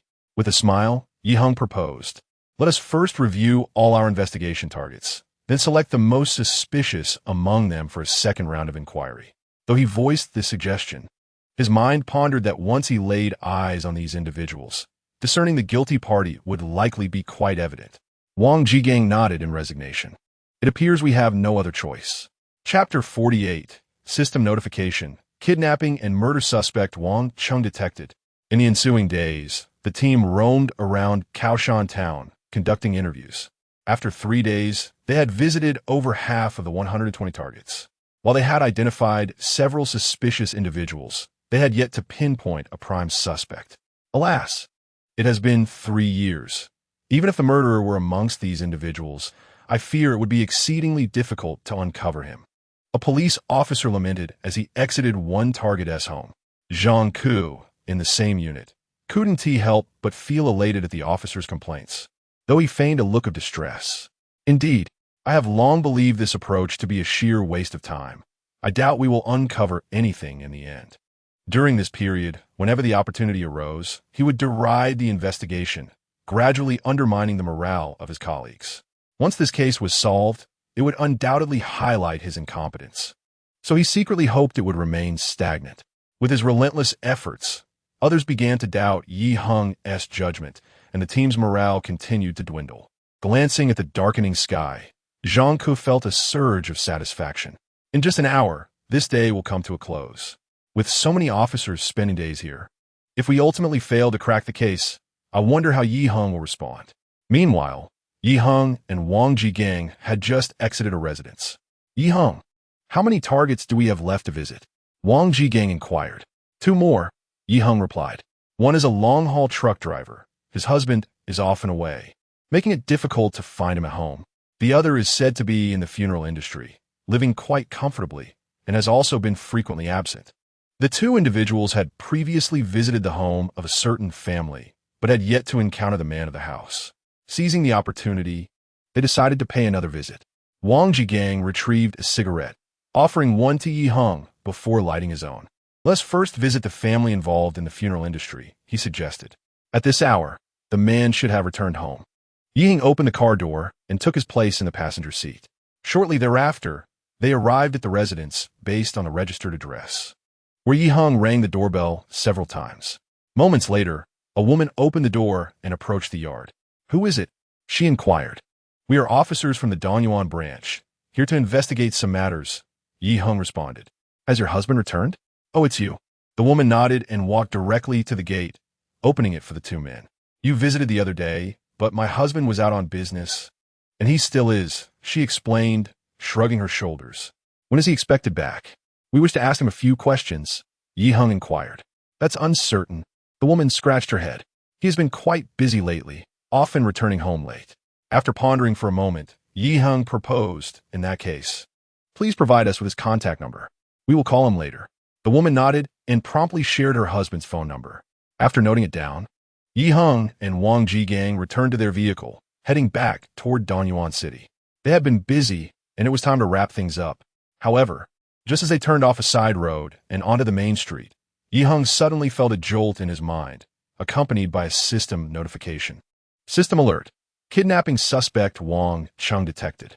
Immediate capture or assistance required. Task points 1,000. Outcome dependent on host's progress and apprehension. A surge of excitement coursed through Heng as he glanced out the window and spotted a van passing by. Without hesitation, he shouted, "Quickly pursue that vehicle." Upon hearing this, Wang Jigang swiftly turned the steering wheel and gave chase. At that moment, the van had already traveled over 50 meters, but fortunately, despite it being past 5 in the afternoon, the daylight remained bright enough for them to see the back of the vehicle from a distance. Thus, They followed the van until it reached a large courtyard. As the vehicle entered, the occupants had yet to disembark. Wang Jigang surveyed the courtyard, somewhat surprised as he turned to Yi Heng. Isn't this the family involved in the funeral industry? After a moment's contemplation, Yi Heng suddenly said to Wang Jigang, "Let's temporarily leave here and visit the village committee. It's just past 5 in the afternoon. If fortune favors us, we may still encounter someone there." Though Wang Jigang felt a twinge of confusion regarding Yi Heng's actions, the seriousness etched on his face quelled any further questions. Without delay, he turned the car around, heading toward the village committee. Shortly after the two departed, a man in his 30s, clad in a shirt, exited a van and hurriedly walked out of the courtyard, casting a distant glance at the police car that had already driven away. Could that police car be searching for me?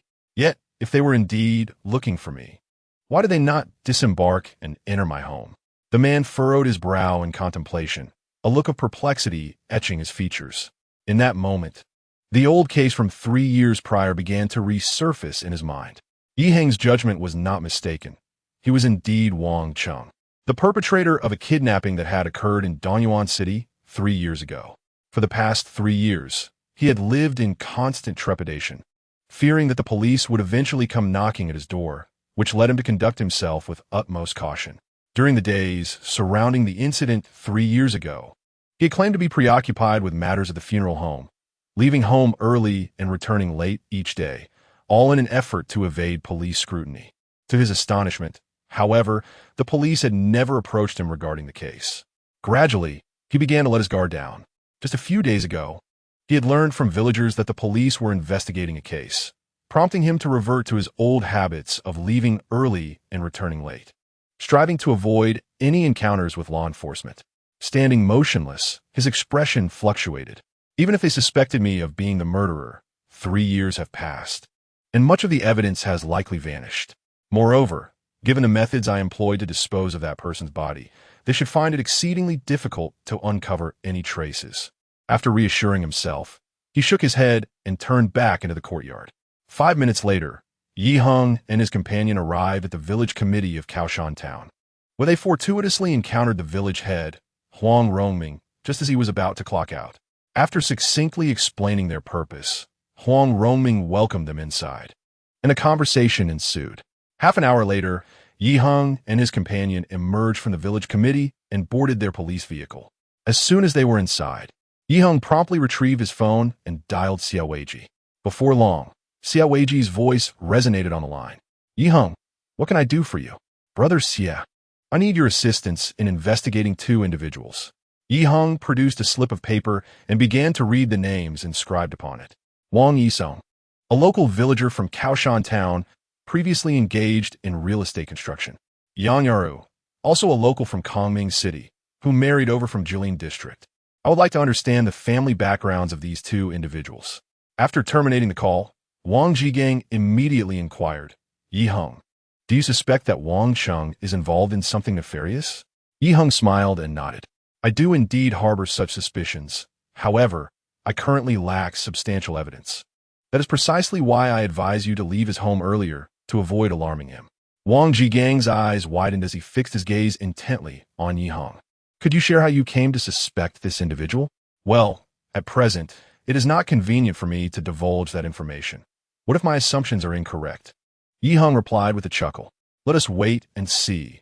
I believe by tomorrow, the truth will become apparent." Wang Jigang stared intently at Yi Heng for a prolonged moment, akin to gazing at a peculiar creature.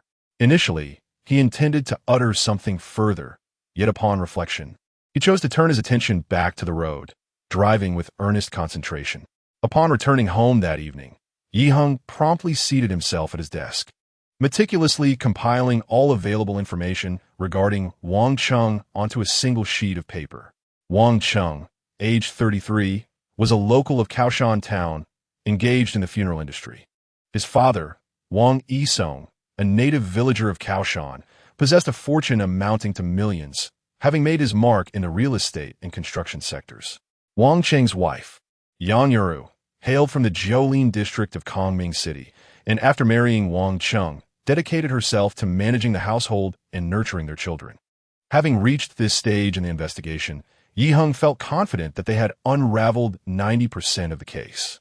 Only the final piece remained: how Wang Cheng had disposed of the corpse of Jin Hai.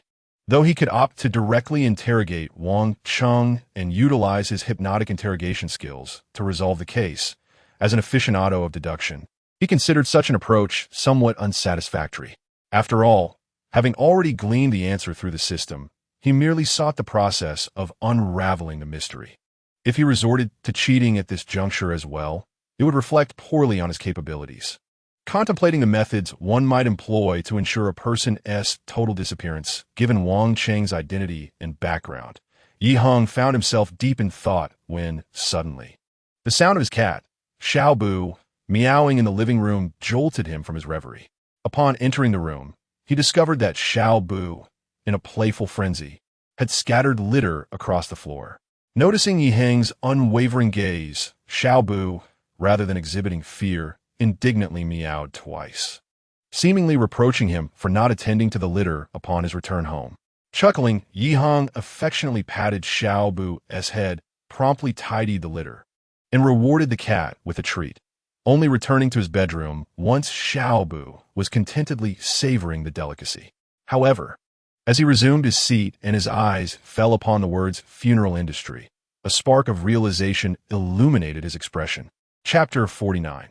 The true culprit captured. The following morning at the office, Zhang had been eagerly anticipating the meeting regarding this case since he first entered.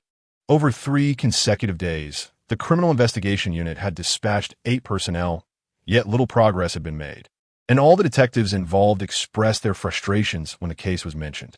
In such an atmosphere, the most beleaguered individual was undoubtedly Heng, while Zhang found himself yearning to witness any misfortunes that befell Heng. To his surprise, despite the passing of time, no one had summoned him for the meeting by 9 o'clock. Strangely, since the beginning of the workday, he had not caught sight of either Heng or Wang Jigang, leaving him puzzled as to their whereabouts. At 15 minutes past 9, unable to contain himself any longer, Zhang made his way to Gao Shuguang's office. After knocking on the door, he soon heard Gao Shuguang's voice beckoning him to enter. Upon stepping inside, Zhang observed Gao Shuguang engrossed in reading documents on his computer. Noticing Zhang's arrival, Gao Shuguang gestured for him to take a seat. Zhang felt a twinge of surprise, as Gao Shuguang's demeanor revealed no signs of concern regarding the ongoing case. He distinctly recalled that yesterday, when discussing this case, Gao Shuguang had shown evident signs of distress. Why, merely a day later, did this person appear transformed, leisurely perusing documents? After a while, he could no longer contain his curiosity and inquired, "Captain Gao, why is there no meeting today regarding this kidnapping case? Xiao Yi and Wang Jigang are both absent today, so the meeting has been cancelled," Gao Shuguang replied casually. "And where have they gone?" Gao Shuguang chuckled softly. "This morning, I encountered Xiao Yi at the precinct's entrance. He mentioned he would accompany Wang Jigang to investigate some leads, and they likely won't return until the afternoon." Zhang was instantly taken aback. "Leads? What leads?" Gao Shuguang cast a seemingly casual glance in his direction. Xiao Yi merely said that if their investigation goes smoothly, this case could be resolved. "You know him. He won't divulge anything until the case is entirely cracked, so I didn't press him further." Zhang's expression shifted dramatically. "So, does this mean he has discovered some critical clue?" Gao Shuguang, with a grin, produced a cigarette and tossed one to Zhang before lighting one for himself. "Old Zhang, it appears you are quite invested in this case. After all, this matter pertains to our team," Zhang replied, his face flushing, subtly using the act of lighting his cigarette to mask his embarrassment. Gao Shuguang regarded him with a knowing look. "Old Zhang, I actually support Xiao Yi's decision to reopen this case. It has lingered unresolved for over 3 years, adversely affecting our team's clearance rate. And now that the investigation is finally progressing, as one of the principal participants, you certainly deserve some credit." Zhang recognized that Gao Shuguang was subtly admonishing him, so he promptly expressed his agreement. "You're right, Captain. The prolonged, unresolved nature of this case has made me somewhat impatient, which is not ideal. I will be more mindful in the future." After this brief interlude, the two engaged in casual conversation for a while longer before Zhang stood up, feeling somewhat disoriented as he exited Gao Shuwang's office. Throughout the entire morning, Zhang Ke found himself unaware of what he was accomplishing. He merely sat at his computer, occasionally reviewing documents or perusing old case files. Yet his mind was preoccupied with thoughts of what Yi Heng might uncover. Around 5 in the afternoon, as Zhang Ke began to gather his belongings in preparation for departure, he unexpectedly received a call from Gao Shuwang. "Old Zhang, hurry and get ready. We're going to apprehend the perpetrator of that kidnapping case." Upon hearing this, Zhang Ke felt a jolt of surprise, nearly dropping his phone. "Captain Gao, has the case been solved?" "Yes, get ready immediately. We're leaving right away." "I'll ride in your car." With that, Gao Shuwang ended the call. Zhang Ke stood there in a daze, realizing only after a considerable time that the call had ended. Over the past 3 days, there had been no progress in the case. Why was Captain Gao now informing him they had located the culprit? What had Yi Heng accomplished throughout the day? After gathering his thoughts amidst a torrent of doubts, he tidied up his desk and then took his car keys and briefcase, making his way towards the parking lot. As he drove out of the precinct's courtyard, he noticed Gao Shuwang standing at the entrance, waving to him. He promptly halted his vehicle beside him. Once Gao Shuwang entered the car, Zhang Ke eagerly inquired, "Captain Gao, who is the perpetrator in this case?" "It's a fellow named Wang Cheng. I've heard he hails from a wealthy family and is involved in the funeral business," Gao Shuwang replied with a smile. Zhang Ke felt an increasing sense of unease. "Captain, something doesn't add up. If this person is financially secure, why would he resort to kidnapping?" "I share your bewilderment," Gao Shuwang admitted, furrowing his brow. "When Xiao Yi first mentioned it to me, I found it hard to believe. However, Xiao Yi claims he has discerned the methods employed by this individual. And now we are merely awaiting the arrival of the technical team to uncover the pivotal evidence in this case. Xiao Xie and the others have already proceeded ahead." Upon hearing this, Zhang Ke grew increasingly anxious. After much conversation, he still had not gleaned any substantial clues regarding how Yi Heng was solving the case. Yet Gao Shuwang seemed to possess little knowledge himself. Thus, he could only suppress his curiosity and drove towards Kaoshan Town. Upon arriving in Kaoshan Town, the two men reached Wang Cheng's residence, where they spotted 2 police cars parked at the entrance and a crowd of people gathered within the yard. Among them was a young man in his 30s, sporting a buzz cut, who was casting a fluctuating gaze towards their van. As expected, this individual was likely the suspect, Wang Cheng. The van's windows had been covered, obscuring the interior, where Xia Weiji and a technician were busily searching for clues. Gao Shuwang approached Yi Heng and gestured towards Wang Cheng. "This person is Wang Cheng, correct? Has he confessed?" Yi Heng glanced at Wang Cheng, a subtle smile gracing his lips. "He probably believes his methods are so sophisticated that we cannot uncover any evidence. Currently, Brother Xia is examining the van. If he finds traces of Jin Hai's blood, it will serve as irrefutable proof." At that moment, a cheer erupted from within the crowd. "We found it. There are indeed residual bloodstains here." Everyone gasped and turned their attention to the dark interior of the van, where flecks of bluish-green fluorescence flickered on the seats. Yi Heng turned to Gao Shuwang with a slight smile. "Captain Gao, the luminol reagent has reacted." He then shifted his gaze back to Wang Cheng. "Wang Cheng, do you have anything to say?" Wang Cheng's expression shifted, and he retorted defiantly, "The blood you've discovered doesn't prove anything. Perhaps it was merely transferred from transporting corpses. Do you think I am unaware of how you disposed of Jin Hai's body?" Yi Heng replied coldly, producing several photocopied cremation records and waving them before Wang Cheng. "Upon learning of your involvement in the funeral industry, I commenced an investigation into the funeral homes you have collaborated with, acquiring records of everybody you have sent over the past 5 years. As he spoke, Yi Heng pulled out a sheet from the cremation list and presented it directly to Wang Cheng. On this list was a name, Zhou Jie, which you should find familiar. Correct? Upon hearing the name Zhou Jie, Wang Cheng's complexion instantly turned pale, and he lowered his head in silence. Yi Heng regarded him coldly. This Zhou Jie was cremated on June 13th, 2020. He then produced another cremation list, pointing to a name and stating, "This list also contains a Zhou Jie, who was cremated on July 14th, 2021. Strangely, these two individuals not only share the same name, but also have identical residential addresses. Can you elucidate why? Despite being the same person, he appears to have been cremated twice in your records? At this moment, Wang Chung resembled a frostbitten eggplant, perpetually hanging his head. Unable to utter a word, Gao Shu Wang and Zhang exchanged a glance, quickly grasping the underlying reason. It turned out that since the disappearance case of Jin Hai, he had completely vanished, having been clandestinely cremated by Wang Chung, who exploited his work-related privileges. This method of obliterating evidence was undeniably sophisticated. No wonder they had been unable to find any trace of Jin Hai, as if he had evaporated from the mortal realm. Yi Heng's gaze remained fixed on Wang Chung. Wang Chung, the relationship between your wife Yang Yar's aunt and the real estate developer Zhang Shiming need not be reiterated, I presume. The reason you possess Zhang Shiming's phone number and are aware of Zhang Juanluan's participation in the archery club should have been gleaned from your wife. I must inform you that if you confess now, you may still negotiate for a lenient outcome. Otherwise, once we confirm that the bloodstains match Jin Hai's information, there will be no need for further explanations from you. Wang Chung trembled visibly, his entire being shaking violently. Yi Heng's words struck him like invisible arrows, relentlessly piercing through his defenses. Eventually, Wang Cheng's lips quivered, and he finally stammered, I confess everything. Chapter 50, Exceptional Promotion.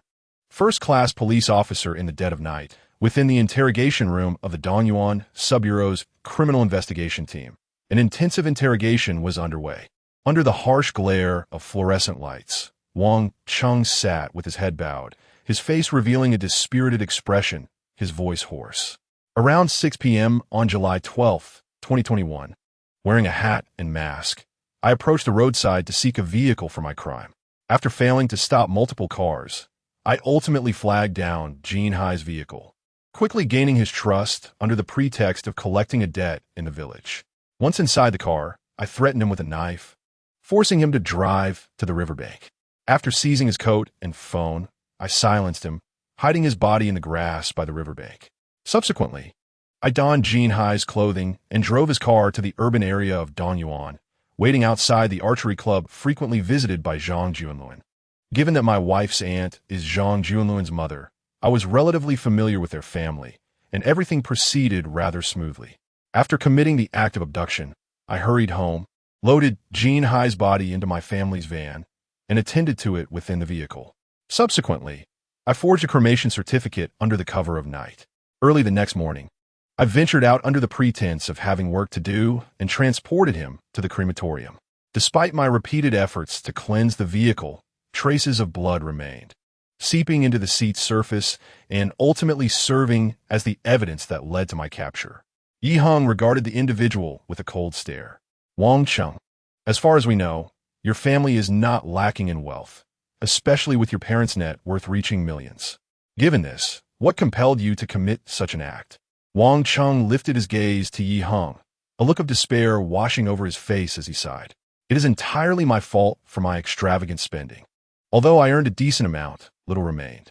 My father, aware of my inability to retain money, refrained from giving me any, insisting that I could only access their funds after both of them had passed. In addition, he continued, I was also supporting a mistress, to whom I had recently promised a car.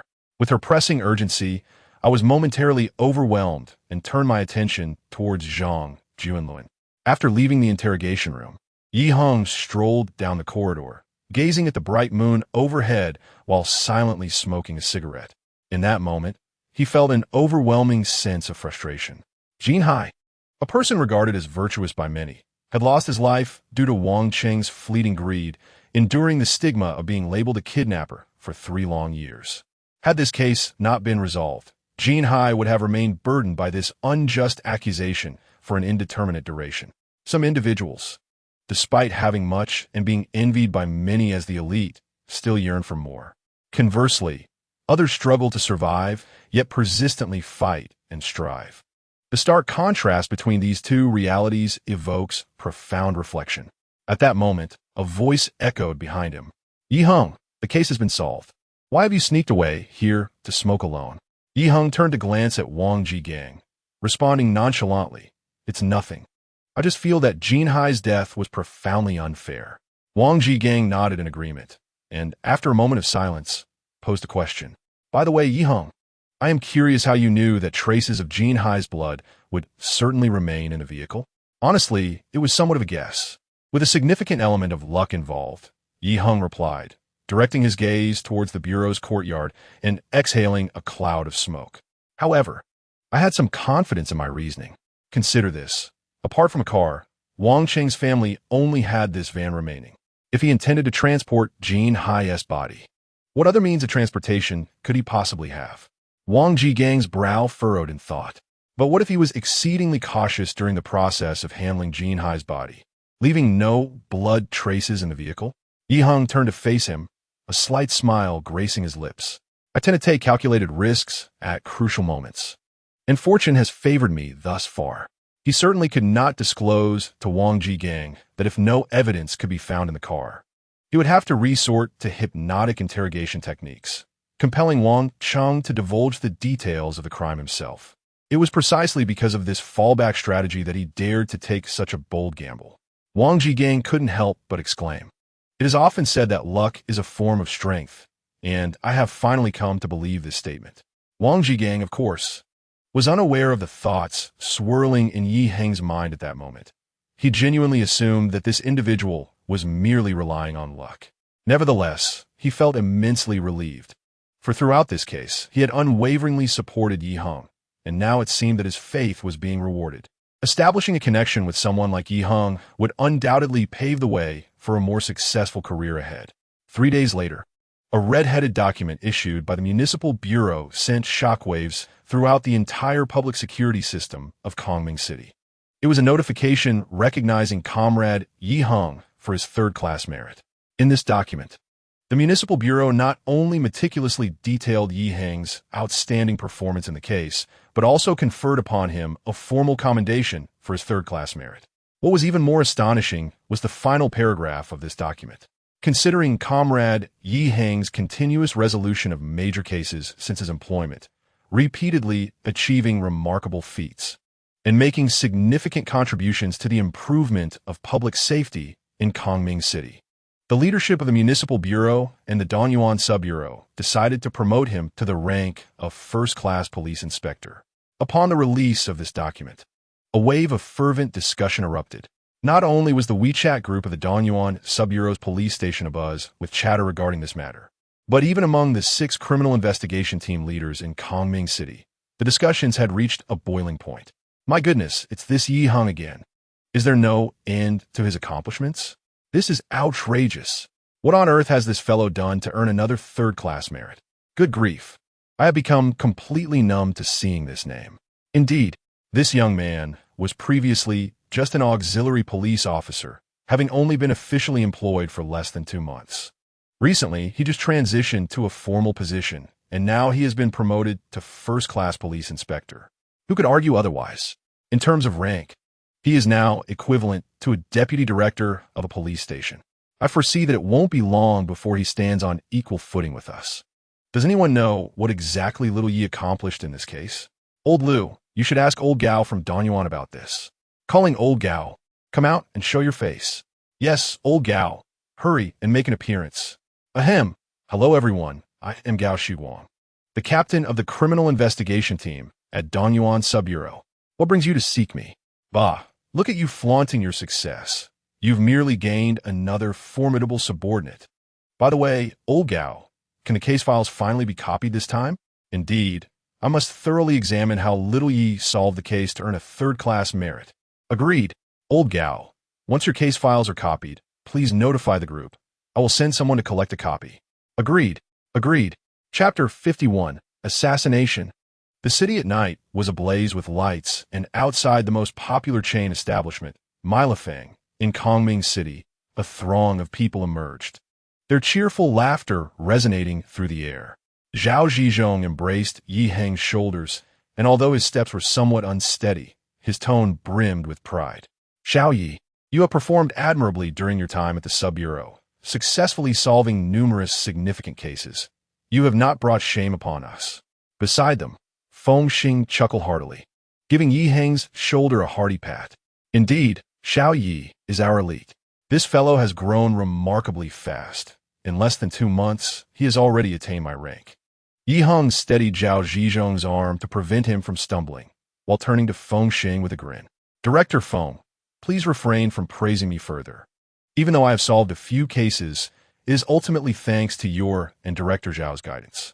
Zhao Zhizhong, upon hearing this, beamed with delight, his face nearly blooming with joy.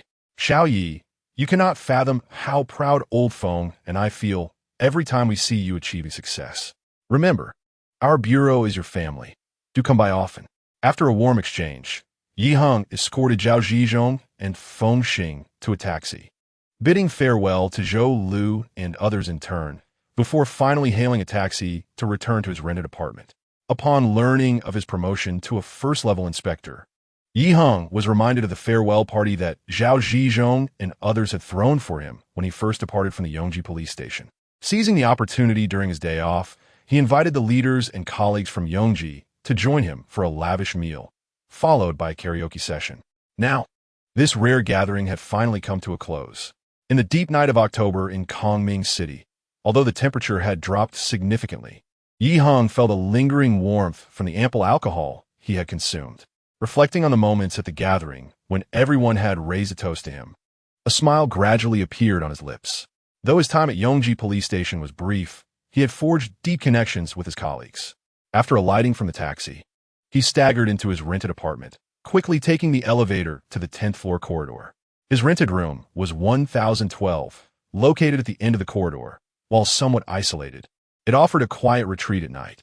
As he exited the elevator and approached the door of room 1006, he suddenly heard a voice echo in his mind. System notification. A foreign murderer has been detected. Please capture or assist in the capture immediately. Task points, 1000. Results will vary based on the host's capture progress. A foreign murderer. Yi Heng's heart raced, the effects of the alcohol dissipating rapidly. This unexpected turn of events sharpened his mind. The term foreign immediately brought to mind Liu Jianhui, the mercenary linked to the pufferfish toxin murder case. Where could this individual be? Yi Heng glanced around cautiously, noting the corridor was eerily silent, devoid of any presence. It was now past midnight. Typically, residents of the apartment would be resting at this hour. Could this person be lurking in one of the rooms? With so many rooms in this building, how could he possibly determine where the individual was hiding? As he pondered, Yi Heng ambled forward, suddenly recalling the mercenary Liu Jianhui. This individual had been lying in wait at Zheng Zhaodi's doorstep during the pufferfish toxin murder case, prepared to ambush her upon her return. Could he possibly be in my room? An audacious thought surged within Yi Heng's mind. Although he deemed it unlikely, he instinctively retrieved his phone to check the room surveillance. His room faced a commercial plaza, illuminated by street lights throughout the night, allowing some light to seep in if the curtains were left undrawn. Utilizing this faint glow, he could discern certain silhouettes within his room. Upon opening the surveillance feed, he found his room engulfed in darkness, utterly devoid of any presence. Yi Heng exhaled in relief, about to close his phone, when he suddenly noticed a flicker of movement at the door. Startled, he leaned in for a closer look. The shadow he had seen was certainly not the small pet, as it was evident from his observations that its height surpassed that of the doorknob. Moments later, as a flicker of light momentarily illuminated the room, the shadow shifted again. This time, Yi Heng was utterly convinced someone had indeed entered his room. It appeared that the assassin was truly coming for him. Despite the urgency in his heart, Yi Heng could not afford to hesitate. After a brief contemplation, he stealthily made his way towards the elevator. Meanwhile, Hu Fengrui held his breath, pressing his ear against the door, attentively listening for any sounds in the corridor. His current mission was to return to the homeland under the guise of Chinese expatriate and eliminate a police officer named Yi Heng. Such undertakings were fraught with peril, for in Xia country, police officers were often skilled and highly vigilant. A single misstep could lead to catastrophic failure. Moreover, the act of killing a police officer was particularly sensitive. Should the authorities become aware, the ensuing investigation would be thorough, complicating his escape. However, the individual who had contacted their organization had been exceedingly generous, offering a lump sum of 10 million. Even after the organization took their cut, he would still net at least 6 million. Such a sum would afford him a lavish lifestyle for quite some time.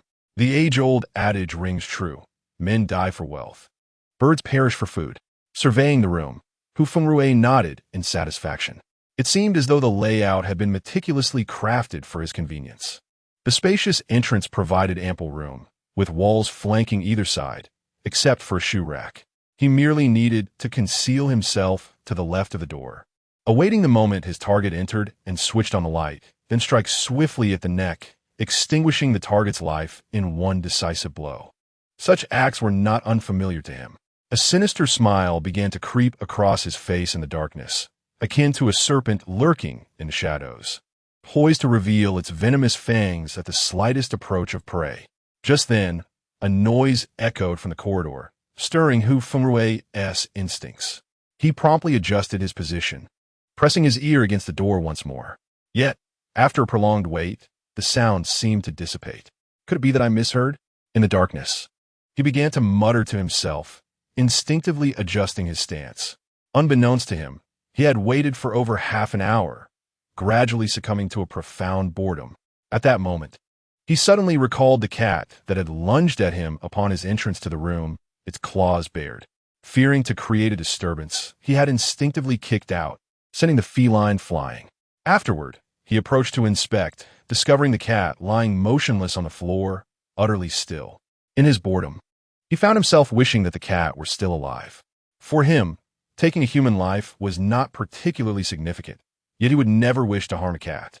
In his childhood, he had a tabby cat that adored playing with him. It was a cherished memory, albeit from long ago. Time had passed without notice, and he found himself smiling ruefully as he prepared to adjust his stance again, only to suddenly hear a noise in the corridor. It was the sound of footsteps. Could it be that person returning? Hu Fengrui felt a surge of adrenaline and quietly drew a dagger. As the footsteps drew closer, the sound of a door opening resonated, accompanied by 2 faint coughs. Hu Fengrui held his breath, stealthily shifting his position to prepare for action. Just as he was poised to strike, the door was abruptly flung open and a thunderous voice boomed. Police. Don't move. Chapter 52. Capturing the Foreign Assassin. Hu Fengrui's heart raced. Although he saw that the intruder had not yet entered the room, he was already on edge and could not afford to hesitate. Gripping his dagger, he charged out. Before him stood a young man in plain clothes, who immediately recoiled upon his emergence. Hu Fengrui glared menacingly at him, stepping forward forcefully and thrusting the dagger towards the young man's abdomen. To Hu Fengrui's astonishment, the young man remained unfazed, retreating while keenly observing the blade. In a flash, just as the dagger was about to meet its mark, the young man deftly evaded, swiftly grasping Hu Fengrui's wrist.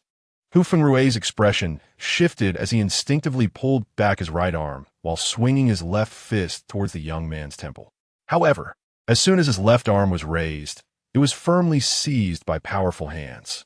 Before he could react, a sharp kick struck the back of his knee, causing him to lose his balance and collapse to the ground with a thud. Panic surged through him as he realized there were 2 others nearby. This thought flashed through his mind just before he lost his equilibrium and fell, the dagger slipping from his grasp in the process. Before he could regain his senses from the disorienting fall, 2 individuals had already lunged at him from either side, pinning him firmly to the cold ground, their hands tightly secured behind his back, followed by the chilling clasp of handcuffs. With great effort, Hu Fengrui managed to turn his head, only to discover that there were, in fact, 3 men before him, 2 clad in police uniforms, one of whom brandished a handgun.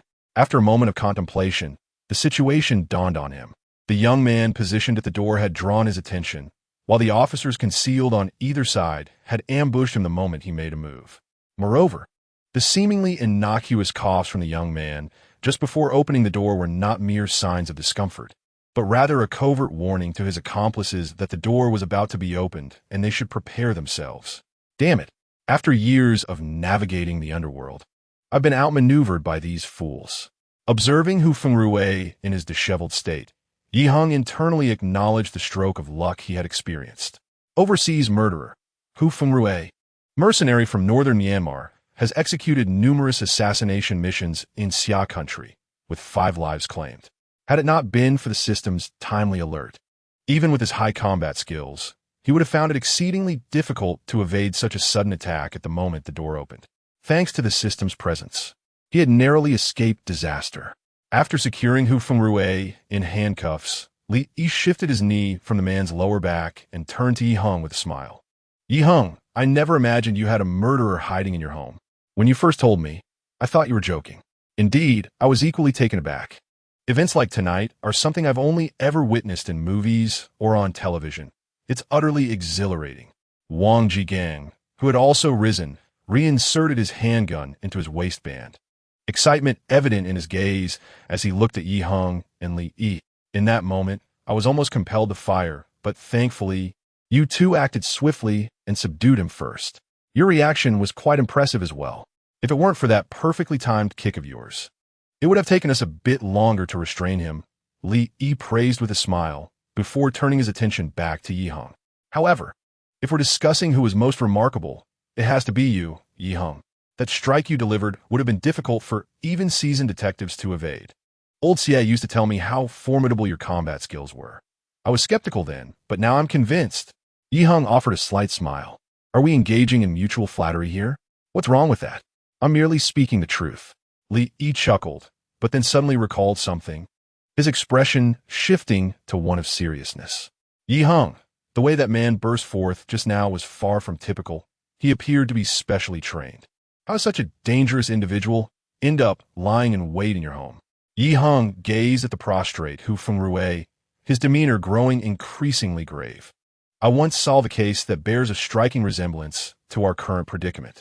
At that moment, a mercenary from northern Myanmar infiltrated the victim's residence and, after subduing her, administered a specially concocted drug. I suspect that this individual bears a striking resemblance to the mercenary. I have heard about that case. Wang Jigang immediately interjected. It is said that you lay in wait at the entrance, swiftly overpowering the mercenary with a few well-placed punches and kicks. Does this imply that the two are accomplices? The likelihood is considerable. Yi Heng nodded in agreement. At that juncture, a resident in the corridor, alerted by the commotion, cautiously opened their door to peek outside, only to be taken aback by the sight of Yi Heng and the others, alongside an individual lying on the floor. Their expression changed instantly, and they quickly retreated. However, upon noticing that 2 of the 3 were clad in police uniforms, they cautiously re-emerged, their gaze filled with uncertainty as they scrutinized Yi Heng and the others. Observing this, Yi Heng smiled and waved reassuringly. There's no need for alarm. We're all police officers. A burglary just occurred, and the perpetrator has already been subdued. Please return to your rest. As he spoke, he exchanged glances with Wang Jigang and Li Yi, who understood the cue and promptly lifted Hu Fengrui from the floor, heading toward the elevator. Yi Heng approached the door, about to close it, when he suddenly recalled the presence of Xiao Bu inside. His expression shifted, and he rushed into the room. Upon switching on the lights, he surveyed the living room and soon spotted the motionless Xiao Bu in the corner near the wall. He dashed to Xiao Bu's side, inspecting it closely, and was relieved to find it devoid of any blood. Subsequently, he placed his hand near Xiao Bu's nose and detected a faint breath. Cradling Xiao Bu in his arms, he exited the room and made his way to the elevator. Upon reaching the security office on the first floor, Yi Heng specifically instructed the on-duty security personnel to reassure the residents on the 10th floor. He then joined Wang Jigang and Li Yi, escorting the criminal to the police vehicle. The following day, as soon as he arrived at work, Yi Heng recounted the events of the previous night to Gao Shuwang. While taken aback, expressed joy over the capture of yet another murderer. Considering their previous experience interrogating Liu Jianhui, the two deliberated and decided that this time, Yi Heng would serve as the lead interrogator, ensuring that only the 2 of them would be present during the entire process, facilitating the use of hypnosis. Soon, the interrogation commenced. Chapter 53, Dong Guoqing is poisoned. An hour later, under Yi Heng's hypnotic interrogation, the foreign assassin named Hu Fengrui finally divulged everything. As a retired mercenary from northern Myanmar, he currently serves a local faction led by Ma Guocheng, colloquially known as Old Ma, who engages in gambling, drug trafficking, and cross-border assassinations. Regarding this assassination attempt, he provided numerous clues. Firstly, although he was unaware of the identity of the individual who sought to assassinate Heng, he knew that the bounty was exceedingly high, double that of the price for eliminating others. Secondly, upon entering Xia country, he had been in contact with individuals who supplied him with essential intelligence, including information about Heng's outing for drinks the previous night. However, this individual employed a prepaid SIM card. Thus, each time he attempted to return the call, the recipient was unreachable. In essence, he had never laid eyes on the person behind the calls. Once he exited the interrogation room, Heng stepped into the corridor to smoke, all the while contemplating his current predicament. The sudden assassination attempt had instilled a profound sense of crisis within him. On one hand, the unseen adversary was willing to go to great lengths, hiring someone from abroad at a high cost to eliminate him. On the other hand, he realized that his every move was being secretly monitored. All these factors solidified Heng's determination to swiftly apprehend the true perpetrator behind this nefarious scheme. At that moment, he recalled Dong Wuqing and promptly retrieved his phone to dial number. Although lacking direct evidence, Heng instinctively surmised that the individual dispatched to kill him was undoubtedly the mastermind behind Dong Tianxin's poisoning. In both incidents, a mercenary from northern Myanmar had surfaced, and the true antagonist had been exceedingly cautious, never revealing himself. Thus, to uncover this villain, it was imperative to use Dong Wuqing as a point of leverage. Once the call was made, it was quickly answered, but the voice on the other end was not Dong Wuqing's. "Hello, is this Officer Yi? I am Lu Baiqing, Mr. Dong's assistant. May I inquire what business you have with Mr. Dong?" It was Lu, the assistant. Heng felt a twinge of surprise. "By the way, what is Mr. Dong currently occupied with?" "Officer Yi, I regret to inform you that Mr. Dong has suddenly encountered a health issue and is currently recuperating in the hospital." "What? Heng iklimet, alarmit. What sort of health issue has he encountered?" Half an hour later, upon hastily arriving at the First People's Hospital of Kongming City, Heng met Lu Baiqing outside a premium ward and learned that Dong Wuqing had experienced sudden shortness of breath and dizziness during dinner the previous evening, prompting immediate medical attention, from which he had fortunately emerged unscathed. At present, he lay asleep in the hospital room. Dong Wuqing's wife, Kai Yaling, sat in a chair, her face pale, with traces of tears evident on her cheeks. Recently, she had endured the misfortune of her son, and now her husband had just faced a life-threatening ordeal. Her heart had been wearied and tormented, leaving her utterly exhausted. After exchanging pleasantries with Kai Yaling, Heng turned his gaze toward Lu Baiqing. "Assistant Lu, what has the hospital said regarding Mr. Dong's condition?" "The hospital has determined that he is suffering from heart failure induced by arrhythmia, and he merely requires some rest." "Are you suggesting that the hospital believes this was merely an unfortunate incident?" "Yes," Lu Baiqing nodded. "Mr. Dong visits this hospital every 6 months for routine examinations, so there are established medical records here. The arrhythmia was identified long ago during previous checkups. The doctors preliminarily deduced that due to his advancing age and the recent turmoil concerning his son, Mr. Dong has been under considerable emotional distress, ultimately leading to the episode he experienced yesterday." Heng politely nodded, yet his thoughts drifted to Zheng Xiaodi. Initially, when she was administered that novel drug by Lu Jianhui, it triggered a similar cardiac ailment. This new medication, lacking any related components in the domestic toxin database, could not be identified for its toxicity by the hospital. Any heart-related issues it caused would merely be deemed as spontaneous occurrences. Had it not been for the timely rescue by Heng and Xia Weiji that evening, Zheng Xiaodi might have succumbed, her demise attributed to sudden cardiac failure. Therefore, the current situation with Dong Wuqing might very well be yet another case of poisoning. With this thought, Heng quickly excused himself, retreating to a secluded corner of the corridor to discreetly utilize a case clue card. "System, I wish to employ a case clue card to ascertain the reason behind Mr. Dong Wuqing's coma." No sooner had he spoken than an image materialized in his mind, revealing a singular item, a small piece broken off a pu'er tea cake, with the words Lao Banzhong inscribed on its wrapper. Heng silently nodded in understanding.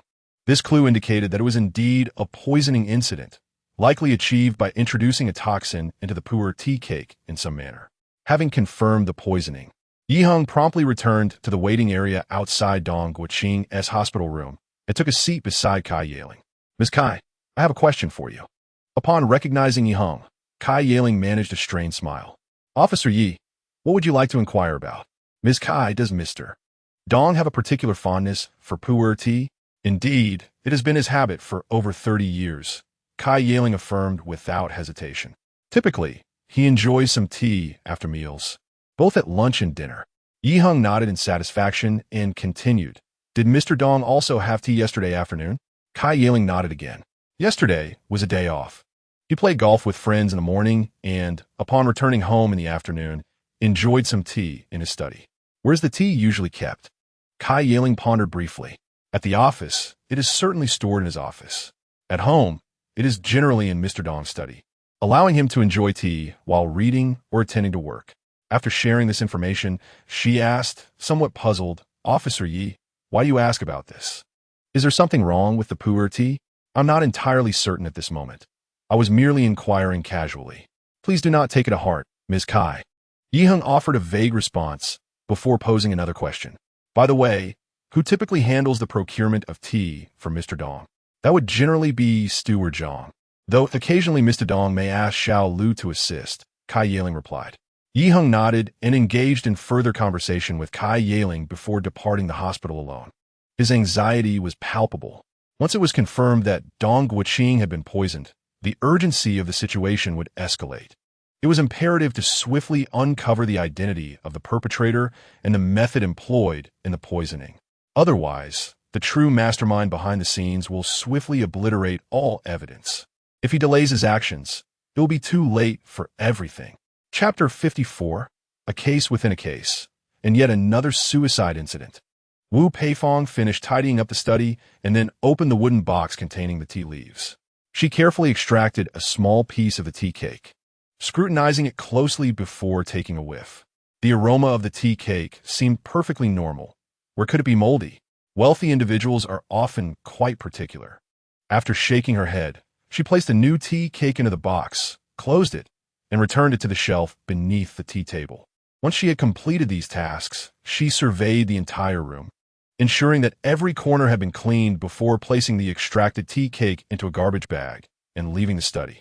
While descending the stairs, she encountered Butler Zhang in the living room on the first floor. Casting a glance at the garbage bag in Wu Peifong's hand, Butler Zhang remarked nonchalantly, "Sister Wu, have you finished cleaning the room?" "Yes, I'm all done," Wu Peifong replied. Butler Zhang nodded in satisfaction. "Mr. and Mrs. Dong are not home for lunch today, so there is no need to prepare any meals. After you dispose of this garbage, you can return tomorrow." Wu Peifong's spirits immediately lifted upon hearing this. This would mean she had the afternoon off, allowing her to return home early and prepare a delicious braised fish for her son. "All right, I will come back tomorrow," she exclaimed, promptly heading to the workroom to change out of her work uniform. After donning her handbag and carrying the freshly cleaned garbage bag, she made her way toward the villa's exit. As she stepped out of the community, she spotted a police car approaching from a distance. It came to a halt at the villa's entrance, and 2 officers disembarked. Upon encountering these officers, Wu Peifong couldn't help but furrow her brow, a foreboding feeling stirring within her. The last time 2 police officers visited the villa, they uncovered that Sister Zheng, who had been working here for over a year, had colluded with outsiders to poison young Master Tianxin. Now, the police were here again for reasons unknown. While she pondered this matter, a sudden voice interrupted her thoughts. Turning her head, she noticed one of the officers had turned around, his gaze fixed on the garbage bag she held. "Let me see what you have in that bag." Wu Peifong stared in astonishment at the officer, instinctively raising the garbage bag. "Officer, you want to see this bag of garbage?" Officer Yi nodded. "It seems there is a tea cake in that plastic bag." Upon hearing this, Wu Peifong immediately protested. "Officer, you cannot wrongfully accuse me. These tea cakes were given to me by Butler Zhang to dispose of. As he mentioned, they had developed a bit of mold and were no longer drinkable." Officer Yi smiled gently at her. "You need not worry. I mean no harm." With that, he took the bag, extracting the tea cake for a closer inspection, confirming it was indeed the same tea product he had envisioned based on the clues he had gathered. When did Butler Zhang ask you to clean up this tea cake? Just this morning. He informed me that Mr. Dong had mentioned the tea cake had gone moldy and suggested that I replace it with a new one while tidying the room. Yi Heng nodded in acknowledgement, then turned to retrieve an evidence bag from the car, carefully placing the tea cake within. We shall temporarily retain this tea cake, as it is a crucial piece of evidence that will aid our investigation. Wu Peifong nodded vacantly, observing the officer as he carried the tea cake, before he proceeded into the villa. Upon entering, Yi Heng spotted Butler Zhang standing at the entrance of the living room, his complexion pale as he gazed at the poor tea cake in Yi Heng's hand. Raising the tea cake, Yi Heng cut to the chase. Butler Zhang, you are well aware of the purpose of my visit. If there is nothing else, please accompany us now. At these words, a fleeting glimmer of despair crossed Butler Zhang's eyes, and he began to tremble violently. After a moment, he sighed heavily and replied in a low voice, "All right. However, I would like to use the restroom first." Wiping the sweat from his brow, he hesitated. Yi Heng fixed his gaze on Butler Zhang. Using the restroom is permissible, but we must first conduct a search. Please raise your hands above your head and stand still. The expression on Butler Zhang's face shifted repeatedly, and after a moment, he nodded gravely. After a thorough search, Yi Heng swiftly produced a mobile phone from his person. Once he confirmed that there were no other items, he nodded, signaling that Butler Zhang could proceed to the restroom. With heavy steps, Butler Zhang entered the downstairs restroom, locking the door behind him. He then rummaged behind the toilet and retrieved a greaseproof package tightly wrapped in plastic. After extracting the package, he peeled away the outer layer to reveal an old-fashioned mobile phone and a vial of medication. Once the phone was powered on, he sent a trembling text message. "Insurance expired. Will not renew." After completing this task, he immediately deleted the message, powered down the phone, removed the SIM card, and flushed it down the toilet before concealing the phone once more. Subsequently, with a pale countenance, he opened the vial and swallowed its contents in one gulp, discarding the empty vial into the trash. After all of this, his consciousness began to fade. Leaning against the toilet, tears welled in his eyes as he murmured, off foam, "This is all I can do for you in this lifetime. The path ahead, you must walk alone." Before he could finish his thought, darkness enveloped him, and he collapsed onto the floor. In the living room of the villa, Yi Heng grew concerned when Butler Zhang did not emerge for an extended period. He knocked on the restroom door twice, yet there was no response. Realizing that something was amiss, he stepped back a few paces, then charged forward, delivering a forceful kick to the restroom door. "What's going on in there?" Wang Jigang inquired. "Butler Zhang may be in trouble," Yi Heng replied, a sense of frustration creeping in. "In trouble? Could it be?" Wang Jigang, upon hearing this, immediately grew anxious and mimicked Yi Heng's actions, stepping back before delivering a heavy kick to the restroom door. This approach may prove ineffective. Yi Heng uttered a single word, then retreated a few steps before launching himself with great force against the door. Although the door was remarkably sturdy, it immediately deformed upon impact, only to revert back to its original shape shortly thereafter. Witnessing this, Wang Jigang mimicked Yi Heng's actions, repeatedly sprinting forward and colliding with the door. Ultimately, when the bathroom door swung open, the two men beheld the fallen figure of Zhang Junshi on the floor. This scene was witnessed by Wu Peifong, who had just returned. "Jigang, quickly call for an ambulance." Yi Heng bellowed, darting into the bathroom to commence a frantic search. Soon, he retrieved an item from the toilet tank, a plastic bag enveloping a mobile phone. Upon discovering that the phone contained no SIM card, Yi Heng continued his search until he finally unearthed a medicine bottle from the trash bin. A glance at the unconscious Zhang Junshi filled Yi Heng with profound regret. The seemingly composed steward had, in this critical moment, outwitted him. However, it was too late for lamentations. This encounter rekindled a fierce sense of defeat within him. The only sliver of solace was that Zhang Junshi's current actions had unequivocally exposed him and the true mastermind behind the scenes. At that moment, Yi Heng suddenly recalled something. He looked up to find Wu Peifong standing at the bathroom door and urgently inquired, "Where are Zhang Junshi's personal belongings?" Under Wu Peifong's guidance, Yi Heng swiftly arrived at a bedroom, where he located Zhang Junshi's wallet. After opening it, he extracted an identification card and then pulled out his phone to dial a number. Moments later, The voice of Xia Weiji echoed through the line. Yi Heng, what can I do for you? Brother Xia, please help me investigate a person named Zhang Junshi. His ID number is... Chapter 55. Masters Clash 2 hours later. Outside an emergency room on the 4th floor of Dongyuan District People's Hospital, Yi Heng observed the medical personnel constantly entering and exiting the emergency room. His heart still heavy with regret, wishing he could slap himself. He had just learned from a doctor that Zhang Junshi had previously suffered from severe hypertension, which could be fatal if it flared up. The bottle of medication he found in the bathroom was likely a hypertensive drug, possibly containing other toxic components. After consuming those medications, Zhang Junshi's blood pressure had surged rapidly, leading to his current state of unconsciousness. Although he had long been aware of the meticulousness of the true culprit behind this case, he was still taken aback that Zhang Junshi, as an accomplice, had opted for suicide at the first opportunity. If this individual were not revived, the investigation would reach a dead end, rendering their efforts futile. Just then, Gao Shuguang and Zhang Ku, having heard the news, hurriedly arrived. Upon seeing Yi Heng, they immediately inquired about Zhang Junshi's condition. Xiao Yi, how is that steward faring? According to the doctors, the prognosis is not optimistic, Yi Heng replied, his voice slightly somber. Gao Shuguang frowned and, quite unusually, began to criticize Yi Heng. Xiao Yi, your actions this time have been exceedingly reckless. You have driven a suspect to the brink of suicide during your investigation. Tell me, if he truly succumbs, who will bear the responsibility?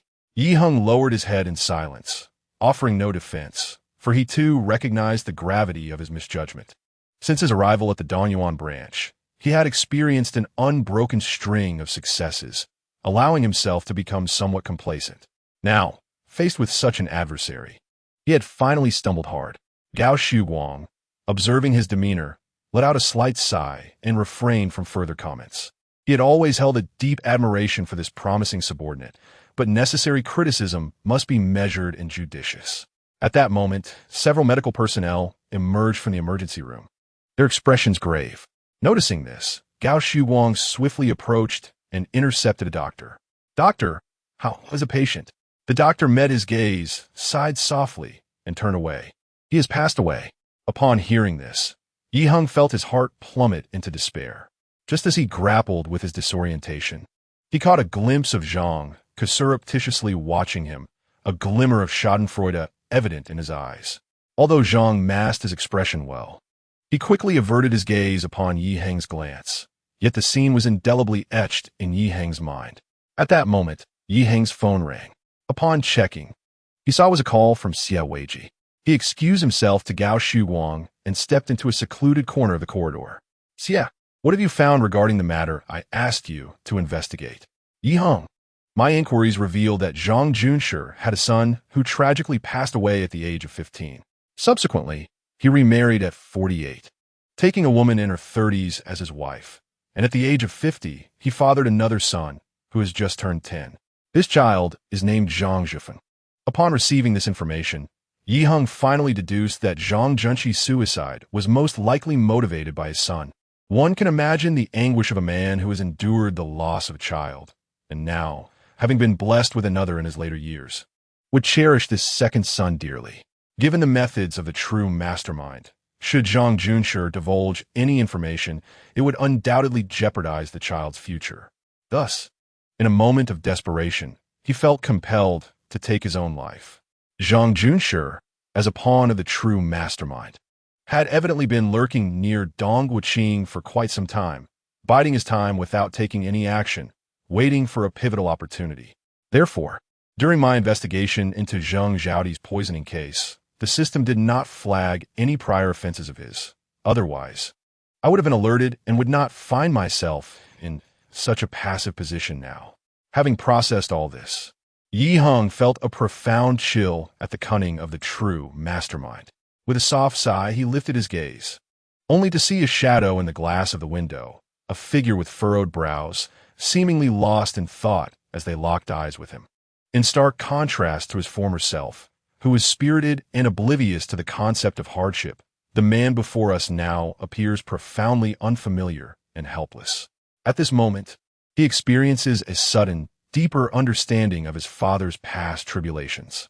I must instigate a transformation. I cannot persist in this manner. After clenching his fist with determination, Heng took a deep breath and fixed his piercing gaze upon the reflection in the mirror. Faced with such a formidable adversary, if he were to continue his investigation in a methodical manner, he would inevitably encounter dead ends at every critical juncture, ultimately leading to futile results.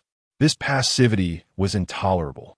I must forge a new path, beginning the inquiry from an angle that the true perpetrator would never anticipate. With this thought in mind, he suddenly recalled a person, Yin Shulan, the late Dong Tianxin's girlfriend. In an elegantly appointed CAF, Heng encountered Yin Shulan. Amidst the soothing strains of soft classical music, she sat by the window, gently stirring her coffee with a spoon, her gaze wistfully directed outside. In that moment, Heng could distinctly perceive a profound sense of longing and solitude reflected in her expression. It was only when he approached that she noticed his presence and quickly rose with a faint smile. "Officer Yi, hello. Miss Yin, greetings." Heng replied with a smile, taking a seat directly across from her. At that moment, a server, noticing his arrival, swiftly approached their table and presented Heng with a menu. After casually ordering a latte, he began conversing with Yin Shulan. "Miss Yin, you might surmise that my attendance at the previous soir, he was indeed related to the earlier case." With a graceful nod, Yin Shulan acknowledged, "I naturally deduced that, and I am quite grateful to Officer Yi for your involvement." She then added, "By the way, my father was somewhat impolite to you that evening. I would like to extend his apologies on his behalf. Please do not dwell on it." "Miss Yin," Heng replied with a dismissive wave. "If I had been in your father's position, I would have likely acted in the same manner." "That's reassuring." Yin Shulan smiled slightly, revealing her pearly white teeth. After a moment of contemplation, Heng decided to be forthright. "Miss Yin, the reason I invited you today is to inquire if Mr. Dong had any known enemies." Nodding in agreement, Yin Shulan fell into a pensive silence. After a while, she spoke slowly. "There is indeed someone I have always found suspicious. But as an outsider to the Dong family, it feels inappropriate to mention him." Heng's interest was piqued, and he pressed, "Who is this individual?" "Dong Tianxin's younger brother, Dong Tianyu." Chapter 56. The Path of a Paranoid Criminal O. Heng's interest was instantly ignited. "Miss Yin, could you elaborate on this individual?" Yin Shulan let out a long sigh, slowly unraveling a long-buried tale. "To speak of childhood companions, aside from Tianxin and myself, we must also include Tianyu." Through Yin Shulan's words, Heng gradually uncovered this concealed truth. Due to the long-standing friendship between the Yin and Dong families, she often played with the two brothers during her childhood. As they were considerably older than her, they took great care of her and showered her with affection. Had their relationship continued in such a manner, it might have blossomed into a beautiful tale. However, an unforeseen incident gradually altered the dynamics of their bond. On that occasion, the three of us were playing on the lawn of Uncle Dong's house when I spotted a particularly beautiful butterfly and insisted that they help me catch it. Consequently, Tianxin fetched a net and swiftly captured the butterfly, placing it in a jar as a gift for me. I was overjoyed, bouncing around in delight. But I suddenly noticed that Tianyu wore a peculiar expression, gazing at Tianxin with an odd look. It took me many years to comprehend what that look truly signified. What did it signify? Heng inquired eagerly. It was an expression imbued with jealousy, resentment, and a multitude of emotions. Yin Shulan sighed, sipping her coffee. Nevertheless, this incident was merely a minor interlude. Both Tianxin and I paid it little mind at the time. However, a subsequent and truly terrifying event transpired. At that moment, a server approached, placing Heng's latte on the table. After nodding at the server, Heng poured sugar and milk into his coffee before gently stirring it. Later, Tianxin and I went to catch more butterflies, but upon our return, we were horrified to discover that the butterfly we had previously placed in the glass jar had been cruelly dismembered into several pieces, including its wings, legs, and head. At this point, Yin Shulan's eyes widened in terror, and it seemed that even to this day, the memory of that day sent chills down her spine. Heng, too, felt a profound coldness from this recollection. It was evident that Tianyu was responsible for such a heinous act, prompting me to cry and create a scene. In response, Tianxin chastised Tianyu fiercely, which led Tianyu to storm off to his room in a fit of anger. From that moment on, I gradually distanced myself from Tianyu. And what happened afterward? Yi Heng asked. Yin Shulan lifted her coffee cup, elegantly taking a small sip before gently placing it back on the table. As we grew older, opportunities to meet dwindled. Nonetheless, I often heard news about the two brothers from my father. According to him, Tianyu became increasingly rebellious, frequently causing trouble and particularly enjoying fights, leading Uncle Dong to scold him often. In contrast, Tianxin excelled in every aspect, boasting excellent academic performance and a remarkably generous disposition, always courteous in his interactions with others. At this point, a glimmer of pride flickered in Yin Shulan's eyes, but it soon faded. Strangely, after entering middle school, Tianyu seemed to transform completely, suddenly becoming exceptionally diligent in his studies, ultimately gaining admission to Harvard. What did he study at Harvard? I heard my father mention that he studied biotechnology, specifically in genetics. Later, upon returning to his homeland, he established a technology company focused on various genetic research projects. The company flourished remarkably, and a few years ago, it was awarded the title of a high-tech enterprise by the government of Kongming City. Consequently, he emerged as a renowned young entrepreneur. Have you met him again since then? Yes, several times, Yin Shulan affirmed, recalling vividly the day when she and Tianxin officially confirmed their relationship. Their families held a gathering, and Tianyu also attended. On that occasion, when I saw Tianyu again, although he appeared exceedingly friendly towards me, the memory of our childhood incident instinctively prompted me to distance myself from him, resulting in few conversations between us. However, each time I encountered him, I noticed that he would secretly observe me and Tianxin, his gaze reminiscent of that childhood moment. Later, during casual conversations with Tianxin, we occasionally discussed Tianyu, but at such times, Tianxin always adopted a pensive demeanor, seemingly reluctant to elaborate. Thus, my understanding of Tianyu remains rather superficial. I instinctively perceive that he harbors deep-seated resentment towards Tianxin, a sentiment that has evidently accumulated over many years. Yi Heng nodded in agreement, now comprehending why Yin Shulan claimed that she felt like an outsider in the Dong family, making it difficult for her to divulge certain matters. After all, her relationship with Dong Tianxin was merely that of a couple, ultimately failing to culminate in a lasting union. Reflecting on this, he posed a question. Miss Yin, do you know if Dong Tianyu's technology company is equipped with a dedicated pharmaceutical laboratory? Yin Shulan furrowed her brow, pondering for a moment before hesitantly replying. As far as I recall, I do not have any impression of that. At least I have not heard Tianxin mention it. Heng nodded. To this point, he had formed a mental portrait of Dong Tianyu, an individual of exceptional intelligence, highly capable in his endeavors, with a strong sense of purpose, yet profoundly obsessive and intensely jealous. Such characteristics align perfectly with the profile of the true culprit in his mind. Therefore, the next step is merely to seize an opportunity to meet this individual and ascertain, through a systematic evaluation, whether he is indeed the perpetrator. Upon exiting Dong Guoqing's hospital room, the sorrow etched on Dong Tianyu's face vanished instantaneously, replaced by an expression of satisfaction, reveling in the triumph of revenge. Before his father, Dong Guoqing, he always presented himself as refined and courteous, understanding that this was the image of the ideal son in his father's eyes. Thus, he diligently endeavored to showcase himself, hoping to gain his father's attention and approval. Yet, no matter how commendable his efforts, he would forever remain overshadowed by his elder brother, Dong Tianxin, in his father's esteem. He could only forever remain in the shadow of Dong Tianxin, enviously observing his father proudly extolling the virtues of his eldest son in front of outsiders, the supposed ideal successor to the Shenkong group.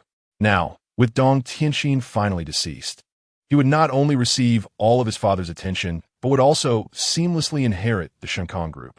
However, this sense of satisfaction soon evaporated as he suddenly recalled someone, Yi Heng. During a casual conversation with Lu Buqing, he had learned that Yi Heng had also visited his father. The death of Zhang Junshi eradicated any good feelings he might have had. He never anticipated that Yi Heng would act so swiftly. As soon as trouble arose with Dong Wuqing, he had already turned his investigation toward Zhang Junshi. It seemed imperative that he eliminate this individual quickly. Otherwise, he would undoubtedly encounter numerous troubles in the future. With this thought, Dong Tianyu's eyes narrowed slightly, radiating a piercing cold light. Unbeknownst to him, as he stepped into the elevator, a masked figure in the waiting area discreetly raised their head, watching his profile intently while scrolling through their phone. Meanwhile, a system notification echoed in his mind. Criminal, Dong Tianyu, suspected of instigating the poisoning of Dong Tianxin and Zhang Yaoyang, suspected of hiring foreign personnel to murder Zheng Zhaodi.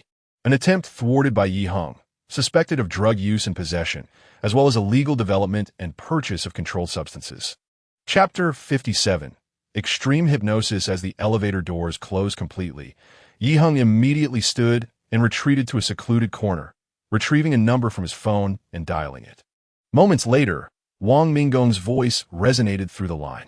Yi, my brother, what do you need? Wang Go, I have encountered a particularly challenging case and would like your assistance in investigating someone. Oh, what individual is so elusive that the police cannot uncover their identity? Requiring my assistance from national security? This person is exceedingly cunning, managing to conduct all visible activities with impeccable discretion, which has prevented us from gathering any substantial information. However, I am aware that he engages in numerous foreign dealings. Pursuing this angle may yield some leads.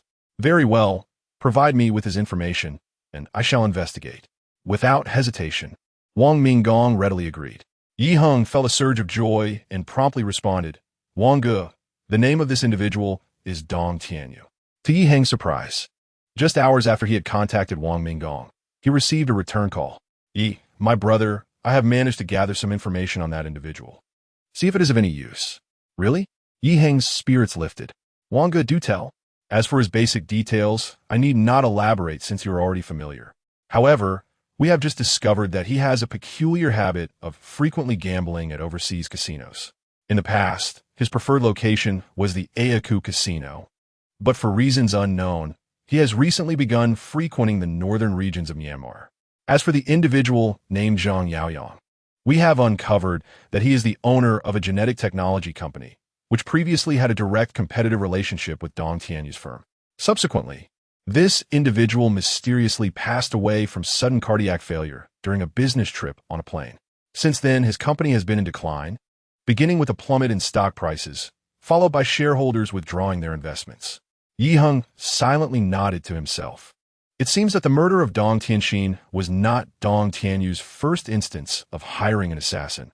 Prior to this, Zhang Yaoyang had also fallen victim to his lethal machinations due to corporate rivalry. Indeed, Dong Tianyu is as ruthless as he is cunning. At that moment, Wang Minggong's voice resounded once more. By the way, Brother Yi, we have also uncovered a piece of information that may or may not be of use to you.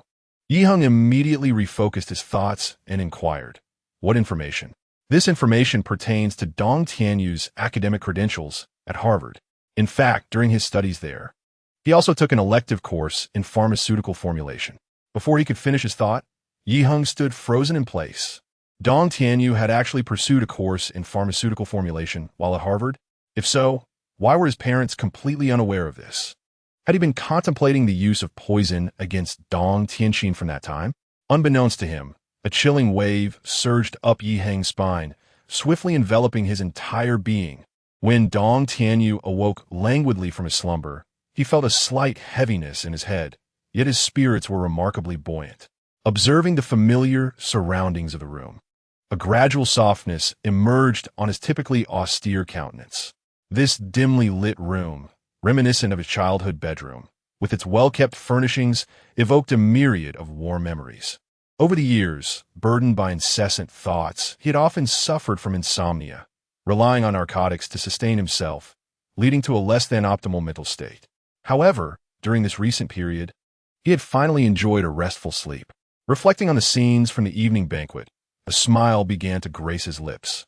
In the past, to evade Dong Tianxin, he had chosen to reside outside his home, despite his mother, Kai Yaling, frequently urging him to return more often, which he consistently declined with various excuses. However, now that the thorn in his side, Dong Tianxin, was deceased, coupled with his father, Dong Wuqing, just discharged from the hospital, He could seize the opportunity to showcase his filial piety in front of his parents. Even more gratifying was the noticeable change in his father during this visit. Not only did he urge him to eat more during meals, but afterward, he also called him into his study for an extensive conversation. These extraordinary signals instilled a subtle sense within him that his father might be nurturing the idea of entrusting him with the helm of Shenkong Group. His motive for eliminating his brother, aside from the indescribable animosity, was also significantly driven by his desire to inherit Shenkong Group. Yet, he never anticipated that the happiness he had longed for would arrive so swiftly. At that moment, a sudden voice pierced the air, startling him. "Have you finally awakened?" Dong Tianyu's heart raced, and he immediately turned his head, only to discover that a figure stood by his bedside, seemingly appearing from nowhere. What was even more peculiar was that when their eyes met, he felt a disorienting wave wash over him. In that instant, he perceived that the stranger's eyes resembled an unfathomable vortex, drawing in all his thoughts and senses. "Who are you?" Dong Tianyu stammered. "Why, Tianyu? Can you not even recognize my voice?" The figure replied coolly. "I am your elder brother, Dong Tianxin." Dong Tianyu was taken aback, and a tempest of emotions surged within him. His elder brother, who had stolen all the attention and affection since childhood, and whom he had loathed to the core, was inexplicably still alive. "Are you a man or a ghost?" He struggled to utter the final word, exerting considerable effort. The figure smiled faintly and slowly approached him. "Why not take a closer look and discern for yourself whether I am man or ghost?" Dong Tianyu's eyes widened in terror, and instinctively he recoiled. Yet, he soon realized that his entire body felt as though it had been suddenly immobilized, rendering him utterly motionless. The figure casually squatted by the bedside, flipped a coin into view, yet his gaze remained fixed on Dong Tianyu. "Have you not always aspired to surpass me?" He continued. "Here's the deal. I will toss this coin, and you shall guess whether it lands on heads or tails. If you can guess correctly even once, I shall concede to you. What say you? Do you dare play?" Upon hearing this, the formerly terrified Dong Tianyu's eyes flashed with defiance, and he suddenly shouted hysterically, "What is there for me to fear? Not only can I win once, but I could easily triumph over you 100 times. "That is a bold claim," the figure said with a faint smile, and he tossed the coin into the air. Dong Tianyu fixated on the coin, watching it perform countless flips before it landed with a soft thud by the bedside, covered by the figure's hand. "Tianyu, guess what side the coin is showing now, heads or tails?" Dong Tianyu glared at the loathsome face before him, his lips trembling. He initially intended to say heads, but hesitated as the words lingered on his tongue. After what felt like an eternity, he clenched his teeth and finally uttered a word. "Tails!" The figure shook his head with a smile and raised his hand. Dong Tianyu's heart raced with anticipation, but upon seeing the coin reveal the head side, his eyes widened in fury. In the next moment, he roared like a wounded beast. "This doesn't count. Toss it again." The figure smiled faintly, remaining silent as he tossed the coin into the air once more, covering it with his hand as it landed on the bed. "Now guess again, heads or tails?" Dong Tianyu's nostrils flared as his chest heaved with agitation. "Tails." The figure's face bore a mocking expression as he gradually lifted his hand. The coin still displayed the head side before Dong Tianyu's eyes. Once more, Dong Tianyu glared fiercely at the individual, his veins pulsating with rage, emitting a primal growl from his throat. "Very well, I shall try once more." With that, he cast the coin from his hand once again. Chapter 58. The truth unveiled. Meanwhile, in a room on the second floor of the villa, Dong Guoqing, Gao Shu Wang, and others sat in a circle, their eyes fixated on a surveillance screen. The image displayed was a scene unfolding in Dong Tianyu's chamber, thanks to the pre-installed camera equipped with an audio component. The conversation between Yi Heng and Dong Tianyu was clearly audible to all present. "Captain Gao, is this what you refer to as hypnotic interrogation?" "Indeed," Gao Shu Wang nodded. Dong Guoqing's expression fluctuated between doubt and concern. After a moment's hesitation, he looked at Gao Shu Wang with uncertainty. "How can you be so certain that Tianyu is the perpetrator of this case?" "This conclusion is the result of our meticulous investigation. Please trust in our professional capabilities," Gao Shu Wang replied, fully understanding Dong Guoqing's turmoil. As a father, he understandably found it difficult to accept the notion that his son might be the true culprit behind this case, and he was loath to watch him subjected to police hypnosis. However, in preparation for this hypnotic interrogation, he and Yi Heng had spent several days persuading Dong Wuqing. To convince him, they even cited his third son, Dong Tianming, arguing that should he refuse to comply, not only might he himself become a victim again, but Dong Tianming could also suffer dire consequences. Ultimately, after persistent persuasion from Gao Shuguang and Yi Heng, Dong Wuqing reluctantly consented to the proceedings. Thus, at this critical moment, witnessing Dong Wuqing's wavering resolve, they could not remain passive. Otherwise, their efforts would be in vain. Mr. Dong, I understand that as a father, it is profoundly challenging for you to accept our hypothesis. I empathize with your predicament. In truth, I too hope that Mr. Dong Tianyu is not the true villain, for none wish to confront such a disheartening outcome. Therefore, even for the sake of clearing Mr. Dong Tianyu's name, it is imperative that this hypnosis continues. Would you not agree? Dong Wuqing's lips quivered slightly, yet after a prolonged silence, he uttered nothing, his eyes brimming with tears. This esteemed figure in the business world, faced with the unfolding tragedy, had lost his composure, overwhelmed by an indescribable sorrow. On the other side, in Dong Tianyu's bedroom, after a succession of attempts, he obstinately chose the floral side of the coin each time, yet the outcome consistently dashed his hopes. Ultimately, he resembled a lion thoroughly enraged, pounding the bed with fervor, screaming in hysteria. Regardless of heads or tails, there's at least a 50% chance. Yet here I am, having guessed incorrectly more than a dozen times. It must be you who is meddling with this. In that moment, he finally succumbed to despair, collapsing helplessly onto the bed, tears streaming down his face. Why can't I ever win against you? Why has Father favored only you throughout my life? Despite my relentless efforts to earn his recognition, his gaze has always been solely upon you. Dong Tianxin, not only do I harbor resentment towards you, but I also resent Father. Is this why you have been so intent on plotting my demise? Yi Heng gazed into Dong Tianyu's eyes, his voice devoid of any emotion. During your studies at Harvard, you chose to specialize in pharmaceutical formulation, yet you never disclosed this to your family, for even then you contemplated the day you would use poison to end my life. Indeed, I have long harbored thoughts of killing you. Dong Tianyu shouted vehemently. I am exceptional. Not only did I gain admission to a prestigious institution like Harvard, but I also founded this very company. Tell me, in what manner do I fall short of you? Yet, in Father's eyes, no matter the circumstances, you remain the epitome of perfection. Hence, I chose to study pharmaceutical formulation to concoct a poison that would ensure your demise without your awareness. I am curious. How did you conceive the idea of combining aconitine and pufferfish toxin to create capsules? Ha ha ha. Dong Tianyu erupted into maniacal laughter. I once read a report in high school about a case in Japan that detailed the extraction of these two substances, which could be proportioned into capsules to delay the onset of toxicity, creating an impeccable alibi. Inspired by this case, I decided to specialize in pharmaceutical formulation during my time at Harvard. Upon returning to my country and establishing a tech company, I set up a laboratory to personally formulate this concoction, determining the precise ratios of these toxins and their onset times through countless trials. In my quest to eliminate you, I have explored various methods, including collaborating with foreign entities to send assassins after you. Yi Heng sighed inwardly, yet his expression remained unyielding. So, the poison that killed Zheng Zhaodi was also your creation? Not quite. My resources were rather limited.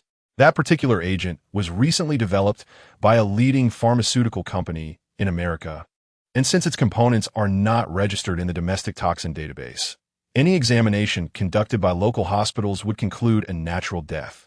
If my assumptions are correct, the toxin you introduced in a father's tea cake was indeed this agent. Am I right? Yes. Dong Tianyu's bloodshot eyes glinted with malice as he replied. Let me hypothesize why Father survived. There are two possible explanations. The first is that the agent injected into the tea cake could not be accurately administered due to differing storage conditions compared to that in the syringe, which is why Father did not perish. The second possibility is that you never intended to kill Father, Rather, you wish for him to endure a measure of suffering, thus deliberately refraining from administering a lethal dose. Regarding these two answers, which one do you wish for me to believe is the truth? Dong Tianyu desperately clutched his hair, tears streaming down his face as he continued to scream, I don't know. I don't know. Ultimately, he collapsed helplessly onto the bed, his gaze entirely devoid of light, only muttering incessantly, I don't know, I don't know. Meanwhile, in the room on the second floor, Dong Wuqing, who had been observing the entire surveillance process, could no longer withstand the intense blow and fainted, darkness engulfing him. Fortunately, Yi Heng and Gao Shuwang had anticipated such a situation and had already arranged for a dedicated physician. Upon witnessing this, the doctor promptly began administering emergency care and, after several minutes, successfully revived him without further incident. Upon regaining consciousness, Dong Wuqing slumped to the ground, staring blankly ahead, tears cascading down his cheeks as he murmured repeatedly, It's all my fault, it's all my fault. At this moment, Dong Tianyu's actions not only caused him profound anguish, but also resurfaced old wounds related to the Dong Tianxin incident, leaving him feeling utterly despondent and devoid of hope. With the case reaching this stage, the ensuing actions became considerably straightforward. Under Gao Shuwang's coordinated directive, Dong Tianyu was taken away for custody, while the police dispatched a substantial number of officers for a night operation. One team was sent to Dong Tianxin's residence to search for any evidence related to the case. Meanwhile, another team investigated Dong Tianyu's drug laboratory. By the early hours of the following morning, this extensive search operation came to a close, with both teams returning laden with findings. In Dong Tianyu's home, the police discovered a cache of special drugs smuggled from abroad, along with nearly a kilogram of narcotics, heroin. Furthermore, within Dong Tianyu's drug laboratory, they uncovered a batch of mixed capsules that had been responsible for Dong Tianxin's demise. As Dong Tianyu had indicated, these types of substances exhibited significant variations in their onset of effects due to differing toxin ratios, with some taking effect in approximately 2 hours, while others could take around 6 hours. With the investigation reaching this point, the case was finally declared solved. However, in the face of this ultimate conclusion, Yi Heng felt no semblance of joy. Instead, his heart was heavy with sorrow. As usual, he retreated to a corner of the corridor, gazing toward the distant precinct with a tumultuous heart while smoking a cigarette. Chapter 59. A Subtle Ambiguity. The act of smoking in the corridor after solving a case had become something of a ritual for him. Yi Heng chuckled self-deprecatingly, yet he found it impossible to feel at ease. Although he had ultimately cracked the case, it had subjected Dong Wuqing, the father, to the most harrowing nightmare imaginable. Additionally, his feelings toward Dong Tianyu were equally complex. This individual, who could have possessed everything, had instead chosen to be ensnared by his own obsession, ultimately embarking on an irrevocable path. Yi Heng, are you still holding a grudge over that day when I reprimanded you? Which is why you didn't invite me to join you for a smoke. At that moment, a voice arose from behind Yi Heng. He turned to find Gao Shuwang standing beside him. Captain Gao, how is this even possible? Regarding the matter with Zhang Junshi, I made an error, and in retrospect, I could almost slap myself for it. Yi Heng chuckled, then sighed. I was just contemplating how some individuals, despite appearing complex, can be remarkably simple once you truly understand them. Still pondering that case, are we? Gao Shuwang smiled as he patted Yi Heng on the shoulder. Their essay saying that my mentor imparted to me when I first became a police officer, and now I wish to share it with you. Oh. Yi Heng looked at Gao Shuwang with mild surprise. Captain Gao, what is that saying? My mentor once told me, we're the ones who clean up the mess, but we ourselves are not the mess. After saying this, he beamed at Yi Heng, his eyes filled with encouragement. Do you comprehend the essence of this saying? Yi Heng lowered his head in thought for a moment before nodding thoughtfully. Captain Gao, are you suggesting that since the case has passed, we should draw a definitive line under it and not allow it to affect our emotions and state moving forward? Indeed, you possess great insight. Gao Shuwang nodded in satisfaction. Young man, when I first became a police officer, I was equally sentimental. However, as you remain in this profession, you will gradually adapt. Remember, as enforcers of the law, our primary duty is to apprehend criminals and deliver justice to the victims. As long as we achieve this, we can hold our heads high. Agreed. Yi Heng nodded vigorously, a smile gracing his face. On the weekend, a bus filled with tourists was traversing the highway, laughter and chatter resonating within. Today's destination, as you all have likely gleaned from the announcement, is the renowned tourist attraction in Julin District, Longting Gorge. Now, allow me to outline our itinerary for the day. Inside the bus, a young man donned in a tourist hat, shirt, and shorts stood at the front, holding a megaphone, smiling at the passengers. At 9 o'clock, we will arrive directly at the drop-off point for Longting Gorge, where we will walk for approximately half an hour to reach the starting point for our rafting adventure. There, you may indulge in rafting. The entire rafting experience will last about 1.5 hours, followed by some time for water fights, making the total duration approximately 2.5 hours. Around noon, at 12 o'clock, we will reconvene and head to a nearby restaurant for lunch. The dining standards have been detailed in the announcement, so I won't elaborate further. By about 2 o'clock in the afternoon, we will venture into the nearby mountains for some outdoor activities and team building. The scenery there is quite lovely, making it ideal for photography. And there is also an extensive orchard filled with various fruits, where you can pick your own. However, please note that if you wish to visit the orchard for fruit picking, it will require an additional fee, as this cost was not included in the activity funds previously submitted to me. Listening to the organizer's introduction, Yi Heng gradually wore a smile on his face. Since becoming a police officer, this was his first time participating in a travel activity spontaneously organized by a local outdoor enthusiast group. Back in university, he had been an avid adventurer, scaling some of the most renowned mountains in the country in a similar fashion. Consequently, he felt quite elated, reveling in the laughter and chatter around him, as if he had been transported back to his university days. Just then, a sweet voice chimed in beside him. "Yi Heng, I heard that in the case of the pufferfish toxin murder, there is a true culprit behind it, who you recently apprehended. Is that true?" Turning his head, Yi Heng was greeted by the sight of Luo Qian's clear, mischievous eyes glimmering playfully at him. "Luo Qian, I had no idea you were so well informed." "Even about this matter," he replied. Luo Qian beamed with satisfaction. "Of course, you should consider who I am." As she leaned closer to Yi Heng, she whispered, "I also heard that due to that American spy case, the Ministry of State Security issued a special commendation document to honor you. Is that right?" As she drew nearer, Yi Heng caught a faint yet delightful fragrance. Though he couldn't quite identify it, he found it rather pleasant. "That case was merely a stroke of luck for me." Yi Heng smiled modestly. Just then, a loud voice interrupted. "Luo Qian, Yi Heng, what little secret are you two sharing, huddled so close together?" They both looked up to find Su Zhiqing and Xie Shitting had turned around, wearing mischievous grins. This outdoor excursion had been entirely orchestrated by Su Zhiqing, who had persistently called and messaged Yi Heng in preparation. Luo Qian's cheeks flushed with a rosy hue at their teasing, while Yi Heng felt a bit embarrassed by Su Zhiqing's antics, chuckling as he retorted, "Zhiqing, it seems you're always in the mix." Su Zhiqing chuckled, "Heng, I was merely joking. Why are you so flustered? Do you have something to hide? If I'm truly in your way, I can turn around and leave you two in peace." "You rascal." Yi Heng rolled his eyes, and when he glanced at Luo Qian, he found her secretly observing him. Upon meeting his gaze, she quickly lowered her head, her face flushed. The atmosphere between them became suddenly charged with an unspoken tension.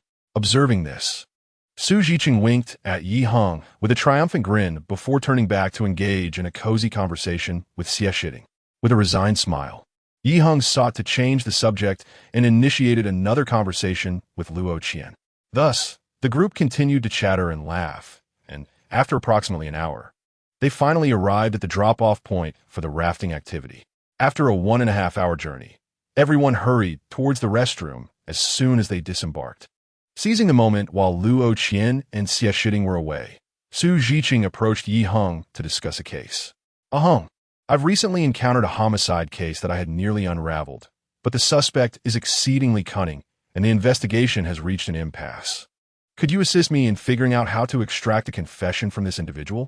Upon hearing this, Yi Heng's interest was instantly piqued. "Oh, pray elaborate." Chapter 60. The high-intelligence homicide case. Su Zhiqing nodded, organizing his thoughts before commencing his narrative regarding the case. The suspect in question is named Qian Hui, a 45-year-old official from the Navigation Administration Bureau of Xinjiang Province, and an expert in the field of hydraulic engineering, undoubtedly a distinguished intellectual. His wife, Huang Shuwan, was tragically murdered less than 300 meters from their villa. When her body was discovered, it was enveloped in a black plastic bag, her limbs bound with transparent tape, and she was clad in a pink nightgown. At the scene of the crime, we found no trace of the perpetrator. Upon examining the victim's mobile phone, we discovered a text message she had sent to Qian Hui, in which she mentioned planning to dine with several friends and requested his assistance in picking up their child. Notably, both Qian Hui and Huang Shuwan were previously married, each bringing a child into their union, Huang Shujuan's son being merely 4 years old, while Qian Hui's daughter was 15. Subsequent investigations revealed that the SMS sent by the deceased originated from a base station utilized by Qian Hui's workplace, and Qian Hui's phone also received the message through this very station. This suggests that Qian Hui may have used the victim's phone to send a message to his own, orchestrating this elaborate ruse. However, Qian Hui presented a coverage map of the base station's signal, indicating that its range extended to a pedestrian street behind his workplace, asserting that the deceased might have sent him the message while out shopping there. Furthermore, we extracted 6 fingerprints belonging to Qian Hui from the transparent tape used to bind the victim. Yet, his explanation was that he had previously used that roll of tape, and after tearing off a lengthy segment, he simply re-adhered it. Due to his persistent denial and his ability to provide plausible explanations, we were compelled to adhere to the principle of presumption of innocence and could only release him until direct evidence surfaced. Yi Heng nodded, gradually descending into contemplation. He was well-versed in the principle of presumption of innocence. If a suspect can present a reasonable explanation that cannot be dismissed, they cannot be deemed guilty. If Qian Hui were indeed the perpetrator, then he certainly exemplified what Su Zhiqing described, a truly high-intelligence criminal. This individual adeptly exploited the presumption of innocence to neutralize evidence that was initially detrimental to him with seemingly reasonable justifications, an accomplishment beyond the capabilities of an average person. Yi Heng surmised that this individual not only possessed exceptional psychological resilience, but had likely engaged in meticulous planning and preparation prior to the crime, encompassing a thorough study of relevant laws and meticulous strategizing of various details pertaining to the act. Faced with such a cunning adversary, it would indeed be exceedingly challenging to secure a confession without unearthing irrefutable evidence. At that moment, Luo Qian and Xie Shiding emerged from the restroom.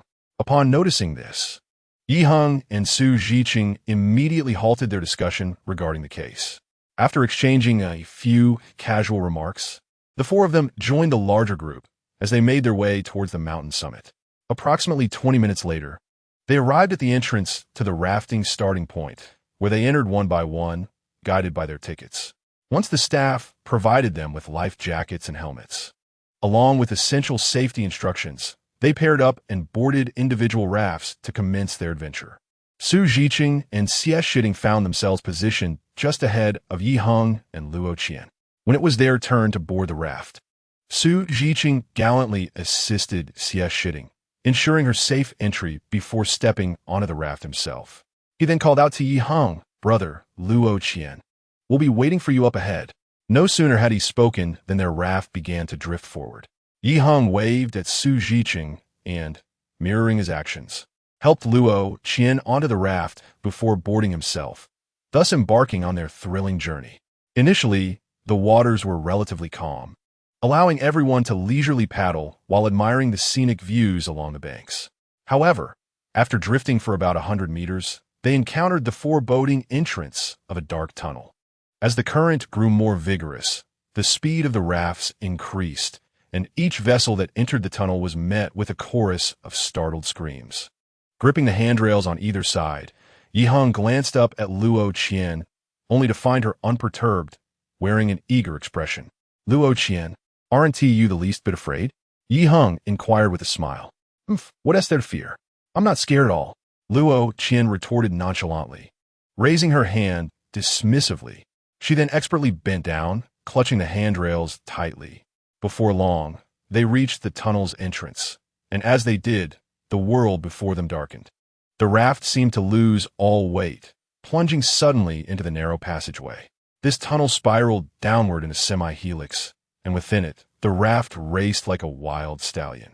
After swiftly navigating half a turn, it burst forth from the tunnel, hurtling down the river. Luo Qian, exhilarated by the thrill, let out a delighted scream. Upon noticing Yi Heng's gaze upon her, she burst into a fit of laughter. Her fair skin and radiant smile, accentuated by the sunlight, rendered her exceptionally beautiful, stirring something within Yi Heng's heart. The subsequent rafting experience lasted approximately an hour. When they reached a section of calmer waters, a spirited water fight ensued.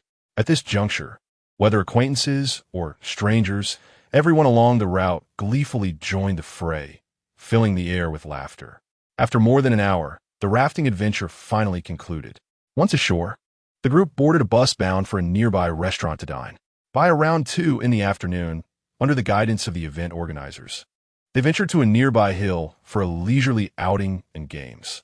At this moment, under the fervent persuasion of Xie Shitting, the 4 individuals resolved to venture to a nearby orchard to partake in fruit picking. Once all those intending to visit the orchard had gathered, they merrily proceeded to the entrance, where, after paying the admission fee, they entered the orchard amidst laughter and chatter. Luo Qian and Xie Shitting frolicked ahead, engaged in lively conversation while pointing out the most promising fruit trees. Meanwhile, Yi Heng and Su Zhiqing trailed behind, casually revisiting the details of a particular case. By the way, Heng, don't you possess that remarkable skill of hypnotic interrogation? Do you think it could be applied to this individual? Yi Heng shook his head in response. Zhiqing, my technique has its limitations. When faced with a criminal of exceptional psychological resilience, it may prove ineffective unless... Unless what? Su Zhiqing immediately pressed for clarification. Unless this person exhibits a discernible psychological weakness that I can exploit to shatter their defenses completely, only then would my method be successful. Otherwise, even if I manage to hypnotize them, they would awaken the moment I pose a critical question. Yi Heng spoke with conviction. Initially, when confronting Dong Tianyu, he had found the situation rather daunting, worrying that a direct hypnosis might not yield favorable results, which led him to meticulously stage that scene at Dong Wuqing's residence. Now, with Qian Hui, he suspected that his psychological fortitude might surpass that of Dong Tianyu, leaving him with even less confidence. Upon hearing Yi Heng's words, Su Zhiqing's brow furrowed, and his expression morphed into one of dismay. Alas, my fate is truly dismal. Having only been at the Municipal Bureau for a little over 2 months, I finally handle such a case, only to watch it slip into obscurity. As he lamented, he sighed deeply, yet his shifty eyes occasionally darted towards Yi Heng. All right, enough of the theatrics. Yi Heng chuckled, giving him a playful nudge before nodding thoughtfully. How about this? I'll review the case files later. Perhaps I might uncover some useful details. At this, Su Zhiqing's demeanor brightened, and he beamed, repeatedly referring to Yi Heng as brother and benefactor.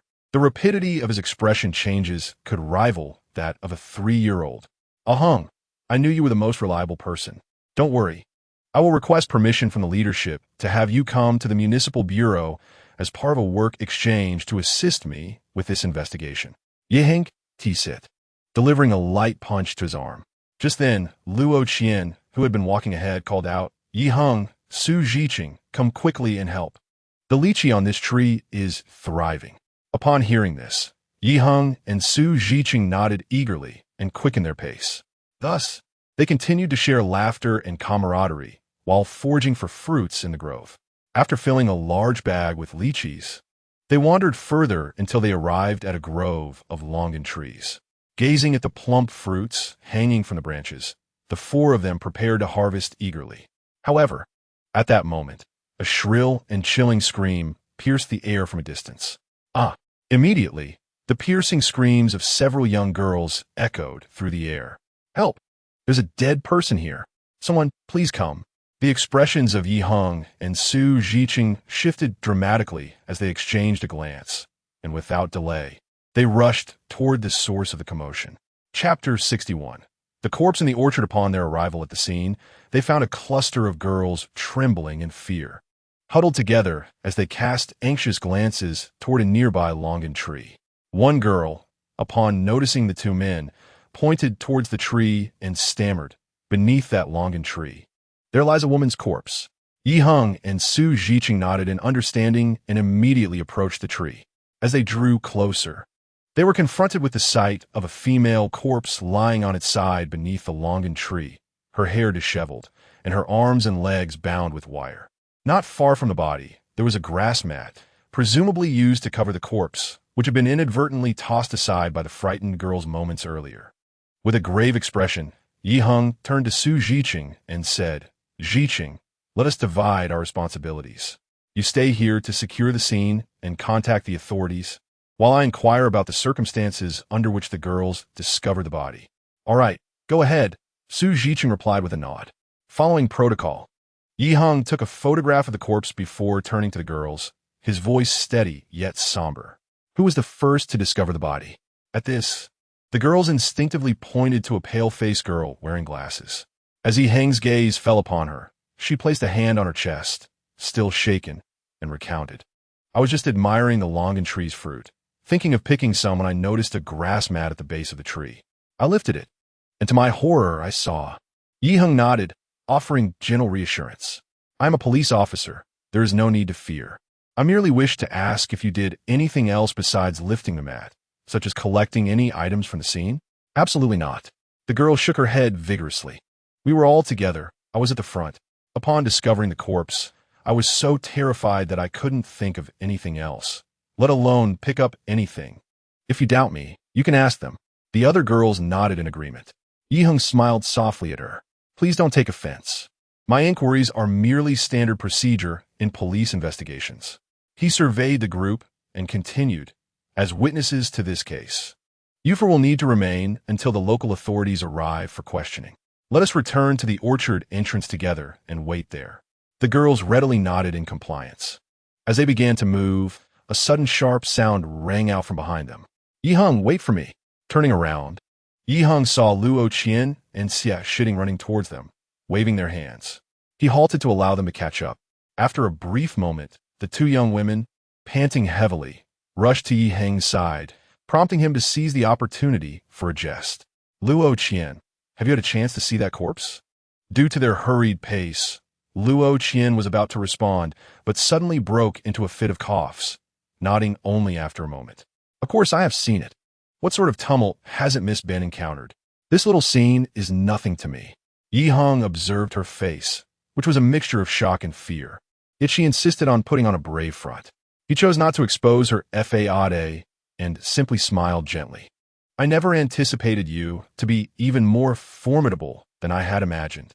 Upon hearing this, Luo Qian's beautiful eyes sparkled with delight as she eagerly inquired, "Is what you said truly the case?" "Indeed it is," Yi Heng affirmed with a serious nod. Many individuals, upon encountering a corpse for the first time, are often overwhelmed by terror, leading to nausea and trembling legs. It is quite rare to find someone as composed as you. He then turned his gaze towards Xie Shitting. "Shitting, you are quite impressive as well, just like her." Xie Shitting blushed, a shy smile gracing her lips as she admitted, "To be honest, I was standing at a distance and didn't dare to look at the corpse even once." Observing the contrasting reactions of the two young women, Yi Heng couldn't help but chuckle. He then beckoned them. "Since that is the case, why don't you both accompany me? Let's first head to the entrance of the orchard and escort them there." The two women nodded, and Luo Qian, brimming with curiosity, immediately posed a question. "Yi Heng, how difficult is it to solve a case like this involving a corpse disposal?" "That is hard to say. It depends on the specific circumstances," Yi Heng replied. After tilting her head in contemplation, Luo Qian continued, "If this case were entrusted to you, how would you go about solving it?" Yi Heng pondered briefly before responding while walking. For cases of this nature, the typical investigative process is as follows. The first step is to assess the scene to determine the cause of death and ascertain whether it was a homicide. If confirmed as a homicide, we proceed to establish a case. The second step involves identifying the deceased, which is crucial. Once the identity is verified, subsequent investigations become significantly more manageable. The third step is to investigate the social connections surrounding the deceased based on their identity, thereby identifying potential suspects. In this phase, we would focus on examining the deceased communication records and visiting the crime scene as well as the surrounding environment to identify the perpetrator. Generally, after these steps, such cases can be resolved. Luo Qian, smiling with her lips pressed together, remarked, "Your thought process is remarkably clear. No wonder you are adept at solving cases." After about 10 minutes, they arrived at the orchard entrance. Once Yi Heng ensured the four girls were settled, he sought out the orchard's manager to inquire about relevant details. The manager, a man nearing 60, wore a hat resembling a broad-brimmed straw hat. After introducing himself as a police officer, Yi Heng offered the manager a cigarette before beginning his questions. "Sir, may I ask, what is the size of this orchard?" Uncle first retrieved a lighter, igniting the cigarette between his fingers. After taking a leisurely drag, he spoke. "The entire orchard spans approximately 100 acres, of which this is but a small portion. It has been open to the public for fruit picking due to its proximity to the scenic area. Has there been a significant number of visitors since last night?" Uncle immediately shook his head. During this period, as the longan and lychee have already passed their peak ripeness, the influx of visitors has been sparse. Including your group, only 3 batches of people have come today, totaling just over 50 individuals. However, it was only after your arrival that the body was discovered. Yi Heng pondered for a moment and continued to inquire, "Are there other entrances to this orchard?" "Indeed," Uncle nodded, exhaling a plume of smoke. "Given the vast expanse of the orchard, there are numerous entrances, most of which are located within the mountains. However, there is one entrance not far from the highway, and many individuals sneak in at night to pilfer fruit from the trees." Upon hearing this, Yi Heng furrowed his brow slightly. If what this uncle claimed was true, then the orchard's multiple entrances would considerably widen the search area for the perpetrator, undoubtedly complicating the subsequent investigation. After a brief contemplation, he posed another question. "Uncle, I noticed a mat beside the female corpse. Do you know where it came from?" After a moment of thought, Uncle nodded affirmatively. "That mat should only be found in my shelter. During the fruit ripening season, numerous thieves come at night, prompting us to construct a shelter within the orchard. I reside there at night to catch the intruders." Yi Heng's eyes brightened. "In that case, could you please tell me the exact location of that shelter?" Uncle chuckled and then approached the orchard entrance, pointing southeast. "Once you enter the orchard, walk straight for over 100 meters. When you reach the junction of the lychee and longan trees, turn right and proceed for about 200 meters. There, if you search carefully, you should be able to spot the shelter." Yi Heng nodded in acknowledgement, bidding farewell to Uncle as he ventured deeper into the orchard. Luo Qian, noticing this, promptly followed. "Yi Heng, are you going to the shelter you just mentioned?" "Yes," Yi Heng replied with a smile. "Would you like to join me?" Upon hearing this, Luo Qian's spirits lifted. "Absolutely. I was hoping to take a look." She then turned to Xie Shitting. "Shitting, do you want to come along? Why don't you all go?" Xie Shitting quickly waved her hands. "I have no desire to enter such a frightening place again." Luo Qian grinned and turned back to Yi Heng. "Alright, Yi Heng. Let us proceed." Indeed, Yi Heng smiled and nodded, walking into the orchard alongside Luo Qian. Chapter 62. Indifference before long. Yi Heng, guided by that uncle, along with Luo Qian, arrived at the makeshift shelter. Upon entering, they discovered several straw mats inside. However, as the ground was also covered in grass, no footprints were left behind. After carefully inspecting the interior, Yi Heng found nothing of significance. Just then, he heard Luo Qian's voice behind him. "Yi Heng, look at this." Turning around, Yi Heng saw Luo Qian lifting one of the mats, about to bend down to pick something up. He immediately called out, "Luo Qian, don't touch that." Startled, Luo Qian released her grip and placed the mat back on the ground. She looked up at Yi Heng, a hint of confusion in her eyes. "What's wrong?" "Sorry for scaring you," Yi Heng said with an apologetic smile as he approached her. "That object is a piece of evidence. It requires professionals to collect it with gloves." "Oh, now that you mention it, I remember," Luo Qian replied, sticking out her tongue with a playful smile. "What was under the mat?" "It seemed like a business card." Yi Heng pondered for a moment and suggested, "How about this? You help me lift the mat. and I'll take a photo. Nodding, Luo Qian bent down to grasp the mat again. As she did, Yi Heng quickly pulled out his phone and captured a photo. Once Luo Qian set the mat down, she eagerly inquired, Yi Heng, do you think this item will be helpful in the case? Yi Heng hesitated slightly before responding. If this business card indeed belongs to the perpetrator, it could certainly be of some assistance. However, many tourists visit this orchard daily. It might have been left by someone else, rendering it useless. Luo Qian nodded, looking somewhat disheartened. Oh, I see. Upon returning to the orchard entrance, they found officers from the Jiolin Sub-Bureau already present, questioning several girls. As Yi Heng and Luo Qian approached, a middle-aged officer with high cheekbones and a stern expression came forward. Excuse me, were you the one who reported the incident? Yes. A friend of mine is currently by the corpse, preventing others from tampering with the scene, Yi Heng replied. Upon hearing this, the officer was taken aback. So, only he is by the female corpse now? Yes, Yi Heng confirmed with a nod. The officer appeared increasingly incredulous. Isn't he afraid? Normally, when ordinary people see a corpse, their instinct is to flee as far away as possible. It's rare to find someone willing to remain beside a body alone. Noticing the officer's skepticism, Yi Heng promptly clarified. Both of us are police officers. I am from the Dongyuan Sub-Bureau. At this, the officer's expression shifted to one of understanding, and his demeanor softened considerably. What is your name? I'm Yi Heng, and my friend. You're the Yi Heng from the Dongyuan Sub-Bureau? The officer interrupted, momentarily taken aback, as he scrutinized Yi Heng. Yes, that's me, Yi Heng replied with a smile, nodding in affirmation. For reasons unknown, upon hearing the name Yi Heng, the middle-aged police officer's smile instantly vanished, replaced by a demeanor of cold formality. What were you doing just now? He inquired. I merely took a stroll to see if there were any additional clues, came a nonchalant reply. The officer's brow furrowed at these words. This matter should fall under the jurisdiction of our Jilin substation, shouldn't it?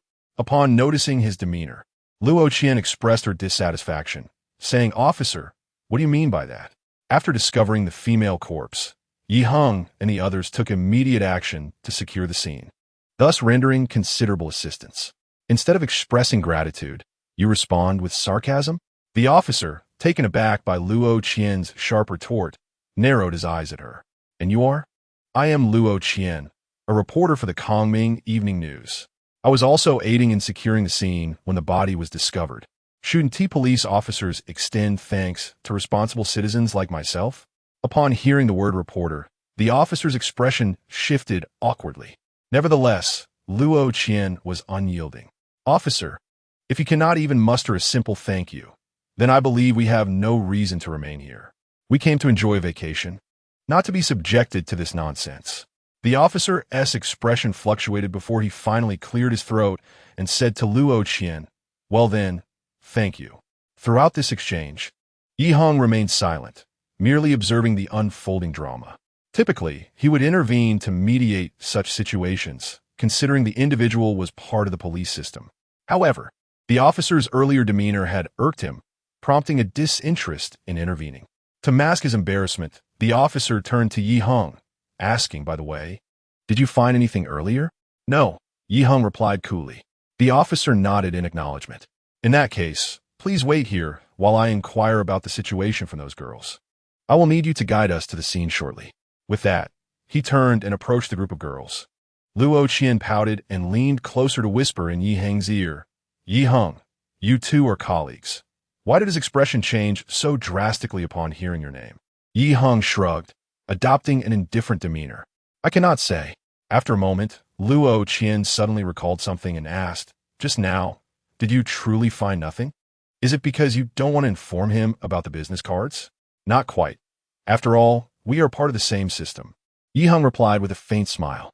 However, since he seems averse to my involvement in this case, I shall refrain from seeking unnecessary trouble, lest he accuse me of meddling in their affairs.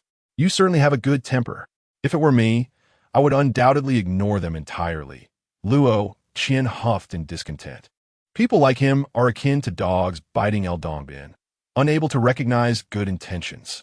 Enough, that matter is behind us. Do not let it vex you any longer.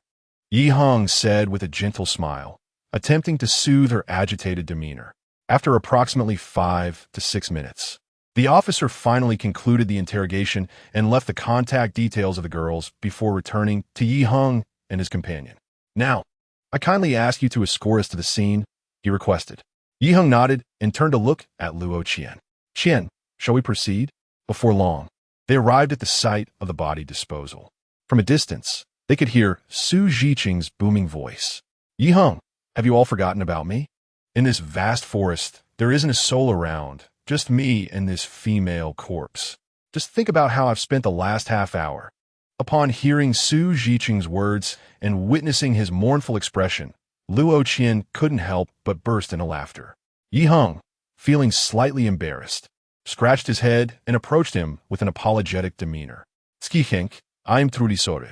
I was so engrossed in the case that I completely overlooked you." At that moment, Luo Qian teased Su Zhiqing from the side. "Zhiqing, I've often heard Shitting talk about your audacity and the grand spectacles you've witnessed. How is it that you cannot endure being here for just a while?"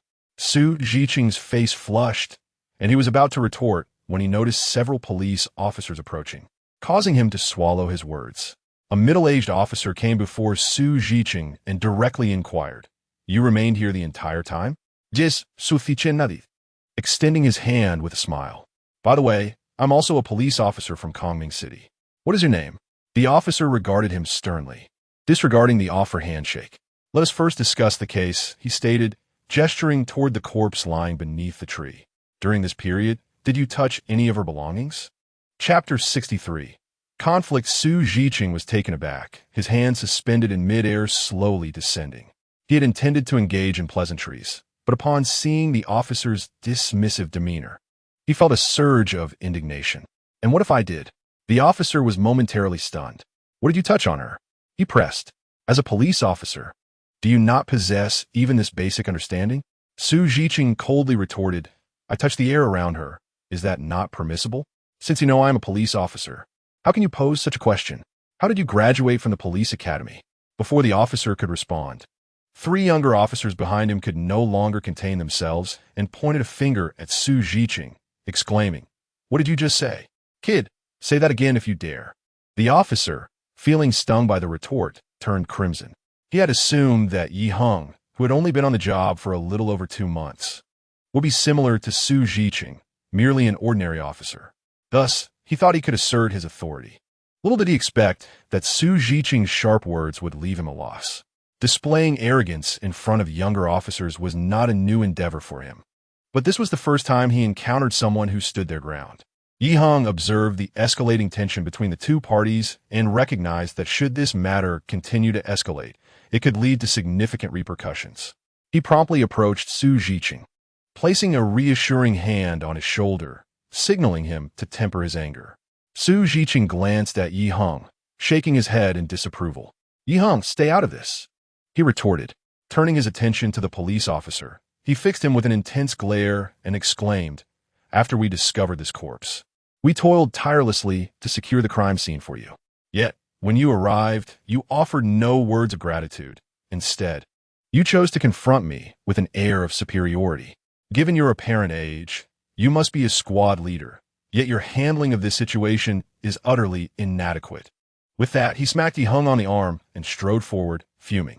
"Heng, let us leave and ignore these people." However, after taking a few steps, he turned back to the officer, shouting, "Remember my name, Su Zhiqing, from the Municipal Bureau's Criminal Investigation Team. If you believe I have acted improperly today or suspect that I have compromised this crime scene, feel free to file a complaint with the Municipal Bureau tomorrow. I will be waiting." Heng was taken aback, on the verge of saying something, but Luo Qian, persistently signaling him, tugged him away. Once they had distanced themselves, Luo Qian glanced back and noticed the officer still watching them, prompting a triumphant smile as she remarked, "Since they are so full of themselves, there is no need to inform them of that business card's whereabouts. Let them find it themselves. If they succeed, it is their merit. If not, it is no concern of ours." Heng agreed with her sentiment. Given the officer's blatant disrespect, approaching him would only serve to diminish their dignity. It was far better to simply walk away. With this realization, He dismissed the incident from his mind and continued onward with Su Zhiqing and Luo Qian. As Hu Zheng watched the retreating figures of Su Zhiqing and the others, his mind became a whirlwind of confusion. As a veteran within the system, he had not received a promotion in 5 years. Unless he accomplished something extraordinary, it seemed he would remain stagnant for life. Many individuals like him existed in every precinct, such as Zhang Ku and Feng Xing from the Danyuan precinct.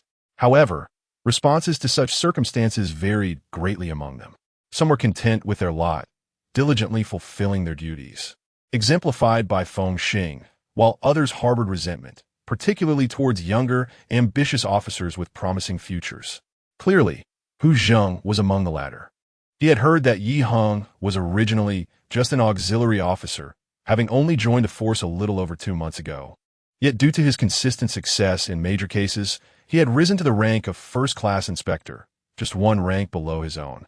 Although he felt a pang of envy upon hearing this news, he initially brushed it aside, acknowledging that Yi Heng had earned his status through sheer skill and determination.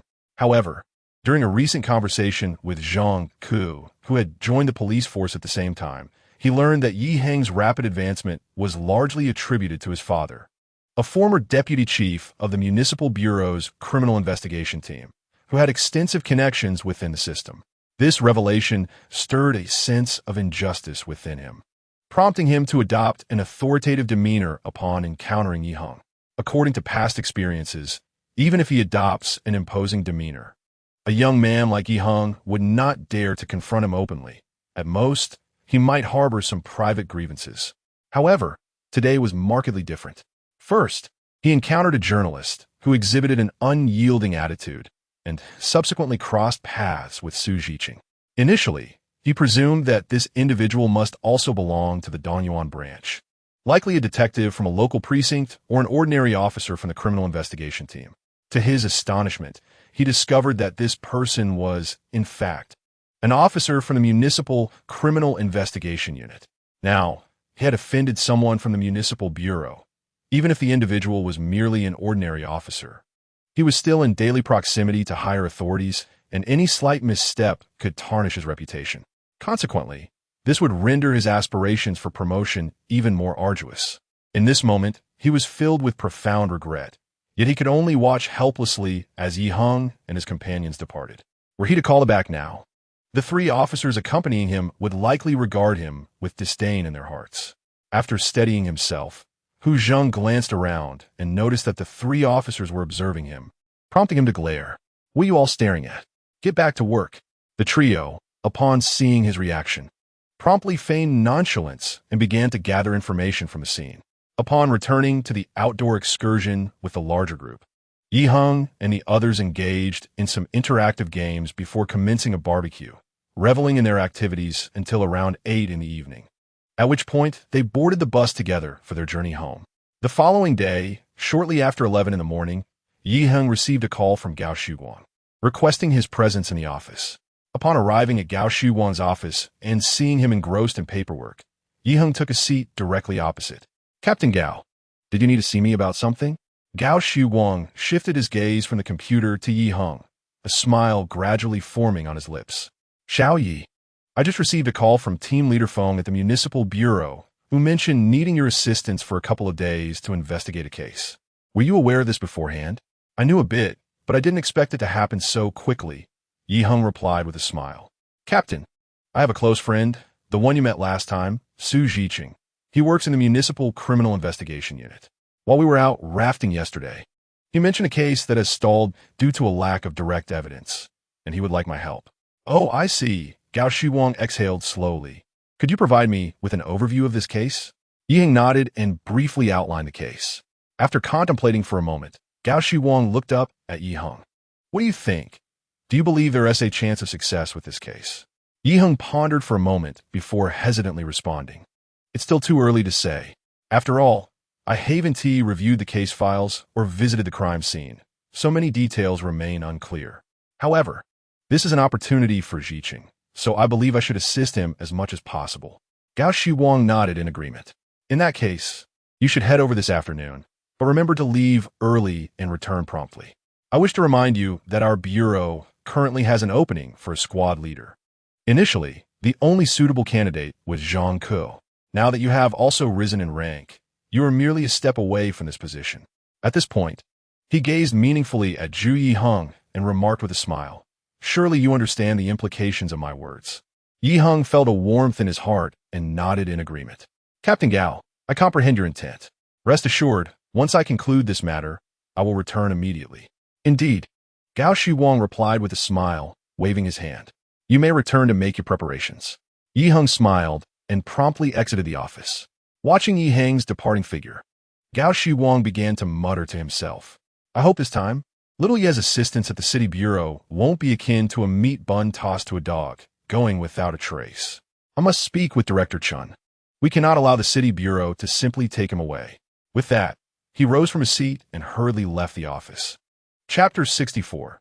Hu Zheng with a head full of bumps after leaving Gao Shiwang's office. Yiheng found himself in a secluded corridor. With a thought, he closed his eyes and activated the system. System notification. Congratulations, host, on solving the Champs Lis ES child kidnapping case and apprehending the murderer Wang Cheng. Task completion rate, 100. Points awarded, 1,000. System notification. Congratulations, host, on capturing the overseas murderer Hu Fengrue. Task completion rate, 100. Points awarded, 1,000. System notification. Congratulations, host, on resolving the pufferfish toxin murder case and capturing the mastermind Dong Tianyu. Task completion rate, 100. Additional reward points, 1,000. System notification. Host has accumulated over 30,000 points, granting one additional lottery draw. The four system notifications echoed in Yiheng's mind in succession. He opened his personal attributes panel. Host. Yiheng skills. Criminal detection, intermediate, crime scene investigation, beginner, hypnotic interrogation, martial arts, beginner, footprint identification, beginner, firearm shooting, beginner. Points, 12,400. Noticing that his points had reached 12,400, Yiheng suddenly felt an urge to elevate his martial arts skill to the intermediate level. Becoming a martial arts expert had been a dream of his since childhood, inspired by his admiration for Bruce Lee, which led him to incessantly beg his father to take him for sparring lessons. However, after some contemplation, he suppressed that impulse. After all, during his current investigations, opportunities to engage in direct confrontations with criminals were scarce. His beginner-level martial arts skills were sufficient for now. Expending 10,000 points at this juncture could leave him wanting in the future when the need arose. Upon checking the system store and finding no new skill scrolls available, he issued a command to the system. System, I wish to proceed with the lottery draw. As per the host's request, the system is conducting the lottery. Draw completed. Congratulations, host, on winning a monetary reward of 100,000 Huaxia currency, which has been transferred to your account. It appears that winning a skill upgrade through the lottery is indeed quite a challenge, Yiheng thought, opening his eyes and murmuring with a hint of regret. Nonetheless, a monetary reward is also commendable. With the addition of 100,000, my account has now accumulated over 400,000, which allows me to contemplate purchasing a vehicle, thus facilitating my work. As for the case clue cards, he currently has no desire for them. During the last lottery, he fortuitously obtained 5 clue cards in one go, using one in the investigation of who poisoned Dong Wuqing. Now, he still possesses 4, sufficient for an extended period. Yiheng now conducts investigations with minimal reliance on clue cards, which is attributed to a certain degree of pride within him. He has always believed that his problem-solving abilities are commendable, especially with the support of the system. To resort to clue cards without necessity would, in his view, diminish his merit. Therefore, unless absolutely necessary or in urgent circumstances, he seldom utilizes them. After completing all of this, the clock struck 12. Yiheng had a meal in the cafeteria, then returned to his office for a brief nap. At 1:30 in the afternoon, he departed from the precinct's office building, taking the subway to the city bureau. Upon arriving on the first floor of the city bureau, he called Su Zhiqing. In less than 5 minutes, Su Zhiqing rushed down, greeting Yiheng with an exuberant bear hug. "Brother, I've been waiting for you like the stars and the moon. At last, you've arrived." Yiheng pushed him away with a look of disdain and laughed. "I say, Zhiqing, can we refrain from being so sentimental? Have you forgotten that just yesterday we were drifting together? What transpired yesterday was merely a recreational outing, while today is a matter of serious work. How can they be compared? Su Jiqing took Yi Heng by the arm, smiling as he led him to the elevator. First, let me introduce you to Captain Feng. He has always held you in high regard and mentioned that you should meet when you arrived. Then we will proceed to the large office, where I shall introduce you to my mentor, Heng Xian. How esteemed I must be in the eyes of our leaders. Yi Heng chuckled. Nonsense. Su Jiqing retorted with a playful roll of his eyes. Captain Feng has brought you up several times, praising the significance of your solved cases. Yet, I find it perplexing. Although I always believed that if you became a police officer, you would excel, I never anticipated you would reach such heights. Have you had a sudden epiphany? Enough of your flattery. If you continue, I might just float away. Yi Heng laughed, deftly diverting the conversation. Upon exiting the elevator, Yi Heng, under Su Jiqing's guidance, soon arrived at Feng Zhishuan's office. After knocking and entering, he engaged in conversation with Feng Zhishuan. As Su Jiqing had indicated, Feng Zhishuan was exceedingly amiable, continually praising Yi Heng's investigative skills, particularly regarding the espionage case. The dialogue lasted around 5 or 6 minutes before Yi Heng and Su Jiqing exited Feng Zhishuan's office and entered a large office bustling with numerous officers engrossed in their tasks. Su Jiqing led Yi Heng to a desk, addressing the individual seated there with a smile. Master, I have brought Yi Heng to meet you. The master referred to by Su Jiqing was none other than the senior officer of the criminal investigation team, Heng Xian. The individual in question appears to be in his mid-30s, of modest stature, yet exudes an air of remarkable composure. Currently holding the rank of chief inspector, he shares the same title as Yi Heng, serving as a deputy chief officer. Upon the utterance of Yi Heng's name, many in the office lifted their heads in curiosity, their faces adorned with expressions of astonishment. Presently, Yi Heng has attained a legendary status within the municipal bureau, a mere auxiliary officer. He ascended to a formal position within 2 months and subsequently achieved 2 rapid promotions to the rank of chief inspector. Such an extraordinary rate of advancement is truly astonishing. Even within the talent-rich criminal investigation team of the Bureau, this meteoric rise is enough to leave one agape. Initially, many harbored skepticism regarding Yi Heng's capabilities, attributing his success either to fortuitous circumstances or some form of nepotism. Consequently, they began perusing related case files to understand his investigative process. However, upon witnessing Yi Heng's exemplary performance, they unanimously chose silence.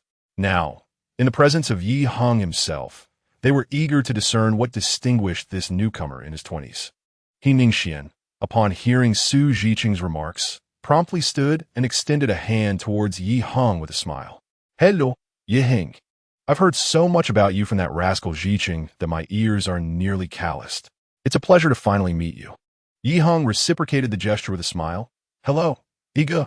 I am equally delighted to have the opportunity to learn from you. Su Jiqing then pulled over a chair for Yi Heng, gesturing for him to sit, before taking a seat himself with a casual demeanor. Following a brief exchange of pleasantries, Yi Heng shifted the conversation directly to the matter at hand. By the way, Iga, regarding that case, I have only heard a brief overview from Jiqing. I would like to examine the specific case files. Heng Xian nodded with a smile, then opened a drawer from his desk, retrieving a file and presenting it to Yi Heng.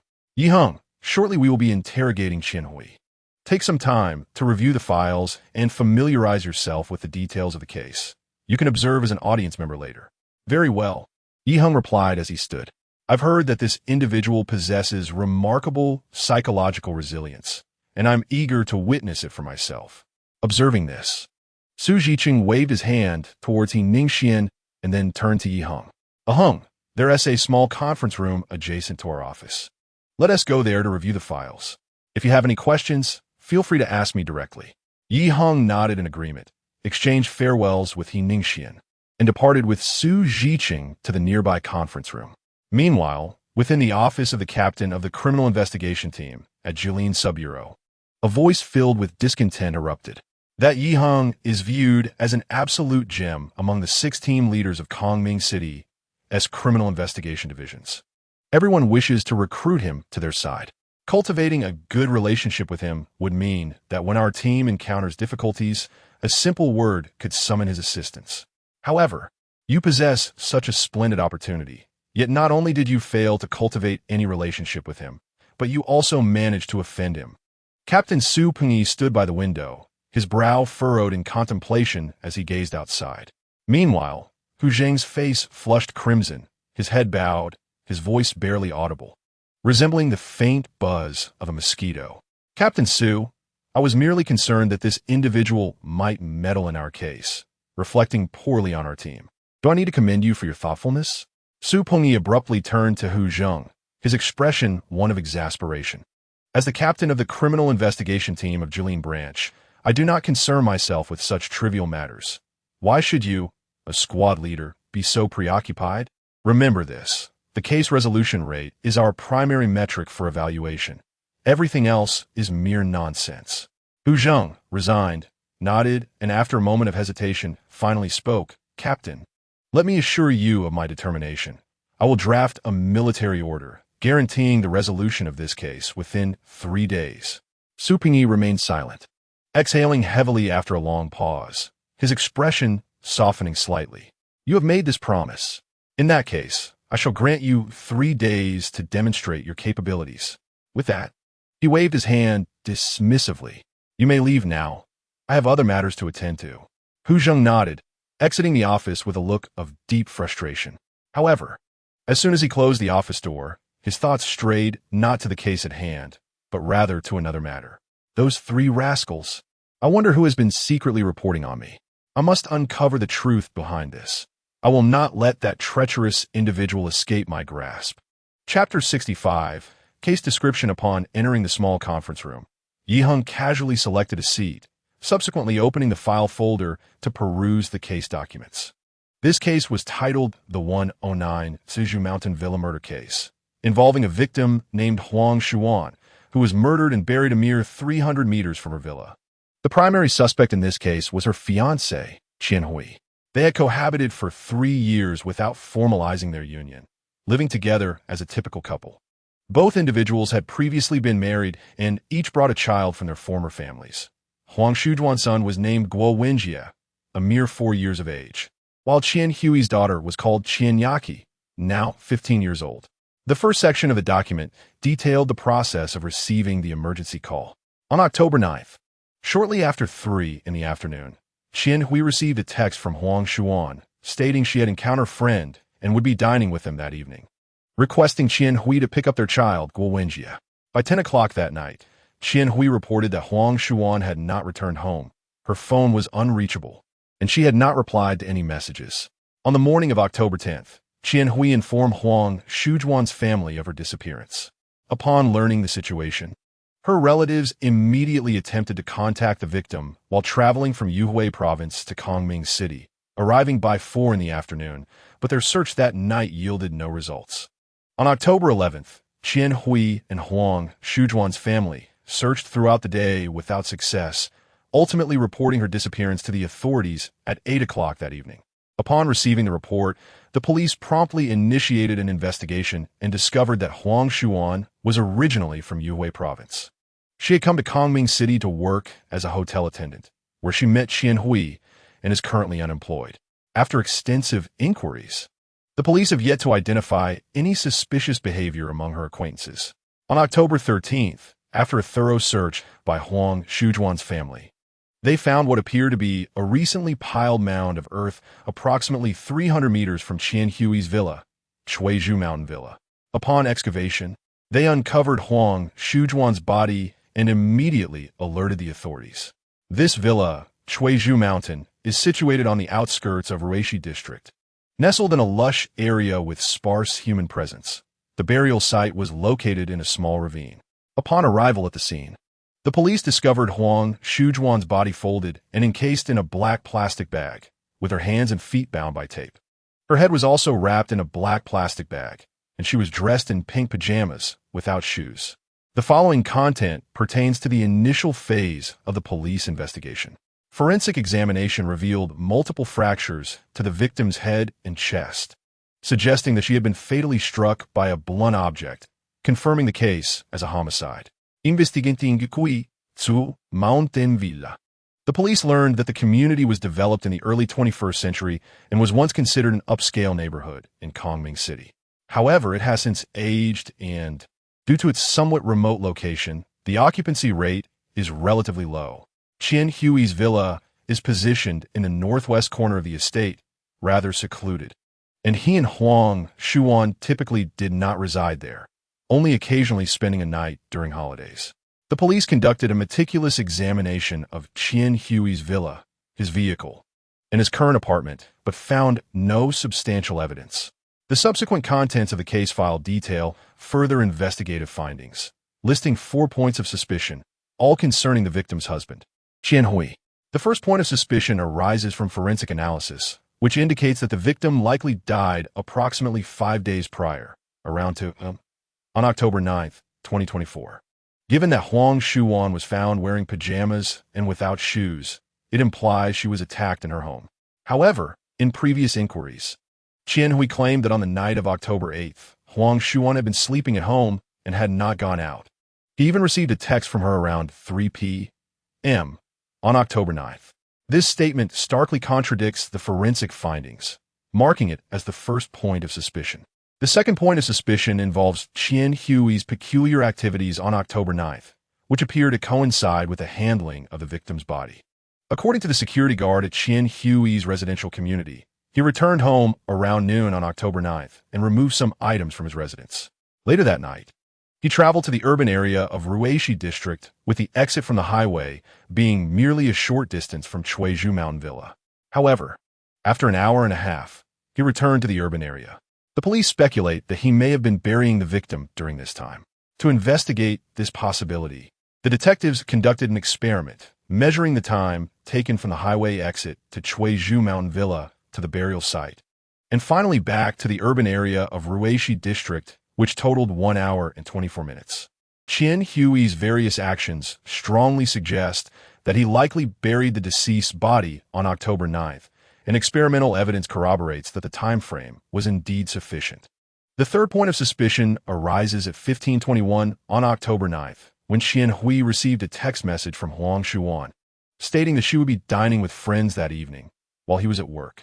However, police investigations reveal that the message sent by the deceased, Huang Shuan, was transmitted through a base station belonging to Qian Hui's workplace, and his phone also received the message via this base station.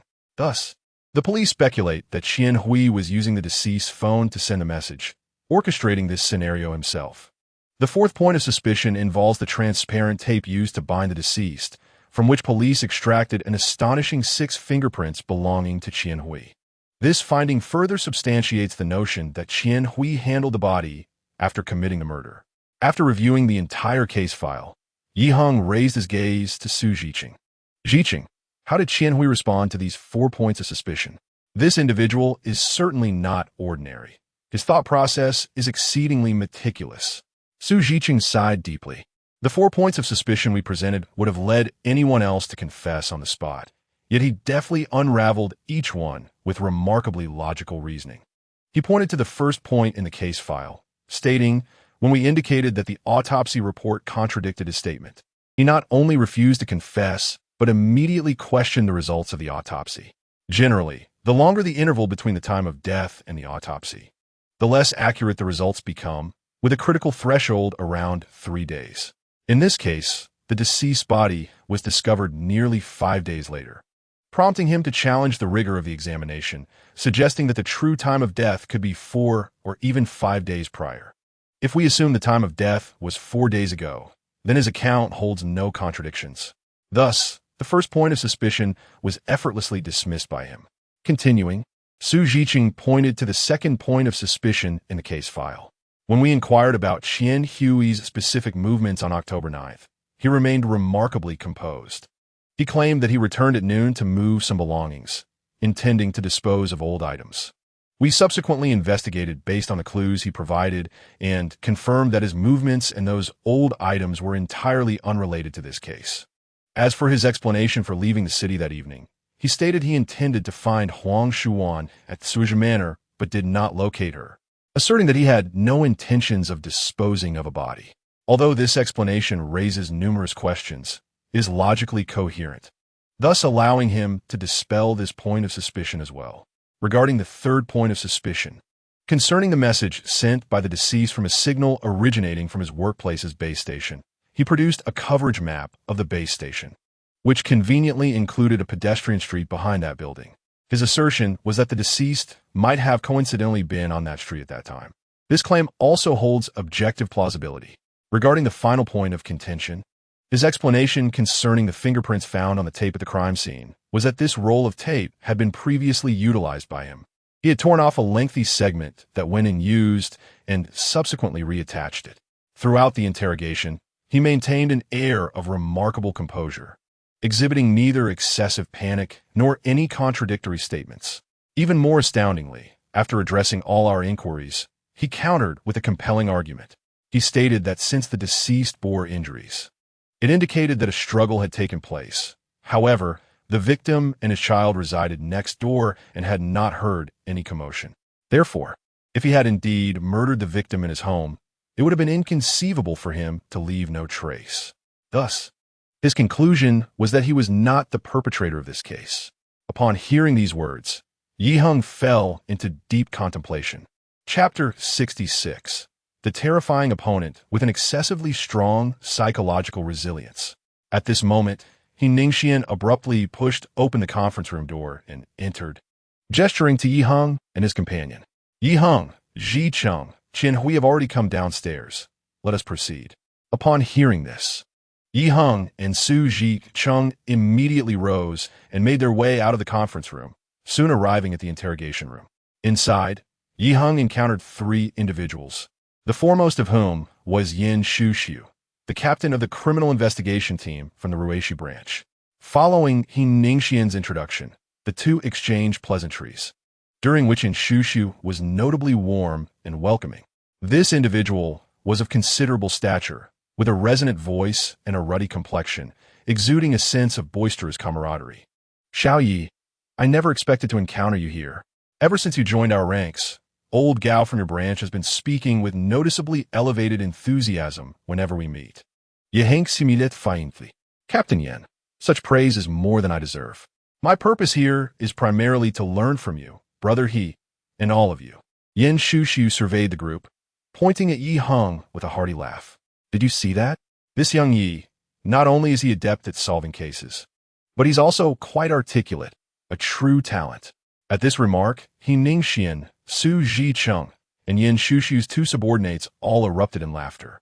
Through this exchange, Heng finally grasped a crucial detail. This case had initially been handled solely by the Ruishi branch, but due to the investigation's lack of progress, they sought assistance from the Municipal Bureau. After some light-hearted conversation, they entered the interrogation room together, and shortly thereafter, Qian Hui also entered accompanied by a detective. Upon observing Qian Hui, Heng scrutinized him intently. Qian Hui was tall and slender, adorned with spectacles, and walked with an air of calm assurance, exuding a familiar and affable demeanor. At that moment, Qian Hui seemed to sense Heng's gaze and turned to him with a cautious expression. However, upon realizing Heng's youth, his demeanor relaxed, and he offered a slight smile. Heng subtly nodded in acknowledgement, yet his mind was filled with reflections. Were it not for this case, Qian Hui would indeed make an excellent first impression, graceful yet unpretentious. After Qian Hui took a seat, Ningxian immediately commenced his questioning. Qian Hui, you previously mentioned that you shared a deep bond with the deceased Huang Shuwan. Is that true? Indeed it is, Qian Hui replied, his voice tinged with emotion. In fact, we had already taken our wedding photos and were on the verge of obtaining our marriage certificate. He nodded, reflecting on the matter. Shuwan is 15 years my junior, and meeting her can only be described as a stroke of fortune in my life. His speech was always soft-spoken, yet distinctly articulate, suggesting he had endured numerous similar interrogations. Ningxian couldn't help but let out a cold laugh. However, according to our investigations, your daughter Qianyaki has consistently looked down upon her, deeming her lacking in cultural refinement. Furthermore, Huang Shuwan has quite a temper, leading to frequent conflict between them. Given this context, can you still claim that your relationship was harmonious? Qian Hui's expression remained unchanged as he replied, I admit that there are conflicts between my daughter and Xu Wan, but these disagreements are not severe and have not caused a rift in our relationship. At this point, Yin Shushu interjected, Qian Hui, do you know someone named Zhang Shuxian?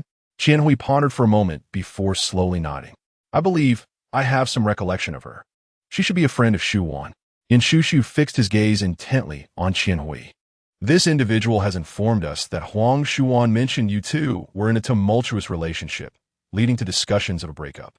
Furthermore, Huang Shuan allegedly stated that if you insisted on ending the relationship, you would owe her a compensation of 500,000 yuan. Otherwise, she would report you for financial misconduct, as she possesses evidence of your embezzlement. How do you explain this matter? Qian Hui appeared to smile helplessly. First and foremost, I must refute your claims, as we have not been in any discussions of a breakup. As for Xu Zhuan's friends, my interactions with them are limited. However, out of consideration for Xu Zhuan's feelings, I have remained courteous towards them. In my view, most of this group lacks refinement and may be envious of Xu Zhuan's better circumstances, which could lead to their irresponsible remarks. Additionally, I am a person of a rather easygoing nature and would not resort to extreme measures over minor disagreements. Regarding any allegations of embezzlement on my part, if the police deem it necessary, I welcome a thorough investigation. As he spoke so confidently, Yi Heng felt increasingly impressed. This individual's psychological resilience was undoubtedly extraordinary. Just moments ago, while in the corridor, Yi Heng had received a system notification confirming that this individual was indeed the perpetrator of the case. Yet, his current discourse was impeccably composed. Yi Heng was now convinced that even employing hypnotic techniques on him would yield little in terms of results. After exchanging a knowing glance with Yin Shushu, Ningxian continued, however, our recent investigations have revealed that while you were involved with Huang Shuan, you were also secretly seeing a woman with the surname Xie. Is this true? Qian Hui's expression shifted, a rare flicker of panic crossing his face. But he quickly regained his composure. Taking a deep breath, he nodded. I acknowledge this matter. After all, in my profession, I often encounter remarkable women, and it is only natural to occasionally feel a flutter of emotions. However, my relationship with her has solely been of a spiritual nature. You may verify whether I have ever engaged in any physical intimacy with her. My actions stem from a profound regard for my connection with Xu Wan. Upon hearing this, Ningxian and Yin Shushu exchanged glances, their eyes betraying mutual disappointment. Having interacted with Qian Hui frequently, they had already surmised that he had anticipated how to navigate this situation. Indeed, it appeared to be the case. Yet, this left the investigation at a standstill. Subsequently, the group posed a few more questions to Qian Hui before hastily concluding the inquiry. As soon as Qian Hui departed, Su Zhiqing immediately turned to Yi Heng. Heng, what are your thoughts on this individual? Remarkably formidable. Yi Heng nodded thoughtfully. If he is indeed the perpetrator, he possesses the best psychological resilience of anyone I have encountered. Do you believe he is the murderer? Su Zhiqing continued to inquire. At this, Ningxian and Yin Shushu perked up their ears. After careful consideration, Yi Heng replied, the likelihood is indeed substantial. However, coaxing a confession from him will not be an easy task. We must uncover direct evidence of his wrongdoing. At this juncture, Yin Shushu interjected, Xiao Yi, where do you think we should begin to achieve any significant breakthroughs? Ying pondered for a moment before slowly shaking his head. As of now, I cannot ascertain that. I need to reflect on my thoughts further. After nodding and understanding, Yin Shushu ceased his inquiries. He recognized that despite Yi Heng's capabilities, he had only recently engaged with this case, and expecting immediate, concrete suggestions was indeed a tall order.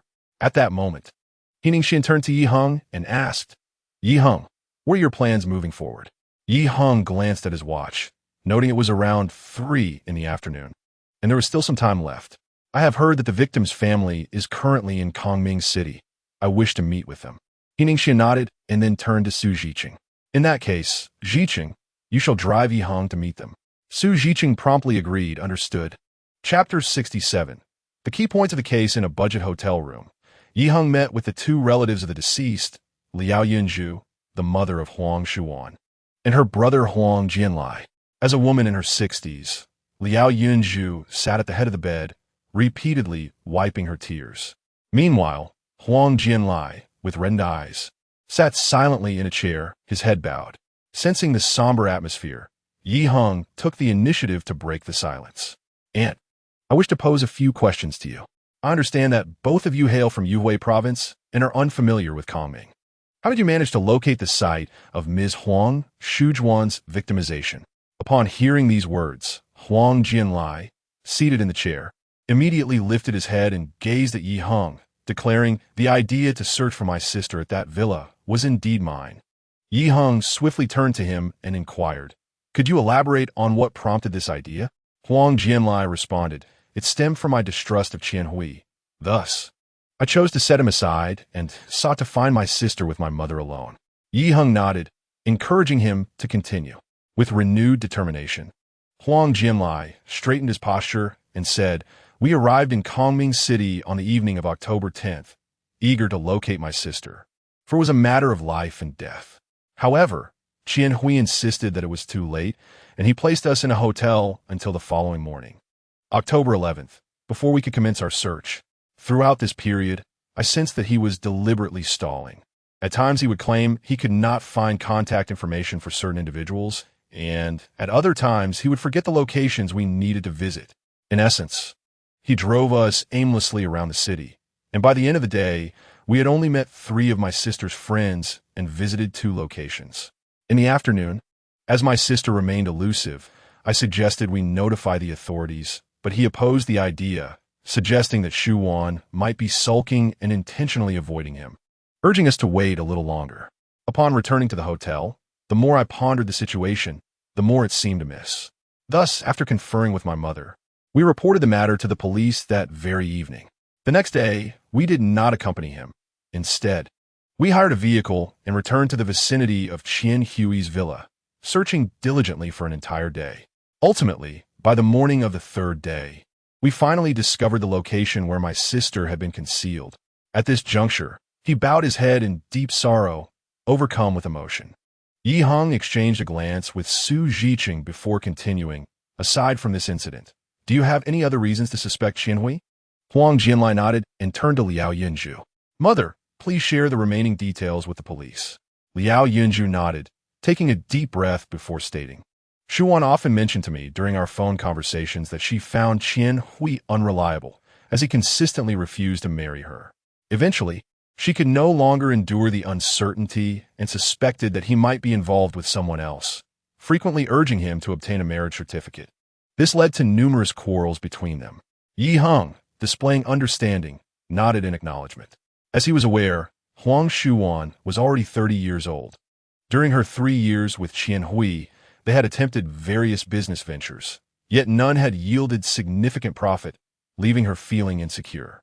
Liao Yunju continued to recount many more instances, shedding tears throughout her narrative. Although these matters were merely trivialities between Huang Shuwan and Qian Hui, they conveyed a profound sense of the cracks forming within their relationship. Furthermore, Shu Juan's father, already in poor health, fell ill shortly after hearing of his daughter's disappearance, prompting us to withhold the truth from him until today. He is nearly 70 years old. If he were to learn of this matter, one can only wonder if he would be able to bear it. At this juncture, Liao Yunju could no longer suppress her inner turmoil and covered her face, weeping softly. Observing this, Huang Jianlai sighed heavily and turned his gaze towards the window. In the aftermath of this scene, both Yi Heng and Su Zhiqing fell into a profound silence, each refraining from uttering a word for a considerable time. When Liao Yunju gradually calmed her emotions, Yi Heng posed a few more inquiries before rising to leave with Su Zhiqing. However, as he approached the doorway, a sudden thought struck him. "By the way, Annie, what about Ms. Huang Shujuan's child? Where is he now?" "He has been sent to kindergarten," Liao Yunju replied, her eyes reddened. "He is still quite young. So we Haven-T informed him about his mother's tragic fate. We merely told him that she has gone out for work and will return after a while." Yi Heng nodded, feeling a pang of sympathy. A 4-year-old child has lost his mother in such a cruel manner. Within the case files, he noted that due to Qian Hui's vehicle, he used to take the child to kindergarten each day on his way to work.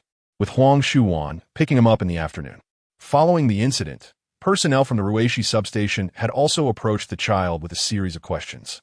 However, due to his tender age and innate shyness, after a lengthy conversation, he only uttered that he heard nothing on that fateful evening and subsequently refused to say anything further. After departing from the hotel, Yi Heng and his companion returned to their vehicle. Just as Su Zhiqing was about to drive off, Yi Heng suddenly called out, "Zhiqing, hold on, let me ponder over this case a bit longer." With that, he closed his eyes in contemplation. Moments later, Yi Heng opened his eyes and turned to Su Zhiqing. "Zhiqing, what do you perceive as the crux of this case?" Su Zhiqing scratched his head, contemplating for a while before responding. "It must revolve around those 4 points of suspicion. The first point is that Qian Hui's testimony contradicts the forensic findings. The second point involves Qian Hui's peculiar behavior on October 9th. The third point is that Qian Hui's phone sent a text while being in the same service area as the deceased's phone. The fourth point is that Qian Hui's fingerprints were discovered on the transparent tape used to bind the victim." Yi Heng nodded and continued, "Now, can you attempt to interconnect these 4 points, focusing them into a singular point, focusing them into one point?" Su Zhiqing furrowed his brow, deep in thought, yet ultimately shook his head. Yi Heng proceeded to clarify. "Firstly, we can dismiss the fourth point as it pertains solely to a technical issue and bears no direct relation to the time of the incident. This leaves us with the other 3 points. Behind these 3 points lies one pivotal question. What is the true time of the victim's death? Is it the forensic estimation of 2 a.m. on October 9th, or Qian Hui's assertion that it occurred after 3 p.m. on the same day? Resolving this question would yield answers to the other 3 points, would it not?" Su Zhiqing nodded thoughtfully. "That makes sense. What do you plan to do next?" Yi Heng contemplated for a moment. "Let us proceed to the residential complex where Qian Hui resides tomorrow, and in passing, engage in a conversation with the elderly security guard. I wish to verify whether my conjecture holds true." Meanwhile, within the expansive office of the criminal investigation team at the Jilin branch, Hu Zheng sat enveloped in a haze of smoke, contemplating the case detailed in the files before him, his brow furrowed in deep thought as he chain-smoked. At this hour, having surpassed the end of the workday, all other officers had returned home, leaving him alone in the vast office. The ashtray overflowed with spent cigarettes. Yet he paid it no heed, not even casting a glance. Zhou Kai, though the prime suspect, appeared less likely to be the perpetrator of this case. With a flick of his wrist, he extinguished the cigarette in the ashtray and rose slowly, directing his gaze outside the office building.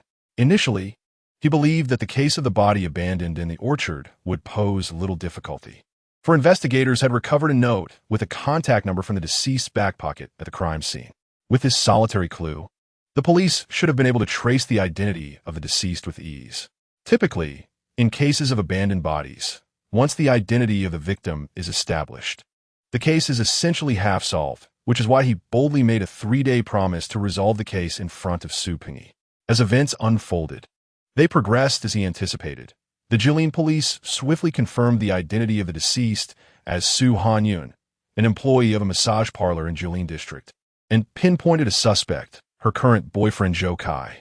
However, as the investigation continued, the case fell into a stalemate, for despite Zhou Kai's evident suspiciousness, the police could not procure any critical evidence to convict him. I had sworn an oath to solve the case within 3 days.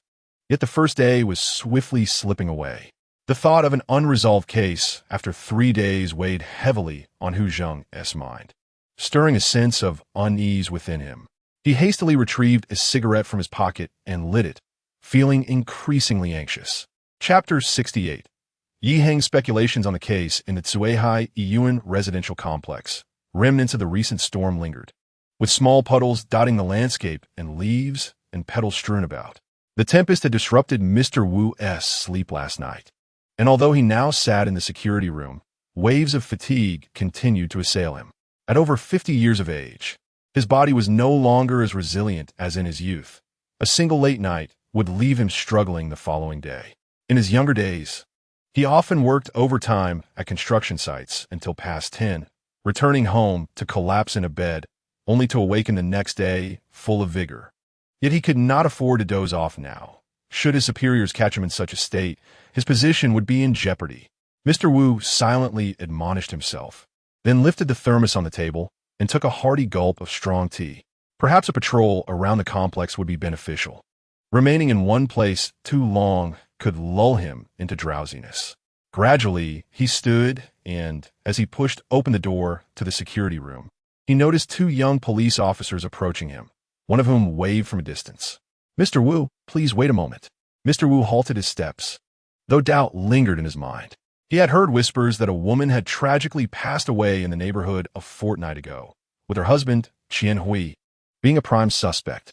A contingent of police had visited the community then, surrounding him with numerous inquiries. He had assumed that, after such a lapse of time, the matter would have faded into the past. Yet to his surprise, the officers had returned today. Forcing a smile onto his face, he greeted them politely with a wave. "Oh, it's the police, comrades." At that moment, another officer spoke up. "Mr. Wu, we have returned today to ask you once more about the events of that day." As expected, Mr. Wu nodded in agreement. "All right, feel free to ask whatever you wish." Heng nodded back with a smile. "Mr. Wu, how long have you been working here as a security guard?" Mr. Wu counted on his fingers for a moment before replying, "Well, if I were to calculate, it's been over 5 years. So, I take it you are well acquainted with many of the residents in this community?" "I wouldn't say I know them all, but most of them are familiar faces," Mr. Wu chuckled. "Take Qian Hui, for instance. He is quite approachable and often engages me in conversation, so we have become quite familiar." Heng nodded with a smile. "In that case, Mr. Wu, could you recount for us the details of your encounter with Qian Hui that day?" Though Mr. Wu found the request somewhat peculiar, he promptly agreed.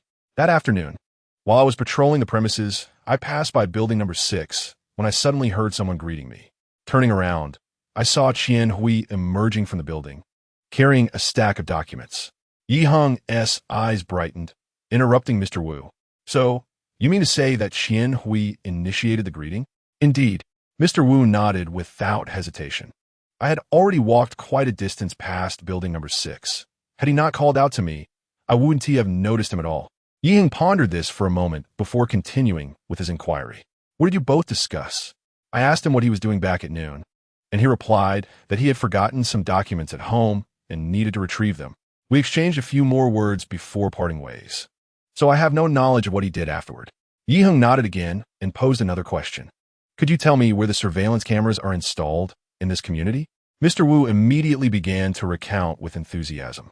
"In our community, there are 5 cameras in total, one at the entrance of the underground parking lot, one at the main entrance of the community, and the remaining 3 are situated within the courtyard.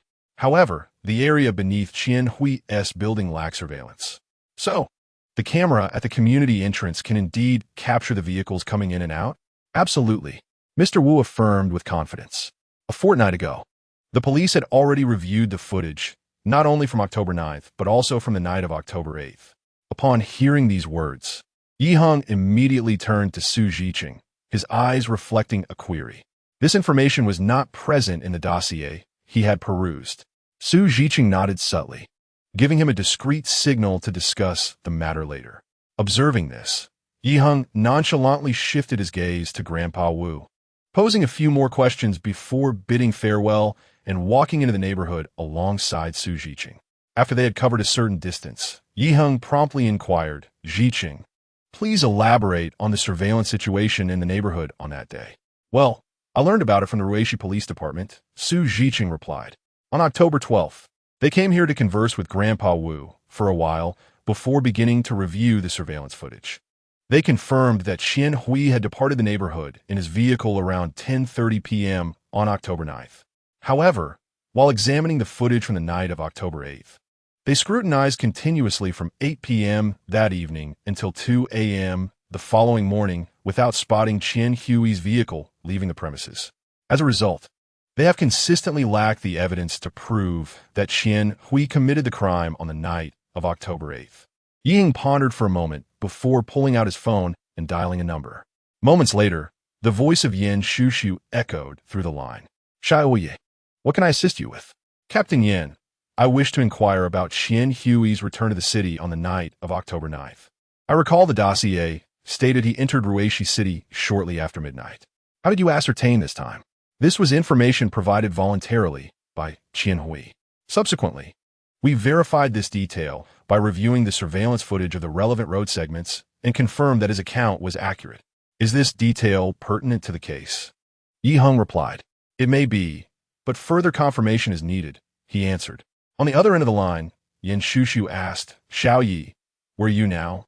"Captain Yin, I came here with Ziqing to gather information about the situation at Suihai Yuan," Yi Heng stated. Yin Shushu fell silent for a moment, seemingly contemplating further discussion regarding the case, but ultimately said only, "Thank you for your hard work." After the call ended, a smile gradually appeared on Yi Heng's face. It seemed that his conjecture was not misplaced. Su Ziqing, perplexed, directly asked, "Heng, what exactly have you deduced? You remained tight-lipped yesterday afternoon and instead instructed me to arrange for Qian Hui to wait at home this morning. Now that we are at his doorstep, you must reveal it." Yi Heng smiled mysteriously. "Did I not just mention? This notion is merely a hypothesis that requires further validation. It is not yet appropriate to disclose it. Rest assured, if there is indeed a breakthrough, you will be the first to know." He patted Su Ziqing on the shoulder. "Come, let us proceed to Qian Hui's residence." As they walked, Su Ziqing continued to grumble. "You've taken a plain coin now, have you?" Upon arriving at Qian Hui's home, Su Ziqing stepped forward and knocked on the door. Moments later, the door swung open, revealing a smiling Qian Hui within. "Welcome, officers. Please come in." Su Ziqing nodded slightly and entered the room first, followed by Yi Heng. Upon stepping inside, Yi Heng began to assess the layout of the space. He had previously asked Su Ziqing to sketch a floor plan of the house where Qian Hui resided, so he had a general idea before their arrival. This dwelling featured a 3-bedroom, 1 living room configuration, comprising a master bedroom and 2 secondary bedrooms. The master bedroom faced due south with a balcony outside, while a secondary bedroom adjoined it on the west side, with a bathroom directly opposite the door. According to Su Ziqing, the secondary bedroom housed Qian Hui's daughter, Qian Yaqi. The bathroom, situated to the north, connected to another secondary bedroom occupied by Huang Shujuan's son, Guwenjia. The kitchen was adjacent to the west side of this room, situated far from both the master bedroom and Qian Yaqi's room, separated not only by the entire living room, but also by a bathroom. The 3 men approached the sofa, where Qian Hui gestured with a smile. "Officers, please take a seat." Yi Heng shook his head. "There's no need to sit. We have come primarily to inspect the master bedroom." A flicker of surprise crossed Qian Hui's face, and he could not help but inquire, "Officers, are you here solely to see the master bedroom?" Yi Heng regarded him with a meaningful glance and slowly nodded. "Indeed, we wish to examine the master bedroom." Chapter 69. Breaking the stalemate, Qian Hui hesitated for a moment before nodding in acquiescence. "Very well, please follow me." He then proceeded directly to the door of the master bedroom, pushing it open as he entered. "This room has been my and Shujuan's residence. Feel free to look around." "Officers." Yi Heng remained silent, instead surveying the room. Aside from the centrally placed bed, the room contained various ordinary furnishings, the most notable being a row of solid wood wardrobes against the west wall. Yi Heng pointed to the wardrobe and inquired, "Mr. Qian, may we inspect this wardrobe?" Qian Hui nodded and approached, promptly opening the wardrobe, then turning to gesture for Yi Heng to take a look. Yi Heng stepped forward to examine it, noting that while the wardrobe was quite spacious, it was divided into small compartments, each with limited space. After pondering for a moment, he scanned the entire bedroom again, finally fixating on the bed. "Mr. Qian, is there any space beneath this bed?" Qian Hui's expression shifted slightly before he nodded. "There's some space. If the officers wish to see it, I can reveal it now." With that, he took several steps to the front of the bed, first lifting the mattress before raising the bedboard, exposing the area beneath. Yi Heng approached and discovered a substantial space, currently occupied by a few shoeboxes and file bags, neatly arranged despite their limited quantity. After meticulously inspecting every corner of the space, Yi Heng extended a hand to gently touch the ground, nodding in acknowledgement. Once he had completed his examination, Qian Hui promptly asked, "Officers, is there anything else you would like to know?" "No, that'll be all." Yi Heng cast a faint glance at him before signaling to Su Ziqing, and the two promptly turned to leave. Qian Hui stepped out of the bedroom, his face adorned with a forced smile, gesturing towards the sofa in the living room. "Officers, since you've come all this way, why not enjoy a cup of tea before you leave? Knowing you were coming today, I specially rummaged through my cabinet to find some fine tea, eagerly awaiting your arrival." Yi Heng turned slightly, offering a subtle smile, his gaze laden with meaning. "No need for that. You should savor it yourself," he replied, pushing open the door and stepping outside. The moment the door clicked shut, Qian Hui's expression darkened, transforming his seemingly gentle visage into a stormy countenance. Ever since he received the police's call the previous night, indicating they would return for another visit, an ominous premonition had lingered within him. The police had already searched his home, finding nothing, yet now their return felt peculiar. Furthermore, this inspection starkly contrasted with the last. Previously, the police had thoroughly examined every nook and cranny of his house, collecting footprints and fingerprints. However, this time, they seemed to have a specific intent, as they merely glanced into the master bedroom before departing. At that moment, anxiety enveloped him. Had they truly uncovered something? With that thought, he pressed his eye against the peephole, clandestinely observing the actions of the two officers in the corridor outside. Through the peephole, Qian Hui noticed that the officers did not leave immediately after he closed the door. Instead, they proceeded forward, engaging in conversation. Yet, what transpired next heightened his unease. Upon reaching the door of the neighboring apartment, they abruptly halted, and one officer stepped forward to knock. Moments later, the door swung open, and after a brief exchange, both officers entered the abode. Who exactly was that officer? Why did he, despite his youth, exude an extraordinary presence?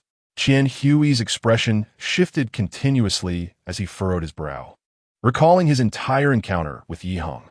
Initially, upon meeting Yi Heng, he perceived him as a mere rookie, given his youthful appearance and position among the spectators. Thus he dismissed any concern. However, his instincts now told him otherwise. Since entering his home, Yi Heng had spoken little. Yet every action he took radiated an intense aura of authority. Moreover, since the two had entered, the other officer had remained silent, merely attuning himself to Yi Heng's opinions, indicating a clear hierarchy. More telling was the fact that the officer who had knocked on the neighbor's door was indeed this young policeman. Had they truly discovered something? No. I must remain calm and reflect further.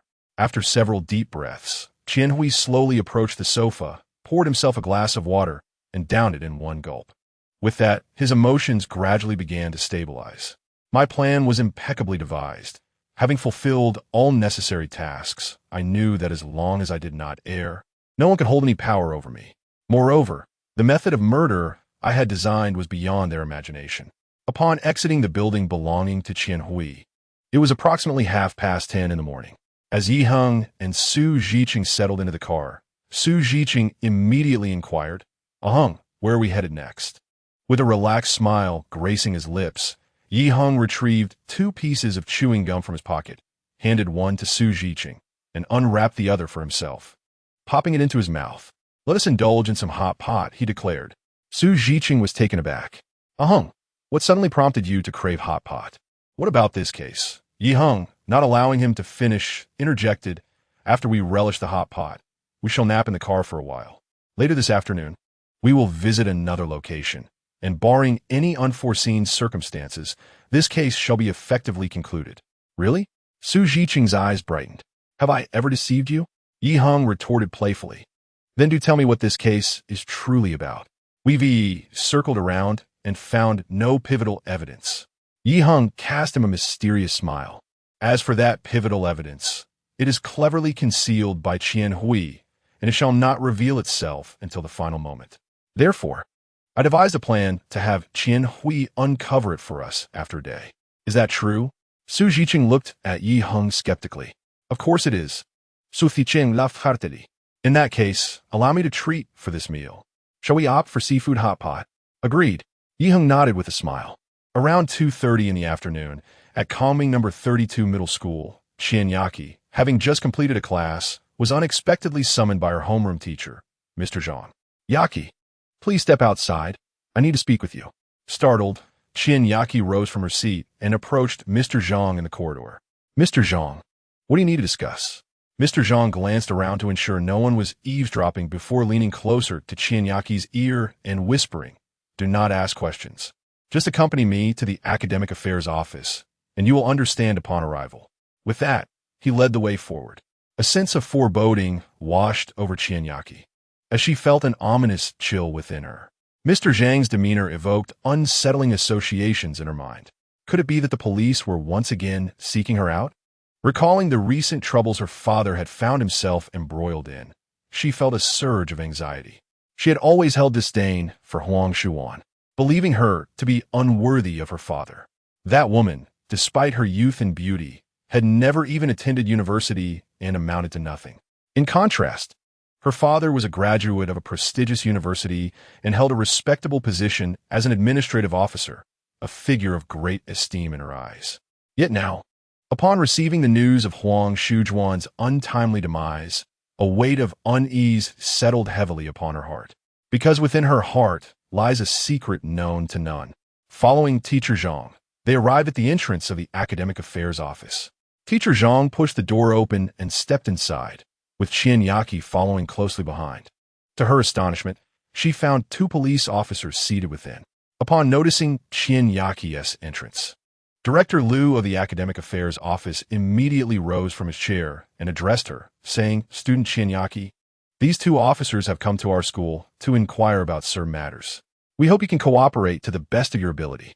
With that, he nodded to Heng and the other officer, then exchanged a knowing glance with Teacher Zhang, prompting them to leave the office together. As Qianyaqi anxiously observed the 2 officers before her, one of them suddenly smiled gently and began to speak. "Student Qianyaqi, we are here today to gather some information from you." Chapter 70. Nightmares. Qian Hui felt that being intoxicated was akin to having a high fever. Both states rendered him utterly uncomfortable and his consciousness hazy. He blinked slowly, exhaling a long sigh, as yet another day of agitation unfolded.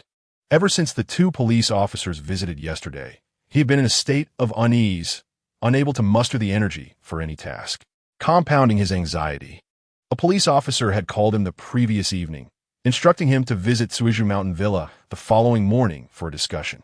The incident involving Huang Shuan clung to him like a malevolent curse, haunting him and disrupting his peace. Struggling to rise from the sofa, he felt a wave of dizziness wash over him, sapping his strength. However, when he lifted his head, he was taken aback. Where was the beer can from the coffee table? He had consumed at least 5 or 6 bottles the night prior, due to his insomnia. Furthermore, the bag of beef jerky was missing.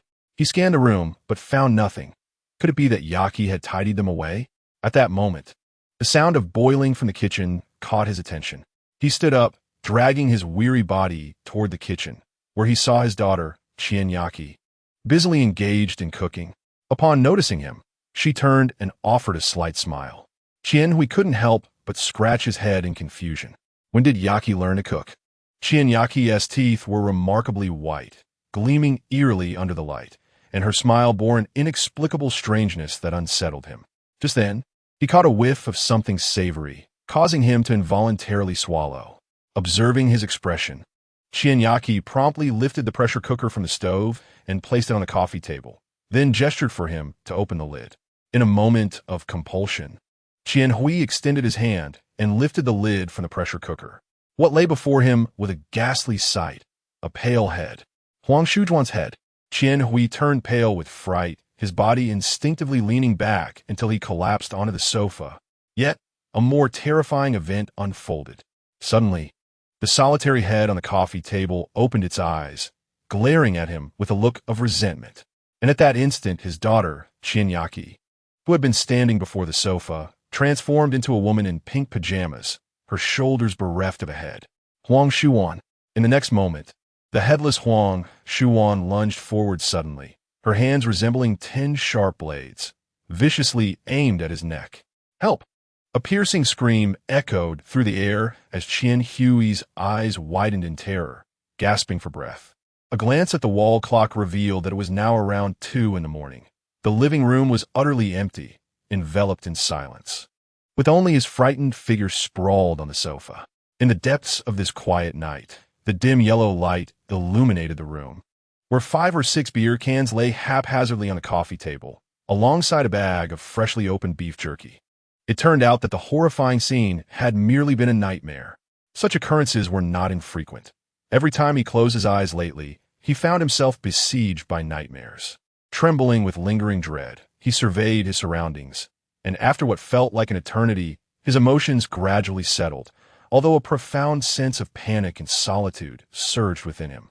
Struggling to rise, he made his way toward the master bedroom, intending to retrieve some sleeping pills from the medicine cabinet. However, after taking just a few steps, he halted, remembering that he had already disposed of those medications. Frustrated, he sank back down, only to be startled by a creaking sound behind him, causing him to shudder involuntarily. "Dad, what's wrong?" Qianhui looked up to see his daughter, Qianyaki, just having pushed open the door, her face etched with concern. Letting out a silent sigh of relief, he weakly gestured for her to return. "It's nothing, just go back to sleep." Qianyaki approached him slowly. "Dad, there is something I've been wanting to tell you, but you came home late last night, so I went to bed first." "Yaki, do you find yourself short on money again?" Qianhui furrowed his brow, a hint of irritation creeping into his voice. "Didn't I just give you 3,000 yuan? It's only been a few days. Have you spent it all?" "Dad, it's not about money. 2 police officers came to see me." "What?" Qianhui jumped to his feet, eyes fixed on Qianyaki with intensity. "When did this happen?" "Just yesterday afternoon," she replied, frowning. "I was called to the academic office, and there were 2 police officers there." In a fit of anxiety, Qianhui grasped Qianyaki's arms tightly, his expression fraught with tension. "What did you tell them?" "I didn't say anything." Startled by his demeanor, Qianyaki took a step back, shaking her head repeatedly. "Really?" Qianhui pressed. "Of course it's true. You're my dad." After a long exhale, Qianhui's expression finally softened. Cautiously, Qianyaki observed him. "However, Dad, something strange did happen when I met those 2 officers." Qianhui, intrigued, raised an eyebrow. "Strange? What kind of strange?" "When they were questioning me, I don't know how it happened, but I fell asleep without realizing it. When I woke up again, they were already gone." "Oh, is that so?" Qianhui nodded, weary as he sank back onto the sofa. However, when he lifted his head and saw his daughter frowning at him, he immediately realized that his previous demeanor was far from that of a competent father, and he hastily offered her words of comfort. "Yaki, it must be the immense pressure from your studies that has led to your lack of sleep. I understand that you are now in your 3rd year of junior high, where the competition is fierce. Nevertheless, it remains essential to ensure you have adequate rest.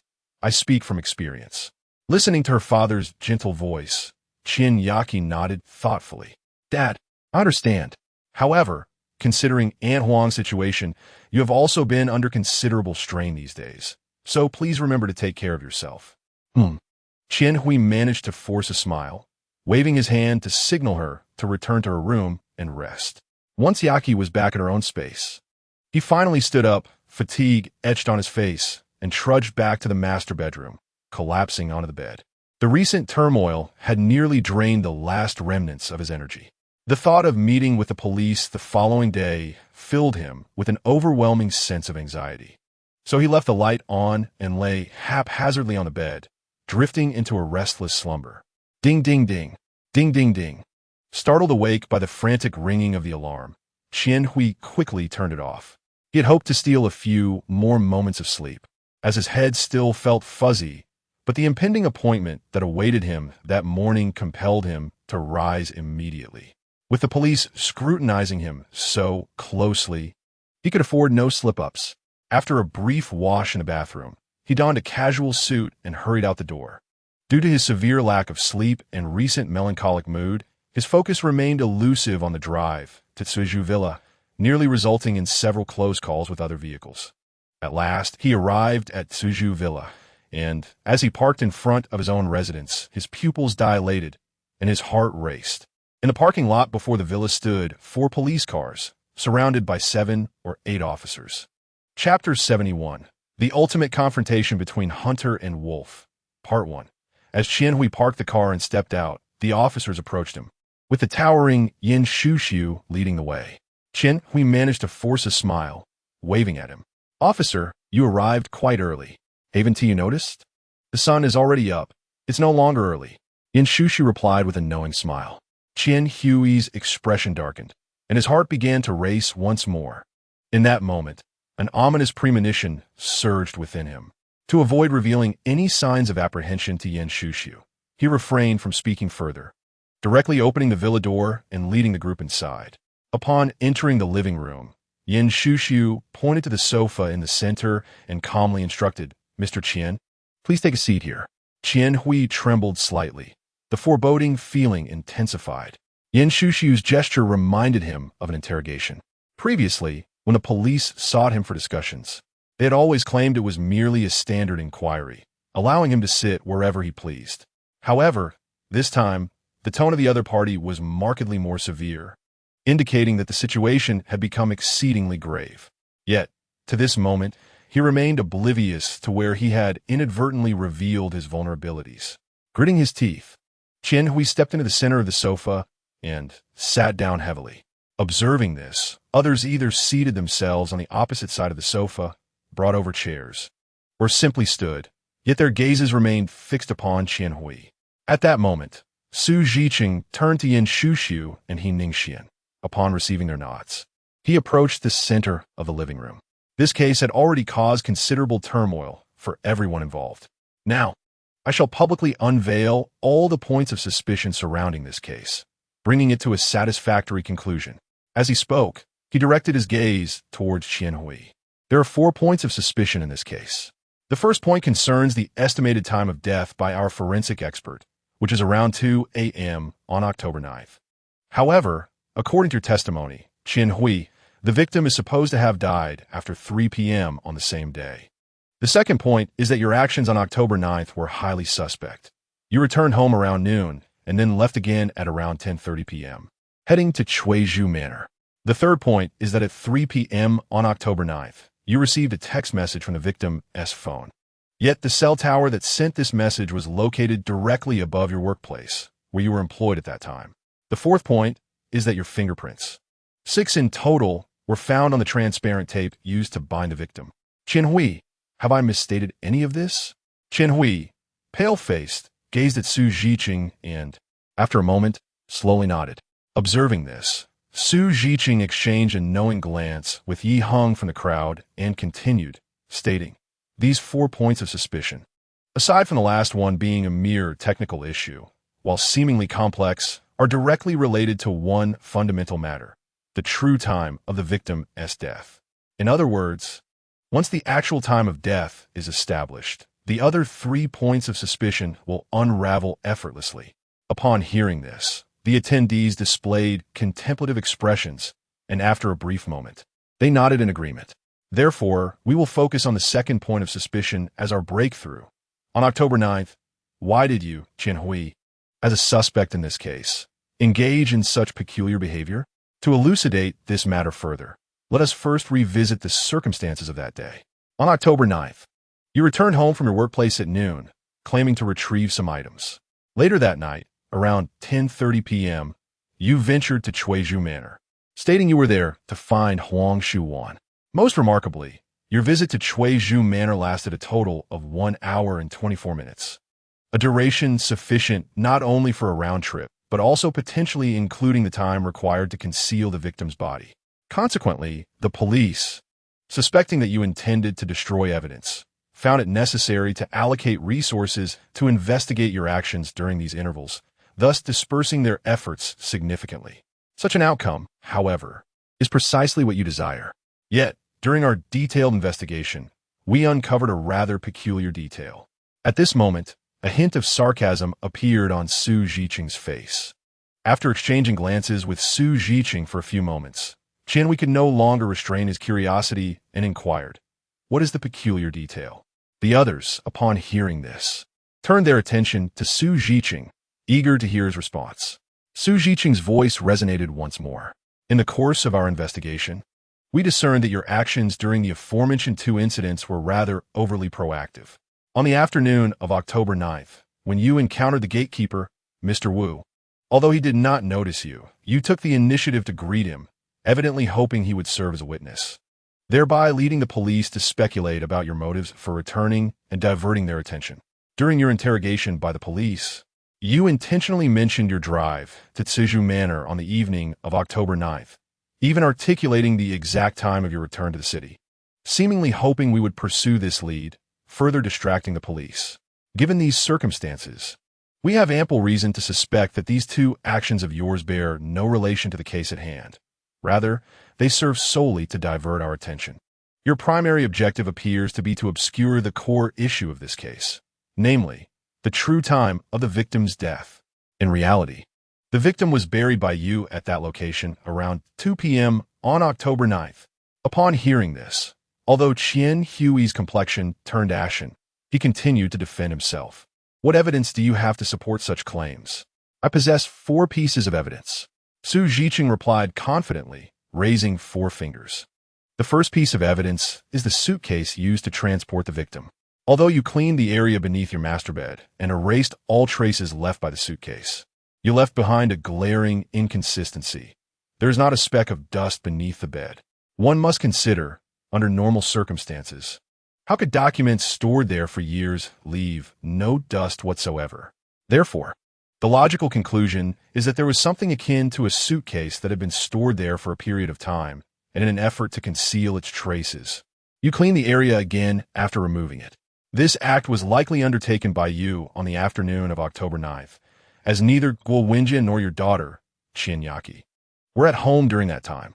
Suppressing the growing unease within him, Qian Hui retorted, "If that is the case, then tell me, where exactly is that suitcase?"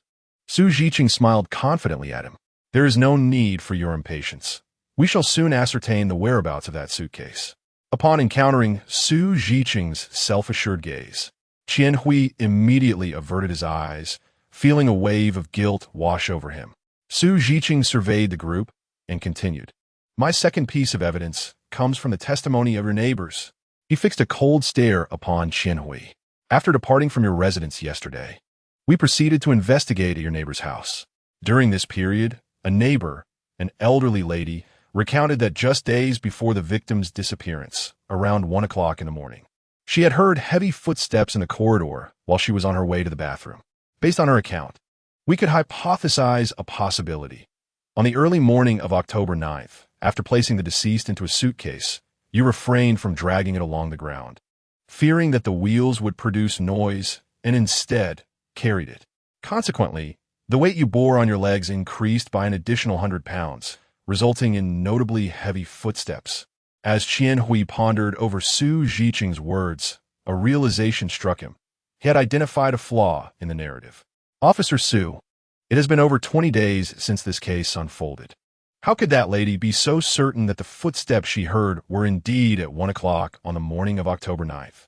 I anticipated that with your level of intelligence, you would pose this very question." Su Jiqing remarked with a hint of sarcasm directed at Qian Hui. The elderly lady was confident in her assertion because when we investigated your residence on October 12th, she learned of Huang Shujuan's disappearance. Upon returning home and recalling the footsteps from the previous nights, she checked the calendar and confirmed that it was indeed around 1 o'clock on the morning of October 9th. This timing, when combined with the drive to the crime scene and the subsequent actions of murder and concealment, closely aligns with the estimated time of death established by our forensic experts. Thus, we can boldly conjecture that on the evening of October 8th, you administered a sedative in the family dinner, resulting in Huang Shuan, Guo Wenjie, and your daughter all falling into a deep slumber, leaving only you awake. Seizing the opportunity while Huang Shuan was in a stupor, you first bound her mouth and limbs with transparent tape, then placed her into the suitcase. And around 1 o'clock on the morning of October 9th, you discreetly transported her out of the community through a secure passage. The advantage of this method was that neither your daughter nor Guo Wenjie were aware of your actions that night, and Huang Shuan, being unconscious and silenced, could not utter a sound, leaving no trace of your deeds. Upon hearing this, Qian Hui erupted into a furious roar, akin to that of a wounded beast. "How can you assert that I administered a sedative during dinner? We have none of that in our household. Moreover, to transport Shujuan's body, a vehicle would be necessary. Yet you know well that my car did not leave the community that night." Others present began to nod in agreement with Qian Hui, glancing towards Su Jiqing. In response, Su Jiqing maintained his composure. Turning to face everyone, he retrieved a stack of photocopied documents from his briefcase and approached Qian Hui, slamming them down onto the coffee table before him. Qian Hui, with your intelligence, are you not aware that investigating records of sedative usage poses no significant challenge for our police force? According to our investigation, you have been suffering from mental exhaustion, often experiencing insomnia at night, which has led you to seek treatment at the First People's Hospital of Kongming, where you have been prescribed numerous sleeping pills. These receipts are all records of the medications issued by this hospital, the most recent of which dates back to just 2 weeks prior to the incident. Gazing at Qian Hui's pallid face, Su Jiqing let out a cold sneer. However, it is peculiar that during our search of your residence, we found not a single one of those sleeping pills, thus providing us with further grounds to suspect that you disposed of them to conceal your involvement in this matter. Qian Hui fell silent for a moment, then suddenly erupted in a fit of hysteria. I just happen to have run out of those sleeping pills. Is that acceptable? Moreover, given that so much time has passed, you cannot prove whether I administered any drugs that night. You certainly cannot prove that I killed Xu Wan and transported her body here, as all of this constitutes circumstantial evidence. Su Jiqing smiled lightly. It appears you are quite knowledgeable about the details of police investigations, even understanding terms like circumstantial evidence. Do not be hasty. I previously mentioned there are 4 pieces of evidence, and now I shall present the third. With that, he produced his mobile phone, locating a recording and commencing playback. Upon hearing this, everyone quickly leaned in to listen intently, and the entire villa's living room fell into silence. The recording began with a man's voice, which sounded like Heng's. Qianyaki, on the night of October 8th, the very night Huang Xu Wan went missing. What were you doing? Following a brief silence, a girl's voice slowly emerged. That night, I had just finished dinner and felt a bit dizzy, so after studying for a while, I lay down to sleep. Her voice conveyed a sense of dullness and monotony, devoid of any emotional fluctuation. Any officer who had investigated this case would immediately recognize this as the voice of Qian Hui's daughter, Qianyaki. Heng's voice continued. Did you wake up in the middle of the night? Another silence ensued in the recording before Qianyaki's voice spoke again. Around 3 in the morning. I gradually woke up and still felt a bit dizzy, so I went to the refrigerator in the living room to get a bottle of water. During this process, did you see anything? Aye. In the recording, Qianyaki uttered a single word, followed by an extended silence, as if she were engaged in a final psychological struggle. At that moment, Heng's voice rang out again. Qianyaki, look me in the eyes and tell me, what did you see on the night of the incident? While I was drinking water, I suddenly saw the door open, and then I saw my father come back from outside. What did you do at that time? I asked him where he had gone so late, and he said he couldn't sleep and went out for a stroll. Hearing this, I didn't think much of it and returned to my room to sleep. Later, when I learned that Aunt Huang had been murdered, I immediately suspected that it might have been my father. However, I am his daughter, and it is inconceivable for me to expose him. Thus, I have kept this matter buried deep within my heart. Upon hearing this, Su Jiqing immediately switched off the recording on his phone and turned to face Qian Hui. Beads of perspiration trickled down Qian Hui's forehead, cascading down in a flurry. As his body trembled slightly, after a moment, he laboriously raised his head, his voice quivering. Even if you possess a recording, it merely indicates that I left that night. It does not prove that I murdered Xu Wan. After all, my car has remained in the community the entire time. You truly are relentless. In that case, allow me to reveal what our 4th piece of evidence is. Su Jiqing scoffed, turning his gaze towards Heng. The onlookers then witnessed Heng nodding, rising slowly from the side of the sofa, and approaching Qian Hui, his unwavering gaze sending chills down Qian Hui's spine. I must concede, your psychological resilience is unmatched among the criminals I have encountered. However, you must remember, no matter how adept you may be, any crime will inevitably leave numerous traces. A shiver coursed through Qian Hui's heart as he stared blankly at Heng. At that moment, when their eyes met, he felt a slight tremor within him, followed by a foggy daze. Suddenly, Heng bellowed, Qian Hui, where's that basement? The intensity of his shout jolted Qian Hui. causing him to instinctively raise his hand and point towards the east side of the villa's living room, where 3 rooms were connected in succession. Yet, after just a fleeting moment, clarity returned, and he gazed at Yi Heng with a face full of despair. Yi Heng cast a disdainful glance at him before surveying the others present. Not long ago, I encountered a kidnapping case where the perpetrator resided in a villa, having covertly transformed a basement to satisfy his perverse desires for abduction and murder. Inspired by that case, Ziqing and I have been pondering whether the crime scene in this case might also lie within a basement. Furthermore, for Qian Hui, aside from murdering Huang Shuan, there exists another motive for which he needed to construct a basement. He turned to Qian Hui, inquiring, "Do you think I should disclose this reason publicly?" Terror washed over Qian Hui's face, leaving him pale as beads of sweat continued to fall from his brow. "What reason?"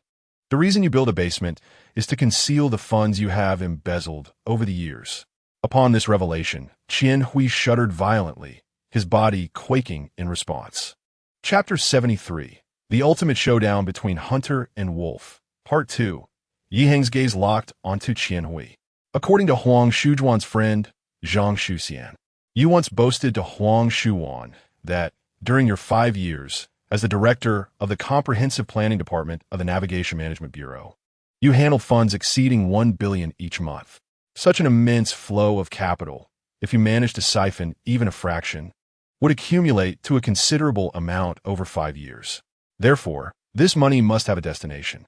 In your esteemed capacity, it is certain that one cannot keep funds in a bank, as such actions are easily scrutinized. Thus, one must resort to concealing them in a clandestine location.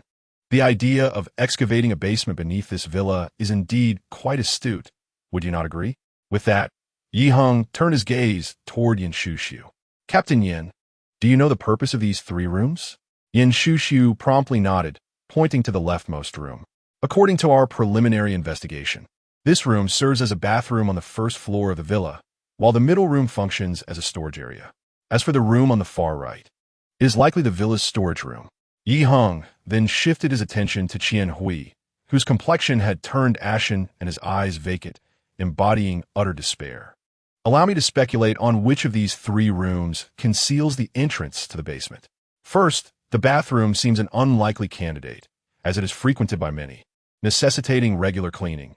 Thus, if the entrance were hidden here, it would likely be discovered by Huang Shuan. Next, the storage room is also a less probable option, as it, while not as heavily used as the bathroom, still sees frequent access for various tools, making it susceptible to discovery as well. Therefore, we are left with the storage room." Barely had he finished speaking when an audible thud resonated, and upon turning, they found Qian Hui had collapsed onto the coffee table, completely unconscious. Observing this, Yin Shushu immediately rushed to Qian Hui's side, retrieving a set of keys from his person. He then handed them to Yi Heng and addressed the 2 subordinates behind him. "Xiao Zheng, Xiao Wang, from now on, you are to do nothing but keep a vigilant watch over him. Ensure he does not escape, understood?" The 2 nodded in agreement. One officer produced a pair of handcuffs from his belt, approached Qian Hui, secured his right hand, and laid his body flat upon the sofa, fastening the other end of the cuffs to the leg of the coffee table. Yi Heng proceeded to the door of the storage room, swiftly unlocking it with the key before stepping inside. The others, aside from the 2 officers guarding Qian Hui, followed suit. Upon entering the storage room, they were met with rows of heavy mahogany cabinets. Yi Heng, observing the scene, bent down to inspect the floor and noticed a faint arc-shaped scratch beside the innermost cabinet. He turned to the group and declared, "Here lies a slight scratch. It is likely that the entrance to the basement is concealed behind this cabinet." Upon hearing this, the group moved forward, with Yin Shushu leading the way. He arrived first at the cabinet, and alongside Yi Heng, exerted considerable effort until they finally succeeded in moving it aside, revealing a small door over a meter high, complete with a lock. Dusting off his hands, Yin Shushu chuckled. Who would have thought that Qian Hui, with his seemingly gentle demeanor, possesses such strength to single-handedly shift this cabinet? He deliberately designed it this way to prevent Huang Shuan from discovering his secret should she ever whimsically decide to move the cabinet. Yi Heng chuckled, remarking that for a grown man, if he truly wished to push the cabinet aside, it would not pose a significant challenge, merely requiring a bit more time. Indeed, that makes sense. Yin Shushu nodded with a smile as he gazed at the small door before him. Yi Heng took out the key he held and tried each one in succession, yet none succeeded in unlocking it. "Hand me the key," he requested. Yin Shushu promptly took the key, turning to his other two subordinates. "Xiao Li, Xiao Zhao, check inside Qian Hui's car for any spare keys. If there are none, find a locksmith immediately." The two nodded, accepting the key before departing, while the rest of the group, seeing there was nothing to do for the moment, gradually returned to the living room to engage in casual conversation. Yin Shushu turned to Yi Heng with a smile and said, "Xiao Yi, the kidnapping case you mentioned earlier. I haven't heard of it before. Could you share the details?" Upon hearing this, Yi Heng's face immediately reflected a hint of discomfort. "Well, I was only tangentially involved in that case." Observing his reaction, He Ningxian interjected, "Captain Yin, over a month ago, the Municipal Bureau resolved a kidnapping and murder case, and a formal notice was issued. Do you recall that?" Yin Shushu paused, deep in thought, before his eyes lit up in recognition. "I remember now. The document stated that the perpetrator had killed 3 individuals, and the girl who was kidnapped was the 4th. I recall being astonished that such a complex case was resolved by the Municipal Bureau in just over an hour, successfully apprehending the criminal and rescuing the hostage. Could it be that Xiao Yu was involved in that case as well? In truth, it was Yi Heng who had cracked that case." He Ningxian replied with a smile. "However, since the crime occurred outside of Donyuan District, specifically in Xiaoping District, and the first informant was Ji Cheng, our bureau took over the case directly. Xiaoping branch had no opportunity to participate at all. Furthermore, in the subsequent commendation documents, Yi Heng's name was prominently mentioned, yet as he had just joined the force, few recognized him, making it understandable that you wouldn't recall." After hearing the background of the case, Yin Shushu immediately gave a thumbs up, looking at Yi Heng with admiration. "Xiao Yi, so you were the one who solved that case. Impressive." The other officers also gazed at Yi Heng with respect. The conversation continued, and after waiting for over 20 minutes, the 2 officers returned to the villa's living room, followed closely by 3 locksmiths. "Captain Yin, we searched Qian Hui's car thoroughly but found no keys. Worrying that the lock might be difficult to open, we called 3 locksmiths at once." "Well done." Yin Shushu nodded in satisfaction, beckoning the 3 locksmiths to follow him as he headed towards the storage room.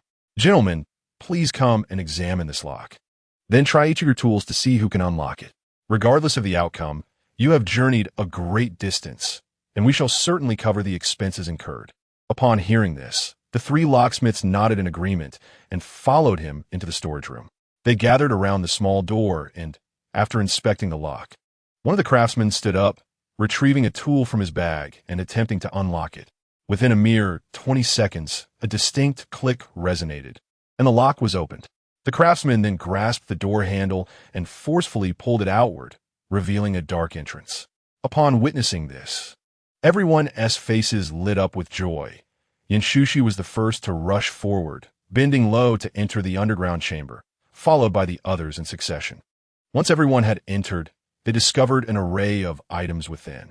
A large suitcase, over a dozen vivid red wooden boxes, and in one corner, a safe stood upright and pristine.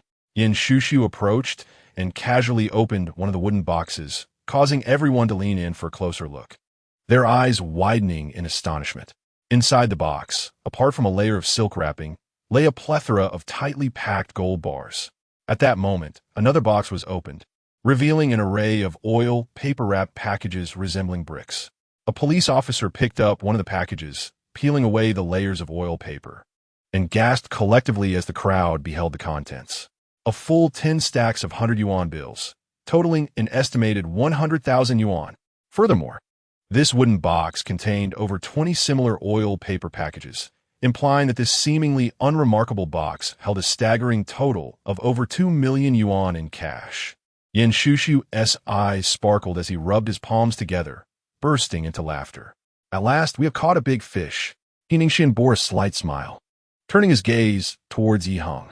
Su Zhiqing was equally exhilarated. He approached another box and opened it, discovering exactly what everyone had anticipated, an entire box filled with cash. At that moment, Yin Shushu snapped back to reality and promptly instructed his subordinates.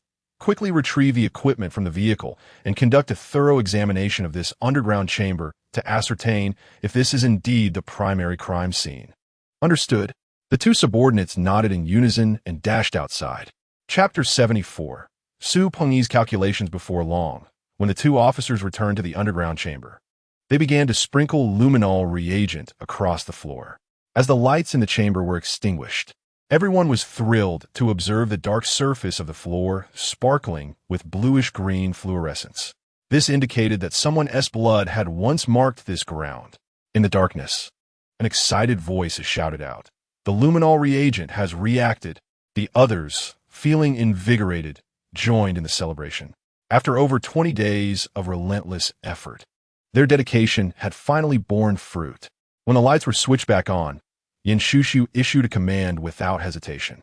"Xiao Li, Xiao Miao.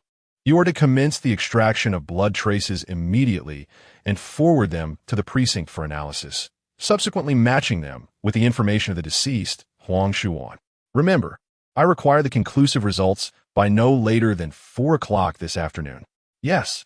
The two officers responded in unison, promptly retrieving their instruments to begin work. At this juncture, the case was essentially declared solved, and all eyes instinctively turned to Yi Heng. Su Zhiqing opened his arms and enveloped him in a bear hug. "Brother, you are truly remarkable." Yin Shushu chuckled heartily. "Xiao Yi, today I have witnessed your prowess. I am in awe." He Ningxian raised his thumb in admiration, sincerely exclaiming, "Impressive." The others also regarded Yi Heng with expressions of deep respect. Yi Heng shrugged and grinned. "Why are you all being so courteous? This case was not solved by me alone. It is the fruit of our collective efforts. As for me, I merely took advantage of the situation to reap the rewards." "Well, you certainly harvested that fruit well." Yin Shushu laughed, draping an arm over Yi Heng's shoulder. "Xiao Yi, don't be in a hurry to return to Dongyuan.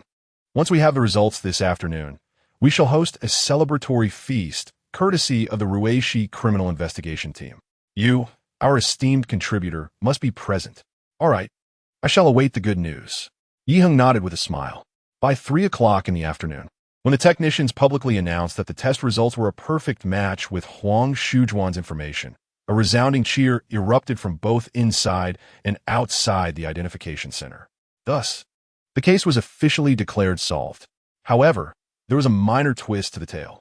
Subsequent investigations revealed that the total value of gold and cash discovered in Qian Hui's basement exceeded a staggering 50 million.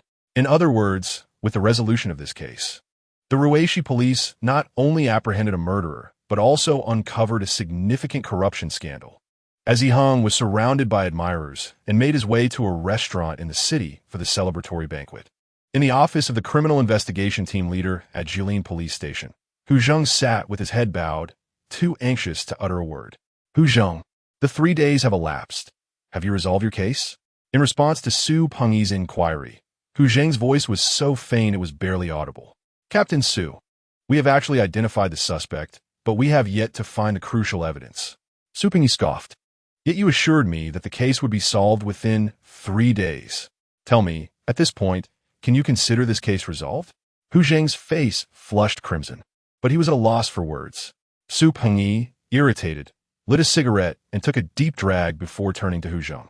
"You looked down upon that Yi Heng, didn't you? You thought him too young and feared he would eclipse your achievements. Yet, I have just received word that he has already arrived in Ruishi and, in a mere 3 days, has cracked a major case. Old Hu, it is not my intention to admonish you, but if you persist in this temperament, how many more individuals will you offend in the future?" Hu Zheng's heart quaked at these words. "Captain Su, is this truly the case? Will I deceive you?" Su Pengyi retorted with a glare. "This matter was explicitly stated by Old Yin from Ruishi. Just a few days ago, I saw him mention in the WeChat group that Yi Heng was assisting them in investigating a case. When I called him earlier, he disclosed that the case had been solved, and the primary contributor was none other than Yi Heng. Is that so? They informed me that their precinct had spent over 10 days searching for critical evidence without success, which led them to the city bureau. The city bureau, too, had investigated for over a week with little progress, ultimately having to summon Yi Heng. Remarkably, Within just 3 days of his arrival, he managed to crack the case. Tell me, does this not demonstrate his exceptional capabilities? Hu Zheng stood there in a daze, his mind engulfed in tumultuous waves. After a prolonged silence, he let out a heavy sigh and slowly lowered his head. In my view, given this person's abilities, he will not remain at the Donyuan precinct for long. Within a year, he will undoubtedly be reassigned to the city bureau or even the provincial department. Individuals of such caliber should be cultivated. If you do not establish a good rapport with him now, it will be too late to ingratiate yourself once he ascends to the city bureau. At this juncture, Hu Zheng had completely lost his temper and finally uttered, "Captain Su, I shall certainly learn from this experience moving forward. How about I call him now and invite him back?" "I think you should reconsider," Su Pengyi replied, shaking his head. "Given how harshly you treated him before, do you genuinely believe a mere phone call will suffice to bring him back? Do you think he would agree?" With that, he waved his hand dismissively. "You may return now." Hu Zheng silently nodded, his head hanging low as he exited the office. Watching his retreating figure, Su Pengyi sighed helplessly after a moment of contemplation. He took out his phone, located Gao Shuwang's number, and dialed it.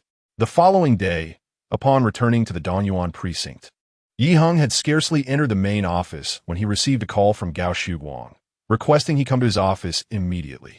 When Yi Heng arrived, he found Gao Shuwang just rising from his chair. Upon noticing Yi Heng's entrance, he gestured towards the sofa across from him. "Xiao Yi, come sit here. I would like to discuss something with you." Yi Heng nodded and promptly took a seat beside Gao Shuwang.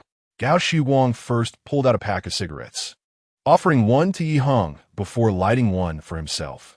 "How did you find the experience at the city bureau?" "Overall, it was quite satisfactory.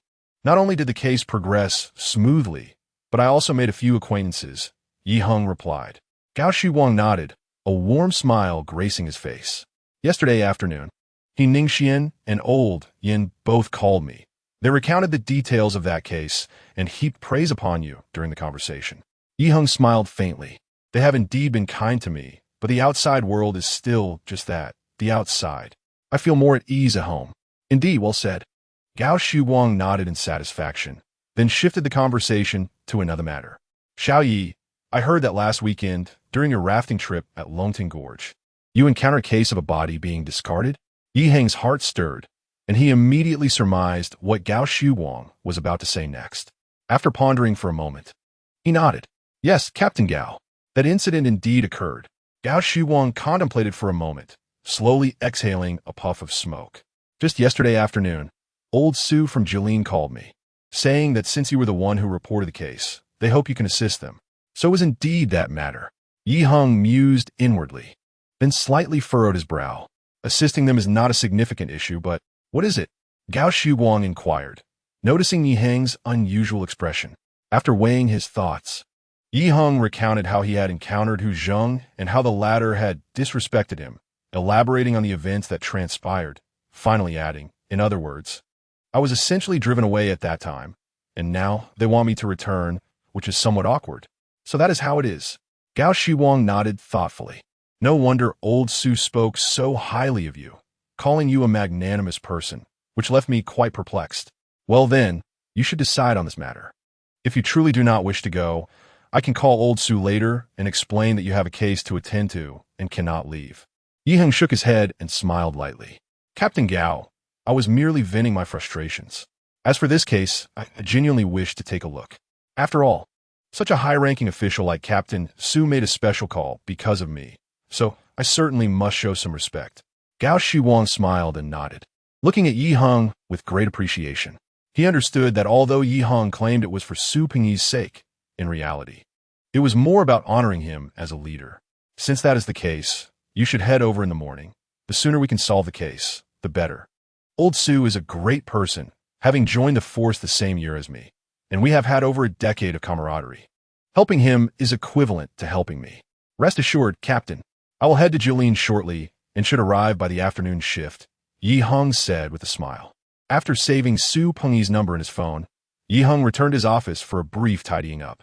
Just as he was about to leave, he suddenly remembered the business card he had photographed in the shed at the orchard scene. It would be prudent to ascertain whether that card held any significance. With this thought, He promptly took out his phone, located the photo in his album, and transcribed the key information onto a piece of paper. The card belonged to El Guaron, a wholesale dealer of cables from Jiangbei province. Next, he retrieved the recently saved number for Su Pengyi and dialed it. Moments later, a voice came through the line. "Hello, may I ask who this is?" "Captain Su. This is Yi Heng from the Dongyuan Sub-Bureau." Yi Heng chuckled and said, "I am calling to inquire about the details of the Orchard Corpse case from Captain Su." "Ah, it's you, little Yi. So, old Gao has already briefed you on this matter?" On the other end of the line, Su Pengyi's voice immediately became warm and inviting. "In that case, when will you be coming over?" "Captain Su, I just learned about this matter, so I couldn't make it over this morning. I estimate I will arrive around 2 o'clock this afternoon." Yi Heng pondered that since he would be idle on the road, it would be prudent to familiarize himself with the case beforehand. Little Yi is quite diligent in his work. Su Pengyi's laughter echoed through the phone.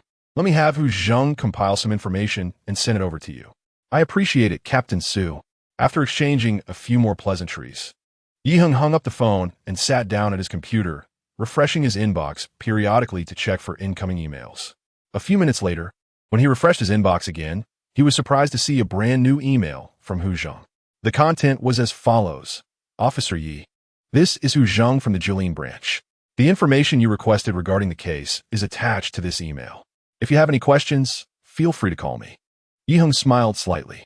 The person named Hu Zheng must be the middle-aged police officer he encountered that day, judging by the tone of his email. He was considerably more courteous now. Upon opening the attachment, he found details about the deceased, Su Hanyun, a 28-year-old from Beichuan province who had worked in Kongming City for 5 years as a massage parlor employee. The suspect, Zhou Kai, also from Beichuan province, was 32 years old, Su Hanyun's boyfriend, and had been working in Kongming City for 8 years as the lobby manager of the massage parlor.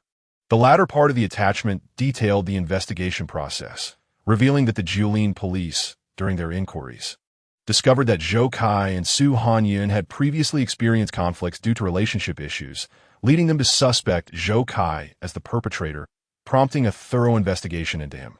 Additionally, the Jilin police had retrieved contact numbers from Su Hanyun's communication records and had begun to investigate each individual. However, due to the large number of contacts, they had yet to uncover any significantly suspicious targets. Yi Heng downloaded the attachment to his computer and subsequently transferred it to his mobile phone. He then dialed a number he had noted down from the paper for the cable service provider. Moments later, a deep voice, laced with a Jiangbei accent, responded. "Hello. May I ask if this is Mr. L.V. Guaron?" "I am L.V. Guaron. Who might this be?" "Mr. L.V., I am Yi Heng, a police officer from Kongming City. I am calling to inquire about a person." Surprised, L.V. Guaron instinctively muttered, "A police officer from Kongming City?" He then asked, "Who do you wish to inquire about?" "Have you heard of Su Hanyun?" Upon hearing the name, L.V. Guaron immediately replied, "I have heard of her. Why do you ask?" Yi Heng felt a surge of excitement and quickly responded, "She is deceased now, but we found this business car near the scene of her murder, which is why I'm reaching out to you." "What? She is dead?" On the other end of the line, El Guaron's voice suddenly ascended an octave. "When did this occur?" "Approximately 4 or 5 days ago." "Officer, you must thoroughly investigate this matter. 4 or 5 days ago, I was in Jiangbei and did not come to your calming city." Yi Heng chuckled on the phone. "Mr. L, there is no need for concern. I am not doubting you, but rather seeking some information from you. I wish to inquire how you became acquainted with the deceased, Su Hanyun." "Ah, so that is the case." El Guaron let out a long breath. "Regarding Su Hanyun, I have only known her for a little over a year. A year ago, when I was expanding my business in Kongming City, one evening, feeling idle, I went to her massage parlor and struck up a conversation with her. Upon learning that I was a cable wholesaler, she immediately perked up, stating she had connections and could assist me in acquiring clients. At that moment, I thought that if she could indeed expand my clientele, it would be splendid. If not, it was no great loss. So I handed her a business card and asked her to contact me once she found potential clients." "And what transpired thereafter?" Yi Heng inquired. "I must admit, this girl has quite the knack. In less than a month, she managed to find me 3 clients. Upon hearing this news, I promptly returned to Kongming City to meet with those 3 individuals, ultimately sealing a deal worth over 400,000. That time, just for the intermediary fee, I paid her more than 20,000. How many clients has Su Hanyan introduced to you over the past year? I cannot recall precisely. On the phone, El Guorong's tone wavered. In any case, I have visited Kongming City 5 or 6 times because of her, and each time I met 3 or 4 clients, resulting in 6 or 7 deals in total. Are you still able to find the contact information for these individuals? A hint of difficulty emerged in El Guorong's voice. Officer, as you know, in our line of work, we constantly interact with many people. Therefore, among those clients introduced by Su Hanyan, I surely possess the contact information for those with whom I successfully transacted business. However, for those who did not result in a deal over time, I can no longer recall who is who, so regarding their contact information. Yi Heng's brow immediately furrowed upon hearing this. Given El Guorong's tone, it seemed that some of the clients introduced by Su Hanyan might be difficult to trace, which would inevitably complicate the investigation. Just as Yi Heng felt troubled, a detail suddenly resurfaced in his mind regarding the business card he had photographed. It appeared to be nearly new, likely just recently printed. Mr. L, I have one more question for you. How many times has your business card been printed in the past year? Printed how many times? On the other end of the line, El Guorong instinctively repeated the question, soon grasping Yi Heng's implication. Oh, it was printed twice this year, once 8 months ago and once a month ago. Upon hearing this, a weight finally lifted from Yi Heng's heart. In that case, please provide me with the contact information for all the clients Su Hanyan has introduced to you over the past month. These individuals are not strangers to you, so locating them should not pose much difficulty, correct? This matter seems quite manageable. I recall there are about 5 individuals with whom I have dined and exchanged business cards. Allow me to first search for their contact numbers, and I shall call you back once I have organized the information. Very well. Yi Heng nodded and ended the call. After setting down the phone, Yi Heng waited for approximately 5 or 6 minutes before receiving a call from El Guorong. Officer Yi, I have found them. Please take note. 2 minutes later, after jotting down the pertinent information and contact details, Yi Heng concluded the call. However, he began to grapple with the challenge of how to utilize the information regarding these 5 individuals. According to the case files sent by Hu Zheng, it was evident that the Jilin police had overlooked this business card. Otherwise, such a crucial lead would not have escaped their notice. This predicament posed a challenge for Yi Heng. Having interacted with Hu Zheng previously, he understood that the latter possessed a somewhat suspicious nature. Should Hu Zheng discover that there was indeed a business card at the crime scene that Yi Heng had failed to disclose, he would undoubtedly suspect Yi Heng of deliberately withholding information, thus impeding his investigation. Under such circumstances, even if Yi Heng aided in solving the case, Hu Zheng would hardly express gratitude. It was imperative to devise a strategy that would neither raise Hu Zheng's suspicions nor provide an unreasonable excuse to revisit the crime scene and retrieve the business card. What should I do? After a moment of contemplation, Yi Heng's eyes brightened with a sudden idea. At 2 in the afternoon, Hu Zheng stood at the entrance of the Jilin Public Security Bureau, his brow furrowed, anxiously smoking a cigarette. Damn it, my reputation is utterly tarnished. If those young brats were to discover that I was waiting here specifically for Yi Heng, they would undoubtedly mock me behind my back. The thought of this left him feeling quite frustrated, and after hastily smoking, he suddenly erupted into a fit of coughing. This meeting with Yi Heng was initiated by him, as he wished to salvage his image in the eyes of his superiors.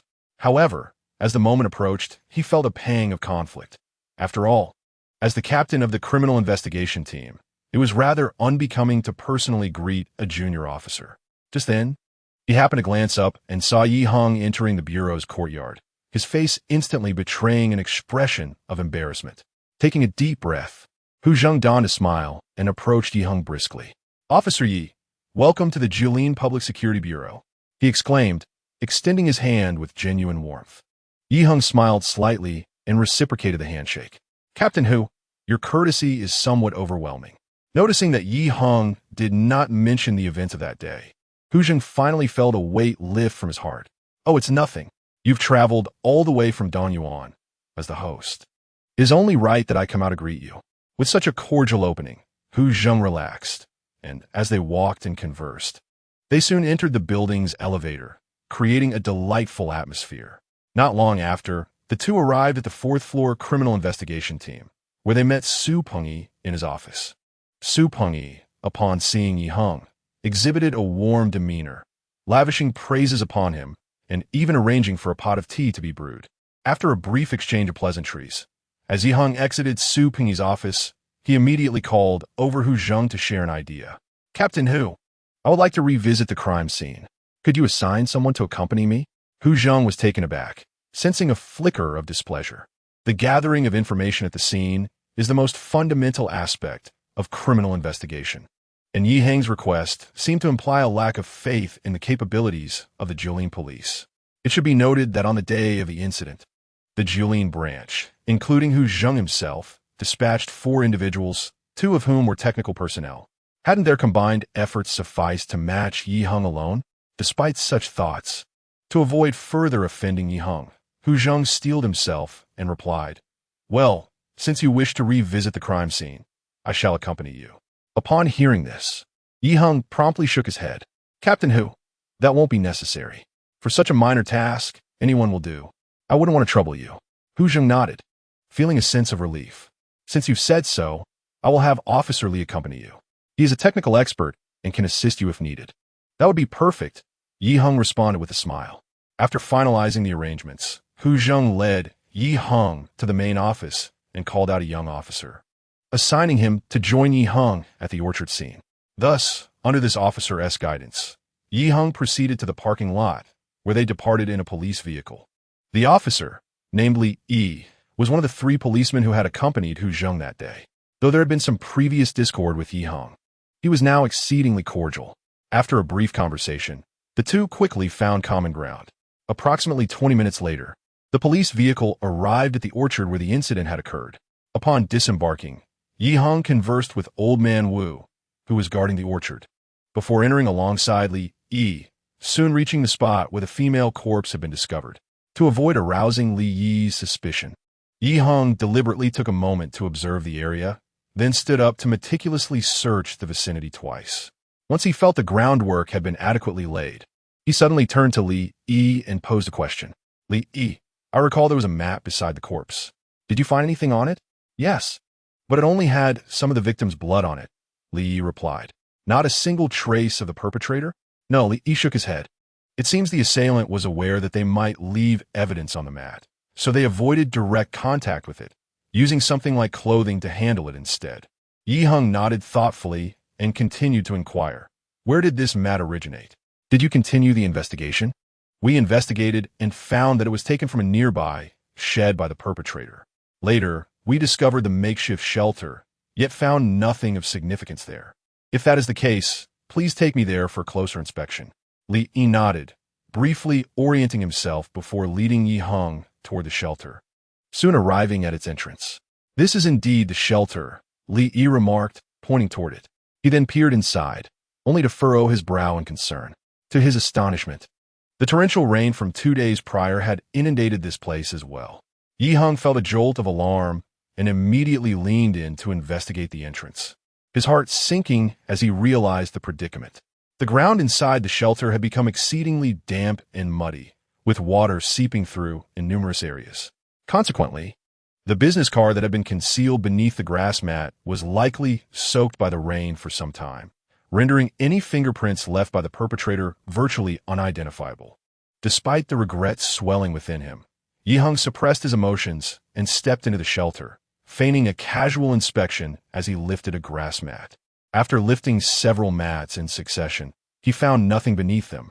Meanwhile, Li Yi remained at the entrance, observing Yi Heng's actions, and promptly interjected, "Yi Heng, we had already turned over all the mats previously, yet found nothing." At that moment, his eyes widened in disbelief, abruptly choking on his words. This was due to the sight of a business card conspicuously stuck beneath one of the mats. Chapter 77. The Bewitched Hu Zheng Feigning Surprise. Yi Heng followed Li Yi's gaze. "Ah, there is indeed a business card here." At this juncture, Li Yi regained his composure and shouted, "Yi Heng, hold that mat steady. I'll collect the card at once." With that, he set down his toolbox on one of the mats, donned a pair of gloves, and retrieved a pair of tweezers along with a sealing bag. After completing these preparations, he approached the mat, carefully extracting the card with the tweezers and gently placing it into the sealing bag. Seizing the opportunity, Heng began to examine the card, noting that although its surface was thoroughly soaked and caked with wet mud, the corners suggested it was relatively new. Once the card was secured, Li cast an awkward glance at Heng and said, "We clearly searched this area before, yet failed to uncover this card. How perplexing." Heng similet risuringly. This item was hidden beneath the mat, making its location rather obscure. Had you not been watching from the outside, I might not have noticed it either. Hearing this, Li's expression softened. As he scrutinized the information on the card, he turned to Heng with a furrowed brow and asked, "Do you think this could be left by the perpetrator? Let us hold on to it for now. Once we return, we can make a call to ascertain everything we need to know," Heng replied, pulling out his phone to take a photograph of the card. After rummaging through the makeshift shelter and turning over every mattress without uncovering any further clues, the two finally departed from the orchard. Upon returning to the fourth floor of the Jilin Police Division, Heng called out to Li in the corridor, citing the need to make a phone call to the owner of a business card as an excuse to separate from him. Meanwhile, Hu Zheng remained occupied in an interrogation room, his demeanor stern as he scrutinized the suspect opposite him. "Zhou Kai, Zhou Kai, where exactly were you on the night of the murder?" Hu Zheng demanded. "I must inform you, this is your last opportunity, should you continue to withhold information. Once we ascertain the truth, your charges will escalate, leaving you with no recourse but the death penalty." Upon hearing this, Zhou Kai's expression soured as he pounded his thigh in desperation. "Officer, I truly did not go anywhere else that night. I merely went out for some barbecue. You can verify this. You are still lying." Hu Zheng's icy gaze bore into Zhou Kai, and he suddenly shouted, "We have already dispatched personnel to check the surveillance at the outdoor barbecue stall you mentioned.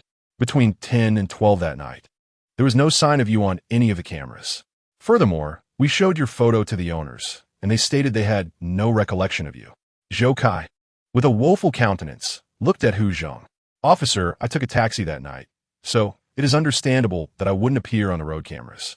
Moreover, I was seated in a relatively obscure spot during the barbecue, where the streetlights were dim. Given that those owners entertained numerous customers that evening, it is only natural they might not remember me." Hu Zheng scoffed. "Are you affluent? Did you really need to take a taxi just to go for barbecue?" "Officer, you cannot say that. Even if I am poor, who does not indulge in dumplings during the New Year? Zol retorted. In truth, I took a taxi because I was in a bad mood. This is quite normal." For a moment, Zhou Kai was at a loss for words, staring angrily at Hu Zheng. Although Heng's arrival had allowed him to escape a predicament with Su Pengyi, the grievance he felt remained unresolved. After all, as a squad leader, it would be a significant blow to his pride if a newly appointed young officer like Heng were to solve the case on his turf. Thus, Hu Zheng planned to take advantage of Heng's need for time to acclimatize to the case by conducting a surprise interrogation of Zhou Kai. If he were to extract any information, then the case could be dissociated from Heng entirely. Thus, upon learning of Heng's impending arrival, Hu Zheng had promptly arranged for Zhou Kai to come in for questioning that afternoon. However, now, despite Zhou Kai being a prime suspect, Hu Zheng found himself unable to pry any information from him, further exacerbating his frustration. Suddenly, a vibration echoed through the room. Hu Zheng realized it was his phone ringing. Upon checking, he discovered it was a call from Li. He immediately stood up and said to the two officers beside him, "Continue the questioning. I need to step out to take this call." As he spoke, he stepped out of the interrogation room and into a secluded corner of the hallway. Upon connecting the call, Li's voice immediately resonated from the other end. "Captain Hu, we just found a business card at the crime scene." "What? A business card?" Hu Zheng's heart raced, prompting him to inquire urgently, "Where's the card now?" "I have already collected it. It's in my toolbox. However, due to the heavy rains over the past few days, it has been soaked and muddied, so conducting a fingerprint analysis may prove challenging." "How did you come across this card?" Hu Zheng asked, his brow furrowed. "At the crime scene, Heng asked me about the grass mat, so I took him to the shed. He casually rummaged through it and discovered the card. Damn it, that person's luck is extraordinary." Hu Zheng silently cursed, his expression darkening as he continued, "Did you call the number on the card? I intended to bring it back for you to call. But as soon as we reached the fourth floor of the precinct, Heng jumped ahead and said he would make the call. being merely a technical officer. I couldn't stop him, so I let him go.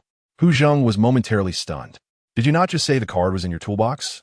How could he make that call? Indeed, the card was in my toolbox, but during the retrieval, Yi Heng took a photo of it with his phone. Hu Zheng stood frozen in the hallway, slowly regaining his composure, his face contorted with fury and embarrassment. You useless bunch. 3 of you were at the scene, and yet you managed to overlook such a crucial clue. Now the suspect can just waltz in and find it easily. When I ask you to do something, you either make excuses to slack off or just provide half-hearted efforts, always conjuring up some nonsense. Upon witnessing Hu Zheng's eruption, Li Yi fell silent, leaving only the sound of Hu Zheng's wrath echoing through the phone. After scolding for over half a minute, Hu Zheng finally hung up, his frustration palpable. Furrowing his brow, he lit a cigarette, taking 2 hard puffs before exhaling a heavy sigh. Now that the card was in Yi Heng's possession, he could only devise another strategy. Otherwise, confronting him directly would irreparably sever their relationship. No, I must continue interrogating that individual. With a fierce determination, he extinguished the cigarette but in the trash can and turned back toward the interrogation room. An hour later, as Hu Zheng, visibly weary, exited the interrogation chamber, he instinctively lit another cigarette and took a deep drag. Despite an entire hour of questioning, the case remained stagnant, further aggravating his already frayed nerves. Since this inquiry was a standard summons, Zhou Kai could only be detained for 12 hours, and Hu Zheng was resolute in his decision to pry the truth from him, even if it meant enduring a sleepless night. Should that fail, he would resort to more drastic measures. Just then, a voice suddenly came from behind him. Ajdu, I have heard that you are examining that ZHUKI. Heng was taken aback. Upon turning around, he discovered that Heng had mysteriously appeared behind him. Exhaling a puff of smoke in resignation, he nodded and proceeded to inquire with genuine concern about the business card. Officer Y, I heard you found a business card at the scene and just called its owner. How'd it go? Is there any connection to the case? There's a slight connection, Heng replied, maintaining his composure. Heng's expression shifted, but he quickly forced a smile. So that's the case. That's wonderful. Though his expression changed rapidly, the unnaturalness of it did not escape Heng's keen observation. After a silent sigh, Heng recounted how Elgu Ing and New York N had met and collaborated, then added, just now, Elgu Ing provided me with information on 5 suspects over the phone. I have come to you, H2, hoping that your GLN precinct can summon these 5 individuals, as I am an outsider and it would be inconvenient for me to handle this matter. Ing nodded, pondering 5 individuals will be rather troublesome to question. How about this? We summon 2 in the morning and 3 in the afternoon. That way, we should be able to question them all in one day. Ing smiled faintly and shook his head. There's no need for such hassle. Let them come together. Let them come together? Ing stared at Ing in disbelief, struggling to comprehend what he had just heard. Ing, with a serious expression, nodded affirmatively. Yes, let them come together. It will be more efficient, and I can return to the UN sooner. Upon hearing this, Ing's eyes widened, leaving him momentarily speechless. What kind of interrogation is this? Chapter 78. The Gourd Monk dissects the Gourd case? Ing's astonishment was well-founded. Under normal circumstances, the police meticulously record the statements of each suspect during interrogations and then investigate based on these accounts to ascertain the truthfulness of their claims. Therefore, an interrogation involving 5 individuals at once, as Ing proposed, was indeed exceedingly rare. Ing was inclined to question Ing about his approach to such an interrogation, but upon seeing the confidence radiating from him, he felt a vague irritation brewing within. I am curious to see how you intend to interrogate 5 individuals at once. With that thought, Ing promptly nodded. Very well, I shall contact these 5 individuals and have them come together at 9 o'clock tomorrow morning. That would be much appreciated, H2. Ing smiled lightly and suddenly asked, H2, I recall you mentioned in the case files that ZHUK I is also a significant suspect, often being evasive and unwilling to share information during questioning, correct? Ing was taken aback and then nodded. Indeed. In that case, let us have him come along tomorrow at 9 as well. Have him come too? H's mouth fell agape. Is this why Hing out of his mind? Not only is he questioning 5 individuals, but he also wants to add one more. After a moment, Hing finally nodded. Very well, I will summon him as well. The following day, within the offices of the GLN precinct, Hing cautiously pushed open the door to the office building and glanced around the lobby. Apart from the steady stream of people entering and exiting, there were no police officers stationed there, which instantly relieved him. It seemed that this inquiry was not specifically aimed at him, but rather like the last time, merely a routine questioning. With this thought, his heart gradually settled as he made his way towards the reception on the first floor. Over the past few days, he had been exceedingly vigilant. Ever since that fateful night when he took Su Hnyn's life, he had been on high alert, anticipating that the police would come looking for him. He had meticulously prepared for every eventuality, including how to establish an alibi and how to handle police inquiries. True to his expectations, the day after the incident, the police had called him, requesting his presence at the station for questioning. Since he had been well prepared, he maintained a calm demeanor during the police interrogation that afternoon, and after asking him a few questions, they ceased their inquiries. Initially, he felt a sense of luck, believing the matter had passed. However, he was taken aback when he received another call from the police last night, instructing him to return to the station at 9 this morning. After presenting his identification at the reception, Hing answered a few questions from the receptionist, who then gestured towards the distant elevator, indicating that he could take it to the 4th floor. Accepting the identification handed to him, he proceeded towards the elevator and soon arrived on the 4th floor. In the corridor, he casually approached a police officer for directions, then followed the officer's guidance to the entrance of the conference room. Just then, a young officer exited the conference room, and as Hing nearly collided with him, their eyes met.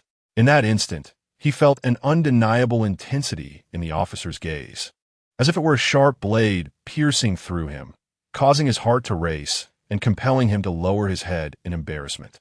As the officer passed by, Hing thought he might have imagined it, but he seemed to hear a faint chuckle. Once he felt the officer had moved away, he exhaled deeply. Who was that person? The sense of pressure was overwhelming. Arriving at the conference room door, he addressed the officer stationed there. Officer, my name is Hing. I received your call last night asking me to come in for questioning. Oh, so you are Hing, the officer replied. Please go inside and have a seat. Someone will be with you shortly. The officer nodded, gesturing towards the interior of the conference room. Hing offered a near-pleasing smile and passed by the officer, entering the conference room. Once inside, he noticed that 5 individuals were already seated, engaged in quiet conversation, which put his mind at ease. Since the police were going to interrogate 6 individuals simultaneously, this visit to the station was likely just another routine inquiry and not specifically targeted at him. With this in mind, Hing finally relaxed completely. Straightening his posture, finding a seat, he smiled amiably at the person beside him, then began to contemplate how he should specifically respond when the police called upon him for questioning. A few minutes later, he observed 4 officers entering the conference room one after another. Strangely enough, a considerable number of police officers stood by the entrance, occasionally glancing into the conference room. Yet none of them ventured inside. He estimated that there were around 7 or 8 officers in total. This display caused his previously settled heart to once again race with anxiety. Why was today's interrogation so markedly different from the last? On the previous occasion, he had been directly escorted to an interrogation room, where the officers had posed over a dozen questions before allowing him to leave. However, this time, an air of peculiarity pervaded the atmosphere. Not only were there 6 suspects being questioned, but also a significant number of officers present, totaling a daunting 12 or 13. Before Peng Shan could fully grasp the situation, the officer who had startled him earlier entered the conference room with an impassive expression, his gaze sweeping directly over the 6 of them. When their eyes met, Peng Shan's heart raced once more. Perhaps it was his own paranoia, but he felt as though there was a profound significance behind the officer's gaze, reminiscent of a cat stalking its prey. At that moment, the officer spoke. As you are all undoubtedly aware, We have summoned you here for a reason, so I shall dispense with the pleasantries and get straight to the point.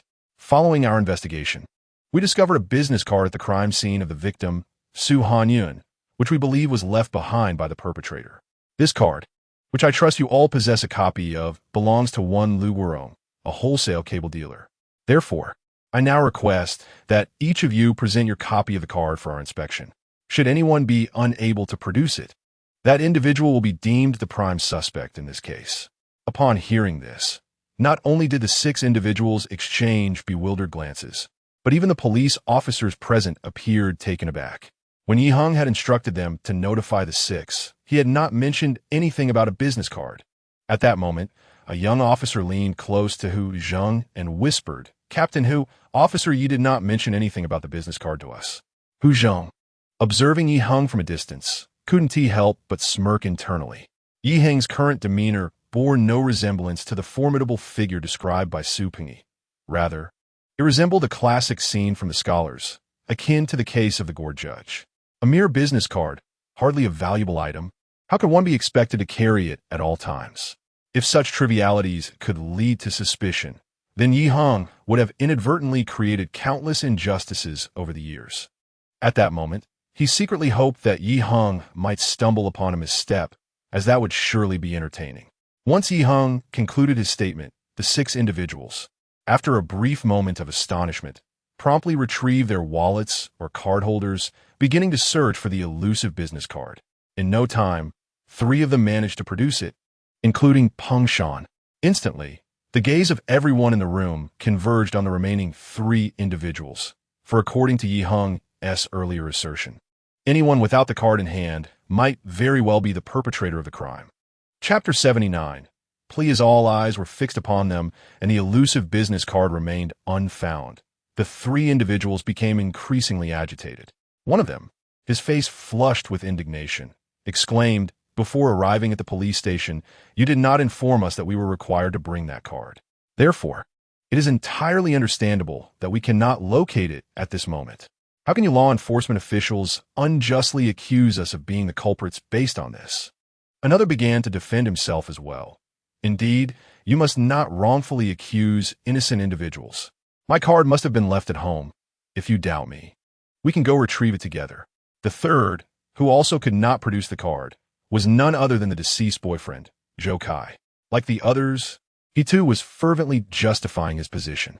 "It seems I have misplaced my card, but it was given to me by that cable supplier 6 months ago. Losing it is quite normal." Observing this scene, Peng Shan maintained an outwardly calm demeanor, yet inwardly he reveled in delight.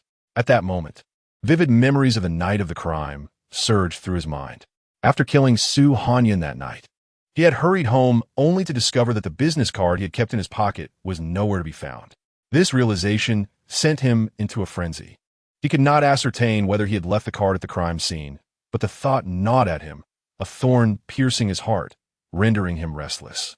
However, when he recalled that he still possessed Su Hanyun's wallet, his eyes sparkled with hope, akin to a drowning man spotting a lifeline. That night, in an effort to conceal Su Hanyun's identity and to procure some funds for himself, he had taken her wallet. Perhaps within it lay the very card he sought. Without delay, he rummaged through the wallet, searching for the card. Finally, upon discovering it nestled within, a weight lifted from his heart. With this object in hand, his alibi grew more robust, and now it indeed proved to be of use.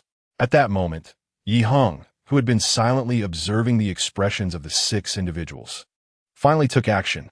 Under the watchful gaze of the crowd, he approached Zhou Kai and his companions, offering them a reassuring smile. "You 3 need not worry. I trust that you are not involved in this case. Our police force will never wrongfully accuse an innocent person, nor will we allow a guilty party to escape justice." As he spoke, his gaze casually swept across the room, inadvertently landing on Peng Shan. Under the weight of that glance, Peng Shan's expression shifted, and he instinctively lowered his head. Heng then approached Peng Shan and his companions, first examining one of their business cards before nodding in acknowledgement. He then moved to the next individual, taking a look at his card as well. When he reached Peng Shan, before Heng could extend his hand, Peng Shan had already eagerly presented his card, gazing at Heng with anticipation. After inspecting Peng Shan's card, Yi Heng suddenly lifted his head, a playful smirk dancing upon his lips as he regarded him. This business card must belong to Su Hanyan, right? Peng Shan was momentarily taken aback, but as he pondered the implications of this statement, his expression shifted dramatically. Officer, you cannot be jesting. This card was explicitly given to me by Boss Liu. How could it possibly be associated with Su Hanyan? Oh, is that so? Yi Heng fixed his gaze upon him, his eyes suddenly glinting with intensity. Peng Shan's heart raced with mounting terror, feeling as though it might leap from his chest. He stammered, "Of course it's true. However, I heard Boss Liu mention that he distributed cards to all 5 of you just a month ago. Thus they are relatively new. Yet, though your card appears new at first glance, it is evidently much older when compared to the other 2. Could you elucidate this matter?" As he spoke, Yi Heng lifted the 2 cards and waved them before Peng Shan. Upon closer inspection, Peng Shan realized that everything Yi Heng had asserted was indeed accurate. His card was not only visibly older, but its color was also notably darker than the others. In shock, Peng Shan stared at Yi Heng, his complexion paling dramatically. It dawned on him that Yi Heng's request for them to present their cards was, in fact, a trap. Had he not produced the card, perhaps he would not have attracted suspicion. However, by revealing it, he had inadvertently exposed himself. At that moment, other officers began to converge. "Officer Yi, allow me to see as well what discrepancies exist among these cards." One officer approached, comparing the 2 cards, and immediately nodded in agreement. Indeed, without such a direct comparison, both cards appeared relatively new, but now, the distinction was starkly evident. This card had clearly been in use for quite some time. Other officers, upon hearing this, also gathered to examine the cards, nodding in unison, their expressions filled with admiration for Yi Heng. Witnessing this unexpected turn of events, Hu Zheng stood there, dumbfounded. He now understood that Yi Heng's earlier remarks were merely a ruse.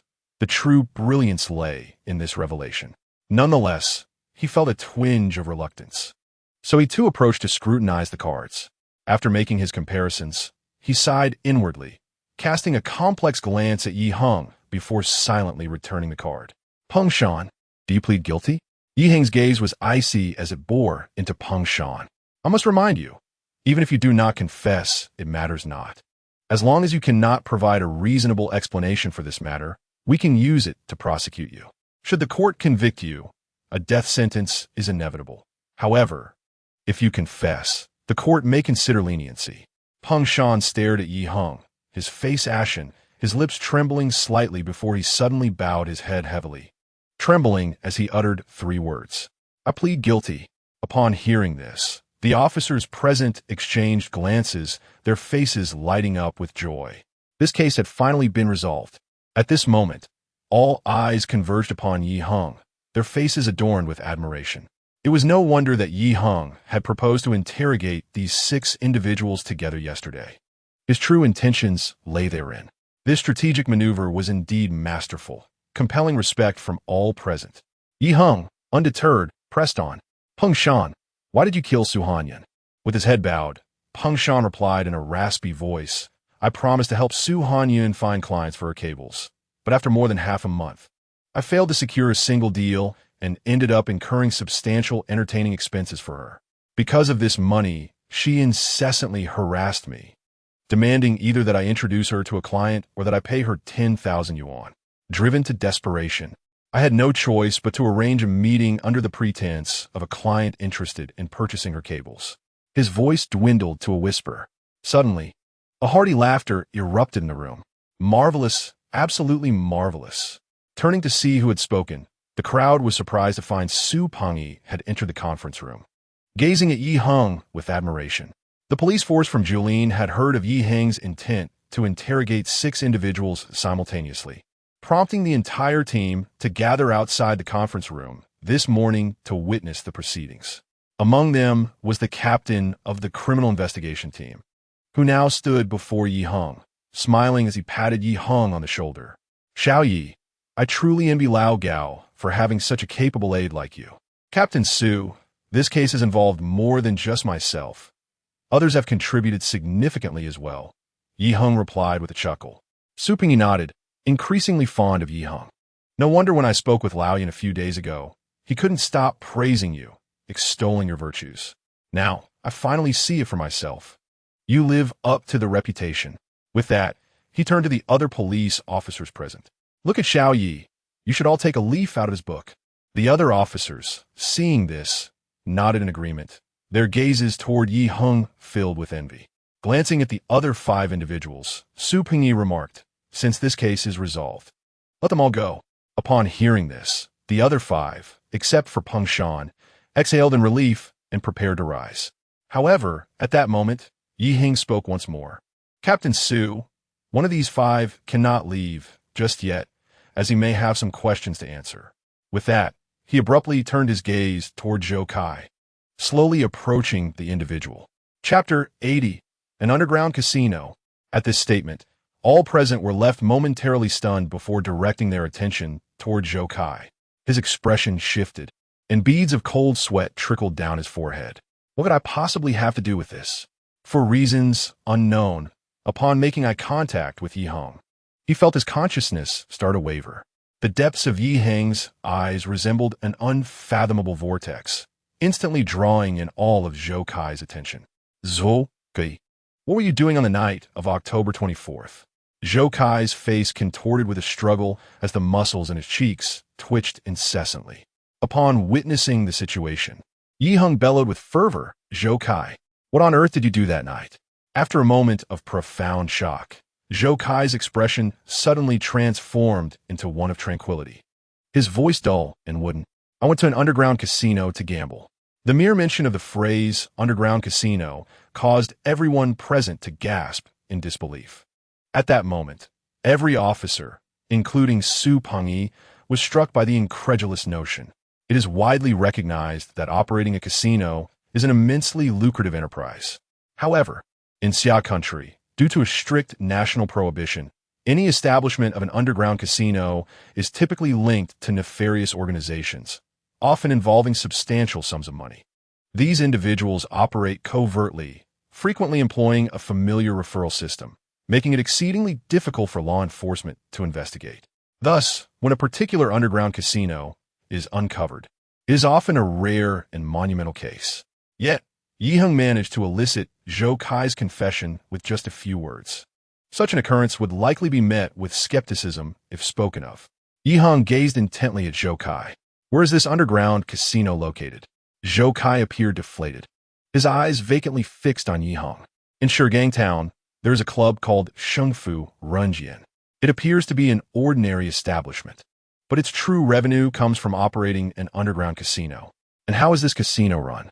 Yi Heng inquired further. To gamble there, one not only needs a referral but must also pay a deposit of 10,000 yuan, and appointments are required for each visit. Yi Heng nodded in satisfaction. When we questioned you before, you were quite evasive. Were you concerned that revealing this would provoke retaliation from those involved? Zhou Kai nodded vacantly. Yes. When I first visited the casino, they warned me never to disclose any information about it. Otherwise, not only would I suffer, but also the friend who referred me and my family would face repercussions. However, that night, I truly went out for barbecue. That part is not a lie. I lost over 30,000 at the underground casino, felt quite despondent, and, after taking a cab back with nowhere else to go, I sought out barbecue to alleviate my mood. Upon hearing this, the police officers present began to murmur among themselves, their faces reflecting a mix of astonishment and delight. An underground casino? No way. Do we really have one in Jilin? Indeed, I wouldn't believe it either. In this day and age, dismantling an underground casino is a greater achievement than solving a case. Officer Yi is simply remarkable. With just a couple of questions, he has compelled Zhou Kai to confess. Observing the unfolding scene, Hu Zheng's mind was tumultuous with revelations. It was no wonder Zhou Kai had been so reticent during the questioning. He had been concealing this information all along. No wonder he repeatedly mentioned feeling distressed and taking a cab. It turns out those details were indeed true. In that moment, Hu Zheng felt a flush of embarrassment, wishing he could vanish into a crevice in the earth. I asked Zhou Kai so many times, and he never said a word. However, Yi Heng, employing some unknown method, effortlessly opened his mouth with just a few words. Hu Zheng stared blankly at Yi Heng. realizing that he had not only faltered, but had done so in a most complete manner. As the captain of the criminal investigation team, Su Pingyi maintained a calm exterior.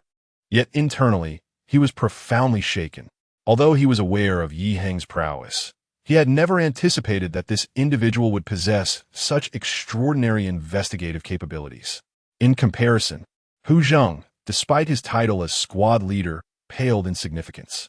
At that moment, he noticed that the crowd was engaged in discussion about the matter, prompting him to adopt a stern demeanor and signal them to silence, lest they disrupt Yi Heng's questioning. Subsequently, Yi Heng inquired further until he had extracted all pertinent names and phone numbers, concluding the interrogation. At this juncture, Hu Zheng finally demonstrated some insight, promptly stepping forward to direct the officers to escort Pingshan and Zhou Kai away. Before long, when the conference room had dwindled to just Su Pingyi and a few others, Yi Heng approached Su Pingyi with a gentle smile. "Captain Su, I must return to Danyuan shortly, so I shall refrain from further involvement in this matter. I am confident that under your leadership, this case will soon be resolved successfully." "How can that be?" Su Pingyi's expression shifted as he vigorously shook his head. "You have come all the way to Jilin and assisted us in cracking 2 significant cases. I cannot simply allow you to leave like this. If word gets out, others in the precinct will surely criticize me for being ungrateful. How about this?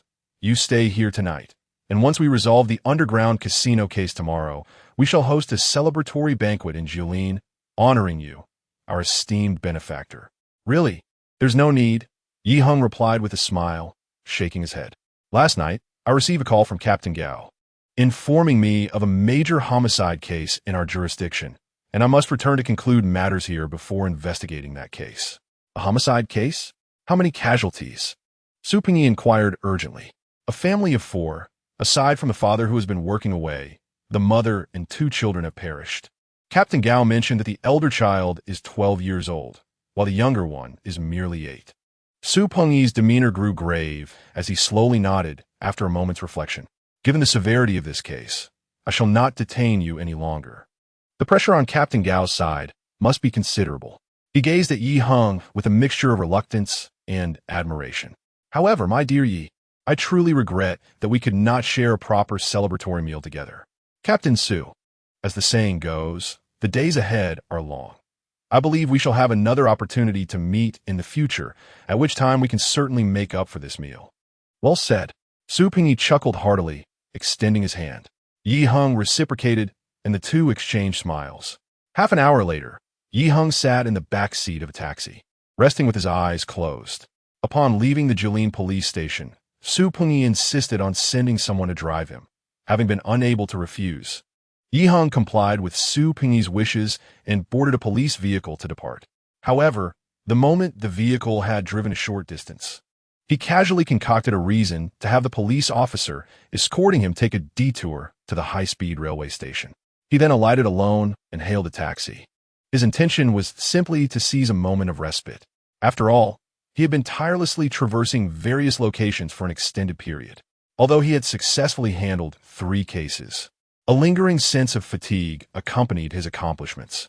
Moreover, upon returning to Danyuan, a significant case awaited him, rendering this a rare opportunity for relaxation. It was also a chance to observe the recent changes within the system. With a spark of inspiration, Yi Heng promptly accessed the system interface. Chapter 81. The Bureaucrat Expert with a Flair for Drama. System Notification. Congratulations to the host for solving the Tsahai Yuan murder case, successfully apprehending the murderer Qianhui, and uncovering substantial evidence of his embezzlement. Task completion, 100. Points earned, 1,000. System Notification. Congratulations to the host for solving the Orchard body dumping case, successfully capturing the murderer Pingshan. Task completion, 100. Points earned, 1,000. System Notification. Congratulations to the host for apprehending illegal gambling participant Zhou Kai. Task completion, 5. Points earned, 100. Upon opening the system, 3 notifications resounded in succession. Yi Heng let out a slight sigh of regret. It was unfortunate that he had no opportunity to engage further with the underground gambling case, merely capturing Zhou Kai, resulting in a completion rate of only 5. Although he felt slightly dissatisfied with this outcome, he soon reassured himself The discovery of this case had relied largely on fortune, and given that it fell within the jurisdiction of the Jilin Sub-Bureau, he could not demand too much. Besides, he had still accrued 100 points, which provided some consolation. Nevertheless, the manner in which Yi Heng stumbled upon this situation was rather dramatic. The previous afternoon, while visiting the interrogation room to seek out Hu Zheng, he received a system notification midway down the corridor. Had Hu Zheng been more magnanimous, Yi Heng would not have minded extending a favor and delivering credit directly to him. However, Hu Zheng's series of petty behaviors ultimately dissuaded Yi Heng from this notion. Thus, it led to the scene earlier that morning in the grand conference room, where he directly interrogated Zhou Kai.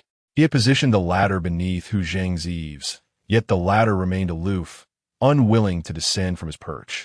Consequently, Yi Heng had no choice but to remove the latter.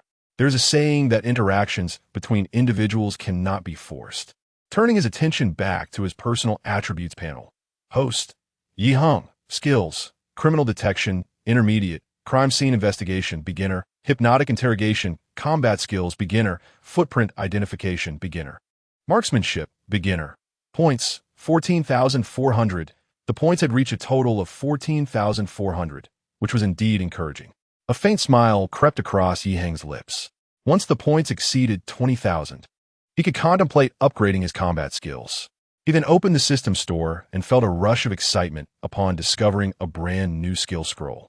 The skill 100 miles tracking. What is this ability that demands a staggering 5,000 points? Yi Heng's spirits were instantly invigorated as he began to peruse the skill's description. This skill cannot be upgraded. It allows the user to lock onto a criminal within a 100-mile radius, with the system providing real-time updates on the criminal's location and coordinates. However, if the distance between the host and the criminal exceeds 100 miles, the system will be unable to detect the criminal. After contemplating this information, Yi Heng ultimately closed the system's store, deciding against acquiring the skill. Although practical, it was of no immediate use to him, so he opted to preserve his points for the time being. Having concluded this, Yi Heng returned to a state of tranquility. Upon his return to the Danyuan police station, the clock indicated it was approximately 2 o'clock in the afternoon. After placing his briefcase on his desk, he proceeded directly to Gao Shuguang's office. Just as he knocked and entered, he observed Gao Shuguang engaged in conversation with another individual seated on the sofa. Upon noticing Yi Heng at the doorway, their dialogue ceased abruptly. Gao Shuguang's eyes brightened as he beckoned Yi Heng over. Xiao Yi, you've arrived at an opportune moment. Allow me to introduce you. This is Zheng Hongda, the forensic expert from the Municipal Bureau, here to assist us in solving this case. Since this is your first meeting, I suggest you both take a moment to get acquainted. At that moment, the man turned to face Yi Heng, scrutinizing him with a discerning gaze. He wore gold-rimmed glasses and appeared to be in his mid-30s, clad in a crisply tailored police uniform complemented by a dark tie, exuding professionalism and rigor. However, he possessed a peculiar habit that made others somewhat uncomfortable. He often narrowed his eyes when observing others. While this mannerism imbued him with an air of intensity and sharpness, it also instilled a subtle sense of offense, as if he regarded everyone else as potential suspects. Yi Heng approached with a smile, extending his hand toward Zheng Hongda. Officer Zheng, it's a pleasure to meet you. To his surprise, Zheng Hongda regarded him with an amused expression, slowly extending his hand for a perfunctory handshake before turning his attention back to Gao Shuguang. Captain Gao, is this the young officer from your precinct? I must say, I had not anticipated him to be so youthful. Yi Heng observed the man impassively, immediately reminded of Hu Zheng.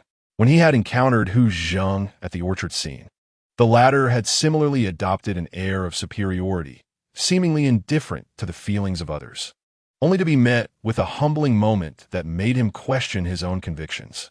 Little did Yi Heng expect that upon returning to the Danyuan police station, he would encounter another individual of such disposition. Gao Shuguang, taken aback by Zheng Hongda's reaction to Yi Heng, quickly interjected to ease the tension. Since this is your first encounter and you are not yet familiar with one another, allow me to facilitate the introduction. He gestured toward Yi Heng.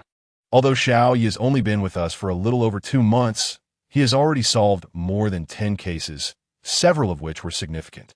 Just a couple of days ago, he assisted Officer Yin in cracking a murder case, and yesterday, he visited Julien to aid Officer Su in resolving a body disposal case. Zheng Hongda nodded nonchalantly, redirecting his gaze toward Yi Heng. Before I arrived at Donyuan, I had heard whispers within the municipal bureau about a newly appointed officer who had recently made significant breakthroughs in several cases. It appears that he is indeed quite exceptional. When the phrase "just joined" was mentioned, there was an unmistakable hint of derision in the speaker's tone. How about this, Captain Gao? We have nearly discussed our case, so I will take my leave now. We can delve into the specifics of our investigative plan during tomorrow's case meeting.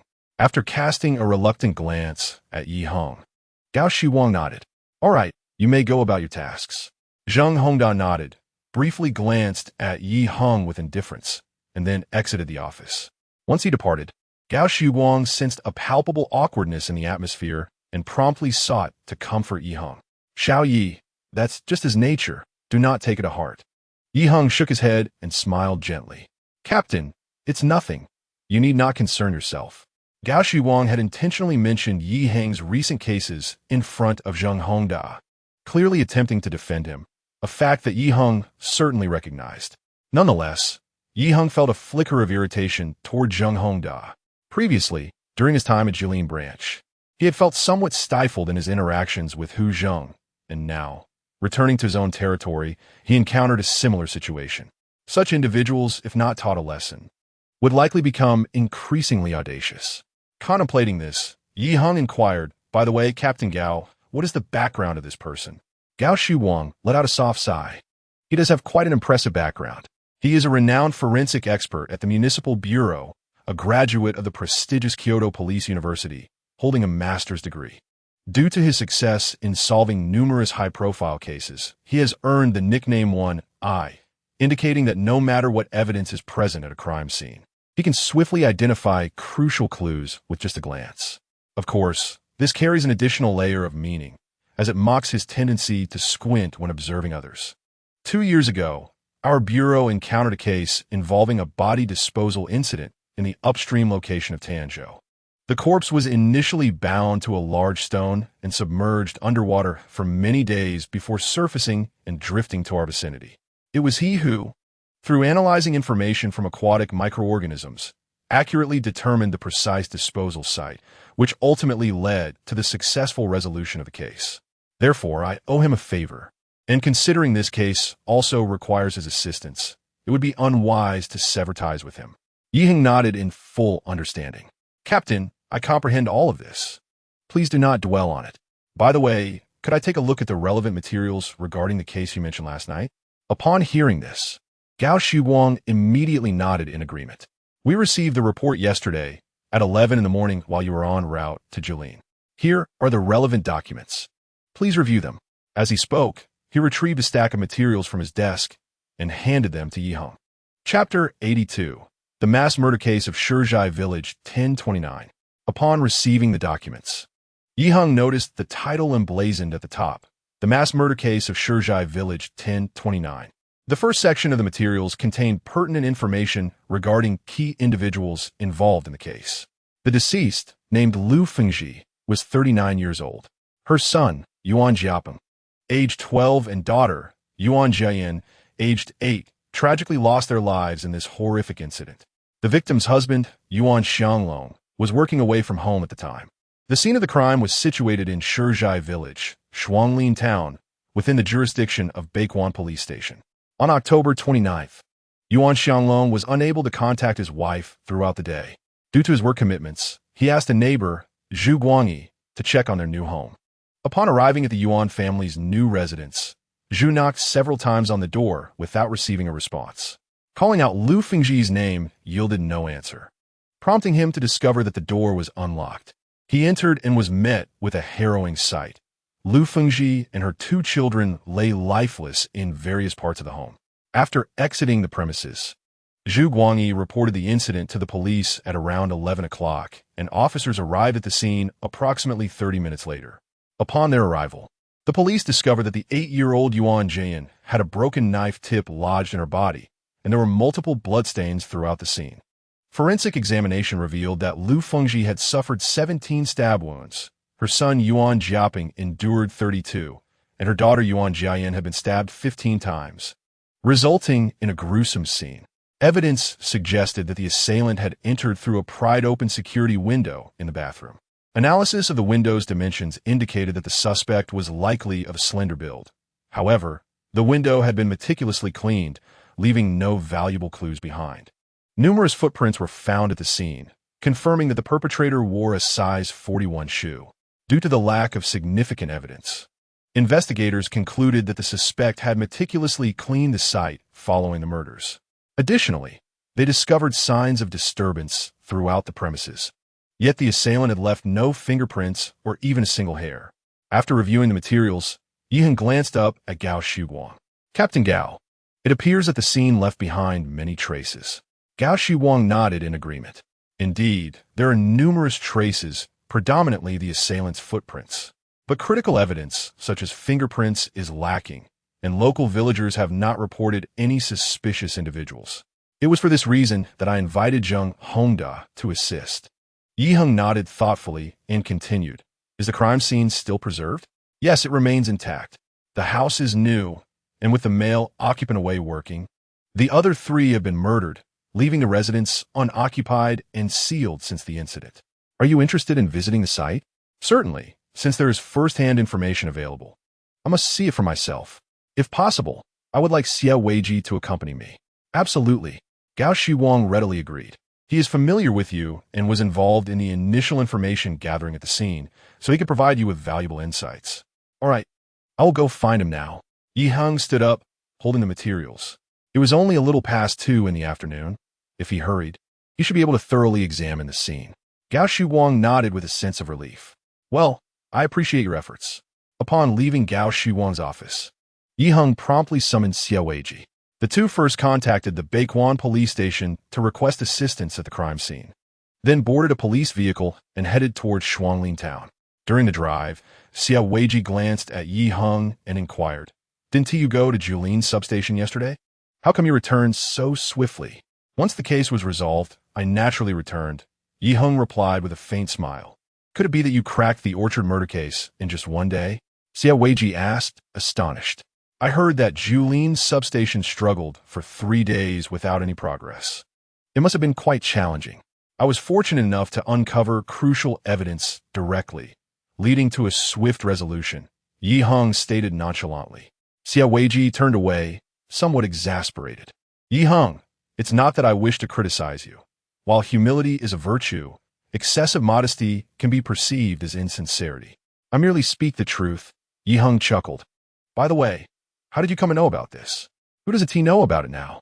Xia Weiji rolled his eyes in annoyance. "Your every move has become the focal point of our team. The moment someone notices your absence, they will immediately inquire about your whereabouts. Currently, everyone is buzzing about the fact that you have become quite sought after. Even other substation officers are reaching out to you for assistance with their cases. Not long ago, you visited Rueishi substation and helped them crack a major case, didn't you? I've heard that the city bureau took over that case. But after a week of investigation, they had no leads. Yet, you managed to resolve it in just 3 days after you arrived. Such exaggeration. It's merely a case of misinformation." Heng laughed. As the 2 chatted amiably while driving, they soon arrived at Shizhai village. Upon entering the village, the police vehicle veered off the main road and onto a narrow country lane, flanked by lush green hills, a sight that was truly refreshing, albeit with fewer people about. Heng, increasingly puzzled, couldn't he help but ask, "Xia, where are we headed?" "To the deceased's home, of course," Xia Weiji replied. "Their residence is a bit secluded, located on a hillside 200 meters outside the village, separate from the majority of the villagers." Heng suddenly understood. So that's why it took several days for this tragic incident to come to light. Eventually, as the police vehicle ascended a small hill, it came to a halt. Upon disembarking, Heng and Xia Weiji took a few steps forward and caught sight of an impressive house in the distance. "This house is quite splendid," Heng remarked. "Indeed," Xia Weiji nodded in agreement. "I've heard there are newcomers to the area, and for some reason, they purchased land and built this home here, which is why it differs from the typical homes of the local villagers," it clearly exhibits a certain refinement. Yi Heng nodded, observing the house while casting glances towards the distant village structures, continually comparing the two in his mind. This residence embodies a harmonious blend of modern and traditional architectural styles. The roof is adorned not only with glazed tiles, but also features a double-eaved Xieshan structure, with an enigmatic beast at each end of the ridge.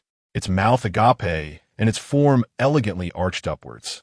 The walls are primarily clad in white ceramic tiles. However, a continuous strip from the ground to the windows is embellished with deep green tiles. This striking contrast between the azure and the alabaster not only imparts an air of sophistication, but also reflects the discerning taste of the homeowner, reminiscent of the architectural style of Wu and Yu. The most enchanting aspect is that the house is perched on a hillside, affording breathtaking views of the surrounding landscape, complemented by the undulating mountains in the distance, shrouded in mist. Living here undoubtedly offers a rare and exquisite delight. However, due to the current investigation, the area surrounding the house has been cordoned off, creating a dissonant atmosphere. As the two approached within 10 meters of the house, they noticed two detectives stationed there, who waved them over, one of them calling out loudly, "Is that you, Xiaoyi?" Upon seeing this, Xia Weiji promptly alerted Yi Heng. "Yi Heng, that person is Zhang Zhiping, the head of Baikuan Police Station. I never expected that we would merely come to observe the scene. And yet the esteemed station chief is here as well. I must say, your reputation has certainly grown." Yi Heng chuckled and rolled his eyes at him, then waved in return. "Chief Zhang, this is Yi Heng." Chapter 83. 2 points of suspicion in the scene investigation as they arrived at the house. Zhang Zhiping approached them with a warm smile, extending his hand from a distance. "Xiaoyi, I see you're also investigating this case. Now I can finally rest easy." "Chief Zhang, you are too kind," Yi Heng replied with a slight smile as he shook his hand. "What kindness is this?" Zhang Zhiping laughed heartily. "The cases you've solved recently have already circulated among us, so when this incident occurred, I suggested to Captain Gao that you must be involved. He said you were unavailable at the precinct, but now it seems fortuitous." After a round of cordial greetings, the four entered the house together. Upon reaching the living room, Yi Heng noticed a chalk-drawn area on the floor, faintly revealing several footprints, presumably left by the assailant. He immediately turned to Xia Weiji. "Brother Xia, have you measured the stride of the suspect?" "Yes, the distance between the two footprints is 0.62 meters. The stride is not particularly long, indicating that the individual is likely of shorter stature. By the way, when we initially examined the scene, an expert named Zheng Hongda from the Municipal Bureau was present. He estimated the victim's height to be around 170 meters based on the footprints and stride." Yi Heng responded with an O, his face reflecting a contemplative expression. Xia Weiji turned to see Zhang Zhiping and another person standing at the doorway of a bedroom and leaned in to whisper, "Yi Heng, have you met that Zheng Hongda?" "I have," Yi Heng replied calmly. Xia Weiji smirked disdainfully, saying, "This so-called expert particularly enjoys putting on airs, like a pig's nose in a scallion. You are unaware that this morning, when he arrived for the on-site inspection, he carried himself with an air of superiority, resembling a grand lord. His squinted eyes seemed to disapprove of everyone, relentlessly pointing out faults. He did not merely criticize our work. He asserted that our efforts were entirely misguided. In his eyes, the labor we toiled over for hours was utterly worthless." Just as he was in the throes of his tirade, he noticed Zhang Zhiping and another individual approaching, and instantly fell silent. After sharing a brief smile with him, Yi Heng resumed his gaze around the hall, discovering that similar footprints were scattered throughout the room, which sparked a conjecture in his mind. Judging by these footprints, it is highly likely that the incident was precipitated by a burglary. After a moment of contemplation, Yi Heng approached the doorway of a bedroom, where he observed several blood droplets on the floor. "Siegu, have the results of these bloodstains come in?" "Yes, they have. Our analysis indicates that these bloodstains originate from the 3 deceased individuals. Given their dripping nature, we can ascertain that these stains were not splattered from the victims during the attack, but rather dripped from a knife held by the assailant as he moved about the house post-crime." Yi Heng nodded in acknowledgement, first retrieving his phone to capture a few photographs, then turned to Xia Weiji. "Do you have a ruler?" And some paper and pen? Yes, Xia Weiji promptly responded, retrieving the requested tools from his toolbox and presenting them to Yi Heng. After accepting the ruler, Yi Heng bent down once more to begin measuring the bloodstains on the floor. This unexpected action left Xia Weiji perplexed. Yi Heng, what are you doing? I am measuring the relevant data of these bloodstains, such as their diameter. What purpose does this serve? When we return, I intend to conduct an experiment. And you shall understand then, Yi Heng replied with a mysterious smile. Yi Heng, do you possess knowledge of crime scene investigation? Xia Weiji was taken aback. I only know a little, a product of my own musings. It is largely unorthodox. In the presence of professionals like you, I am merely a novice. Well, my friend, you truly are a polymath, Xia Weiji exclaimed, his eyes wide with surprise as he regarded Yi Heng. I must insist on observing how you conduct this experiment. After measuring the bloodstain data, Yi Heng proceeded to the site of the victim's demise and the bathroom through which the assailant infiltrated, thoroughly inspecting each location before bowing his head in contemplation. Observing this, Zhang Zhiping immediately produced a cigarette and offered one to Yi Heng, then distributed cigarettes to others before lighting one for himself. Xiao Yi, what are your thoughts on this case? It aligns closely with the information I have gathered. Yet there remain two questions that perplex me. Zhang Zhiping perked up at this. What questions? Pray, share them with me. Yi Heng pondered for a moment before articulating. Firstly, based on the evidence at the scene, this case bears a striking resemblance to a homicide triggered by a burglary. This inference can be drawn from the footprints present. Moreover, the new home of this family is meticulously decorated, which may lead outsiders to perceive them as affluent. This perception could potentially serve as a catalyst for burglary. However, this raises a pressing question. I recall from materials that Yuan Jiaping sustained a total of 32 stab wounds, while his mother endured only 17. One must ponder, if this were merely a common burglary, the assailant's intent would solely be financial gain. Even if forced to resort to lethal violence due to exposure, the perpetrator would likely aim to simply eliminate the witness, rather than inflict such a multitude of stab wounds on the deceased. Furthermore, considering Yuan Jiaping was merely 12 years old, the fact that he bore almost twice as many injuries as his mother is particularly perplexing. After all, in terms of the threat posed to the assailant, his mother would undoubtedly present a greater challenge. Even if the assailant were to stab her multiple times, it would be illogical to direct such brutality towards the child. Upon hearing this, Zhang Zhiping and the two others nodded in unison, gradually descending into contemplation. Before they could fully grasp this conundrum, Yi Heng posed a second query. Moving on to the second question, based on the traces of the scene, our forensic experts have deduced that the assailant likely conducted a thorough cleaning of the area post-murder, erasing all critical evidence, such as fingerprints. If that were the case, why then did he leave behind so many footprints at the crime scene? This is the second inconsistency. Zhang Zhiping and the others pondered for a moment before collectively nodding in agreement. Indeed, this aspect is highly suspicious. Thus, I surmise that these two discrepancies may conceal the perpetrator's motive and methodology, yet the precise answers will require further investigation to elucidate. Upon hearing Yi Heng's insights, Zhang Zhiping exchanged a knowing glance with the officer beside him and remarked, Young Yi dives straight into the crux of the matter. Impressive. Given this, what are your next steps? In response, I stated, Brother Xia and I plan to conduct an experiment. Yi Heng replied with a smile. At the mention of an experiment, Zhang Zhiping appeared somewhat perplexed. An experiment? What kind of experiment? Director, I cannot yet ascertain the efficacy of this experiment, so I shall refrain from divulging the details at this moment to avoid any embarrassment. However, if the results align with my expectations, I will present my findings at tomorrow's case briefing, offering some recommendations for our subsequent work. Zhang Zhiping immediately nodded in agreement. Very well. I will be present at tomorrow's briefing as well. I look forward to discovering the nature of your experiment. The following day, at 8:50 a.m., prior to the commencement of the case briefing, Yi Heng arrived early at the meeting room, selecting a seat in the last row. A few minutes later, the attendees began to arrive, including 8 officers from the criminal investigation team and 6 from the Baikuan police station.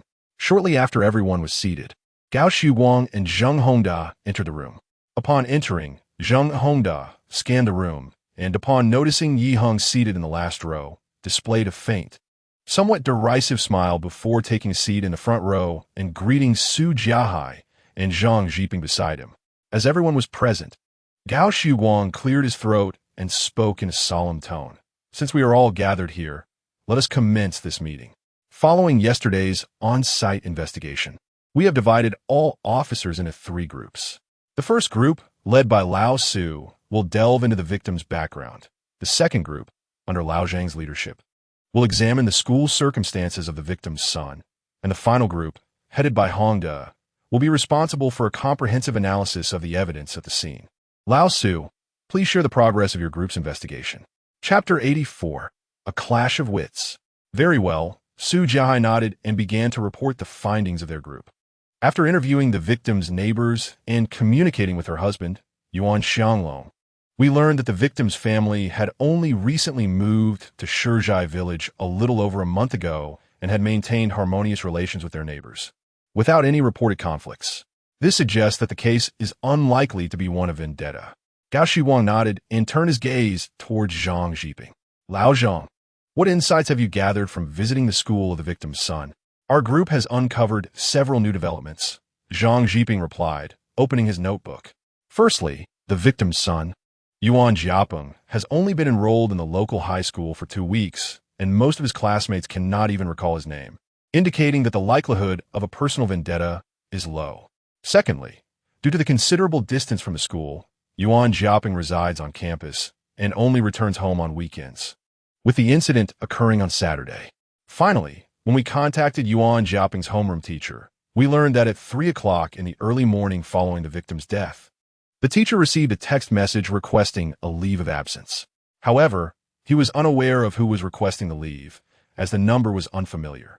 Despite multiple attempts to reach out, the phone went unanswered until he realized Yuan Jiapeng had not attended class, leading him to suspect it might have been him. Upon discovering this information, we promptly verified the number and confirmed it belonged to the victim, Lu Fengji. We hypothesized that the assailant, after committing the crime, used Lu Fengji's phone to send this misleading message in an effort to delay the discovery of the victim. Gao Shuguang nodded again and turned to Zheng Hongda. Hongda, please share the findings of your group. At this, everyone leaned in with keen interest. The key to the case lay at the crime scene, making the results of Zheng Hongda's investigation potentially pivotal for the next steps, and everyone was eager to hear what he had to say. Zheng Hongda cleared his throat and began. Firstly, the forensic examination determined the time of death to be approximately 11 p.m. on the night of October 26th. Secondly, our thorough investigation of the crime scene revealed that nothing had been stolen, and the victim, Lu Fengji, had not been sexually assaulted. Additionally, we discovered 2,000 yuan and a bank card hidden beneath the mattress in the victim's bedroom. Based on these findings, we posit 2 possibilities. Firstly, the perpetrator intended to commit burglary, but was unable to locate the victim's money due to its concealed position. Secondly, the perpetrator's motive appears to be one of vengeance, having brutally slain a family of 3, not for monetary gain nor for carnal desires. Furthermore, based on the footprints at the crime scene and the wounds inflicted upon the victims, we deduce that the assailant likely possesses the following characteristics. Firstly, a height of approximately 1.7 meters. Secondly, a shoe size of 41. And thirdly, a discernible propensity for violence. The absence of fingerprints at the scene indicates that this individual is cunning by nature and possesses a degree of criminal experience, likely being a person with a prior record. In light of these deductions, I propose an extensive canvassing of Shizhai village to identify individuals who fit the aforementioned profile. Should this initial outreach yield no results, I recommend broadening the search to include the surrounding 5 or 6 villages. Upon concluding his remarks, he turned to face the assembly and noted that everyone nodded in agreement, without a single dissenting voice, a trace of satisfaction crossing his features. Gao Shuguang also nodded in approval, recognizing that Zheng Hongda's investigative proposal was indeed quite thorough given the current circumstances. Just as he was about to implement this suggestion and organize the personnel present, he suddenly recalled Yi Heng. In previous meetings regarding cases, Yi Heng had consistently reserved his comments for the end, and each time he spoke, he offered unique insights. It was uncertain whether this case would be any different. With this thought in mind, Gao Shuwang immediately glanced at Yi Heng, finding him already looking back. Offering a slight nod, a surge of joy filled Gao Shuwang's heart, and he promptly inquired, "Xiao Yi, what are your thoughts?" As soon as he posed the question, all eyes turned expectantly toward Yi Heng, their gazes brimming with anticipation. Among them, Xia Weiji even winked at Yi Heng, signaling him to perform admirably. Presently, Yi Heng was indeed a rising star at the Danyuan branch, commanding respect from all, with no one daring to underestimate him. They all eagerly awaited his contribution. Aside from the personnel at Danyuan branch, Zheng Hongda also turned his attention toward Yi Heng. Previously, through the official documents from the Municipal Bureau, he had formed a vague impression of Yi Heng, but at that time, he regarded him merely as a lowly grassroots detective, rumored to be a former auxiliary officer. He doubted that his abilities could extend beyond mere luck. However, just a few days prior, after reviewing the case files of the Tsai Yiyuan murder, he began to reassess his opinion of Yi Heng. Even the seasoned He Ningxian had made no significant progress within a week. Yet Yi Heng managed to resolve the case effortlessly in just 3 days, indicating that it was not simply a matter of good fortune. In his quest to better understand Yi Heng, he had even sought out He Ningxian, who provided high praise. He noted Yi Heng's exceptional insight, describing his investigative style as seemingly whimsical, yet every action was steeped in meaning, displaying both rigorous logic and an interconnected thought process. Of course, given Zheng Hongda's inherently arrogant nature, he felt a twinge of discomfort at He Ningxian's compliments directed toward Yi Heng. Thus, his visit to Danyuan was somewhat motivated by a desire to scrutinize Yi Heng. He was now quite eager to discover what novel perspectives Yi Heng might offer concerning the case at hand. Yi Heng nodded slightly, glancing around at the assembled individuals before finally articulating his thoughts. "I generally concur with what everyone has just expressed, particularly Officer Zheng's assessment that the perpetrator exhibits a certain propensity for violence and may possess a criminal record. However, there is a detail I believe warrants correction. According to my deductions, the height of the deceased is not necessarily 1.7 meters, but rather maybe somewhat shorter, approximately between 1.58 and 1.63 meters. Upon hearing this, the crowd fell silent, their gazes converging on Zheng Hongda. As the on-site forensic expert from the Municipal Bureau, Yi Heng's audacity to refute his conclusion